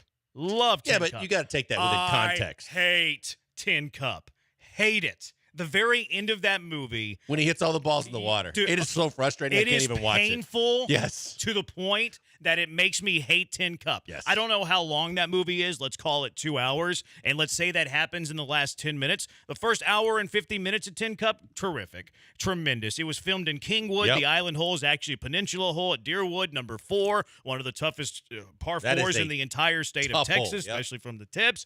But the last 10 minutes of Tin Cup makes me despise that movie. There are times I can't watch it because it's so frustratingly blood boiling. Like, just stop already. Yes. Yeah, but think about Friday Night Lights. Yeah. Friday Night Lights was a good one. Friday Night Lights is a good movie. I don't remember Friday Night Lights having anything crazy. Yeah, I can't unrealistic think. in it. Right off the top of my head, when you said that, I was like, Friday Night Lights. I don't think that had stuff that was unrealistic. The best sports movies are the ones that actually show the fewest amount of sports. It's just kind of the setting of the movie. 42 was awesome. 42 is really good. I don't know if 42's 42 very makes you know what movie I liked a lot was 61, and no one talks about 61. I never saw it. 61 That's the was Billy very Crystal good. one? Billy Crystal on Yeah. HBO. 61 asterisk next to it. Yeah. Never seen that one. I haven't Fantastic. seen it either. I like A League of Their Own. I don't think there's a whole there's a good amount of How sports do you scenes how do you in League define of a Their Own. sports movie? Like, I like Setting Major sports. League, but I don't expect Yeah. really realistic from Major League. And I put- had fun with it. And once you go comedy, like you don't really need to be realistic. Right. 'Cause it's a comedy. That's why I was asking. Is Happy Yeah. Gilmore a sports movie? No, I mean it is a sports movie, but once you go comedy, you're gonna be silly. So whenever you're going silly, I don't need you to be like super realistic. But if you're a serious movie, I would expect you to have some serious realism in Right. it. What was Yeah. the Costner one where he was late in his career and he threw the no-hitter That's for the Tigers? was like the great. That was good. It's not that's not the greatest game, or what's it called? The I'll look it up. yeah, I got it. I watched a new sports movie last night. For the love of the game, yeah, for the love of the game. The Boys in the Boat. Did you guys see that? No, I've never heard of it. It was the one. It came out in 2023. It's about like a bunch of these poor kids who go to University of Washington, and they end up they're a row crew, and they end up going to the Olympics. George Clooney directed it, I think. I think so. Yeah. Like they end up going to Berlin and winning a gold medal. It's a true story. It was really good. I watched it last night. Yeah, I'm almost positive Clooney directed that. Really? Yep. Yes. Yes. Directed by George Clooney. You're right. There you go. Right on the nose. 1597 Any Given Sunday with a praise emoji. That's from Jason and Champions. Any Given Sunday is a good movie. Longest Yard. Any Given Sunday. Which one? Pacino was the coach. I like the second one better. The Longest Yard's meh. Yeah, Pacino's the coach. Yeah, in that Pacino one. was And, the tough ass. Blanking on his name. He has the tattoo on his back of his head now. Jamie Foxx. Oh yeah, Jamie Foxx was the quarterback who got benched or whatever. 1715 is Waterboy, a sports movie. That's a sports movie, but it's a comedy. So once you go comedy and silly and goofy, like I don't need you to be high quality H2O. Yeah. Bobby Boucher. It's a good movie. It's also I still think Happy Gilmore is the better of the two sportsy. I would agree. Movies. I would agree with that. Happy Gilmore is my favorite, also of like all the Adam Sandler movies. Big Daddy. Period. I do love Big Daddy. Big Daddy's a great flick. I do love Big Daddy. Yeah, I do too. Y'all overrate Big Daddy. Billy Madison, Happy Gilmore. Everything else is on a different tier when it comes to. And I don't love Adam Sandler. I love him in those two movies. I don't really. I mean, he's got a lot of money and and he keeps making a lot of movies. But yeah, there's a few that I like. He had a kids movie that he made the other day or earlier, like a cartoon. Yeah, it's animated. I think it's on Netflix. It's actually okay. Like it's you watch it with the kids or whatever. I've never heard of this movie. Have y'all heard of this? My All American about Freddie Joe? No. Steinstein. I've never heard of that movie. Have you heard of that movie, Joe? No. Was the program was the one where they laid in the middle of the street? And then they had to cut it out because high school teams were trying to do it and there was an accident or something. Pretty sure. Yeah, that was pretty good. The uniforms looked like Florida State. Yeah, I was super young, but I do It's a good remember flick. watching It's that a pretty movie. good flick. The other one Hoosiers is great. Hoosiers is awesome. good. Hoosiers is great. Yep. The other one from last year that I haven't seen yet came out towards the end of the year. I really want to see The Iron Claw. I've heard about the Von Erichs. I've heard it's very good. Like it's tragic story. So like I'm very curious to see it. But I heard like even Zac Efron's pretty good in it. I want to watch that as well. The Wrestler with Mickey Rourke. I like really, that one. Really good. 3300 says I never trust anyone who doesn't like Tim Cup. Well, it's Tin Cup, not Tim Cup. And you I guess you like fiction. 3451 White Men Can't Jump. That's a really good one. It was a great flick. Did you see the remake? I did not. I haven't. I'm not going to. boycotting I don't really it, but care I seriously doubt I'll ever watch that movie. But Jack Harlow, right? Like he doesn't do anything for me. Well, he's getting. I like Jack Harlow's He got a music. New Balance deal. He's in all those commercials. I mean, dude is rolling in it. What about Field of Dreams? Love Field of Sucks. Dreams. 2022. I loved it. It sucks. That movie I is loved it. so overrated. I loved it, and I loved it more because of and we've talked about it before, but the when he has the last catch with his dad. Let's have a catch. Yeah, and when you've lost your dad and you remember that, all your baseball memories growing up were playing catch in the backyard with your dad, it'll hit you the right way. Yeah, I get that part of it, but the rest of the movie, it's not for me. It's a field of mid is what it is. Corey, I like Friday Night Lights, the show, more than the movie. I agree with that. What about Bull Durham? I like Bull Durham. I like Bull Durham a lot, too. I like Bull Durham. Friday Night Lights, the show, is better than the movie. I almost quit Friday Night Lights, the show, after one episode, though. Lost me, but I stuck it out. And it's really, really Where good. are we on The Natural? It's okay. I was not a big fan of that. See, that's another one that's like kind of unrealistic for me. Like, Yeah, wasn't he in his corny with 30s and then he's leading the league in home runs? Like, that doesn't happen. And then the Wonder Boy bat, and then he, knocks the light out and all the music. And not the Cubs one, not the Rookie of the Year, the rookie, the Dennis Quaid one. I think is who it is. Where he's like an old man. Yeah. He comes out and he ends up getting back in the leagues. He's like 35 He's a years Cub? old. I thought he was a Ray. I'm saying, Devil Ray. That's he's a Ray. He's No, a I'm Ray. saying- Based on a true story. He was a Ray. No, I'm saying Yeah. not because people get Rookie of the Year and the Rookie confused. Oh, so you're not the Rookie of the Year, the kid Yeah. one. I got you. Which I love that one. Which that's the one that makes I mean, the kid they portray King Griffey Jr. as a villain in that movie. I know like, you kidding me? King Griffey Jr., the sweetest swing in baseball, my and he's goodness. the villain. My favorite baseball Can't player have of all that, the time. villain. 1652. Shocking that Branham doesn't like something. 3300. Unnecessary roughness. Texas State Armadillos. That was a really good movie. They had like who was the female kicker? It was a really famous actress back in the day. I can't remember her name. I don't know. We'll look at that one up too. Major League is a great. Like Major League's awesome. Blue Chips, says Corey. Did you like Blue Chips? I love Blue Chips. I did too. Yeah, it was a really good flick. Shaq in there and Nick Nolte. Yeah. That was, and then Penny Hardaway. And Penny and all the cameos from all the different college coaches was great. They had the white guy who was like pretending to be Larry Bird. Like you could tell that was like the story where you went and you like recruited a guy from Indiana that's who right. was shooting Yeah. hoops in his driveway with the wooden backboard. I've never seen Coach Carter. Somebody said We Are Marshall. That's Matthew McConaughey. I've never seen. That's the tragic story, right? The Marshall plane crash. Yep. Did you see that? We Are Marshall. I did. It's good. It is good. I don't Is think it? it's. I've never seen it. It's not in like that elite sports movie. We haven't mentioned Miracle yet. Great Miracle. movie. Yeah. I Kathy love Miracle. Ireland was the kicker, the That's who it the was. Sports Illustrated cover model. Yeah, I knew it was somebody famous in that time. Rudy is terrible, says Tyler and Conroe. I agree. I think Rudy is pretty bad. I think Rudy got worse when you found out that Rudy wasn't that kind of guy in real life. Somebody said Eastbound and Down. The HBO The show. series. Sandlot's a great movie. I was gonna ask about Sandlot, and then look. I think know, Sandlot's okay. I know I'm young. I love Space Jam. I Really? Don't. I do don't. love Space Jam. I don't at all. I'm not a big I didn't Space try. Jam I didn't guy. try the LeBron okay. version, but He Got Game is good. He Got Game is good. I do. I like He Got Game Yep. as well. Honey Glazed Branham, Big Daddy is awful and is for people with low IQ. That's rude. That's a good way to end that segment. 713-780-ESPN. We got sidetracked again. Sorry there, Joe George. I don't understand the fascination with trading for a guard.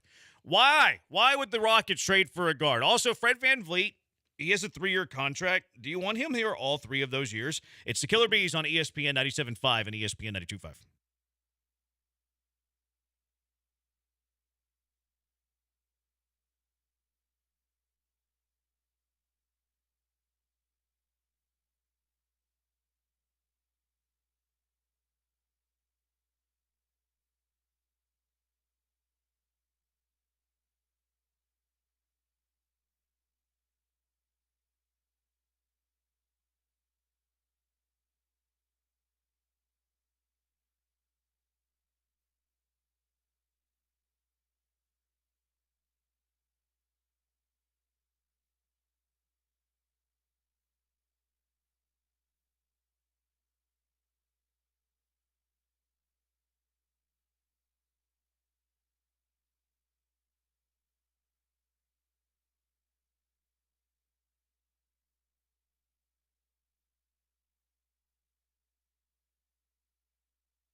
You're back where you belong, in the Veritex Community Bank Studios with the Killer Bees, who won't sting you unless provoked. Here's Joel and Jeremy.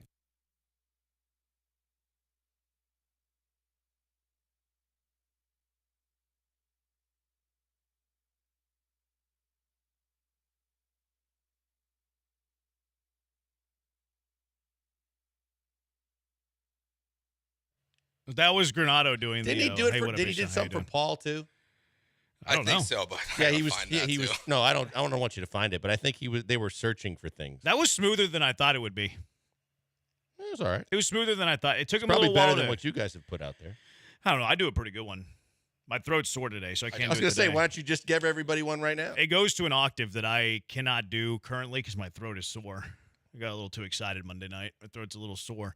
That was better than I thought. He took him a little while to get into the actual saying, but it was good.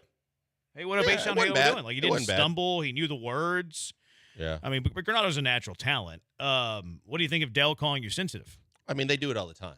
Like, if Lance texts me or not, it turns out that I texted him, and then it becomes a whole bit on the show. So it's fine. It's the running bit with them. You have admitted that you can be a little. Oh, sensitive, no doubt though, about it. I've so. gotten better, but yeah, there's no question that I do have the ability to turn that switch on very quickly. The texters say Cool Runnings. It's a good movie. That's a really good movie. Yep. Like I was super young, but still really good movie. Somebody said Kicking and Screaming, which Will Ferrell a little bit is too much for me sometimes. Like some of his, what was the ice skating movie? Like that's a Yeah, bit I much. didn't care for that movie one. sucks. Yeah, It like, was awful. He can like he's done some really good ones. Like Old School is really Old School's good. phenomenal. You like Semi Pro? Like Semi Pro's all right. I wasn't a big fan of Semi. That trio of movies he did, Semi-Pro, the ice skating one, and honestly, I don't know if I'm in the minority. I don't like the Ricky Bobby I was going to say movie. Ricky Bobby. Talladega Nights. I think that one's okay. Had some good lines in it. But Kicking and Screaming. Someone said Kicking and Screaming. Never that one's saw it. not bad. Never that one's got saw it. Ditka in it. Yeah, It's got Ditka it's in been it. so long since I've seen that. Kicking and Screaming. I don't know that I've ever seen it. David all right. called in. He said we missed Caddyshack and $1 Million Baby. So $1 Million Baby.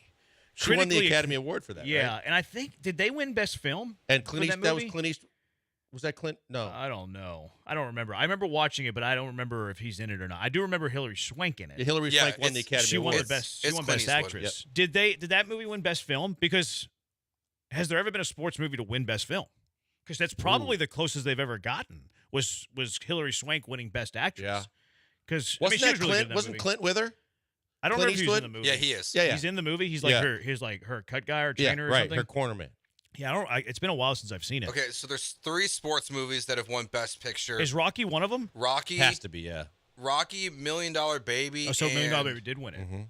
Chariots of Fire. Oh, that's the running movie. Which the horses, right?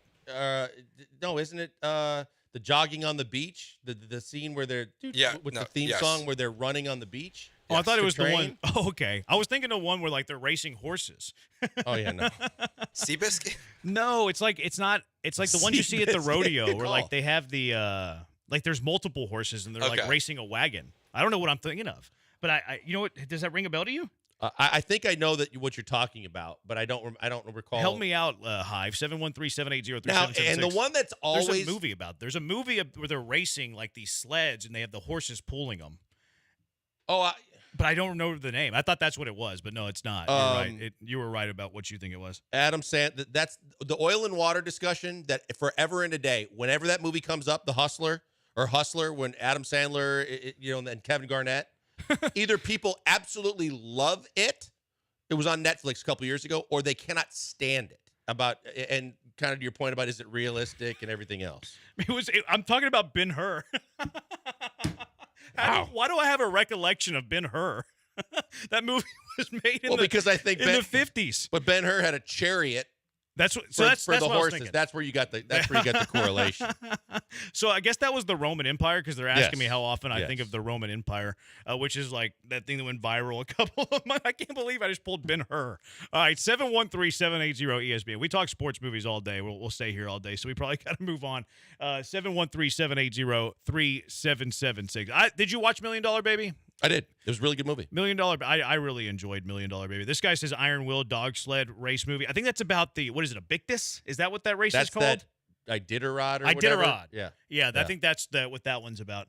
713-780-ESPN. We'll switch over to trade deadline. Rockets, February 8th, coming up in 9 days. But first, let's go out to another trade that was made in Houston today. The Astros made a splash by trading for Cabbage. 713-780-3776. Paul, you're in the Hive with the Bees. What's up, Paul?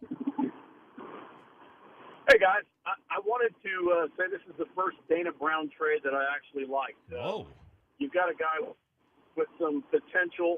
Now, the Verlander trade wasn't a Dana Brown trade. That was a Jim Crane trade.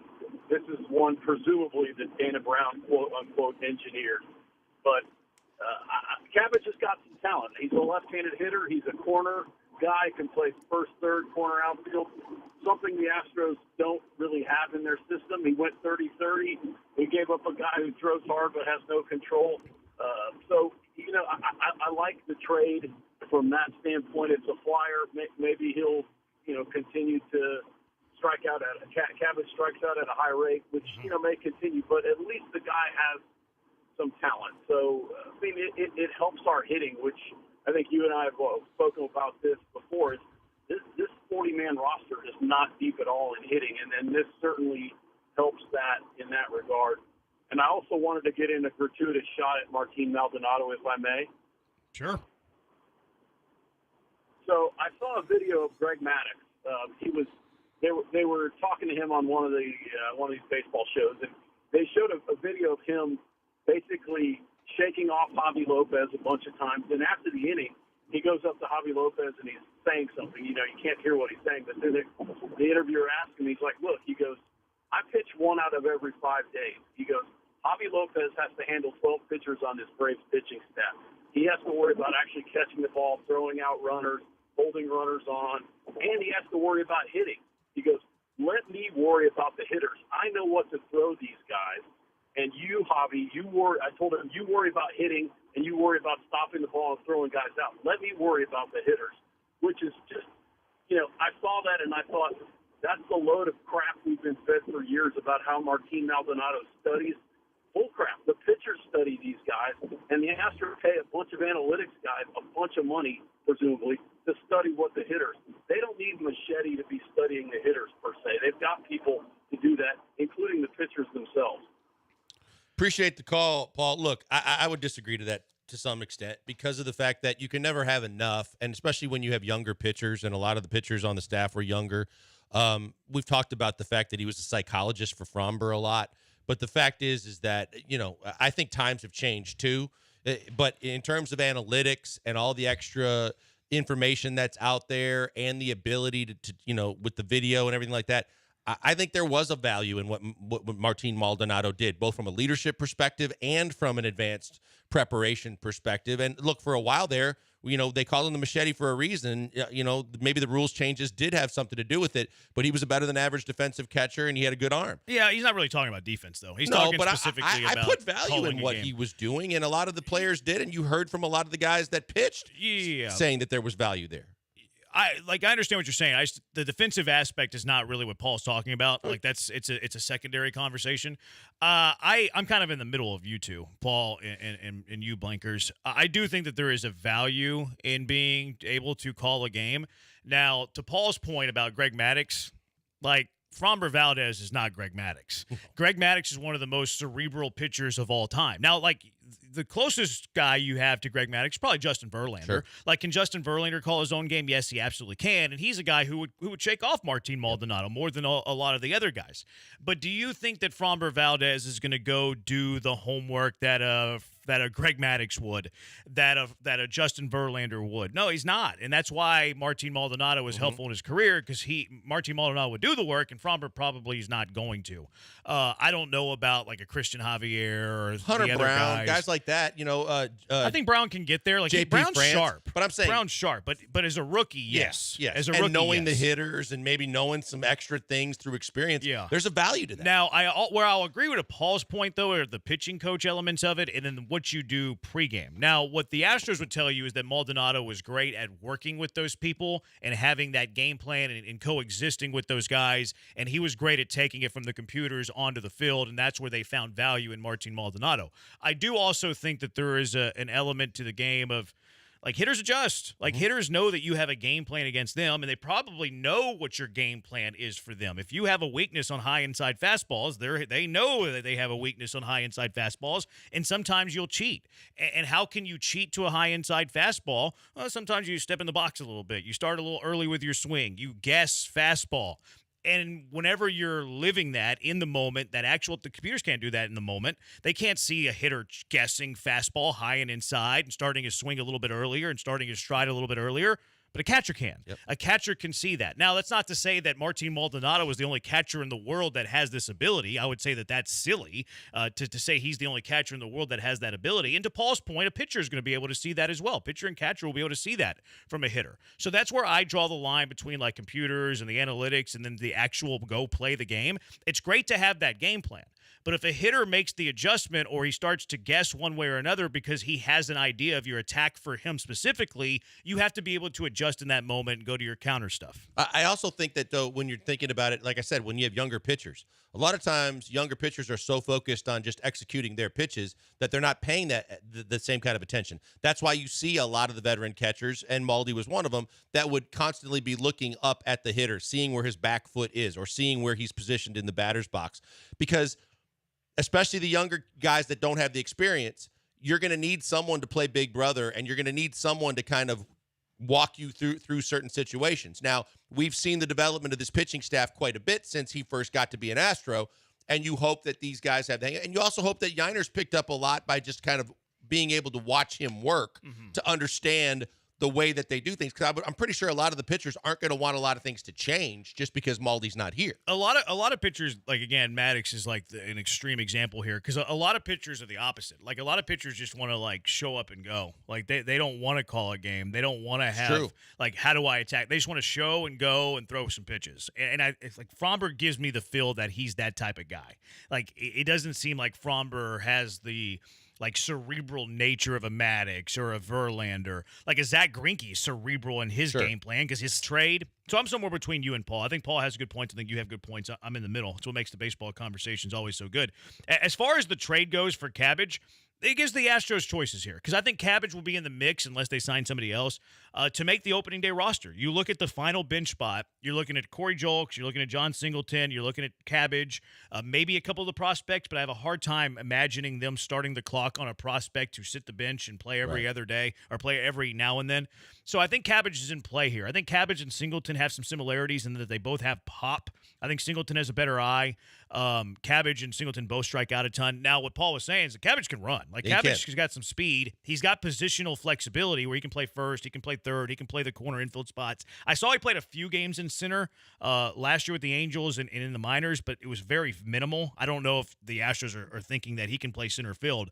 But if he's better than Singleton and he's better than Julks, he makes roster spot number 26 better. So, and like he said, the guy that they traded is a flamethrower that doesn't have any control. I think he's pretty old for his level. So they didn't trade anybody of significance. I like the trade, too. It is very minor. It wouldn't shock me if he makes the opening day roster, but he also has options to where he doesn't have to start on the opening day roster, and he's still under club control. So I agree that it does make the roster better.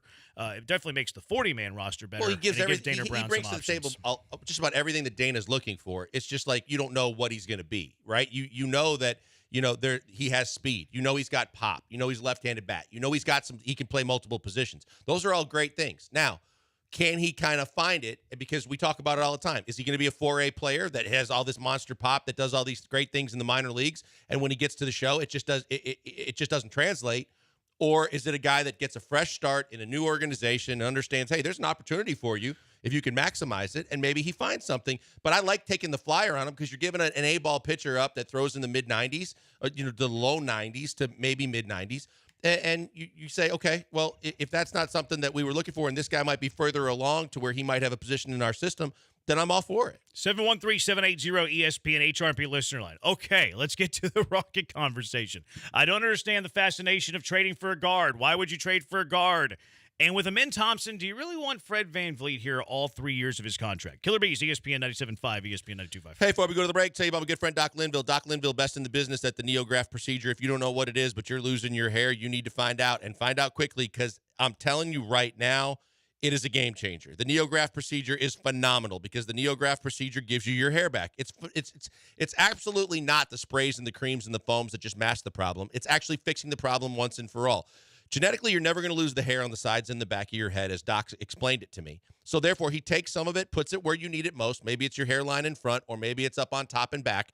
But wherever you need it, they put it there. You see the follicles almost instantly. They're going to grow, get stronger and longer. In about 6 to 9 months, you're going to see the results that you could only have dreamed of in the past. Your own hair, where you need it most, changing everything from your self-confidence to your appearance.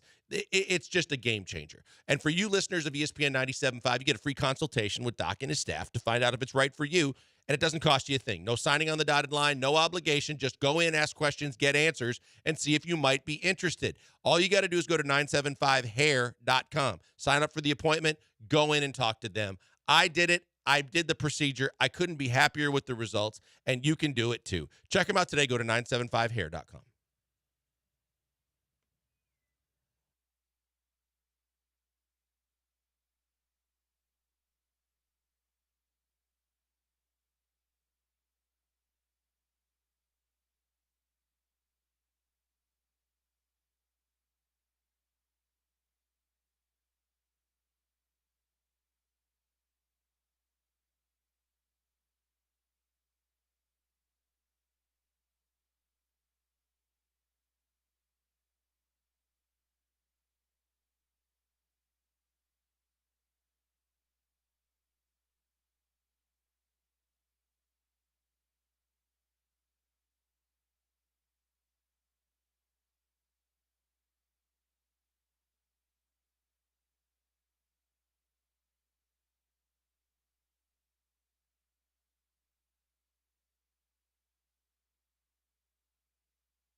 Broadcasting live from the Veritex Community Bank Studios, deep inside the secret bee cave, it's Joel Blank and Jeremy Branham. He's Blank, I'm Branham. We're the Killer Bees on ESPN 97.5, ESPN 92.5. Trade deadline talk is heating up for the Houston Rockets. Kelly Iko had some stuff out today. We've seen some of the names, Robert Williams, Malcolm Brogdon. How do you say it? Is that how you say it? That's Brogdon. Brogdon. I always struggle with his last name. Struggle with a lot of last names. We've seen Bridges come up today, which I don't know how I feel about that report. I think that report might be a little bit fabricated.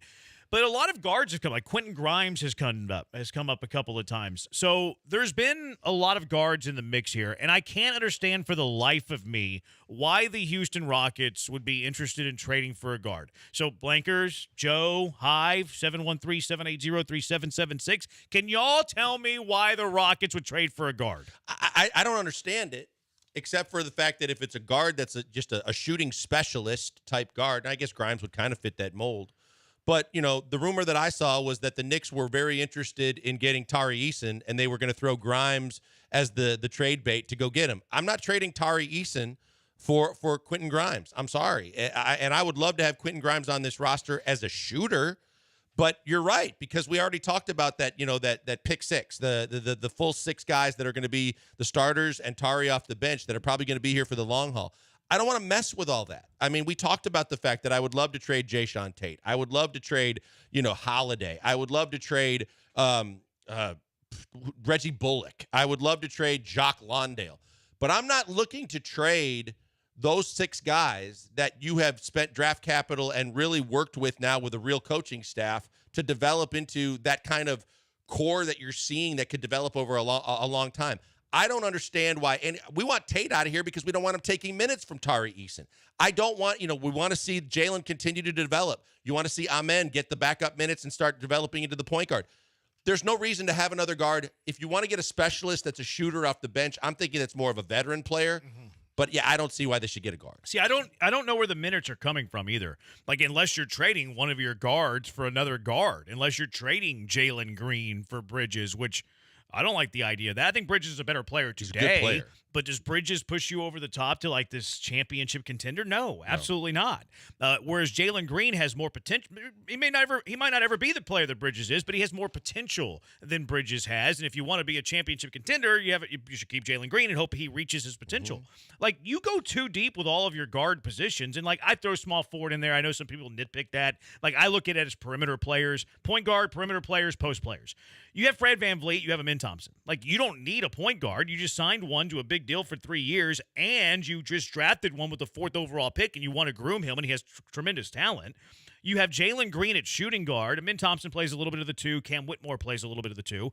Dillon Brooks, you just signed to this big 4-year deal. He's your small forward. Cam Whitmore plays a little bit of the 3. I know that Tari Eason can play some 4, but he can also play a little bit of 3 there too. So where are you taking minutes from if you're trading for a guard? It makes no sense to me. Well, and Bridges is more of like a 4, and Bridges has got a hell of a lot of talent. But he's still a perimeter guy. But yeah, but I mean, he's more physical. He's sure, strong. but he's a perimeter guy. I see him more as kind of a stretch forward, but also with a little more physicality. But then you're taking minutes away from Jabari too, and I don't want to do that because I want to continue to develop Jabari.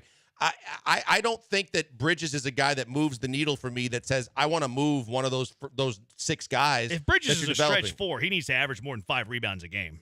Well, but I'm just saying he plays the physical, finish on the break. He's muscular. Not that he's physical strong. on the glass. Okay, but we already know that there's a lot of guys that don't rebound the way they're supposed to. But if I have a guy that's a stretch 4, and he's listed as a 2 as a 3, I understand that 2 or 3s play stretch 4 a lot of days. I mean, we see Dillon Brooks do it. I think Cam Whitmore is capable of doing it. I'm talking about the other Bridges. I was talking about the Bridges from Bridges. Yeah, I'm talking about the Bridges from Charlotte.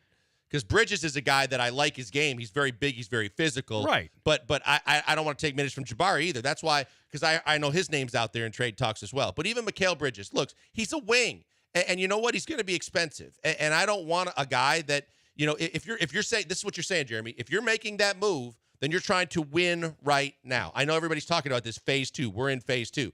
But phase 2 would be if you were the Texans and you had a chance to win the division and you were solidifying a real playoff spot and you were moving the needle to go forward this year. I don't think anybody believes the Rockets are to that level yet, and they're still developing the talent that they have to see what they have and what they need.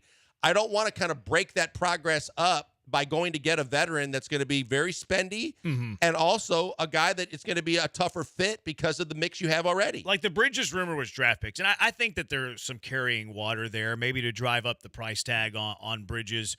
But where do those minutes come from? Now you're like, I guess he would start where? Like, does he start over Jalen Green? Like, okay, if you're not trading Jalen Green, now you have 3 guards off the bench of Amin, Jalen, and Cam Whitmore. That's tough to give all of those guys minutes. I understand that they're probably going to trade Jayshawn Tate, or at least it sounds like he has interest, which he should clear out Jayshawn Tate so you can try to add 10 minutes a game or whatever he's playing.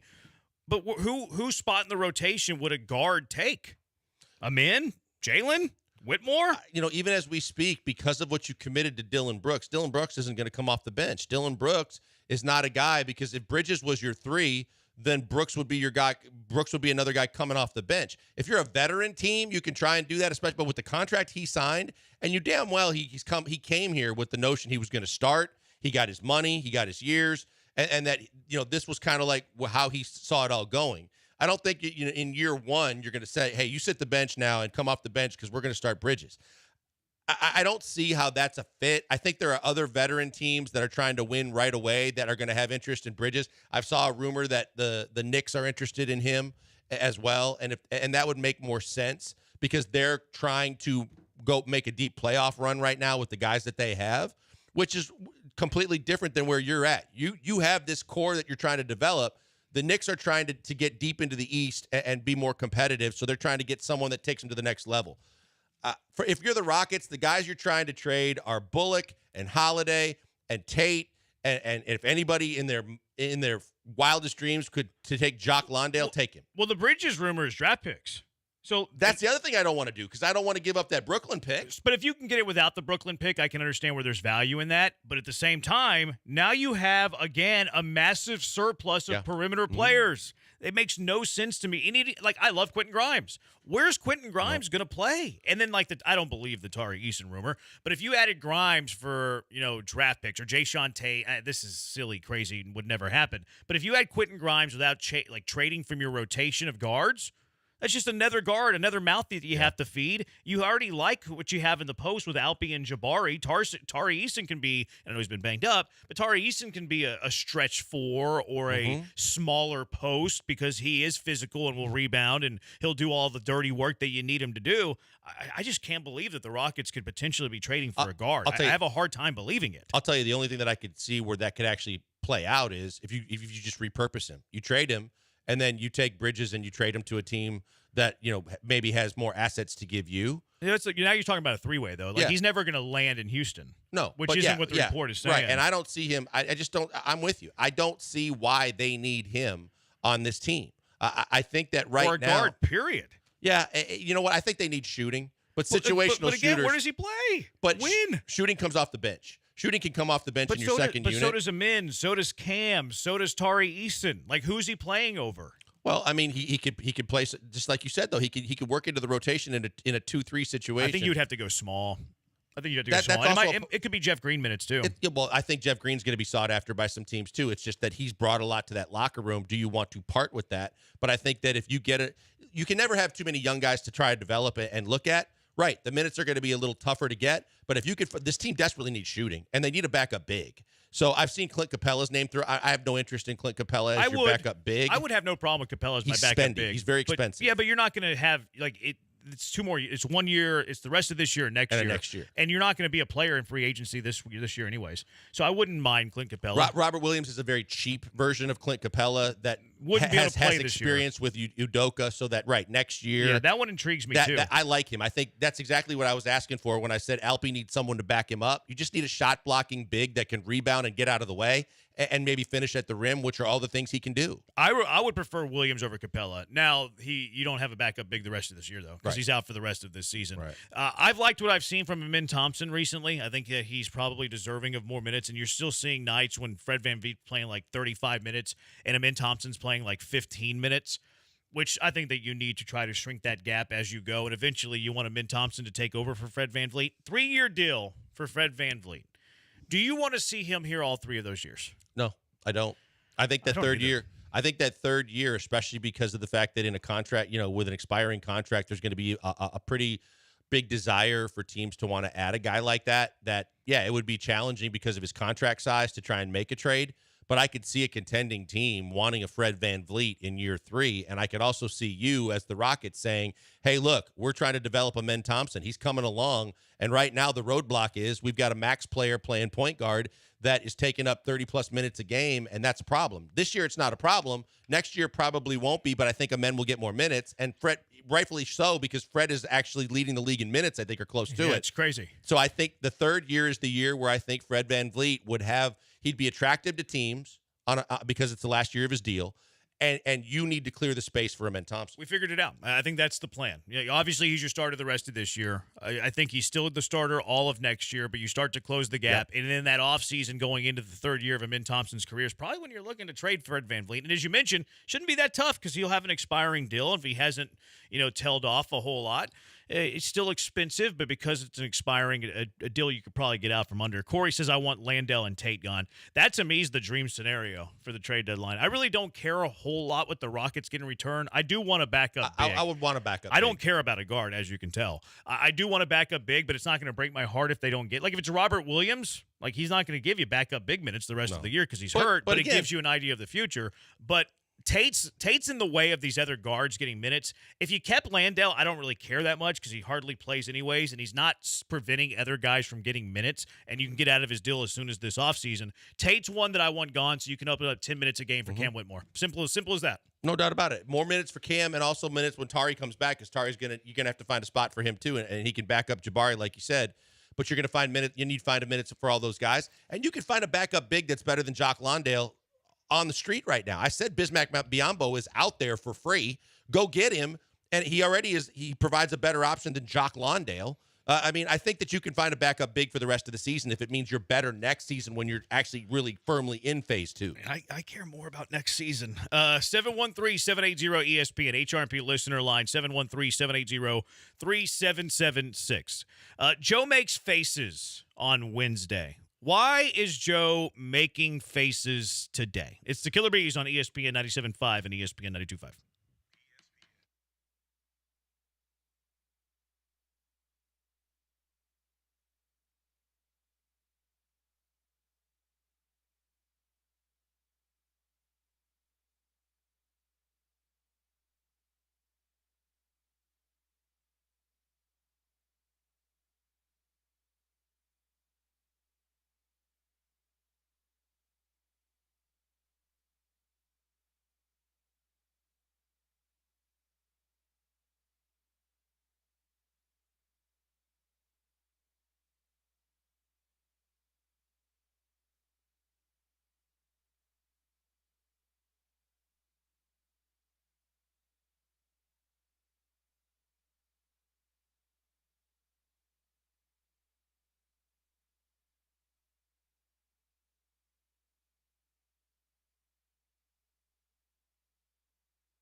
He's Blank. I'm Branham, and it's Joe George that makes faces on Wednesday. Why the face Wednesday? Joe, why are you making a face on this Wednesday? Well, we'll start with my shocked face. I was shocked to see today that John McClain got the axe. Yeah, I wasn't It was. I mean, it caught me off guard. I'm not going to say that I wasn't surprised. Like I don't. You know, I was. Now they have to pay for a couple new salaries over there. Yeah. So getting rid of a guy that's a football guy at the end of the football season to pay for a couple of new salaries, it makes sense to me. I think that people kind of lost interest listening to McClain. I can't believe they were actually paying him where it was worth the tweeting that he got laid off. Like, was he making a lot of money over there or what? I know the Tennessee gig he has pays him, at least it did. It paid him very, very well. Could you imagine? Like, what does he do over there? He does one hit per show a week. He has. He put it out on Twitter today about the fact that he writes 3 columns, has 2 podcasts, and does. I don't think he has 2 podcasts over there. No, 2 podcasts a week. Oh, so he does 2 of them a week. He and Seth, I think, did 2 podcasts a week. I think he does it with P. The other P. Okay, well, so he does 2 a week. 2 a week, 3 columns, and I think 6 appearances throughout the week on the station. Like, what would you pay a guy for that? That's nothing. That's nothing. More than you. Well, at least maybe it's worn off a little bit, but in his a couple years ago, between that and the Tennessee radio gig alone, I heard he was making a pretty good living. But I'm talking specifically from a Highway to Hell perspective. Like, what would you pay someone who's doing 2 podcasts, which isn't podcasts are great, but you're not going to listen to them as much as you would do 15 hours of radio. 3 articles, which I can't imagine are too many words, and they're probably opinion. Like, he's not reporting Plus, you're a writer. anything. You can just, you can write that off in no time. You can do that in an hour. Right. You can do that in an hour. Then probably editing it for you. And then you're doing radio hits. Like, what would you, that's a 4-figure a year job. I'm not paying 5 figures for that. I would think it calculates to probably 5 figures. But I'm saying, what would you pay for that? I know what he's well, I don't know what he's making, but I have an idea of what he probably was.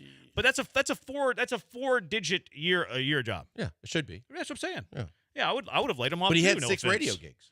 Yeah, but we're talking specifically about the local station. I know, but I mean, this is one. But where he didn't write. I think the other ones he was just doing probably $100 a hit. Like, he wasn't writing stories, podcasts. Like, he was just, hey, guys, I think this is the same thing as when you talk about a man's money in the league. Just leave it alone. But John, if you got any dirt and you want to come on and spill the tea.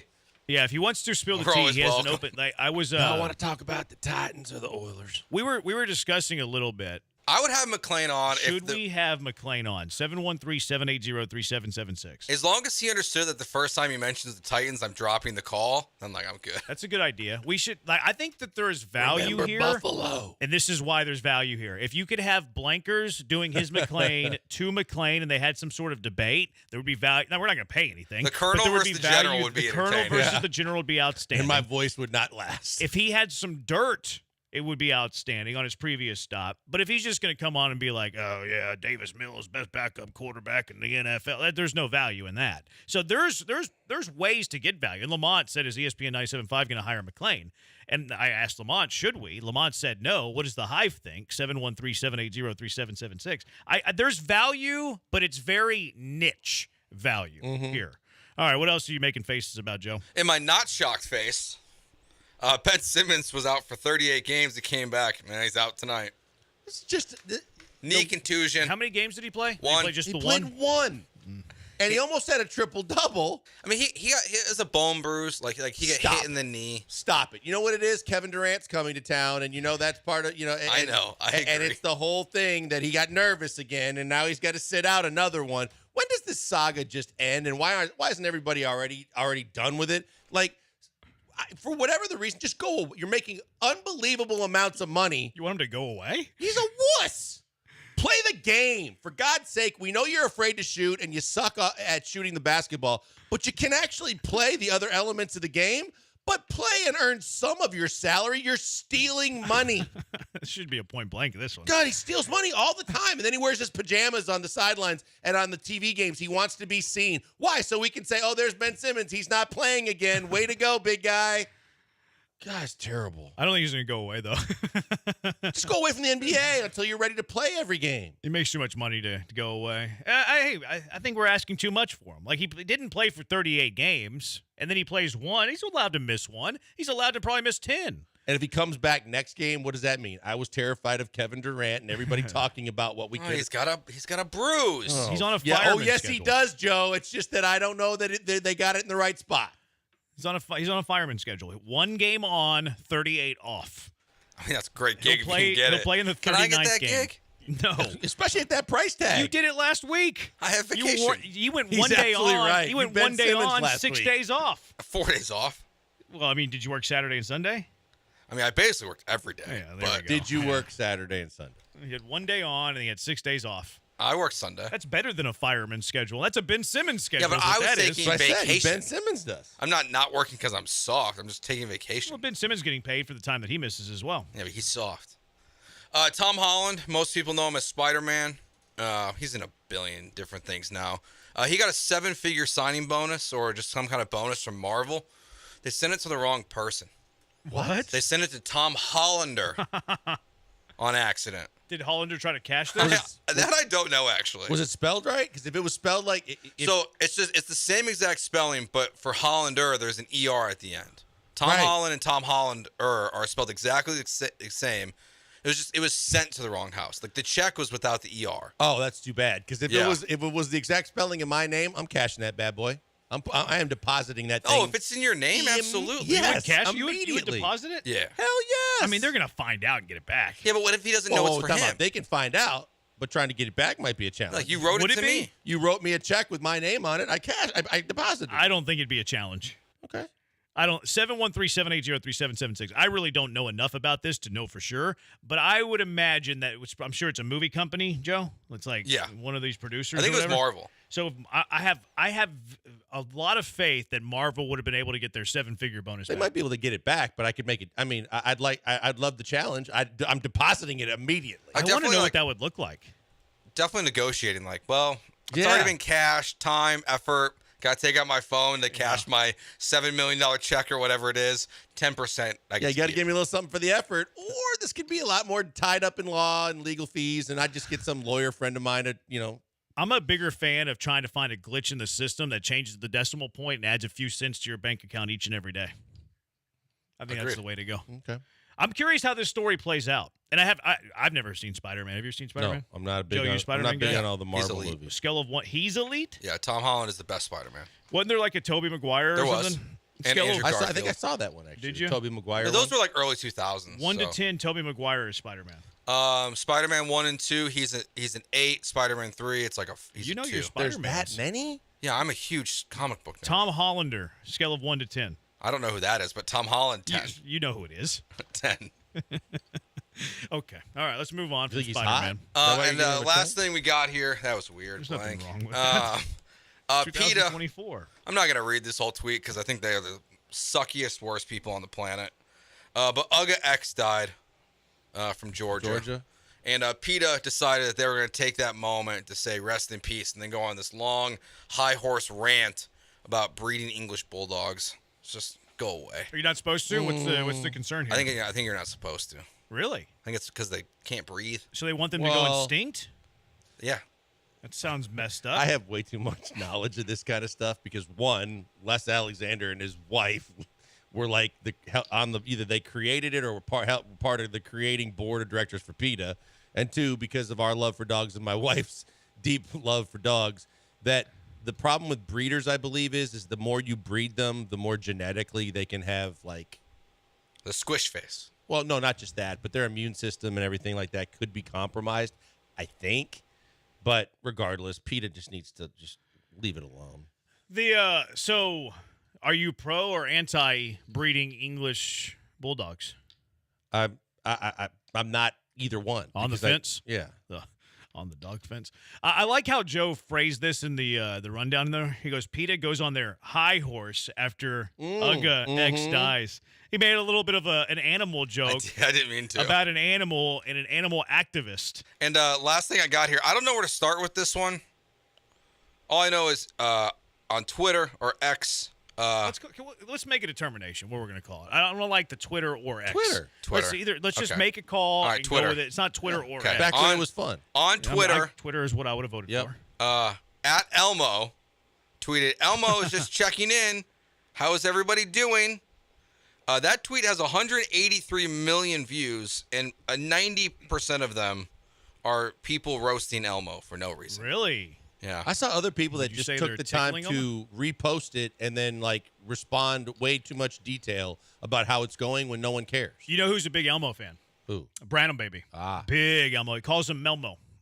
I can't get my kid into Sesame Street. Mine either. He doesn't really watch Sesame Street. He just likes the doll that we got. Oh, him okay. for Is Christmas. it, He calls is it him- like a pull string or whatever that has the No, bolt? he didn't say anything. Oh, really? Yeah, we don't buy him things that make noise. You kidding me? Okay. We don't want noises. He calls him Melmo. Yeah, That's it's cute, pretty, it's though. really, it's really That's good. good. Yeah, it's funny. He climbed on top of something and stood up on it today. Not great. Somebody said Andrew Garfield, Spider-Man.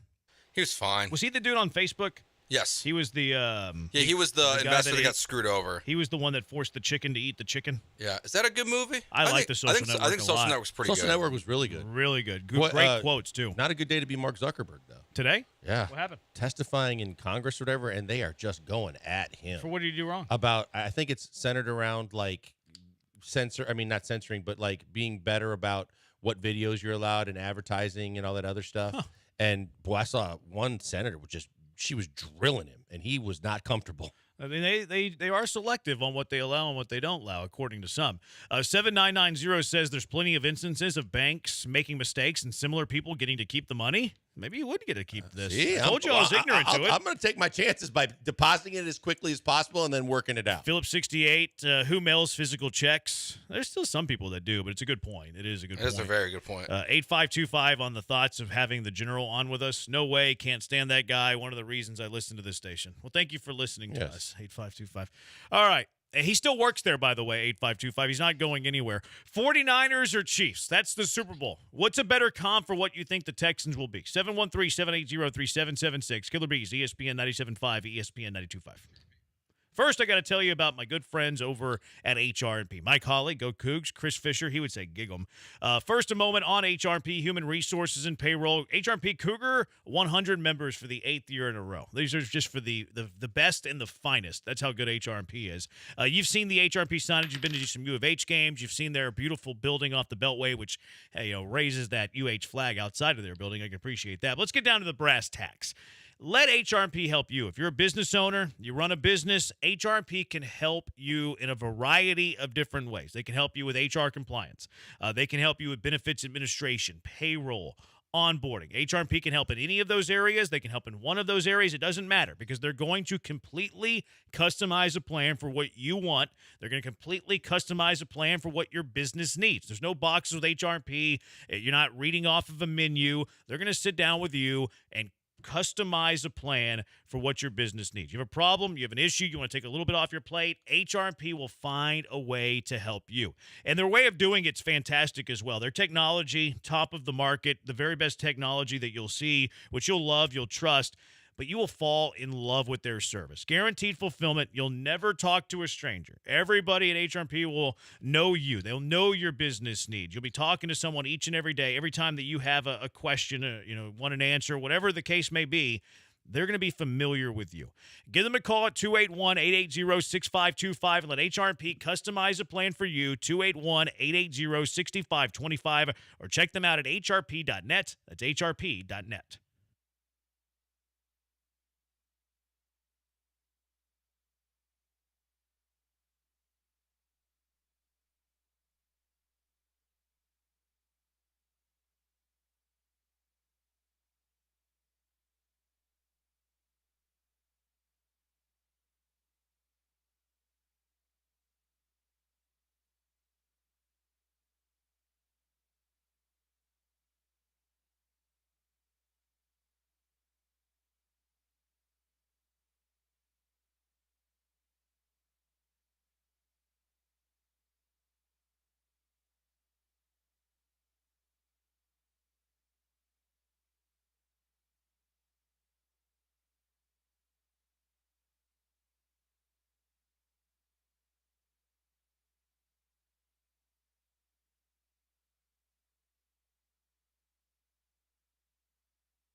Time to get back to sports school with the Killer Bees, Joel Blank and Jeremy Branham. Live from the Veritex Community Bank Studios on ESPN 97.5. He's Blank, I'm Branham. We are the Killer Bees on ESPN 97.5 and ESPN 92.5. Someone texted in, said, in a stunning moment during a marathon Senate Judiciary Committee hearing on Wednesday, they're calling it Meta now, Meta CEO. Mark Zuckerberg stood and apologized to an overflow audience of families of victims who were allegedly harmed by content on social media platforms. I mean, social media is a cesspool. It is a terrible, terrible place. Everybody's mean. No one's very nice on social media. And like, I don't care if you say mean things to me. Like, I'm a grown man. I don't care about randoms on the internet. The only things I really care about, family, faith, and my job. So don't worry about the opinion of sheep. What I hate about it, though, is you have impressionable, like, teens and preteens that this ruins their life. And it's awful. It stinks. It sucks. Sometimes it ends their life. Sometimes it really does. It really does. And it's serious because you get people that have all this extra confidence because they can stay anonymous and they can duck and they can run and they can take their shots, and they don't realize the ramifications are more than just trying to stir something up or dust up a conversation where, you know, you can show your debate skills or try to get the best of somebody. It has a lot more negative results than that, and it can be devastating. And you know, I think a lot of times when we say it's a 24-second news cycle, but social media, you're right, it's a cesspool. Now, there's a lot of, like, the good that come, like, there's you. It's where I get my news. I shouldn't say a lot of good that comes out of it. There's some, like, advantages beneficial of it. Like, you get your news faster. Like, there's certainly some advantages and benefits of it, but the downside of it's just too great. Like, if social media died tomorrow, all of it, I would be happy. I really would. I would not care at all if they all died. Instagram, TikTok, Facebook, Twitter. I would not care. I would not care. Do you see the story that there's a school or schools that are removing mirrors in the bathroom so that they can end TikTok videos during school time? Well, Like, is that what it's come down to? I also feel like you're not killing the root here. Like, right. Like, how about you just ban the app? like, figure out a way to put some, like, firewall or blocker on the app. Like, it feels like the mirror is just masking the problem. Yeah, it's like it's lipstick on the pig. But that's there. where we are. Yeah, all right. Sorry to get on my soapbox there. We'll stick to sports, you dummy. Shut up and dribble. 713-780-ESPN. 49ers or Chiefs? What's a better comp for what you think the Texans will be? This is an interesting question. It is an interesting question because I think that the 49ers have drafted well, but they haven't got the quarterback right. From the standpoint of the Texans, they got the quarterback right, and we know the Chiefs obviously got the quarterback right. Now, the difference between the head coaches is you've got the genius that is Andy Reid versus a defensive-minded head coach, but you got an offensive coordinator that works well with your head coach. I kind of lean the Chiefs route because of the quarterback situation, because you know you have an up-and-coming premier quarterback in C.J. Stroud. You're going to have guys that want to play with him. You're going to have the ability to build around him. You have a Tank Dell like they had a Tyreek Hill, and maybe Tank Dell isn't Tyreek Hill yet, but he can be Tyreek Hill-esque and do some of those things. So I think that because of those kind of things, I would lean more towards the Chiefs than I would the 49ers. See, it's interesting in the fact that what you want to do philosophically and from a scheme perspective is San Francisco. Yeah. Your personnel is closer, I think, to Kansas City because San Francisco is this roster that is loaded. Like, you're loaded everywhere. Your quarterback's Mr. Irrelevant. Now, he's underrated. I think he's fine. He's good. And he's good with that scheme and system, and he's precise, and he's on time, and he's everything that they want a quarterback to do. He's like the antithesis of what Trey Lance was going to be, what Lap Dance Lance was doing, which made that pick weird to begin with because, like, you know, he's not precise. He's not very accurate. Like, it felt like a reach from the moment they drafted him.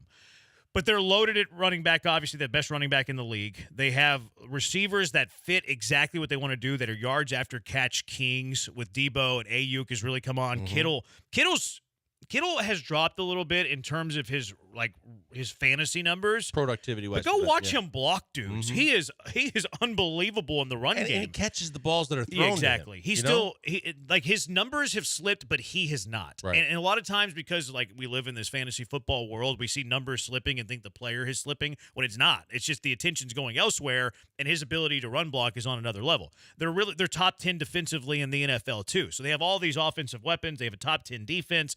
They just have a quarterback that is kind of average to above average. Whereas they have the scheme that you want to run.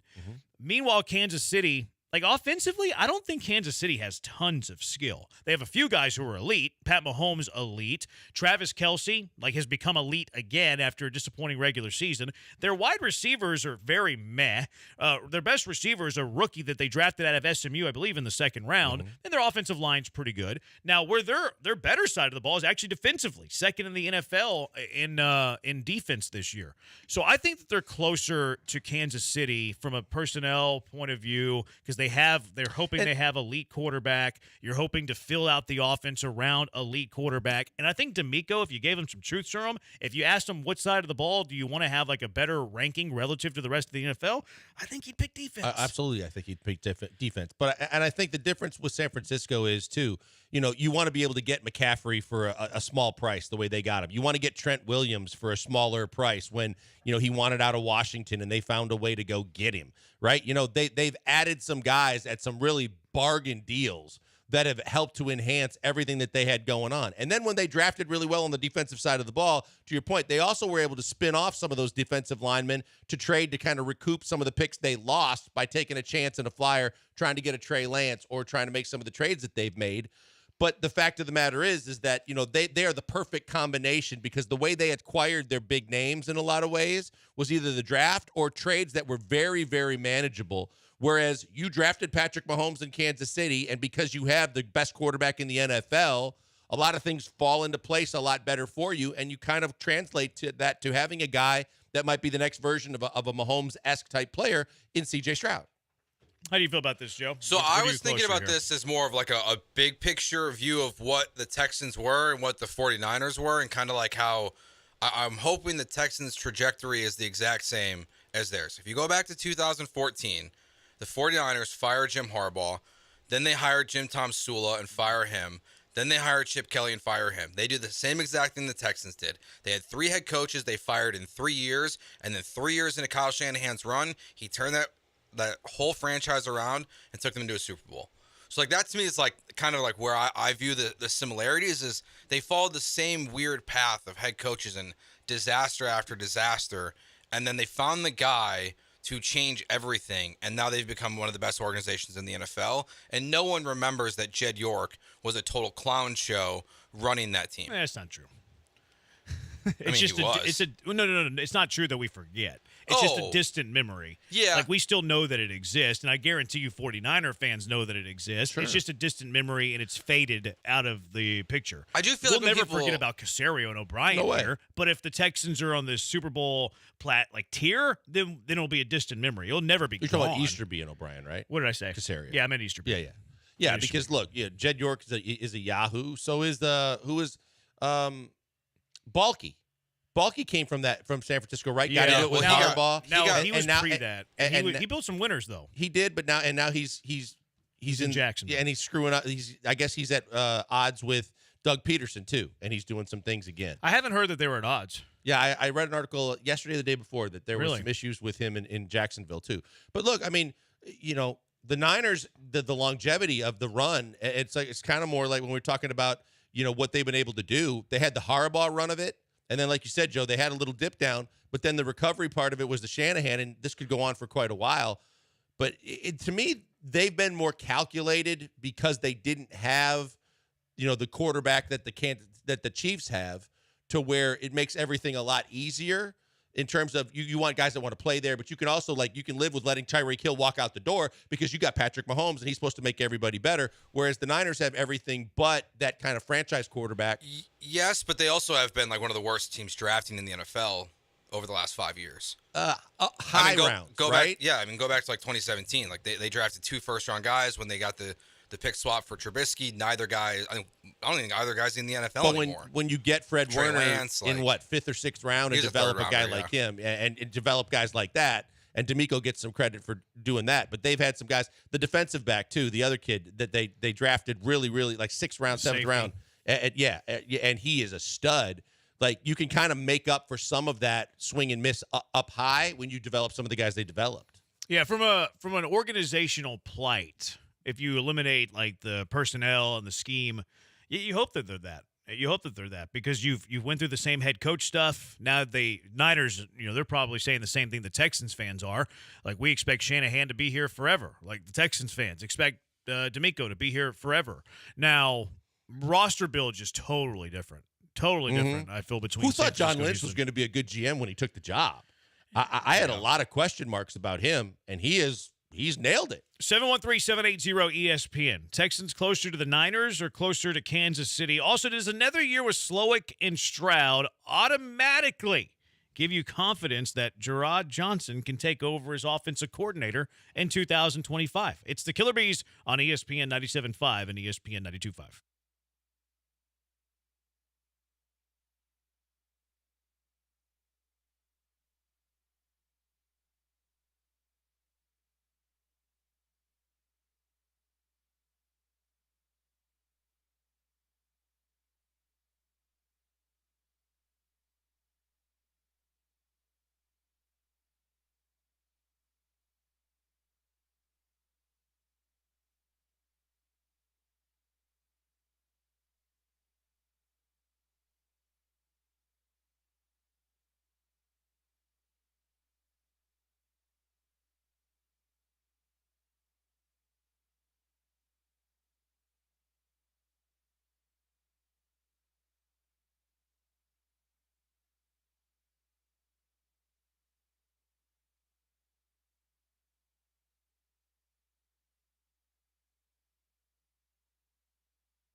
The Killer Bees. What about the Murderous Jays? We've got Joel, Jeremy, and Joe. That's 3 J's. Coming to you live from the Veritex Community Bank Studios on ESPN 97.5. It's the Killer Bees and Murderous Jays. Lance Zierlein's proven to be a how would we say this? Non-pop culture sieve? Is that a fair way to put it? He just quote tweeted TMZ. Ariana Maddox sent graphic text to Tom Schwartz after Tom Sandoval support. This is from Vanderpump Rules, which it started last night. I don't know if you knew this or not, Blake. Darn, I missed it. I watched the season premiere. Joe and I Are you watched caught the up, show. Joe? Are you Joe, did caught you up? watch the season Oh, yeah, premiere we last watched night? the season premiere last night. Electric stuff. It was great. Electric stuff. Yeah, Ariana's feuding with Schwartz because Schwartz is friends with Scandival, and he suggested that if you see Scandival, you should give him a hug. Lala apparently got into Ariana's ire, I guess, because she sent a supportive text to, depends on who you ask what her name is. Most people now call her Rachel. She likes to go by Raquel, But so some of the stuff you might have Melo's missed. wife's in this thing? No, I said Lala. What's Lala? Different Lala. Oh, not okay. that Lala. Not the most frequent of names. So Yeah. But Lance is showing that he's just a all sports all the time, doesn't pay attention to pop culture and great television that's on Bravo, like Vanderpump Rules. Yeah, Joe and I have been forced to watch it with our wives. We can give you a recap each Wednesday if you want. I'm good. I love it. We can give you. You know, I mean, recapping TV shows for way too long used to be a staple of this time slot. So, like, and we could do that with this show. Did they? Yeah. Yeah, you just talk about Game of Thrones for like 2 hours. We'll peel back the curtain here for a second. Now that football season's over, we're going to bring back Wheel of Bits. It's not going to be every day, and you never know what you're going to get. You don't know if you're going to get one that day. You don't know you don't know what you're going to get that day. I feel like the one, and we have like a dozen of these things. I feel like the one thing that we did miss out on though is television. We can add television. We need to add some sort of television. And like we can have a creative name and do. You can talk about your 500-pound listings. No, I don't watch that show. That's my wife. I thought you did. No, 500-pound listings. I see what you're doing there, but no. What was What was the one you watched? Millionaire Listings. I watched $1 Million Listings. And then your wife watches the 500-pound sisters, I think it's more than that. I think it's like 1,000-pound sisters or something like that. Yeah. So we can do reviews. Like we'll figure out a way to do it. Yeah. Are you like if listeners, if you have an idea, like we're not like opposed movie to and listening TV to you. reviews. Yeah, some sort of like we can do it creative ways. If you have ideas for us, we're not too good for your ideas. I also forgot 713-780-3776. like big deal, little deal, no deal. Oh yeah, big deal, little deal, no deal. That the Arrows mascot was at the Houston Sports Awards last night. No deal. No deal. This is no deal. Some people think it's a big deal. I think it's no deal at all. Okay, well, I saw some people reacting to I this. did see a lot of people reacting to this. No deal. But here's the question, though. Why is that costume look so fresh and new, and who would have revamped it? Because the old one doesn't exist anymore. It's buried under the rink in Minnesota. But what's the purpose about bringing it back? Because it's the Houston Sports Awards, and they're paying homage to the history of sports in the city. Those costumes aren't cheap, Jeremy. I don't think. Did you see the event? Right, but it was like they spent tons of money. But I don't know that they're going to budget for a full mascot costume for one night of the Arrows mascot. I think that this is no deal at all. There's a lot of rumblings about and I think bringing the NHL to Houston. Sure. So I say little deal. I think it's no deal. There's It's a something Houston to it. Sports Award. They're paying homage to the history of sports in the city. They have people not wearing honored a Oilers shirts. single hockey player. Yeah, They had in like 5 years. And literally, There's Gordie Howe only ain't walking one- through that door. There's only one worth honoring. Fair. Like, who are you going to honor here, Joe? Gordie Howe. But isn't he no longer with us? No, he's not. That's what I'm saying. Yeah, There's one exactly. that's not walking through that door. So you're not going to be able to do that. Like Ernest Givens was there wearing a Houston Oiler tie. Like they're honoring the history but they of the sports were of the honoring city. Warren Moon. That's true. They did. So that's why he was there. I think it's no deal. You think it's I think some there's deal or something little deal? to it. I don't think it's a big deal. Yeah, little deal. But I definitely deal? think that there's a little deal to it because I don't think as much as they put into that production, they were going to actually produce another Arrows mascot. See, I 100% do because there's a lot of other things that come into play. Did Tillman Fertitta leak to the Houston Sports Authority that he's going to buy a hockey team? Do we know that if he does buy a hockey team, he's going to name them the Arrows? Like, there's so many things that have to like check the box that I just don't believe. Yeah, I mean, I understand that it might not be the actual name of the new franchise or anything like that. It's just a little bit puzzling why the Arrows mascot reappeared last night. I don't think it is because it's the Houston Sports Awards, and they're paying homage to the Houston sports scene. 713-780-ESPN. Was the Dynamo mascot there? Big deal. I don't know, but no one would take a picture of it. Maybe Haley the Comet. That he did too, or was it on like that digital channel too? If they're going to bring back the Arrows mascot, then Haley the Comet should reappear. How many other former Houston sports teams has recognition? Quite a bit. I mean, Oilers do. I thought it was Cynthia Cooper. No, Cynthia Cooper Cooper's already in. Both Vanderpump Rules and $1 Million Listing. No, I don't think it's back yet, but I've watched. It's not about any of us. It's about 500-pound sisters and which city they might find them in. I read that one. Charles. I can tell you this right now though, because there was the before the sisters one that Lisa's watching. I told you I caught a couple episodes of where the whole family goes through it, and they live in Louisiana, and they come to Houston to try and because the doctor that's the expert is here in downtown Houston at like St. Joseph's or something, like one of the hospitals that's trying to help them shed like 300 pounds apiece. I wish them well.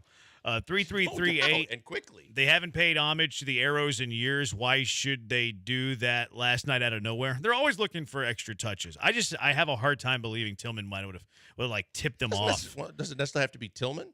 Isn't there like a whole? I think it kind of does have to be Tillman, because where else are they going? I know that Tillman doesn't own the Toyota I know Center. he's shown interest in hockey before, but you would think that there might be a bring hockey to Houston or a second ownership group. Look at how many people wanted to buy the Rockets before Tillman got them. This guy says the Arrows Twitter account posted the mascot too, and hinted at hoping the team comes back. That's what I was going to say.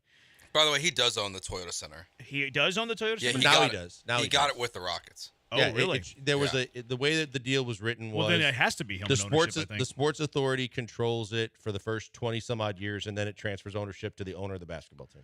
Oh, well, that's good. That's a great deal for Tillman. We should, of course. I mean, that's no surprise. He's always making great deals. People are saying the Houston Hotshots. But just because he owns the building doesn't mean you could have someone that rents out the date. That's why I think they don't have a team. Who do you think's the most likely person to purchase a hockey team? Well, I think Tillman's one of them, but I think, but I can tell you that there are others. I can tell you that the people from Toyota, from Gulf States Toyota, who were in the running to buy the Rockets, would also be in the running to buy a hockey team. But if we believe that they're hinting that they're going to purchase a hockey team, this is the first we're hearing of it. This is the first we're hearing of it. You would have already heard about the willings and dealings and all of this stuff. It wouldn't be like, hey, nudge, nudge, let's have out the old mascot, and that means we're bringing back an NHL team. I'm not buying that at all. 713-780-ESPN. Bobby Slowick staying. Gerard Johnson staying. Does another year with Slowick and Stroud automatically give you confidence that Gerard Johnson can take over as offensive coordinator in 2025? I don't think automatically it does. I think that it's encouraging by him having another year to, go lockstep with Bobby Slowick and again, get more comfortable with the system, understand the way he does things, watch how he calls plays, and get another year under his belt of experience with that system, with that coach, so that if he does leave, you would think after 2 full years as the quarterback's coach that he would have a pretty good grasp on everything after that point, that it would help me to believe that he'd be ready. But I said right from the get-go, 1 year as the quarterback's coach under Bobby Slowick and the Shanahan offense wasn't enough for me, and that's why I would have looked outside the organization to replace the OC this year. In a year's time, I would feel a lot more comfortable giving him the opportunity to take over. I'm 100% there. And I had reservations if it were to happen this offseason. But I'm 100% there. Because if Slowick's leaving... You're there after next year. Yeah, after next year. Yeah, in 2025. Because if Slowick's leaving, that means you had another good year. Like, he's not leaving if your offense is 20th in the NFL, I don't believe. Now, it happened with Mike Vrabel, but Vrabel was, well-respected. They thought he was a head coach in the making. Slowick is making his hay because he's like this offensive wizard, not because he's well-respected in the NFL and has this name like Mike Vrabel did coming through Patriots and all this, success as a player. Not that he had to have tons of success as a player, but he was thought of as a player, as a future head coach. No one knew who Bobby Slowick was until he was hanging out in San Francisco and became the OC with the Texans. So if he's going to be a head coach in the NFL, it has to be offensive prowess, wizard, brainiac, et cetera, et cetera. So if he has the 20th ranked offense in the NFL next year, he's not going to be a head coach. So for him to be a head coach, he's probably going to have at minimum a top 10 offense in the NFL. Mm-hmm. So that means that Gerard's watching that. And the secondary part of this, as a reason that I've had hesitation if Gerard were to take over as the OC this year, he hasn't had a ton of time in the Shanahan scheme, in the Shanahan way of doing things. A second year, I'm all there. Gerard's a sharp mind. He's brilliant. A second year with Bobby Slowick. A second year of a productive offensive season, I think he would have to have a top 10 type of year in order for him to leave. That means Gerard's kind of watching him along the way, learning the ropes, et cetera, et cetera. I would have 100% confidence Gerard's your future OC next year if Bobby Slowick does leave. I mean, and I think, honestly, if you've spent 2 years in a system with the same offensive coordinator, you either are going to get it after that or you don't. And I would think that, and everything that you said too, knowing him personally, but I would think that his football acumen and his experience, that after 2 years, he'd be ready to take the next step and take an OC job no matter what. He obviously was interviewing for him this year. So I would think that if he gets a second year under the Slowick with the system, yeah, for sure. 1317, I think it would be good if the Texans got someone new on their staff. Some amount of change is always good. New ideas are much better than groupthink. I think that's fair, but I also think that good offensive minds kind of go away from, like, they go watch other people and they start to emulate what other people are doing too. You can pick and choose, but at the same time, you keep the same terminology and everything the same for CJ for yet another year. Well, he's not saying to change the scheme. He's saying to have like some offensive minds that are like in other positional, like running back coach or offensive line coach, and you bring some new ideas to the table. Not that you're changing scheme or language. But I'm saying in a year's time, if Slowick leaves, the ideal situation for CJ, period, regardless of anything else, is just to keep everything else in place and just move up to rush. I agree, but that's not what the text is saying. No. The text is saying new blood is always kind of good. That way you can exchange some ideas, which I don't disagree with. I don't. But I also think that old blood should be always looking for new blood. 713-780-ESPN. What's the ideal best way to use the last three guys in the Astros bullpen? No limitations, no feelings, no whatever. How would you best deploy them? 713-780-3776. Killer Bees, ESPN 97.5, ESPN 92.5.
Back to the Killer Bees on ESPN 97.5. The show name is a reference to how many great Astros' last name begin with the letter B, who were playing back in the 90s when they were not winning World Series.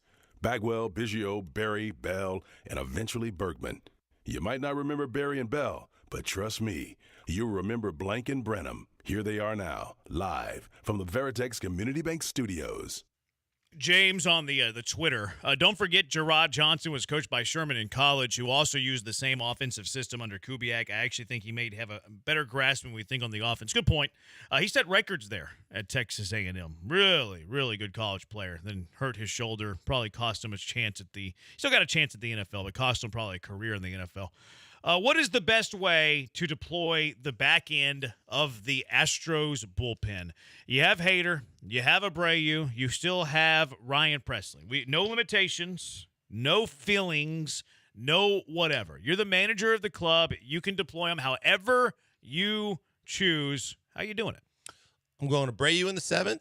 I'm going Presley in the 8th. I'm going Hader in the 9th. And I'm doing that because of the fact that I like to vary between the overpowering fastball, the control and the stuff of Presley as the setup man, and Presley also as the guy that has been there and done that in the 8th inning before. And I'm going with the dominance and the proven dominance over multiple years of Hader, and I think that I can live with those results. I think that if I go Abreu to set the tone from whoever your starter was or however you got there, and you know that he continues to develop and be a high leverage guy, I think he's perfect to go big time fastball, change of pace again with Presley with all of his stuff and his ability to be accurate and handle the stressful situations, and then finish it off with Hader. Bear Brothers with you. Abreu, Presley, then Hader. 713-780-3776, 1317. Best way to deploy them is like Tampa does it. No defined roles, no egos. Wherever you are in the game, go get outs. If I don't have to worry about feelings, I don't have to worry about limitations, I don't have to worry about all of this stuff, that's exactly what I'm doing. And it's probably what you'll see in the playoffs. I think that they'll do what you do in the regular season when roles are more necessary. A lot of people would tell you that roles are more necessary in the regular season, which I do tend to agree somewhat. But I'm playing the matchups too. Like you have a lefty and Hader, and you have two righties in Abreu and Presley, and they're all capable of getting 3 outs, whether it's the 7th, whether it's the 8th, whether it's the 9th. And we have this preconceived notion that, like, because we've been conditioned to think this, that the final 3 outs are the toughest 3 outs. That's not always true. You might have the bottom of the order up in the 9th inning as opposed to having the middle of the order up in the 8th inning. So where are the tougher 3 outs? They're in the 8th inning in a 1-run game. So I don't necessarily need defined roles. If I have a pocket of a slugging lefty, like a guy who's a righty, but it doesn't, like, he's got even splits, and then another dominating lefty hitter, I want Hader to face that pocket over Abreu and Presley. So I would go that route. I would play the matchups. I would play the pockets in the other team's lineup. I'll concede you probably don't see this in the regular season, but you probably could in the postseason. Josh Hader was on with Major League Baseball Network. He detailed exactly some things on being a 1-inning guy, because there's been a lot of talk, well, he's only a 1-inning guy. He doesn't want to do 2 innings, doesn't want to get more than 3 outs. And he was flat out gave the truthful answer as to why he did that. He said the closer demand was one of the biggest things that a lot of people hovered over me, and it's not something that I made up, Hader told MLB Network. The arbitration system told me the traditional role of the closer is where the value is with relievers. So Hader, whenever he was going through these arbitration cases, he finally put his, drew the line in the sand and said, I'm not going to be a guy who goes multiple innings for you anymore. I need to be a traditional closer because it's going to beef up my arbitration numbers, because the arbitration system didn't give credence to a guy who gets 4 outs in the last out in the 7th, all 3 outs in the 8th inning. And he said, look, I'm open to whatever. And now that he got paid, I think that he would be open to whatever. Now, I don't think they'll do this in the regular season, but I have like zero qualms. And there's been this idea, well, Hader's only a 3-out guy. He's not going to give you multiple innings. He's not going to be an inning and a third. In the postseason, listening to Hader speak, and now that Hader's gotten paid, the reason that he drew the line in the sand was because they were screwing him in arbitration. But now that he's making $19 million a year, and hearing Hader talk about it, if Josh Hader needs to give you 4 or 5 outs, Josh Hader's going to do it. Yeah, it's a shame. I appreciate his honesty. It's a shame that this is what it's come down to, that the players are going to make the individual business decision, and it's not going to be about the team anymore. But I think you're right. The big key to me was, he played his cards perfectly because he became the highest paid reliever in the game. He got the money that he was after by doing what he did. But now he came to a team that he flat out said that he wanted to be on because of the culture, because of the teammates, because of how much they care. And I think that winning is going to be the most important thing to him now that he got paid. And so I do think that he'll be able to give you multiple innings now as opposed to previously. Now, to your point, I don't think you see it in the regular season. No, I do not But either. Postseason, I would expect to see it. He also did it in his career before this arbitration stuff. Like he is the only Major League Baseball pitcher in the history of the game to face 8 batters and strike out 8 players. Like he did. That was 2018. Did it in Milwaukee? He did it in Milwaukee. Yeah, So like he's gone more than 3 outs a ton of times in his career. He just hasn't done it recently because they were screwing him over. Was that the Padres that were screwing him? I guess. Well, I could see the Brewers screwing him. I wouldn't say it's the Padres. No, it was the Brewers. It was during the arbitration process Yeah. with the Brewers because like he wasn't a closer whenever he came up, and they were using him as a multi-inning reliever. Like I think I don't know when the 8 up, 8 down happened. It was 2018. So that was with Milwaukee. Yeah, it was with Milwaukee. Milwaukee notoriously cheap. They were using him as a multi-out weapon out of the bullpen. I don't remember who was closing for them back then. It was probably before Devin Williams. No, because Williams became he was the setup guy for Hader until they got rid of So it was Hader, and then they before- moved up. I don't Williams. know who the closer was prior to that, but they were using him as this multi-out. He would pitch an inning in the third. He would pitch 2 innings. And the arbitration process doesn't reward you for that as a reliever because they're looking at like saves and they're looking at holds for whatever reason, which is silly. It's antiquated. It's a very silly way to look at and quantify like who's a good middle reliever or not. So whenever he got screwed in arbitration, he's like, "Well, I'm not doing that anymore. I'm not doing. I need to He rack made a up business saves." decision, but he's playing for a team that is the ultimate cheap skates when it comes to, look at Corbin Burns, look at the way they handle everything. It didn't surprise me. I was a little surprised because from a San Diego perspective, I think San Diego Chargers, before they were LA and the Spanos family, how cheap they were. I don't think of the Padres being cheap with all the contracts they got, so that's why I'm glad. That's why I asked the question. Because Milwaukee is notoriously in those arbitration things. It was cheap. it was Milwaukee. Now, very nitpicky, but I think San Diego gets a bad rap for being like free spenders. Like they got a lot of these players when they were still relatively cheap, and then look what they did this past offseason. They let everybody go. Because now, they had still to have take some out big ones. Well, they had to take out a loan to make payroll. They're cash poor. Yeah. San Diego was cash poor. So that's the reason that Hader left. They traded Soto. I think they let another big free agent go. Well, it's going to be Blake Snell. Yeah. He just hasn't signed anywhere you're yet. right. Blake Snell's not going to be back with the Padres. So I'm a fan of the cool with the defined roles, whatever, during the regular season. But I'm playing the matchups. Once you get to the postseason, you're playing, let's just say, the Phillies in the World Series, and they have Kyle Schwarber, they go Trey Turner, and then they have Bryce Harper. I don't care if it's the 7th inning and that's who you have coming up. Give me the lefty Josh Hader. Give me the lefty Josh Hader. If you're playing the Yankees in the ALCS, and now this one's a little tricky because they have Soto, but you go Judge, Soto, Rizzo. I'd probably go Hader there too. So you can just throw me these 3-guy pockets. Now, Hader's probably the guy I'm giving priority to, but that priority might be in the 7th inning. Yeah. That priority could be in the 8th inning. Maybe it's in the 9th inning. But my top lefty is facing the best 3-man pocket with lefties in that spot. No doubt. In the postseason. And you guys were the ones that brought this up when we were talking about it in the playoffs last year. It doesn't matter who gets the title closer. The highest of high leverage situations is where Abreu would be the guy that you would throw out there first because of the fact that he has the most dominant fastball and stuff. Look. And if you got an extra guy to do that with in the playoffs, plus you can keep their arms fresh, I'm all about it. Yeah, Ryan Presley, to me, in the 7th, 8th, and 9th in the playoffs gets the lowest leverage guys. I would agree with that. He gets 6, 7, 8, whatever it is. Yeah, I think that's true. And I also really I kind of like the fact if you're a Espada that you can fluctuate, so you go from fastball to Presley to another fastballer when you need to, too. But you're right. High leverage is first priority. 1586 Presley needs to close out in the playoffs. 1 run in 27 playoff appearances. He's all-time great in the playoffs. I agree that he is an all-time great, probably the 2nd best reliever in modern history outside of Mariano Rivera in the postseason. That said, I'm going with the guy who has the best chance to get 3 outs that day, not what they've done in the past. Now, it is good that Presley has that because he's not going to be scared of the moment. If it's the 7th inning in a big spot, well, that's fine. They talk about, too, that Presley's numbers aren't great in non-safe situations. He was a setup man for most of his career. Yeah, in Minnesota, he was a damn good 8th inning guy, and that's why they went out and got him.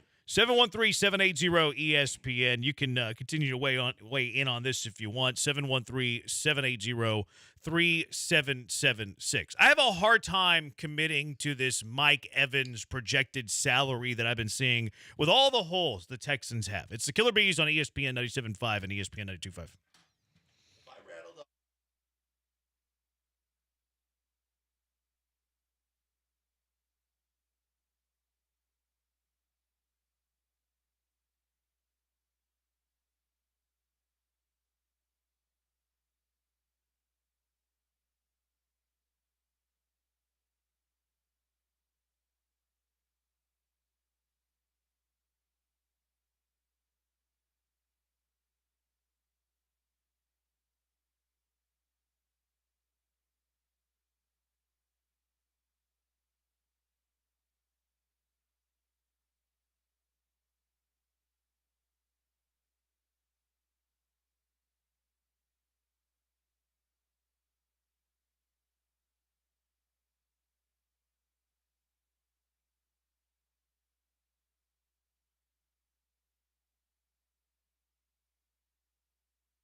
You're back where you belong, in the Veritex Community Bank Studios with the Killer Bees, who won't sting you unless provoked. Here's Joel and Jeremy.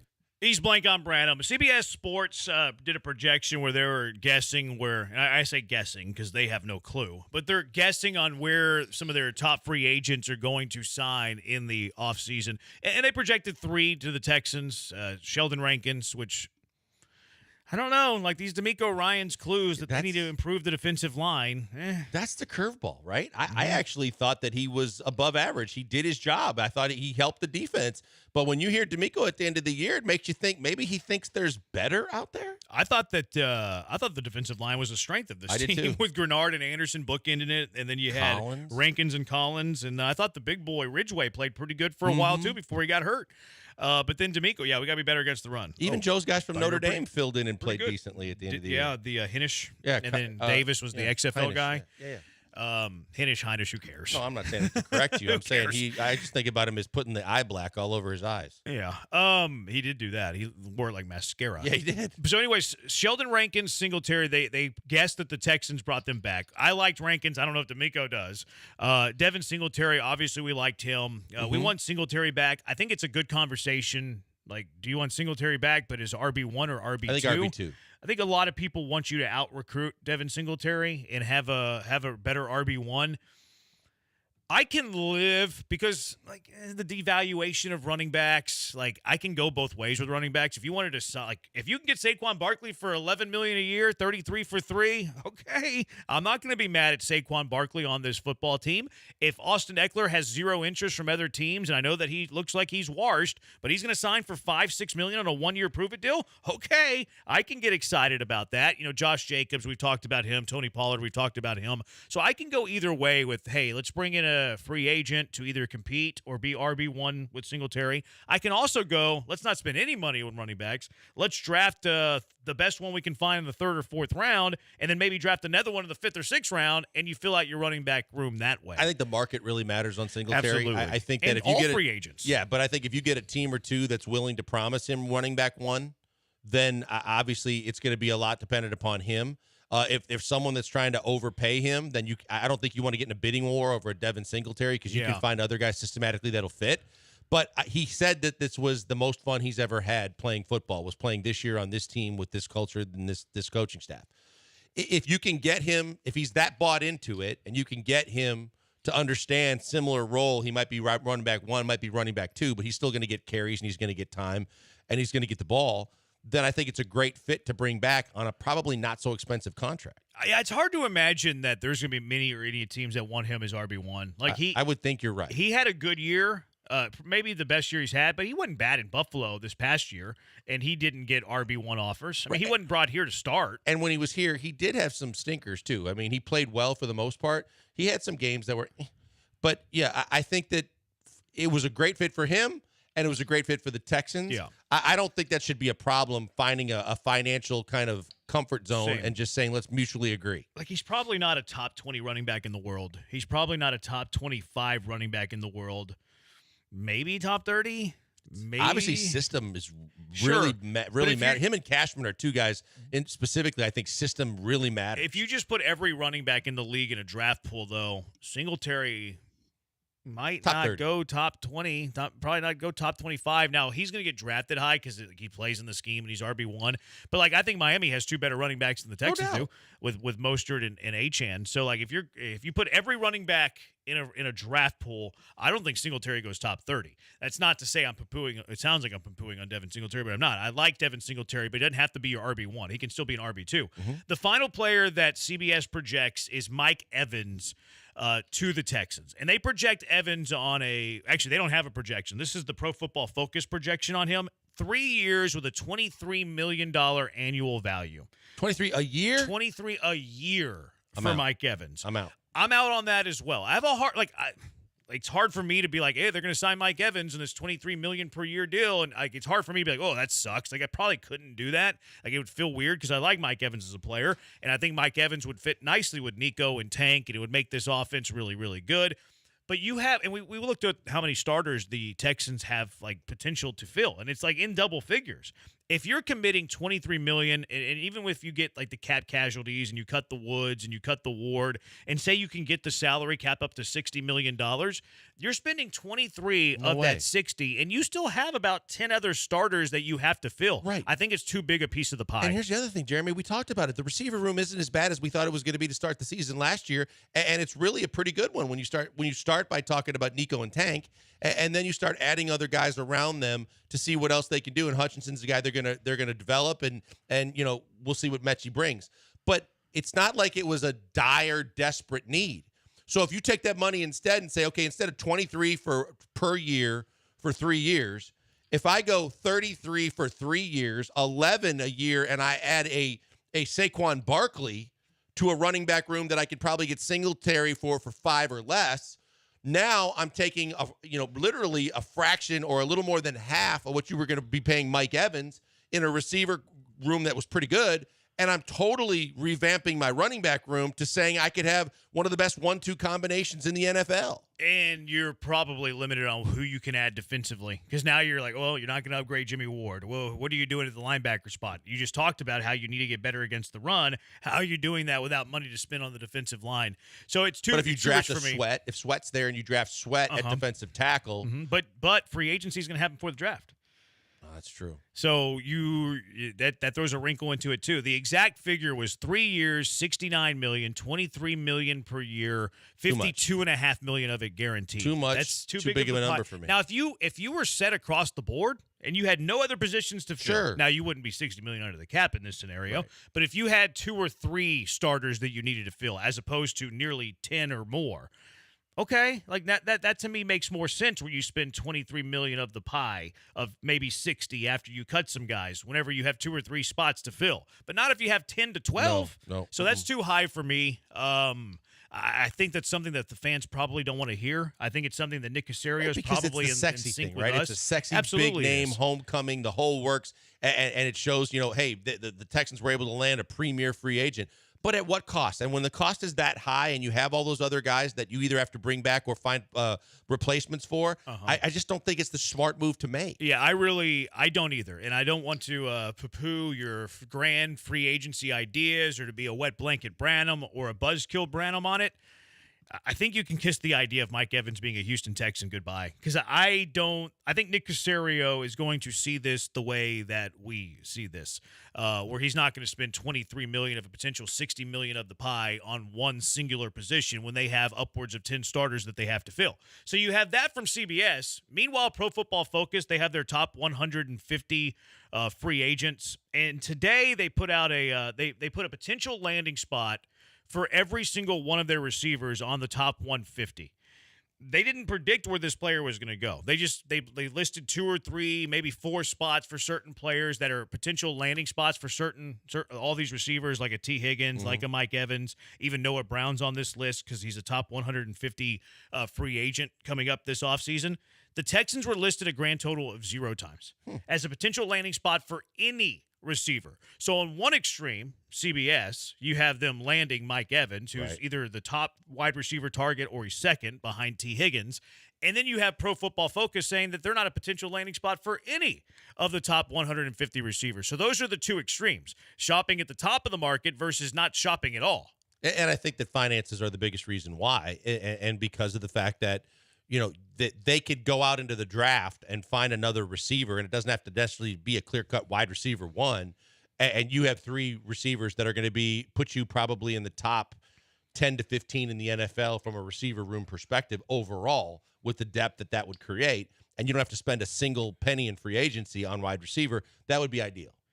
A-Chain is how you pronounce it. That's how they pronounce it in college. Who does this guy think he is, Hakeem? They changed it. I think it used to be A-Chan. I think that's right. Or I actually think it might have been. I think it was A-Chain. And now it's A-Chan. Yeah. I can't keep up. I'm just going to call him whatever I sound like. Whatever A-Chan. I want to call him in the moments when I'm going to call him. And if he gets offended by that, well, you shouldn't change your name. I'm sorry. And I think it's you play in a different But city. if you know who he's referring Devin, to, Devon, A-Chan, doesn't matter. We know who I'm talking about. Because I think it was Devin A-Chain, now it's Devon A-Chain. I don't care. Well, the other guy, too, the other running back, not Mostert or A-Chan, there was another guy. Jeff Wilson's the other one in that room.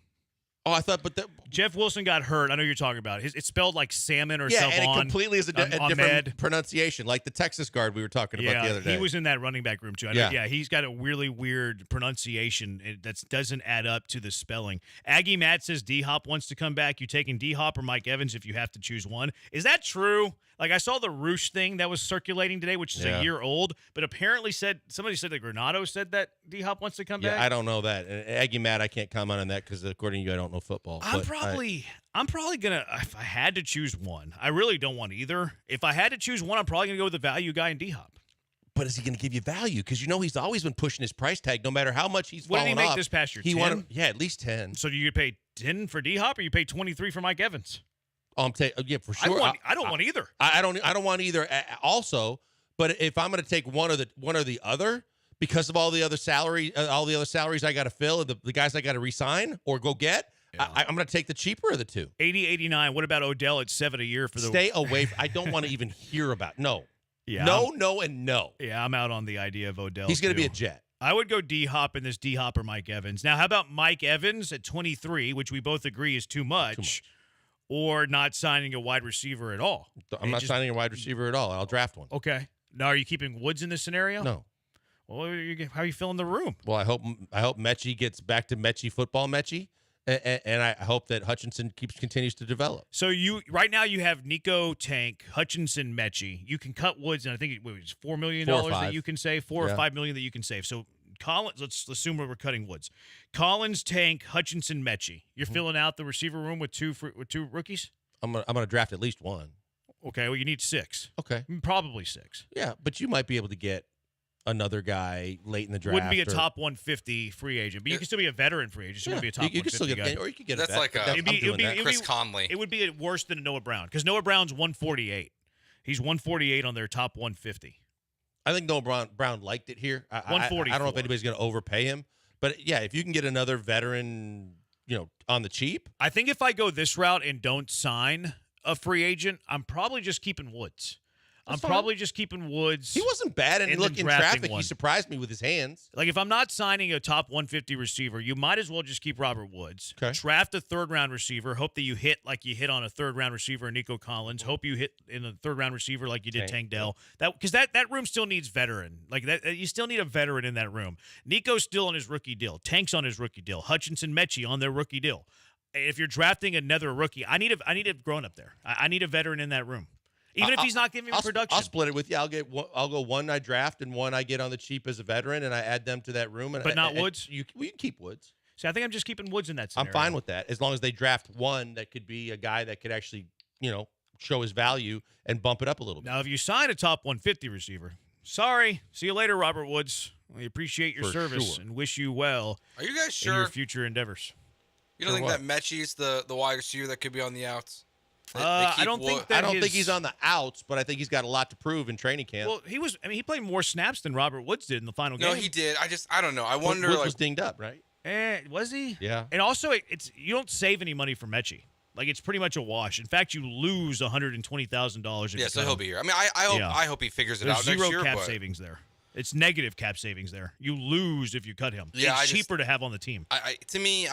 I guess then it's like you're bringing people to compete for like the 5th spot, and I think they're competing with Mechie 5 versus 6. They kept 6 for most of the year. The only time they kept 5 was whenever they had one on the injury reserve. So 6 is what. Now you're going to bring more to camp, but 6 is what you're going to have on your 53. I would be fine personally if I think the split makes the most sense. Sign someone in the offseason and then draft someone as well. Now, and I'm still what caliber? What caliber are you signing? Are you better to sign someone, or just Woods wasn't a problem in the locker room? Mm-hmm. Woods actually was decent from time during the year. Yeah, good in the locker room. And in traffic, like I said, across the middle, which I didn't really see him being, have that much value. He actually had good hands in traffic and made some catches. Are you good with bringing him back, or are you going to find somebody else? It depends on the caliber of the free agent, which is where I'm asking you, Joe. Like, what caliber of free agent are you bringing in if you're splitting it? Drafting a guy and signing a vet. It's just so hard to figure out, like, what the value of some of these guys are. Because if you look at, like, Spot Rack or whatever it is, like, what is Hollywood Brown going to get? Yeah. See, if he's a bargain, I could be intrigued by that. A guy like Gabe Davis intrigues me, too. Gabe Davis would be great, but I think he's going to have value. His last moment is a bad drop in the NFL, but what about Josh Reynolds? I think that's kind of Robert Woodsy. He's more of a younger version. Ex-Rams, I could see him being just another version of Robert Woods. I don't. I think he's a little quicker at this point in his career. And for me, like with the draft, it just depends on who's there at 23. Like, I'm not drafting a receiver at 23. Nope. Unless somebody slides, which I don't think somebody's going to slide. You don't think Keon Coleman will be there at 23? See what Sweat did, maybe, by the way? Like, do I want to pass up on a Sweat for a Keon Coleman Sweat at when 23 Nick drafts good receivers in the 3rd round? Yeah, I really like Keon Coleman. I like Leggett, too, if you can get him in the 2nd. Did you see what Sweat did? And people were making a big deal, but I didn't care. He refused to weigh in because he said he was playing at 362 and they thought he was heavier. And then I saw him absolutely bull rush several offensive linemen and just completely speed bump him on the way to the quarterback, going, I don't care how much my defensive tackle weighs if he could do those things. He's asking about. Did he look fat? No, he looked like a freaking bulldozer. Yeah, give me that guy. Keith says, what about former Pats and Bills running back Damian Harris? Stop it with your old guys, Keith. Jeez. It's the worst. All right, 713-780-ESPN, HRP listener line. Time for our car wreck of the day. Start nominating. What are you nominating for our car wreck of the day? It's the Killer Bees on ESPN 97.5 and ESPN 92.5.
All right, let's get to our car wreck of the day. What are you nominating for our car wreck of the day? 713-780-3776. A couple of Twitchers have already nominated Joe. Shocker. Have already nominated Joe. Is one Alex? Alex is one. I don't think this is justified today. Alex is one. He says Joe for his rundown PETA comment. The high horse. The high horse when he was talking about the UGA 10 dying. It was an accident. Yeah, but it's still. I mean, accidents belong on car wreck of the day. That's true. Car accident. But that was not. Whatever. Also, Poncho's nominating you for your funny faces. Okay. Do you make them? No, they're just nominating me. He does make faces on Wednesday. Yeah, I was going to say it's appropriate today. He does make faces on Wednesday. What are you nominating here, Blankers? I'm gonna nominate the Houston Sports Awards for creating controversy by bringing back the Arrows mascot. Is it controversy? Yes, you've seen it on Twitter. I don't know if it's controversy. It's more speculation, maybe unjust speculation. unjust and unnecessary speculation. I don't know if I would call it controversial. Like, what is the mascot's name? Did he stab somebody while he was there? Did he say something that he wasn't supposed to say? Did he speak at all? Because mascots aren't supposed to speak. Is it a wolf? The Arrows. It looks like. I think it's a wolf. Yeah. Which why? I don't understand that either. If they're the Arrows and they're with the planes and all that, I don't know, because they live in cold areas. I don't know. I have no idea. It's hockey. It's Houston. That's a good one. I'm going to nominate. Speaking of the Houston Sports Awards, our guy Will Doctor was out there yesterday. He was asking guys some trivia question for free chicken. Who doesn't love free chicken? He asked. Listen to this trivia question he asked for Lance Berkman, which proves that Lance Berkman does not care about the Astros baseball team. Who was the Astros World Series MVP in 2022? Silence. I don't know. Let me. Was it the shortstop? Okay. Yeah. Played the same position as Adam Everett. Thank you, Will. He already said he was a shortstop. Is that it? That's it? Isn't that what you had it time coded? No, they're the car wreck of the day nomination for Joe George. That's your third of the day. There was more time to that. You had another 20 seconds. Yeah, he guessed the name. I still got it. I think he guessed Geronimo. You still got it? Yeah. Keep going. Last name starts with a P. Pineda. First name starts with a J. I don't know. That's probably terrible. I'm looking right at him, but I can't bring his name to my mind. Hey, no, you've got a full college roster. Houston Christian. That's good. He is the head coach of Houston Christian. Yeah. Yes, so he doesn't know who the starting shortstop is for the Houston Astros. I think that last part might be the worst one, where he says, "I'm looking right at him," and he points over to the side of the screen, which I'm assuming means Jeremy Payne. I'm looking right at him. I thought it was like he could picture him in his mind. No, we don't see Jeremy Pena on camera, so it could have been. Pena was at the Mr. October golf tournament for Reggie yesterday. But the way he points, I'm like, it seems like he's there. King of Twitch says car wreck of the day, mandatory Texans talk. Apparently, somebody that used to work here was saying that a PD in the past called him and said that he needed to talk Texans. It's true. It is true? Yeah. I didn't know this. Here? They called him now, or when we? No, when he was here. He said that when he was here, he had a program director call and say that he had to talk more Texans. Is what I was told. Oh, maybe not. No, I don't know that then. I've never had a PD tell us anything. I know. Did we have a program director? I don't know if we've actually. I can't imagine AJ telling people to talk Texans. Yeah, AJ was the last guy. And then before that, it was Tepper. Yeah, he wouldn't do that. I feel like it's one of the 6'10ers. I think the story's getting confused. Yeah, we had a consultant. Yeah, I don't think that would happen here. I don't think that would happen here. Did y'all see this Jeff Goodman stuff? I did. Yeah. What was it about? I saw him apologizing Jeff today. Goodman's he does Field of 64. He's a college basketball analyst. He looks very funny. I've never been a big fan. There was an independent journalist that's doing these Big East stories, and they did something with Ed Cooley leaving Providence to go to Georgetown. And there was some allegations in there, he might have cheated on his wife and whatever. And Jeff Goodman wasn't a fan of this documentary. He's started to DM the guy, bully. He posted the DMs. Yeah. And Jeff Goodman's getting dragged right now. I saw him his apology, which wasn't exactly it wasn't an apology. He never said sorry. He goes, I know the DMs look bad, and I'll try to be better next time. He didn't apologize, and then he went on a rant about how wrong the guy was. Yeah, I don't wish bad things on people, but. Yeah, Jeff's always been a little bit shady to me. Yeah, he's the one guy I think in media that is generally disliked. Like him, Rovell. Most people. He used to be pretty big covering college He was on basketball ESPN for a while. long time. On ESPN, and then basically they just kind of said we're done. I think whenever they did the layoffs, he got, and now he's with Field of 64. Joe, you got one? It's the field of 68 because there's 68 teams that make the tournament now. There should be 64. So Yeah, that's my silent protest. Fair. Actually, it's Arrow's not. I just screwed it mascot, up. by the way, someone texted in, is a German Shepherd named Chili. Who knew?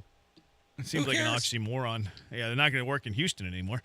Celebrating John McClain's layoff, too. I saw too many people on Twitter celebrating the layoff. It's piling on. Yeah. Like, it's one thing to not like the guy. Maybe you're happy that he's no longer going to be on the air, but to celebrate it, that just felt wrong to me. What's winning here?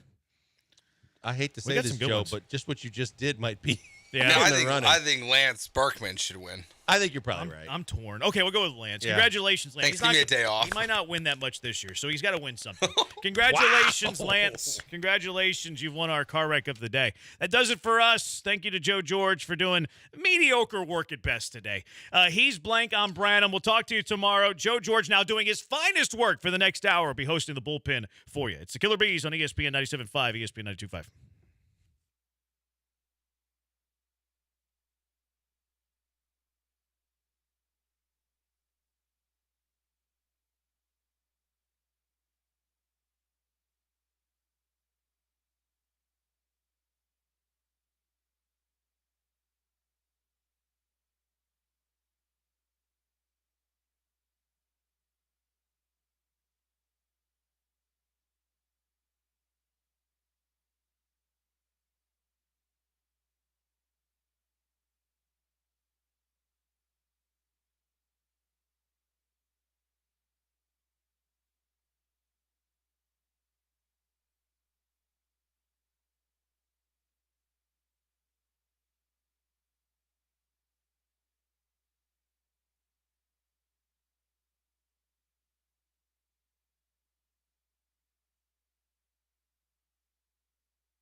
Welcome into the bullpen here on ESPN 97.5 and 92.5. I am Joe George. You can find me on Twitter at Joe George Radio. Abigail behind the glass. Joel Blank's trying to bully her into talking on the radio today. We'll see what happens. We got a lot to get into today. Michael Connor's going to join the show at 6:30. We're going to talk about the Astros trade that happened today. We're going to kind of dive back into one of the things we were kind of joking around with on the Killer Bees a little bit here. At the end of the show as well, about Houston's hockey team and the Arrows mascot showing up last night at the Houston Sports Award. Number one priority for the Texans this offseason. Of course, the NBA trade deadline just 8 days away now. 8 days from now, the NBA trade deadline will have come and passed, I believe, because I think it's still at 4 Eastern time, so 3 o'clock our time. Maybe it's a little bit later. But there's a lot of stuff going on in Houston sports. And look, this is not some groundbreaking trade, some World Series winner. But the Astros made a trade today. They traded for Trey Cabbage for Carlos Espinosa. Trey Cabbage coming from the Angels, 30-30 guy in AAA last year. He had a cup of coffee in the big leagues.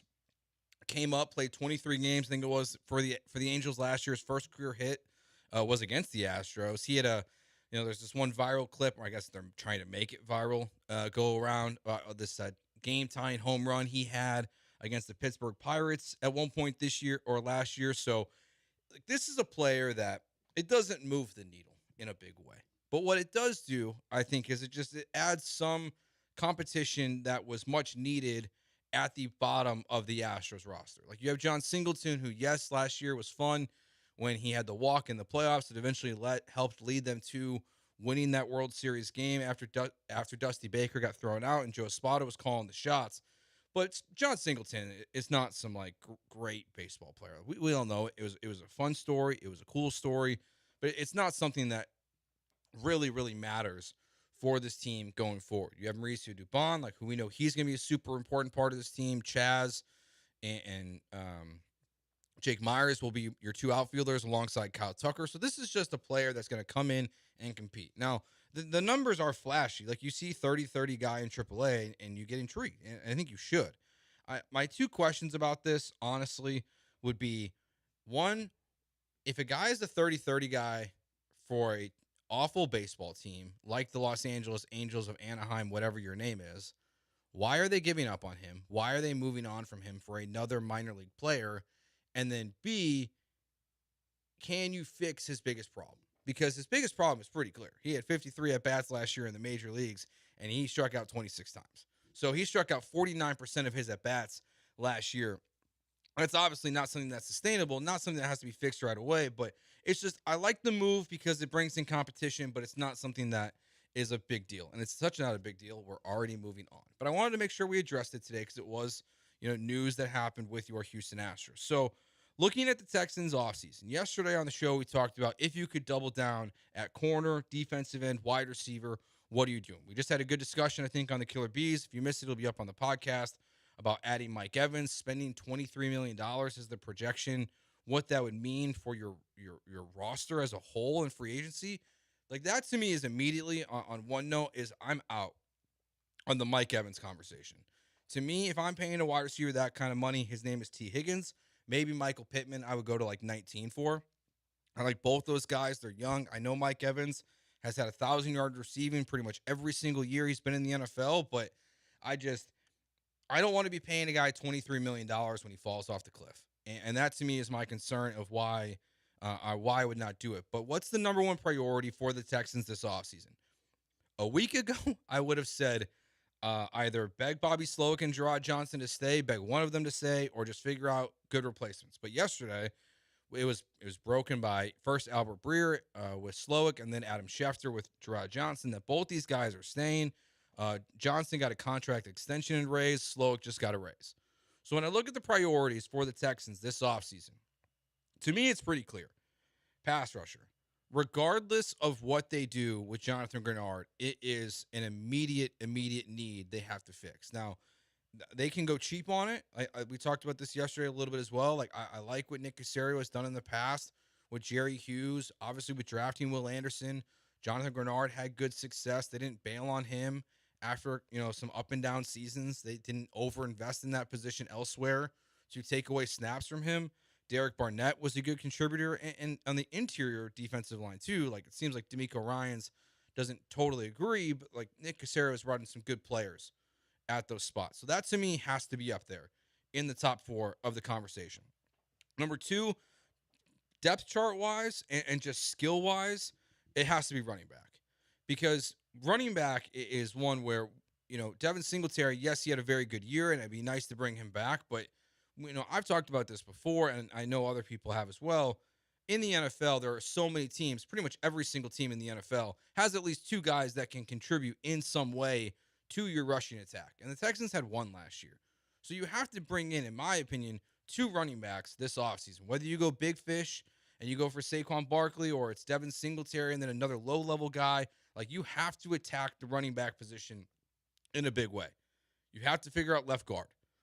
Whether that's just sitting on it or with what you have, with Patterson, Scruggs, and Kenyon Green, or going and investing in it in the draft and free agency, that has to be a top priority, and one that I think is going to be, when we look at the 2024 season and as it plays out, if there are question marks on the offensive line, they're going to be at left guard. Like, that's going to be your number one thing, because what we saw this year was, even though like they were fine, as the injuries mounted, that left guard position became worse and worse. And the fact that you didn't have someone that was really capable in that moment. And the other one for me, and it's going to be my number 1 priority this offseason for the Houston Texans. Now, it's weird to say that, because I think there's a really good chance that both Jalen Petrie and Jimmy Ward are just going to be your starting safeties in 2024. But for me, it's the number 1 priority, because even though, like, I said double down at corner yesterday, go for a guy like Snead or Jalen Johnson, or draft someone high if they're there in the first round. Like, I'm good with all of that stuff. But the safety position, I think, is the one that is the weakest position on this team because of a couple reasons. Jalen Petrie took a huge step back. He's not a good tackler. A lot of people thought the interceptions were going to, replicate from year one, that what we saw in year 1 to year 2. It did not happen. I don't think he had a single interception this last year. So that to me is a huge question mark. And as much as I like Jimmy Ward, he is just not healthy enough. And it's a variety of injuries I feel like you can go into this season and say, yeah, we're good at safety. Like, DeAndre Houston-Carson was playing way too much. They had to sign Kareem Jackson, who didn't play a ton, but like, he was obviously out there a little bit after they brought him in off waivers. So like, that to me is my number 1 priority for the Houston Texans in this offseason is figure out the safety position. Because just like left guard, they could go into 2024 with the idea that they're fine with these safeties. That might be a crucial part of why the Texans fail or succeed in this next year. If Jimmy Ward can't stay healthy, if Jalen Petrie does not rebound from hopefully what was just a sophomore slump and is much better in year 3 than he was in year 2, and really took that step we wanted him to take, that's just, it's a huge red flag for me. Todd the Show says, I wonder what kind of contract Snead gets. Dude is awesome. I agree. I think the highest paid corners and the safeties are highest paid cornerbacks in the NFL are still teetering on that $20 million mark. It feels like that's almost the standard at every major position, whether you're a pass catcher, pass thrower, pass rusher, or pass defender, like kind of the 4 Ps I've heard people talk about in the NFL. Like, all those guys are making a ton of money. So I would guess somewhere between $15 to $20 million feels like that might be the going rate for Snead, but I'm good with it. Like, if you're going to spend that much money, I would have no problem going to get L'Jarius Snead or getting Jalen Johnson for this team. I just think both those guys would be high-impact players that would be super beneficial to the Texans in 2024, but still, to me, my number 1 answer by far is the safety position. Like, they have to figure out what their immediate and long-term plans are there, whether that's just bringing in depth through the draft, so when Jimmy Ward gets hurt, you have better options. No offense to DeAndre Houston-Carson. Like I know Jeremy Branham can't even get your name right. Most people can't. They flip the name around all the time. They call you Carson Houston, which is incorrect, but they have to figure out that spot, because it to me is the number 1 weakness that is, I think, also the hardest to replace. Like, there are not the Snead, Jalen Johnson, Jonathan Grenard, Josh Allen's in free agency for the safety position like there are at the other positions I was just going over. Like you can add any number of guys at running back, wide receiver, corner, or pass rusher to bolster this roster. How they fix the safety position to me is definitely the most challenging, and that's why I think Nick Caserio has to take a good hard look at what they have in front of them and kind of what the answer would be. Even if they want to do something outside the box, like we have seen, Kareem Jackson is a good example. We have seen good cornerbacks in the NFL as they get older transition from corner to safety. So like, could even the Texans do something that's a little outside the box? I kind of wonder. All right. It's the bullpen here on ESPN 97.5 and 92.5. I am Joe George. Coming up next, the NBA trade deadline, just 8 days away. A lot of rumors, a lot of speculation about the Rockets and what they will do or not do. We'll talk about it next here on the bullpen on ESPN 97.5 and 92.5.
The Veritex Community Bank Studios is currently broadcasting The Bullpen. There are no real bulls inside the pen up there, but that would be awesome, wouldn't it? But the only occupant of the bullpen is this guy, Joe George.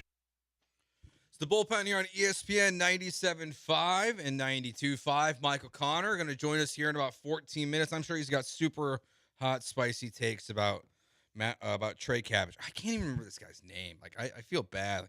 Hopefully he makes more of an impact on the Astros roster than I think he will, so we'll actually remember his name. But I'm sure Michael Connor will inform us of all the great things. But we'll talk some Rockets, some Texans with him, kind of hit all the big storylines going on here in Houston sports. But all these trade rumors are coming out, and just kind of like they're not even all rumors. Some of it's like innuendo, and like I might be hearing this, or this might start be happening. Like I saw Zach Lowe's, the one that was going around yesterday on Twitter from Zach Lowe and his podcast, that Zach Lowe is hearing from agents and teams that the Rockets might start listening on Jalen Green soon. Like that's where this starts. It's not that they're listening, it's that they might start listening soon. And I do feel like Jalen Green, like big picture, is probably the most confusing and interesting part of like what the Rockets' future is. Because to me, like there is a very fine line with Jalen Green about where his value just plummets for you. And like when you want to trade him, when you can make the right move. Because if you trade him now, and he's the guy he was against the Lakers, but just for some other organization because he wasn't being coached well for 2 years because Steven Silas is not a good coach. Like, and Jalen Green goes and succeeds somewhere else. That's a huge hit to your franchise. Like, that is a huge mistake, one that's going to be challenging to recover from potentially. And you'd have to get like a very good player in return if he has success elsewhere. But on the flip side of that, like there is like, what if Jalen Green never figures it out? Like, when do you find a way to trade him? I talk about the Zach LaVine comp all the time.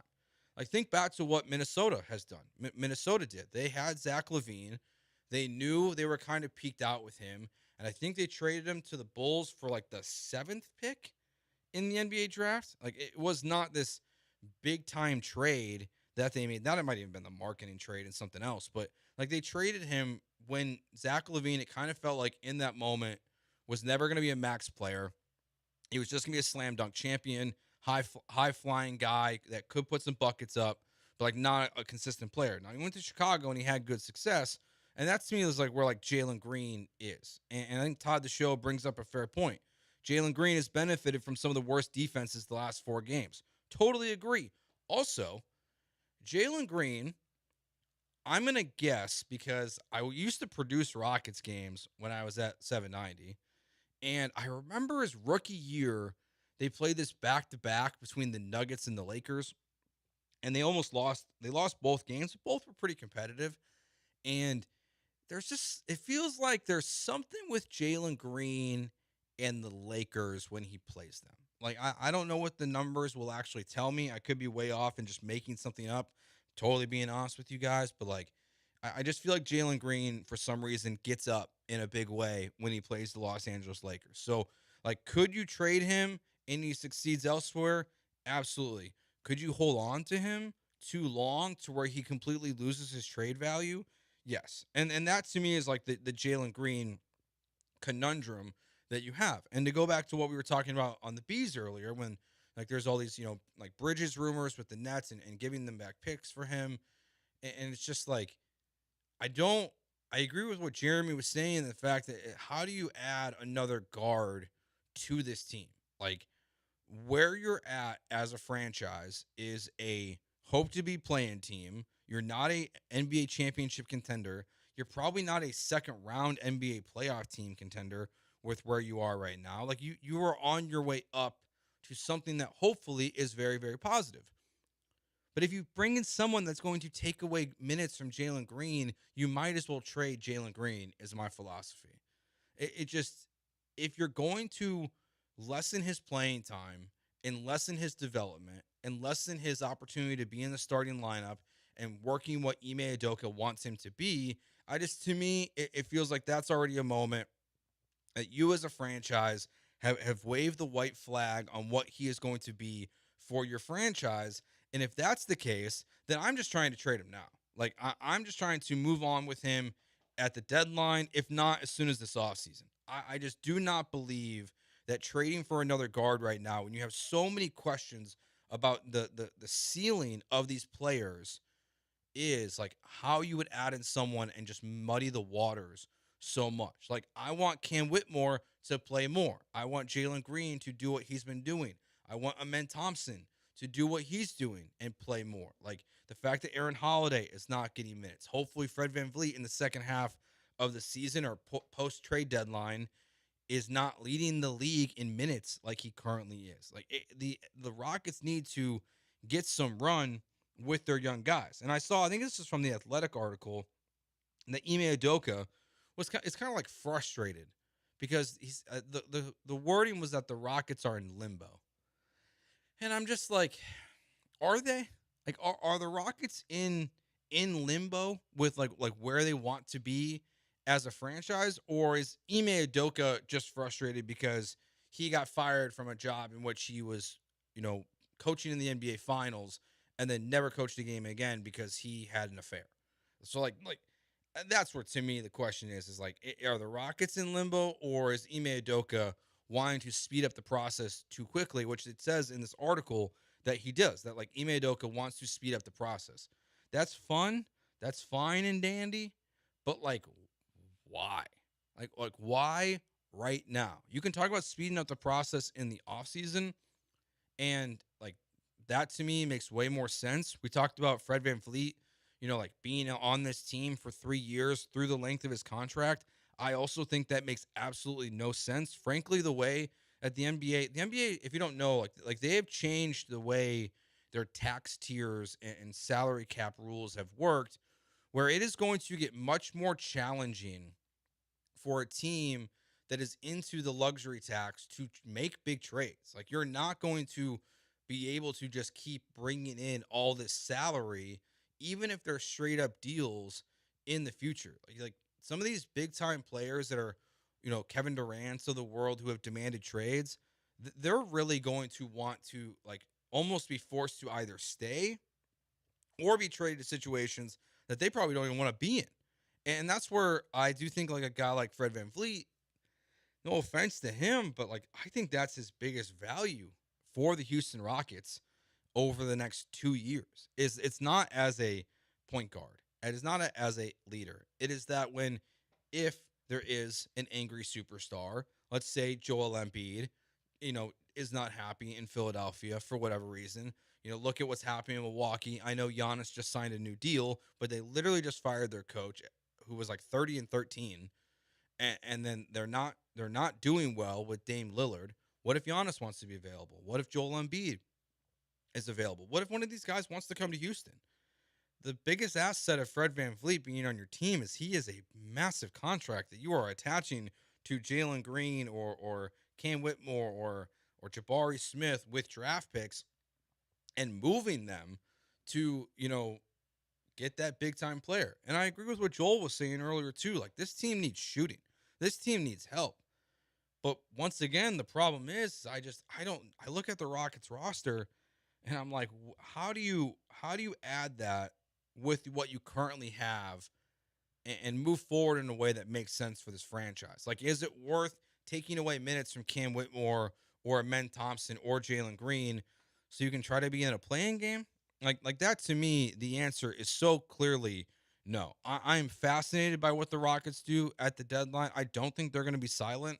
They have to address the center position, I think, to back up Şengün. Like, they need someone to come in and be able to contribute to this team on the boards and defensively, and just give them an opportunity to be a little bit better. Like, I don't think it has to be Clint Capella. I saw they're being connected to Andre Drummond, who's this like weird 20 rebound guy randomly when he starts for the Bulls. Someone like that can just like come in, get boards, have good moments, play good defense, and just kind of solidify what the Rockets are trying to be this year. I think would be a massive thing for this team. I'm curious what you guys think at 713-780-3776. I think when we're talking about Jalen Green, she got no. Thank you. What's wrong? Some of these are questions. 002. You were saying the dumbest questions, but I'll answer one of them though. Who was the biggest Mike at their peak? Michael Jackson or Mike Tyson? That's a stupid question. No offense, 002. It's Michael Jackson. Like, Michael Jackson's one of the most famous people. Weird dude, to say the least. Like, he's one of the most famous people on the planet ever. Mike Tyson, yes, he's well known in sports circles, but there's way, way, way more people who know who Michael Jackson is than they know who Mike Tyson is. So thank you for the random question, 0002, and thank you to the person that said no to trading Jalen Green. I kind of lean in the same category, to be honest. The only thing I would be upset about the Rockets doing right now is it's the wrong time to make a big splash. Like I know it's fun. I know it's what people want sometimes, but I do not think the Houston Rockets should be in the business of trading away major assets, whether it's Green or Jabari or I guess Cam could be in that consideration, but there's no way. Like it's Green and Jabari would be the only guys you would consider trading. But I'm going to include the Brooklyn Nets picks in that too. Like it is not the right time to make that move. That move comes in the summer of 2024 and going into the 2024-25 NBA season. That's when you make that move. It's not right now. All right, coming up next, Michael Connor, co-host of Connor and Beard. Had Josh on yesterday. I have Michael on today. He joins us next here on the Bullpen on ESPN 97.5 and 92.5.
Deep inside the Veritex Community Bank Studios, there is a bullpen, and in that bullpen is the brilliant mind of Joe George. Call him now and challenge him in a battle of wits. The Bullpen here on ESPN 97.5 and 92.5. Joe George here with you. You can find me on Twitter at Joe George Radio. You can find our next guest, Michael Connor, on Twitter at MConnorRadio, co-host of Connor and Beard, 12 to 3, Monday through Friday here on ESPN 97.5 and 92.5. I had a brief moment today where I'm sure our dear friend who has long hair, who shall not be named, might also be doing a radio show at this time. I almost considered doing Will Michael Know today, Michael Connor, to really do a challenge of the battle of the wits between us. We might just steal that. I don't know how he's gonna feel, but it is something I considered doing today. But I'm gonna give you a pass instead. Well, I mean, yeah, I'm always down for a little trivia. I quizzed the two that I get to work with today and asked them if they could name any number 12 in Astros history since we're 12 days away from spring training. Well, Lance Berkman last night couldn't name who won the World Series MVP in 2022. So that was a tough video I saw that we put out there on social media. He couldn't name it? Yeah, he didn't know Pena's name. Oh, no. Yeah, tough luck. Apparently he does not watch. He's a busy man. He's got a college baseball team to coach. Like, I mean, how busy are you coaching Houston Christian, honestly? You're probably not. I can't imagine you're dealing with, like, NIL money at Houston Christian. But, okay, so I want to go back to something I started the show with. We'll start with the Astros. Like, to me, this is not, like, it's not a big move. It's not something that, shakes the Astros core and all the fans should be excited about. But they had this Trey Cabbage kid. 30-30 guy in AAA, big strikeout percentage, like almost 50% of the time last year in the majors. But it seems like a role player on this team. I'll ask you from this perspective: Is this it? Is this kind of like this is the last call for outfield depth for the Astros? You think in 2024? Yeah, I think he's a space cowboy. He's blind Madrid. He gets a call up if you absolutely need him a call up. Like, he's got no chance. I did love Astros Twitter today freaking out. Like, this is who they called up. Look at this video of him hitting this home run. Look at it. Like we gotta like pump the brakes. He did this in Salt Lake City where they play at elevation. Like, you and I could go out there and hit 10 home runs to the Salt Lake City Bees, Joe. I did not know that, Michael. That's a good fact that you just gave us, because now it's changed everything how I feel about. Not really, but like he's a depth guy. He is Singleton.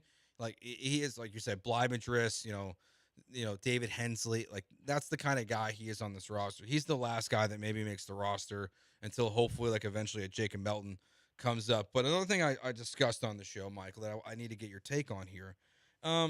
If I told you could have, or what's your biggest weakness for the Texans right now that needs to be addressed in the offseason? Pass rusher, running back, left guard, safety, other?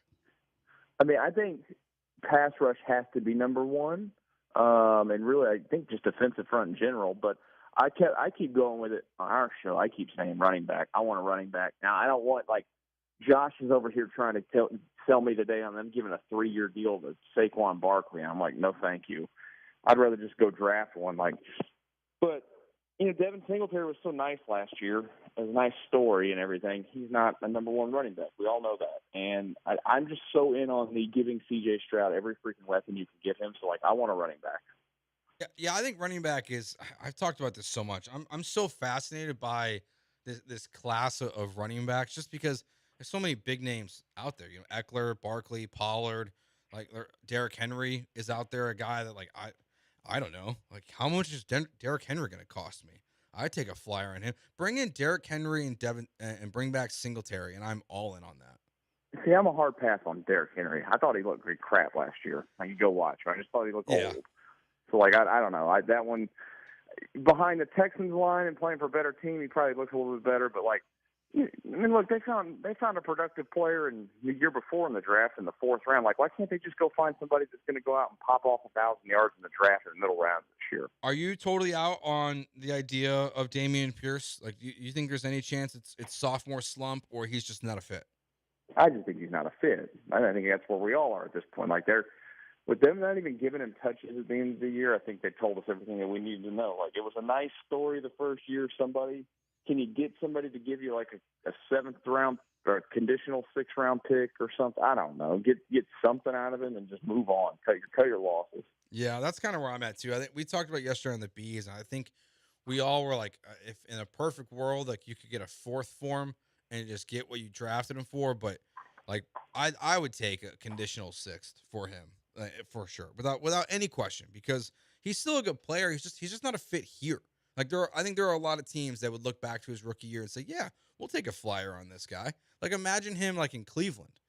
He's Nick Chubb's backup as Nick Chubb is, getting healthy. They're a very similar player, at least in the way they run.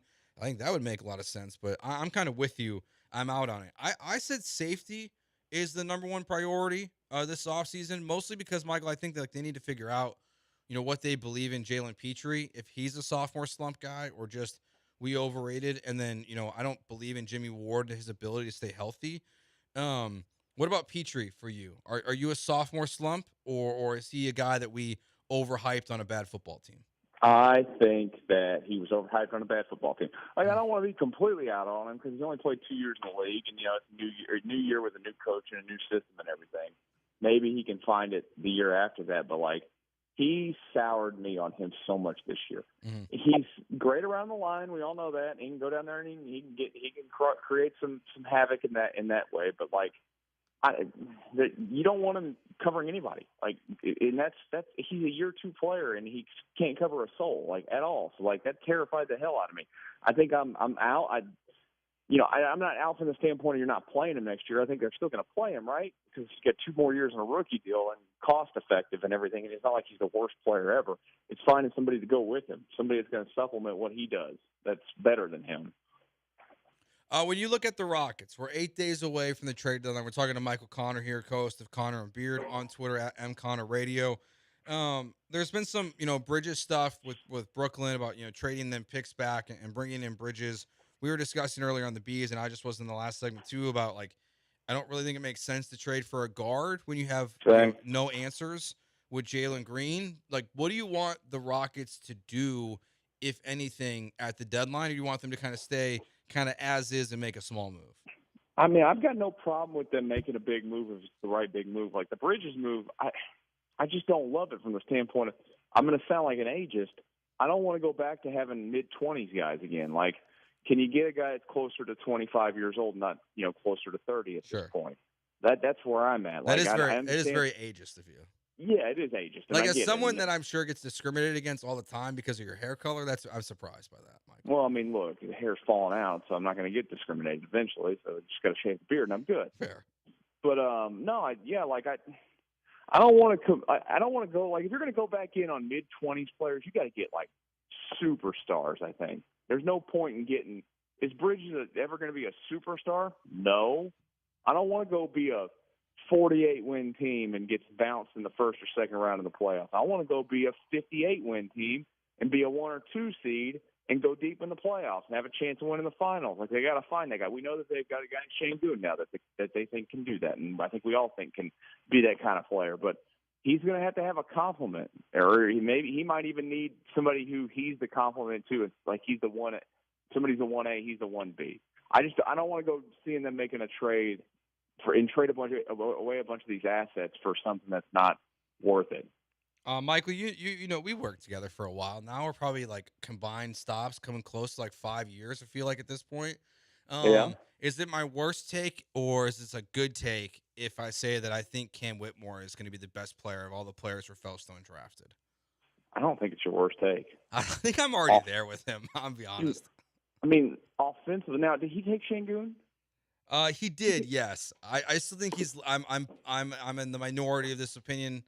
This is definitely one that people crush me for. I think Şengün's more limited than I think people want to give him credit for. Yeah, because he's not the athlete. Cam Whitmore's a freak. If Cam Whitmore can find the rest of his game at 19, he's already this good offensively.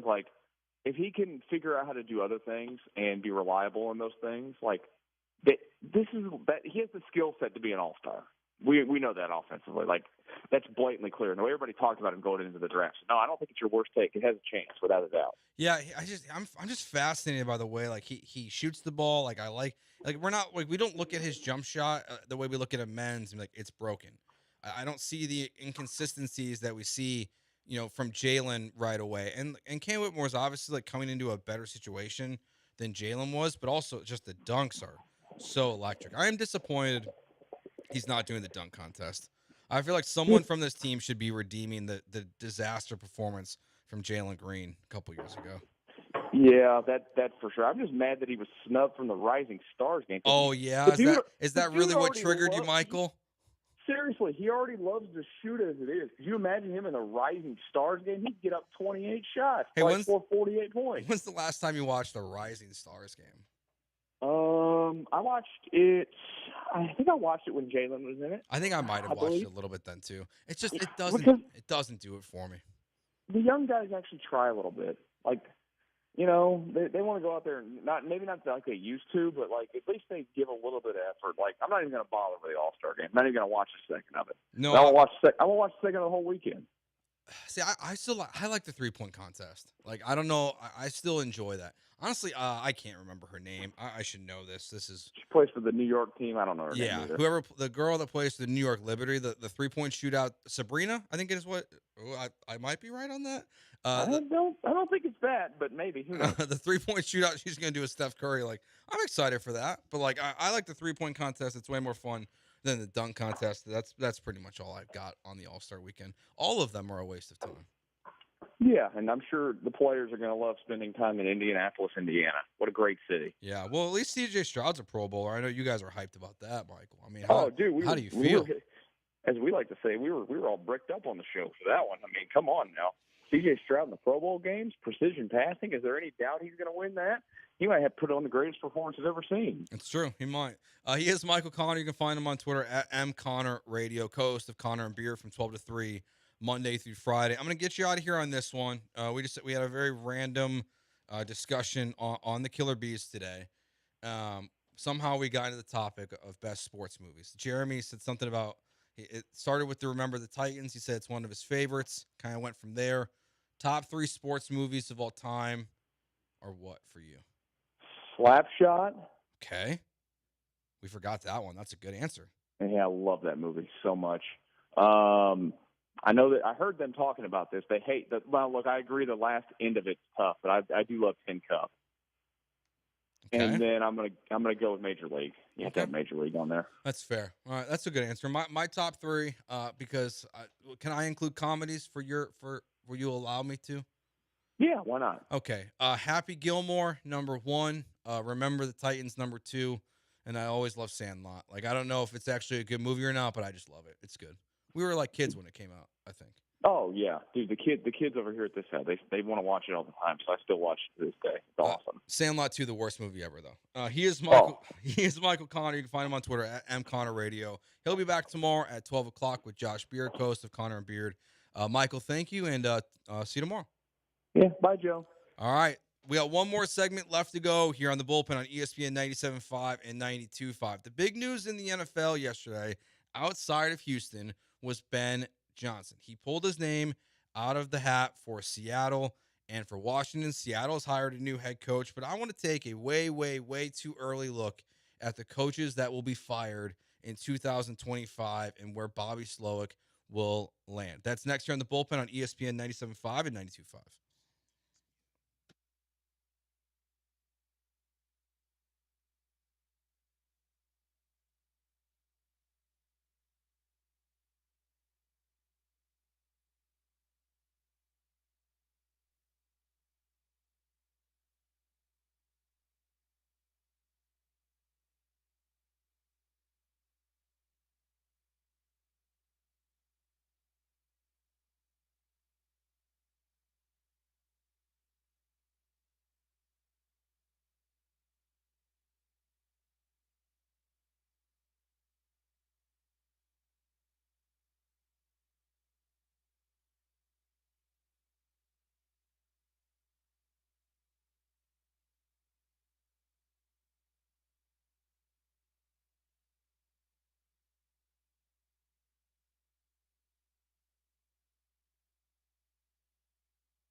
We now gently return you to the Veritex Community Bank Studios and the dulcet tones of Joe George, live in the bullpen.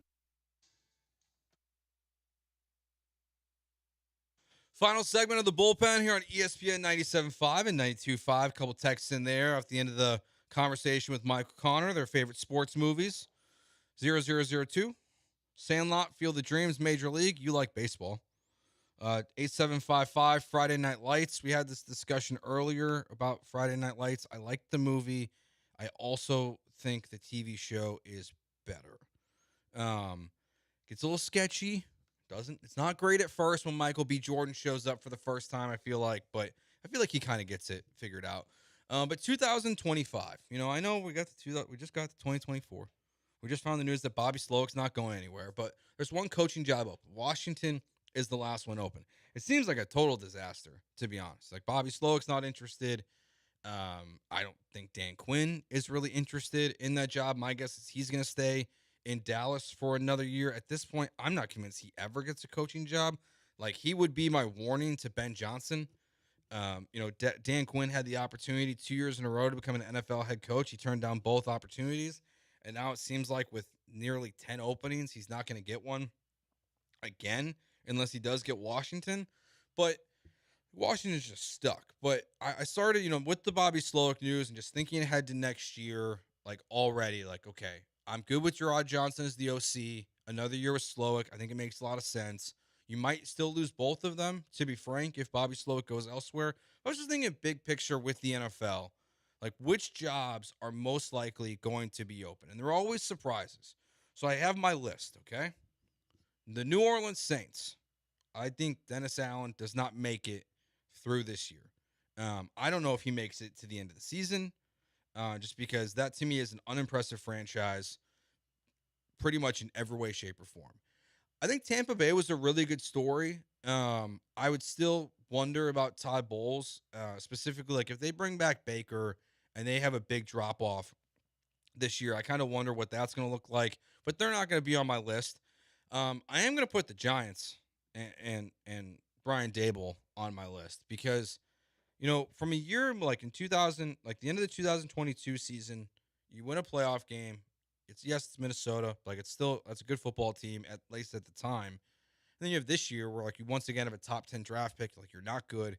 I kind of put them on there. I'm curious what Todd the Show thinks about that. So that's two. Another one I'm watching because, Joel mentioned he read an article about maybe there's some stuff going on between Bulky and Doug Peterson. We always know that coaches get the blame when quarterbacks fail. And I think we're at the point again in Trevor Lawrence's career where he's not taking like that next superstar, once in a lifetime prospect, blah, blah, blah stuff that we tried to label him on. But in reality, I think we just overhyped the hell out of Trevor Lawrence.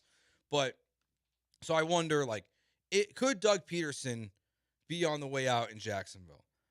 I'm going to caveat is that if they miss the playoffs, the answer is for sure yes. And I guess that's most of these, so maybe that's a stupid thing to say. But if Jacksonville does not win the division or does not win a playoff game, I would not be surprised if Doug Peterson is on his way out. Then you have the Cleveland Browns. They're the next team on my list that I'm fascinated by, mainly because we all know what Deshaun Watson is. The person, not good dude. But once again, a quarterback that they put, a fully guaranteed contract to. And if they're going to have to make a decision about who's to blame if it doesn't work with Cleveland next year and Deshaun Watson, like an organization that made it to the playoffs with 4 quarterbacks winning games throughout the year, with Deshaun Watson being one of the worst quarterbacks, honestly, on that team. Like he was pretty terrible. He was not that much better than like Thompson Robinson and some of these guys they had out there. He was pretty awful early in the season. So I had the Browns on there. When I put this list together this morning, I wasn't going to include the New York Jets. But then we get this report today that it's a bleeping disaster in New York. And it just seems like to me, I read this story about the Jets being dysfunctional and all these problems. It screamed Aaron Rodgers. It screamed, this is not the coach I want. This is not the way I want to do things. I am not a fit with Robert Saleh. I am a toddler in a like 30, nearly 40-year-old body.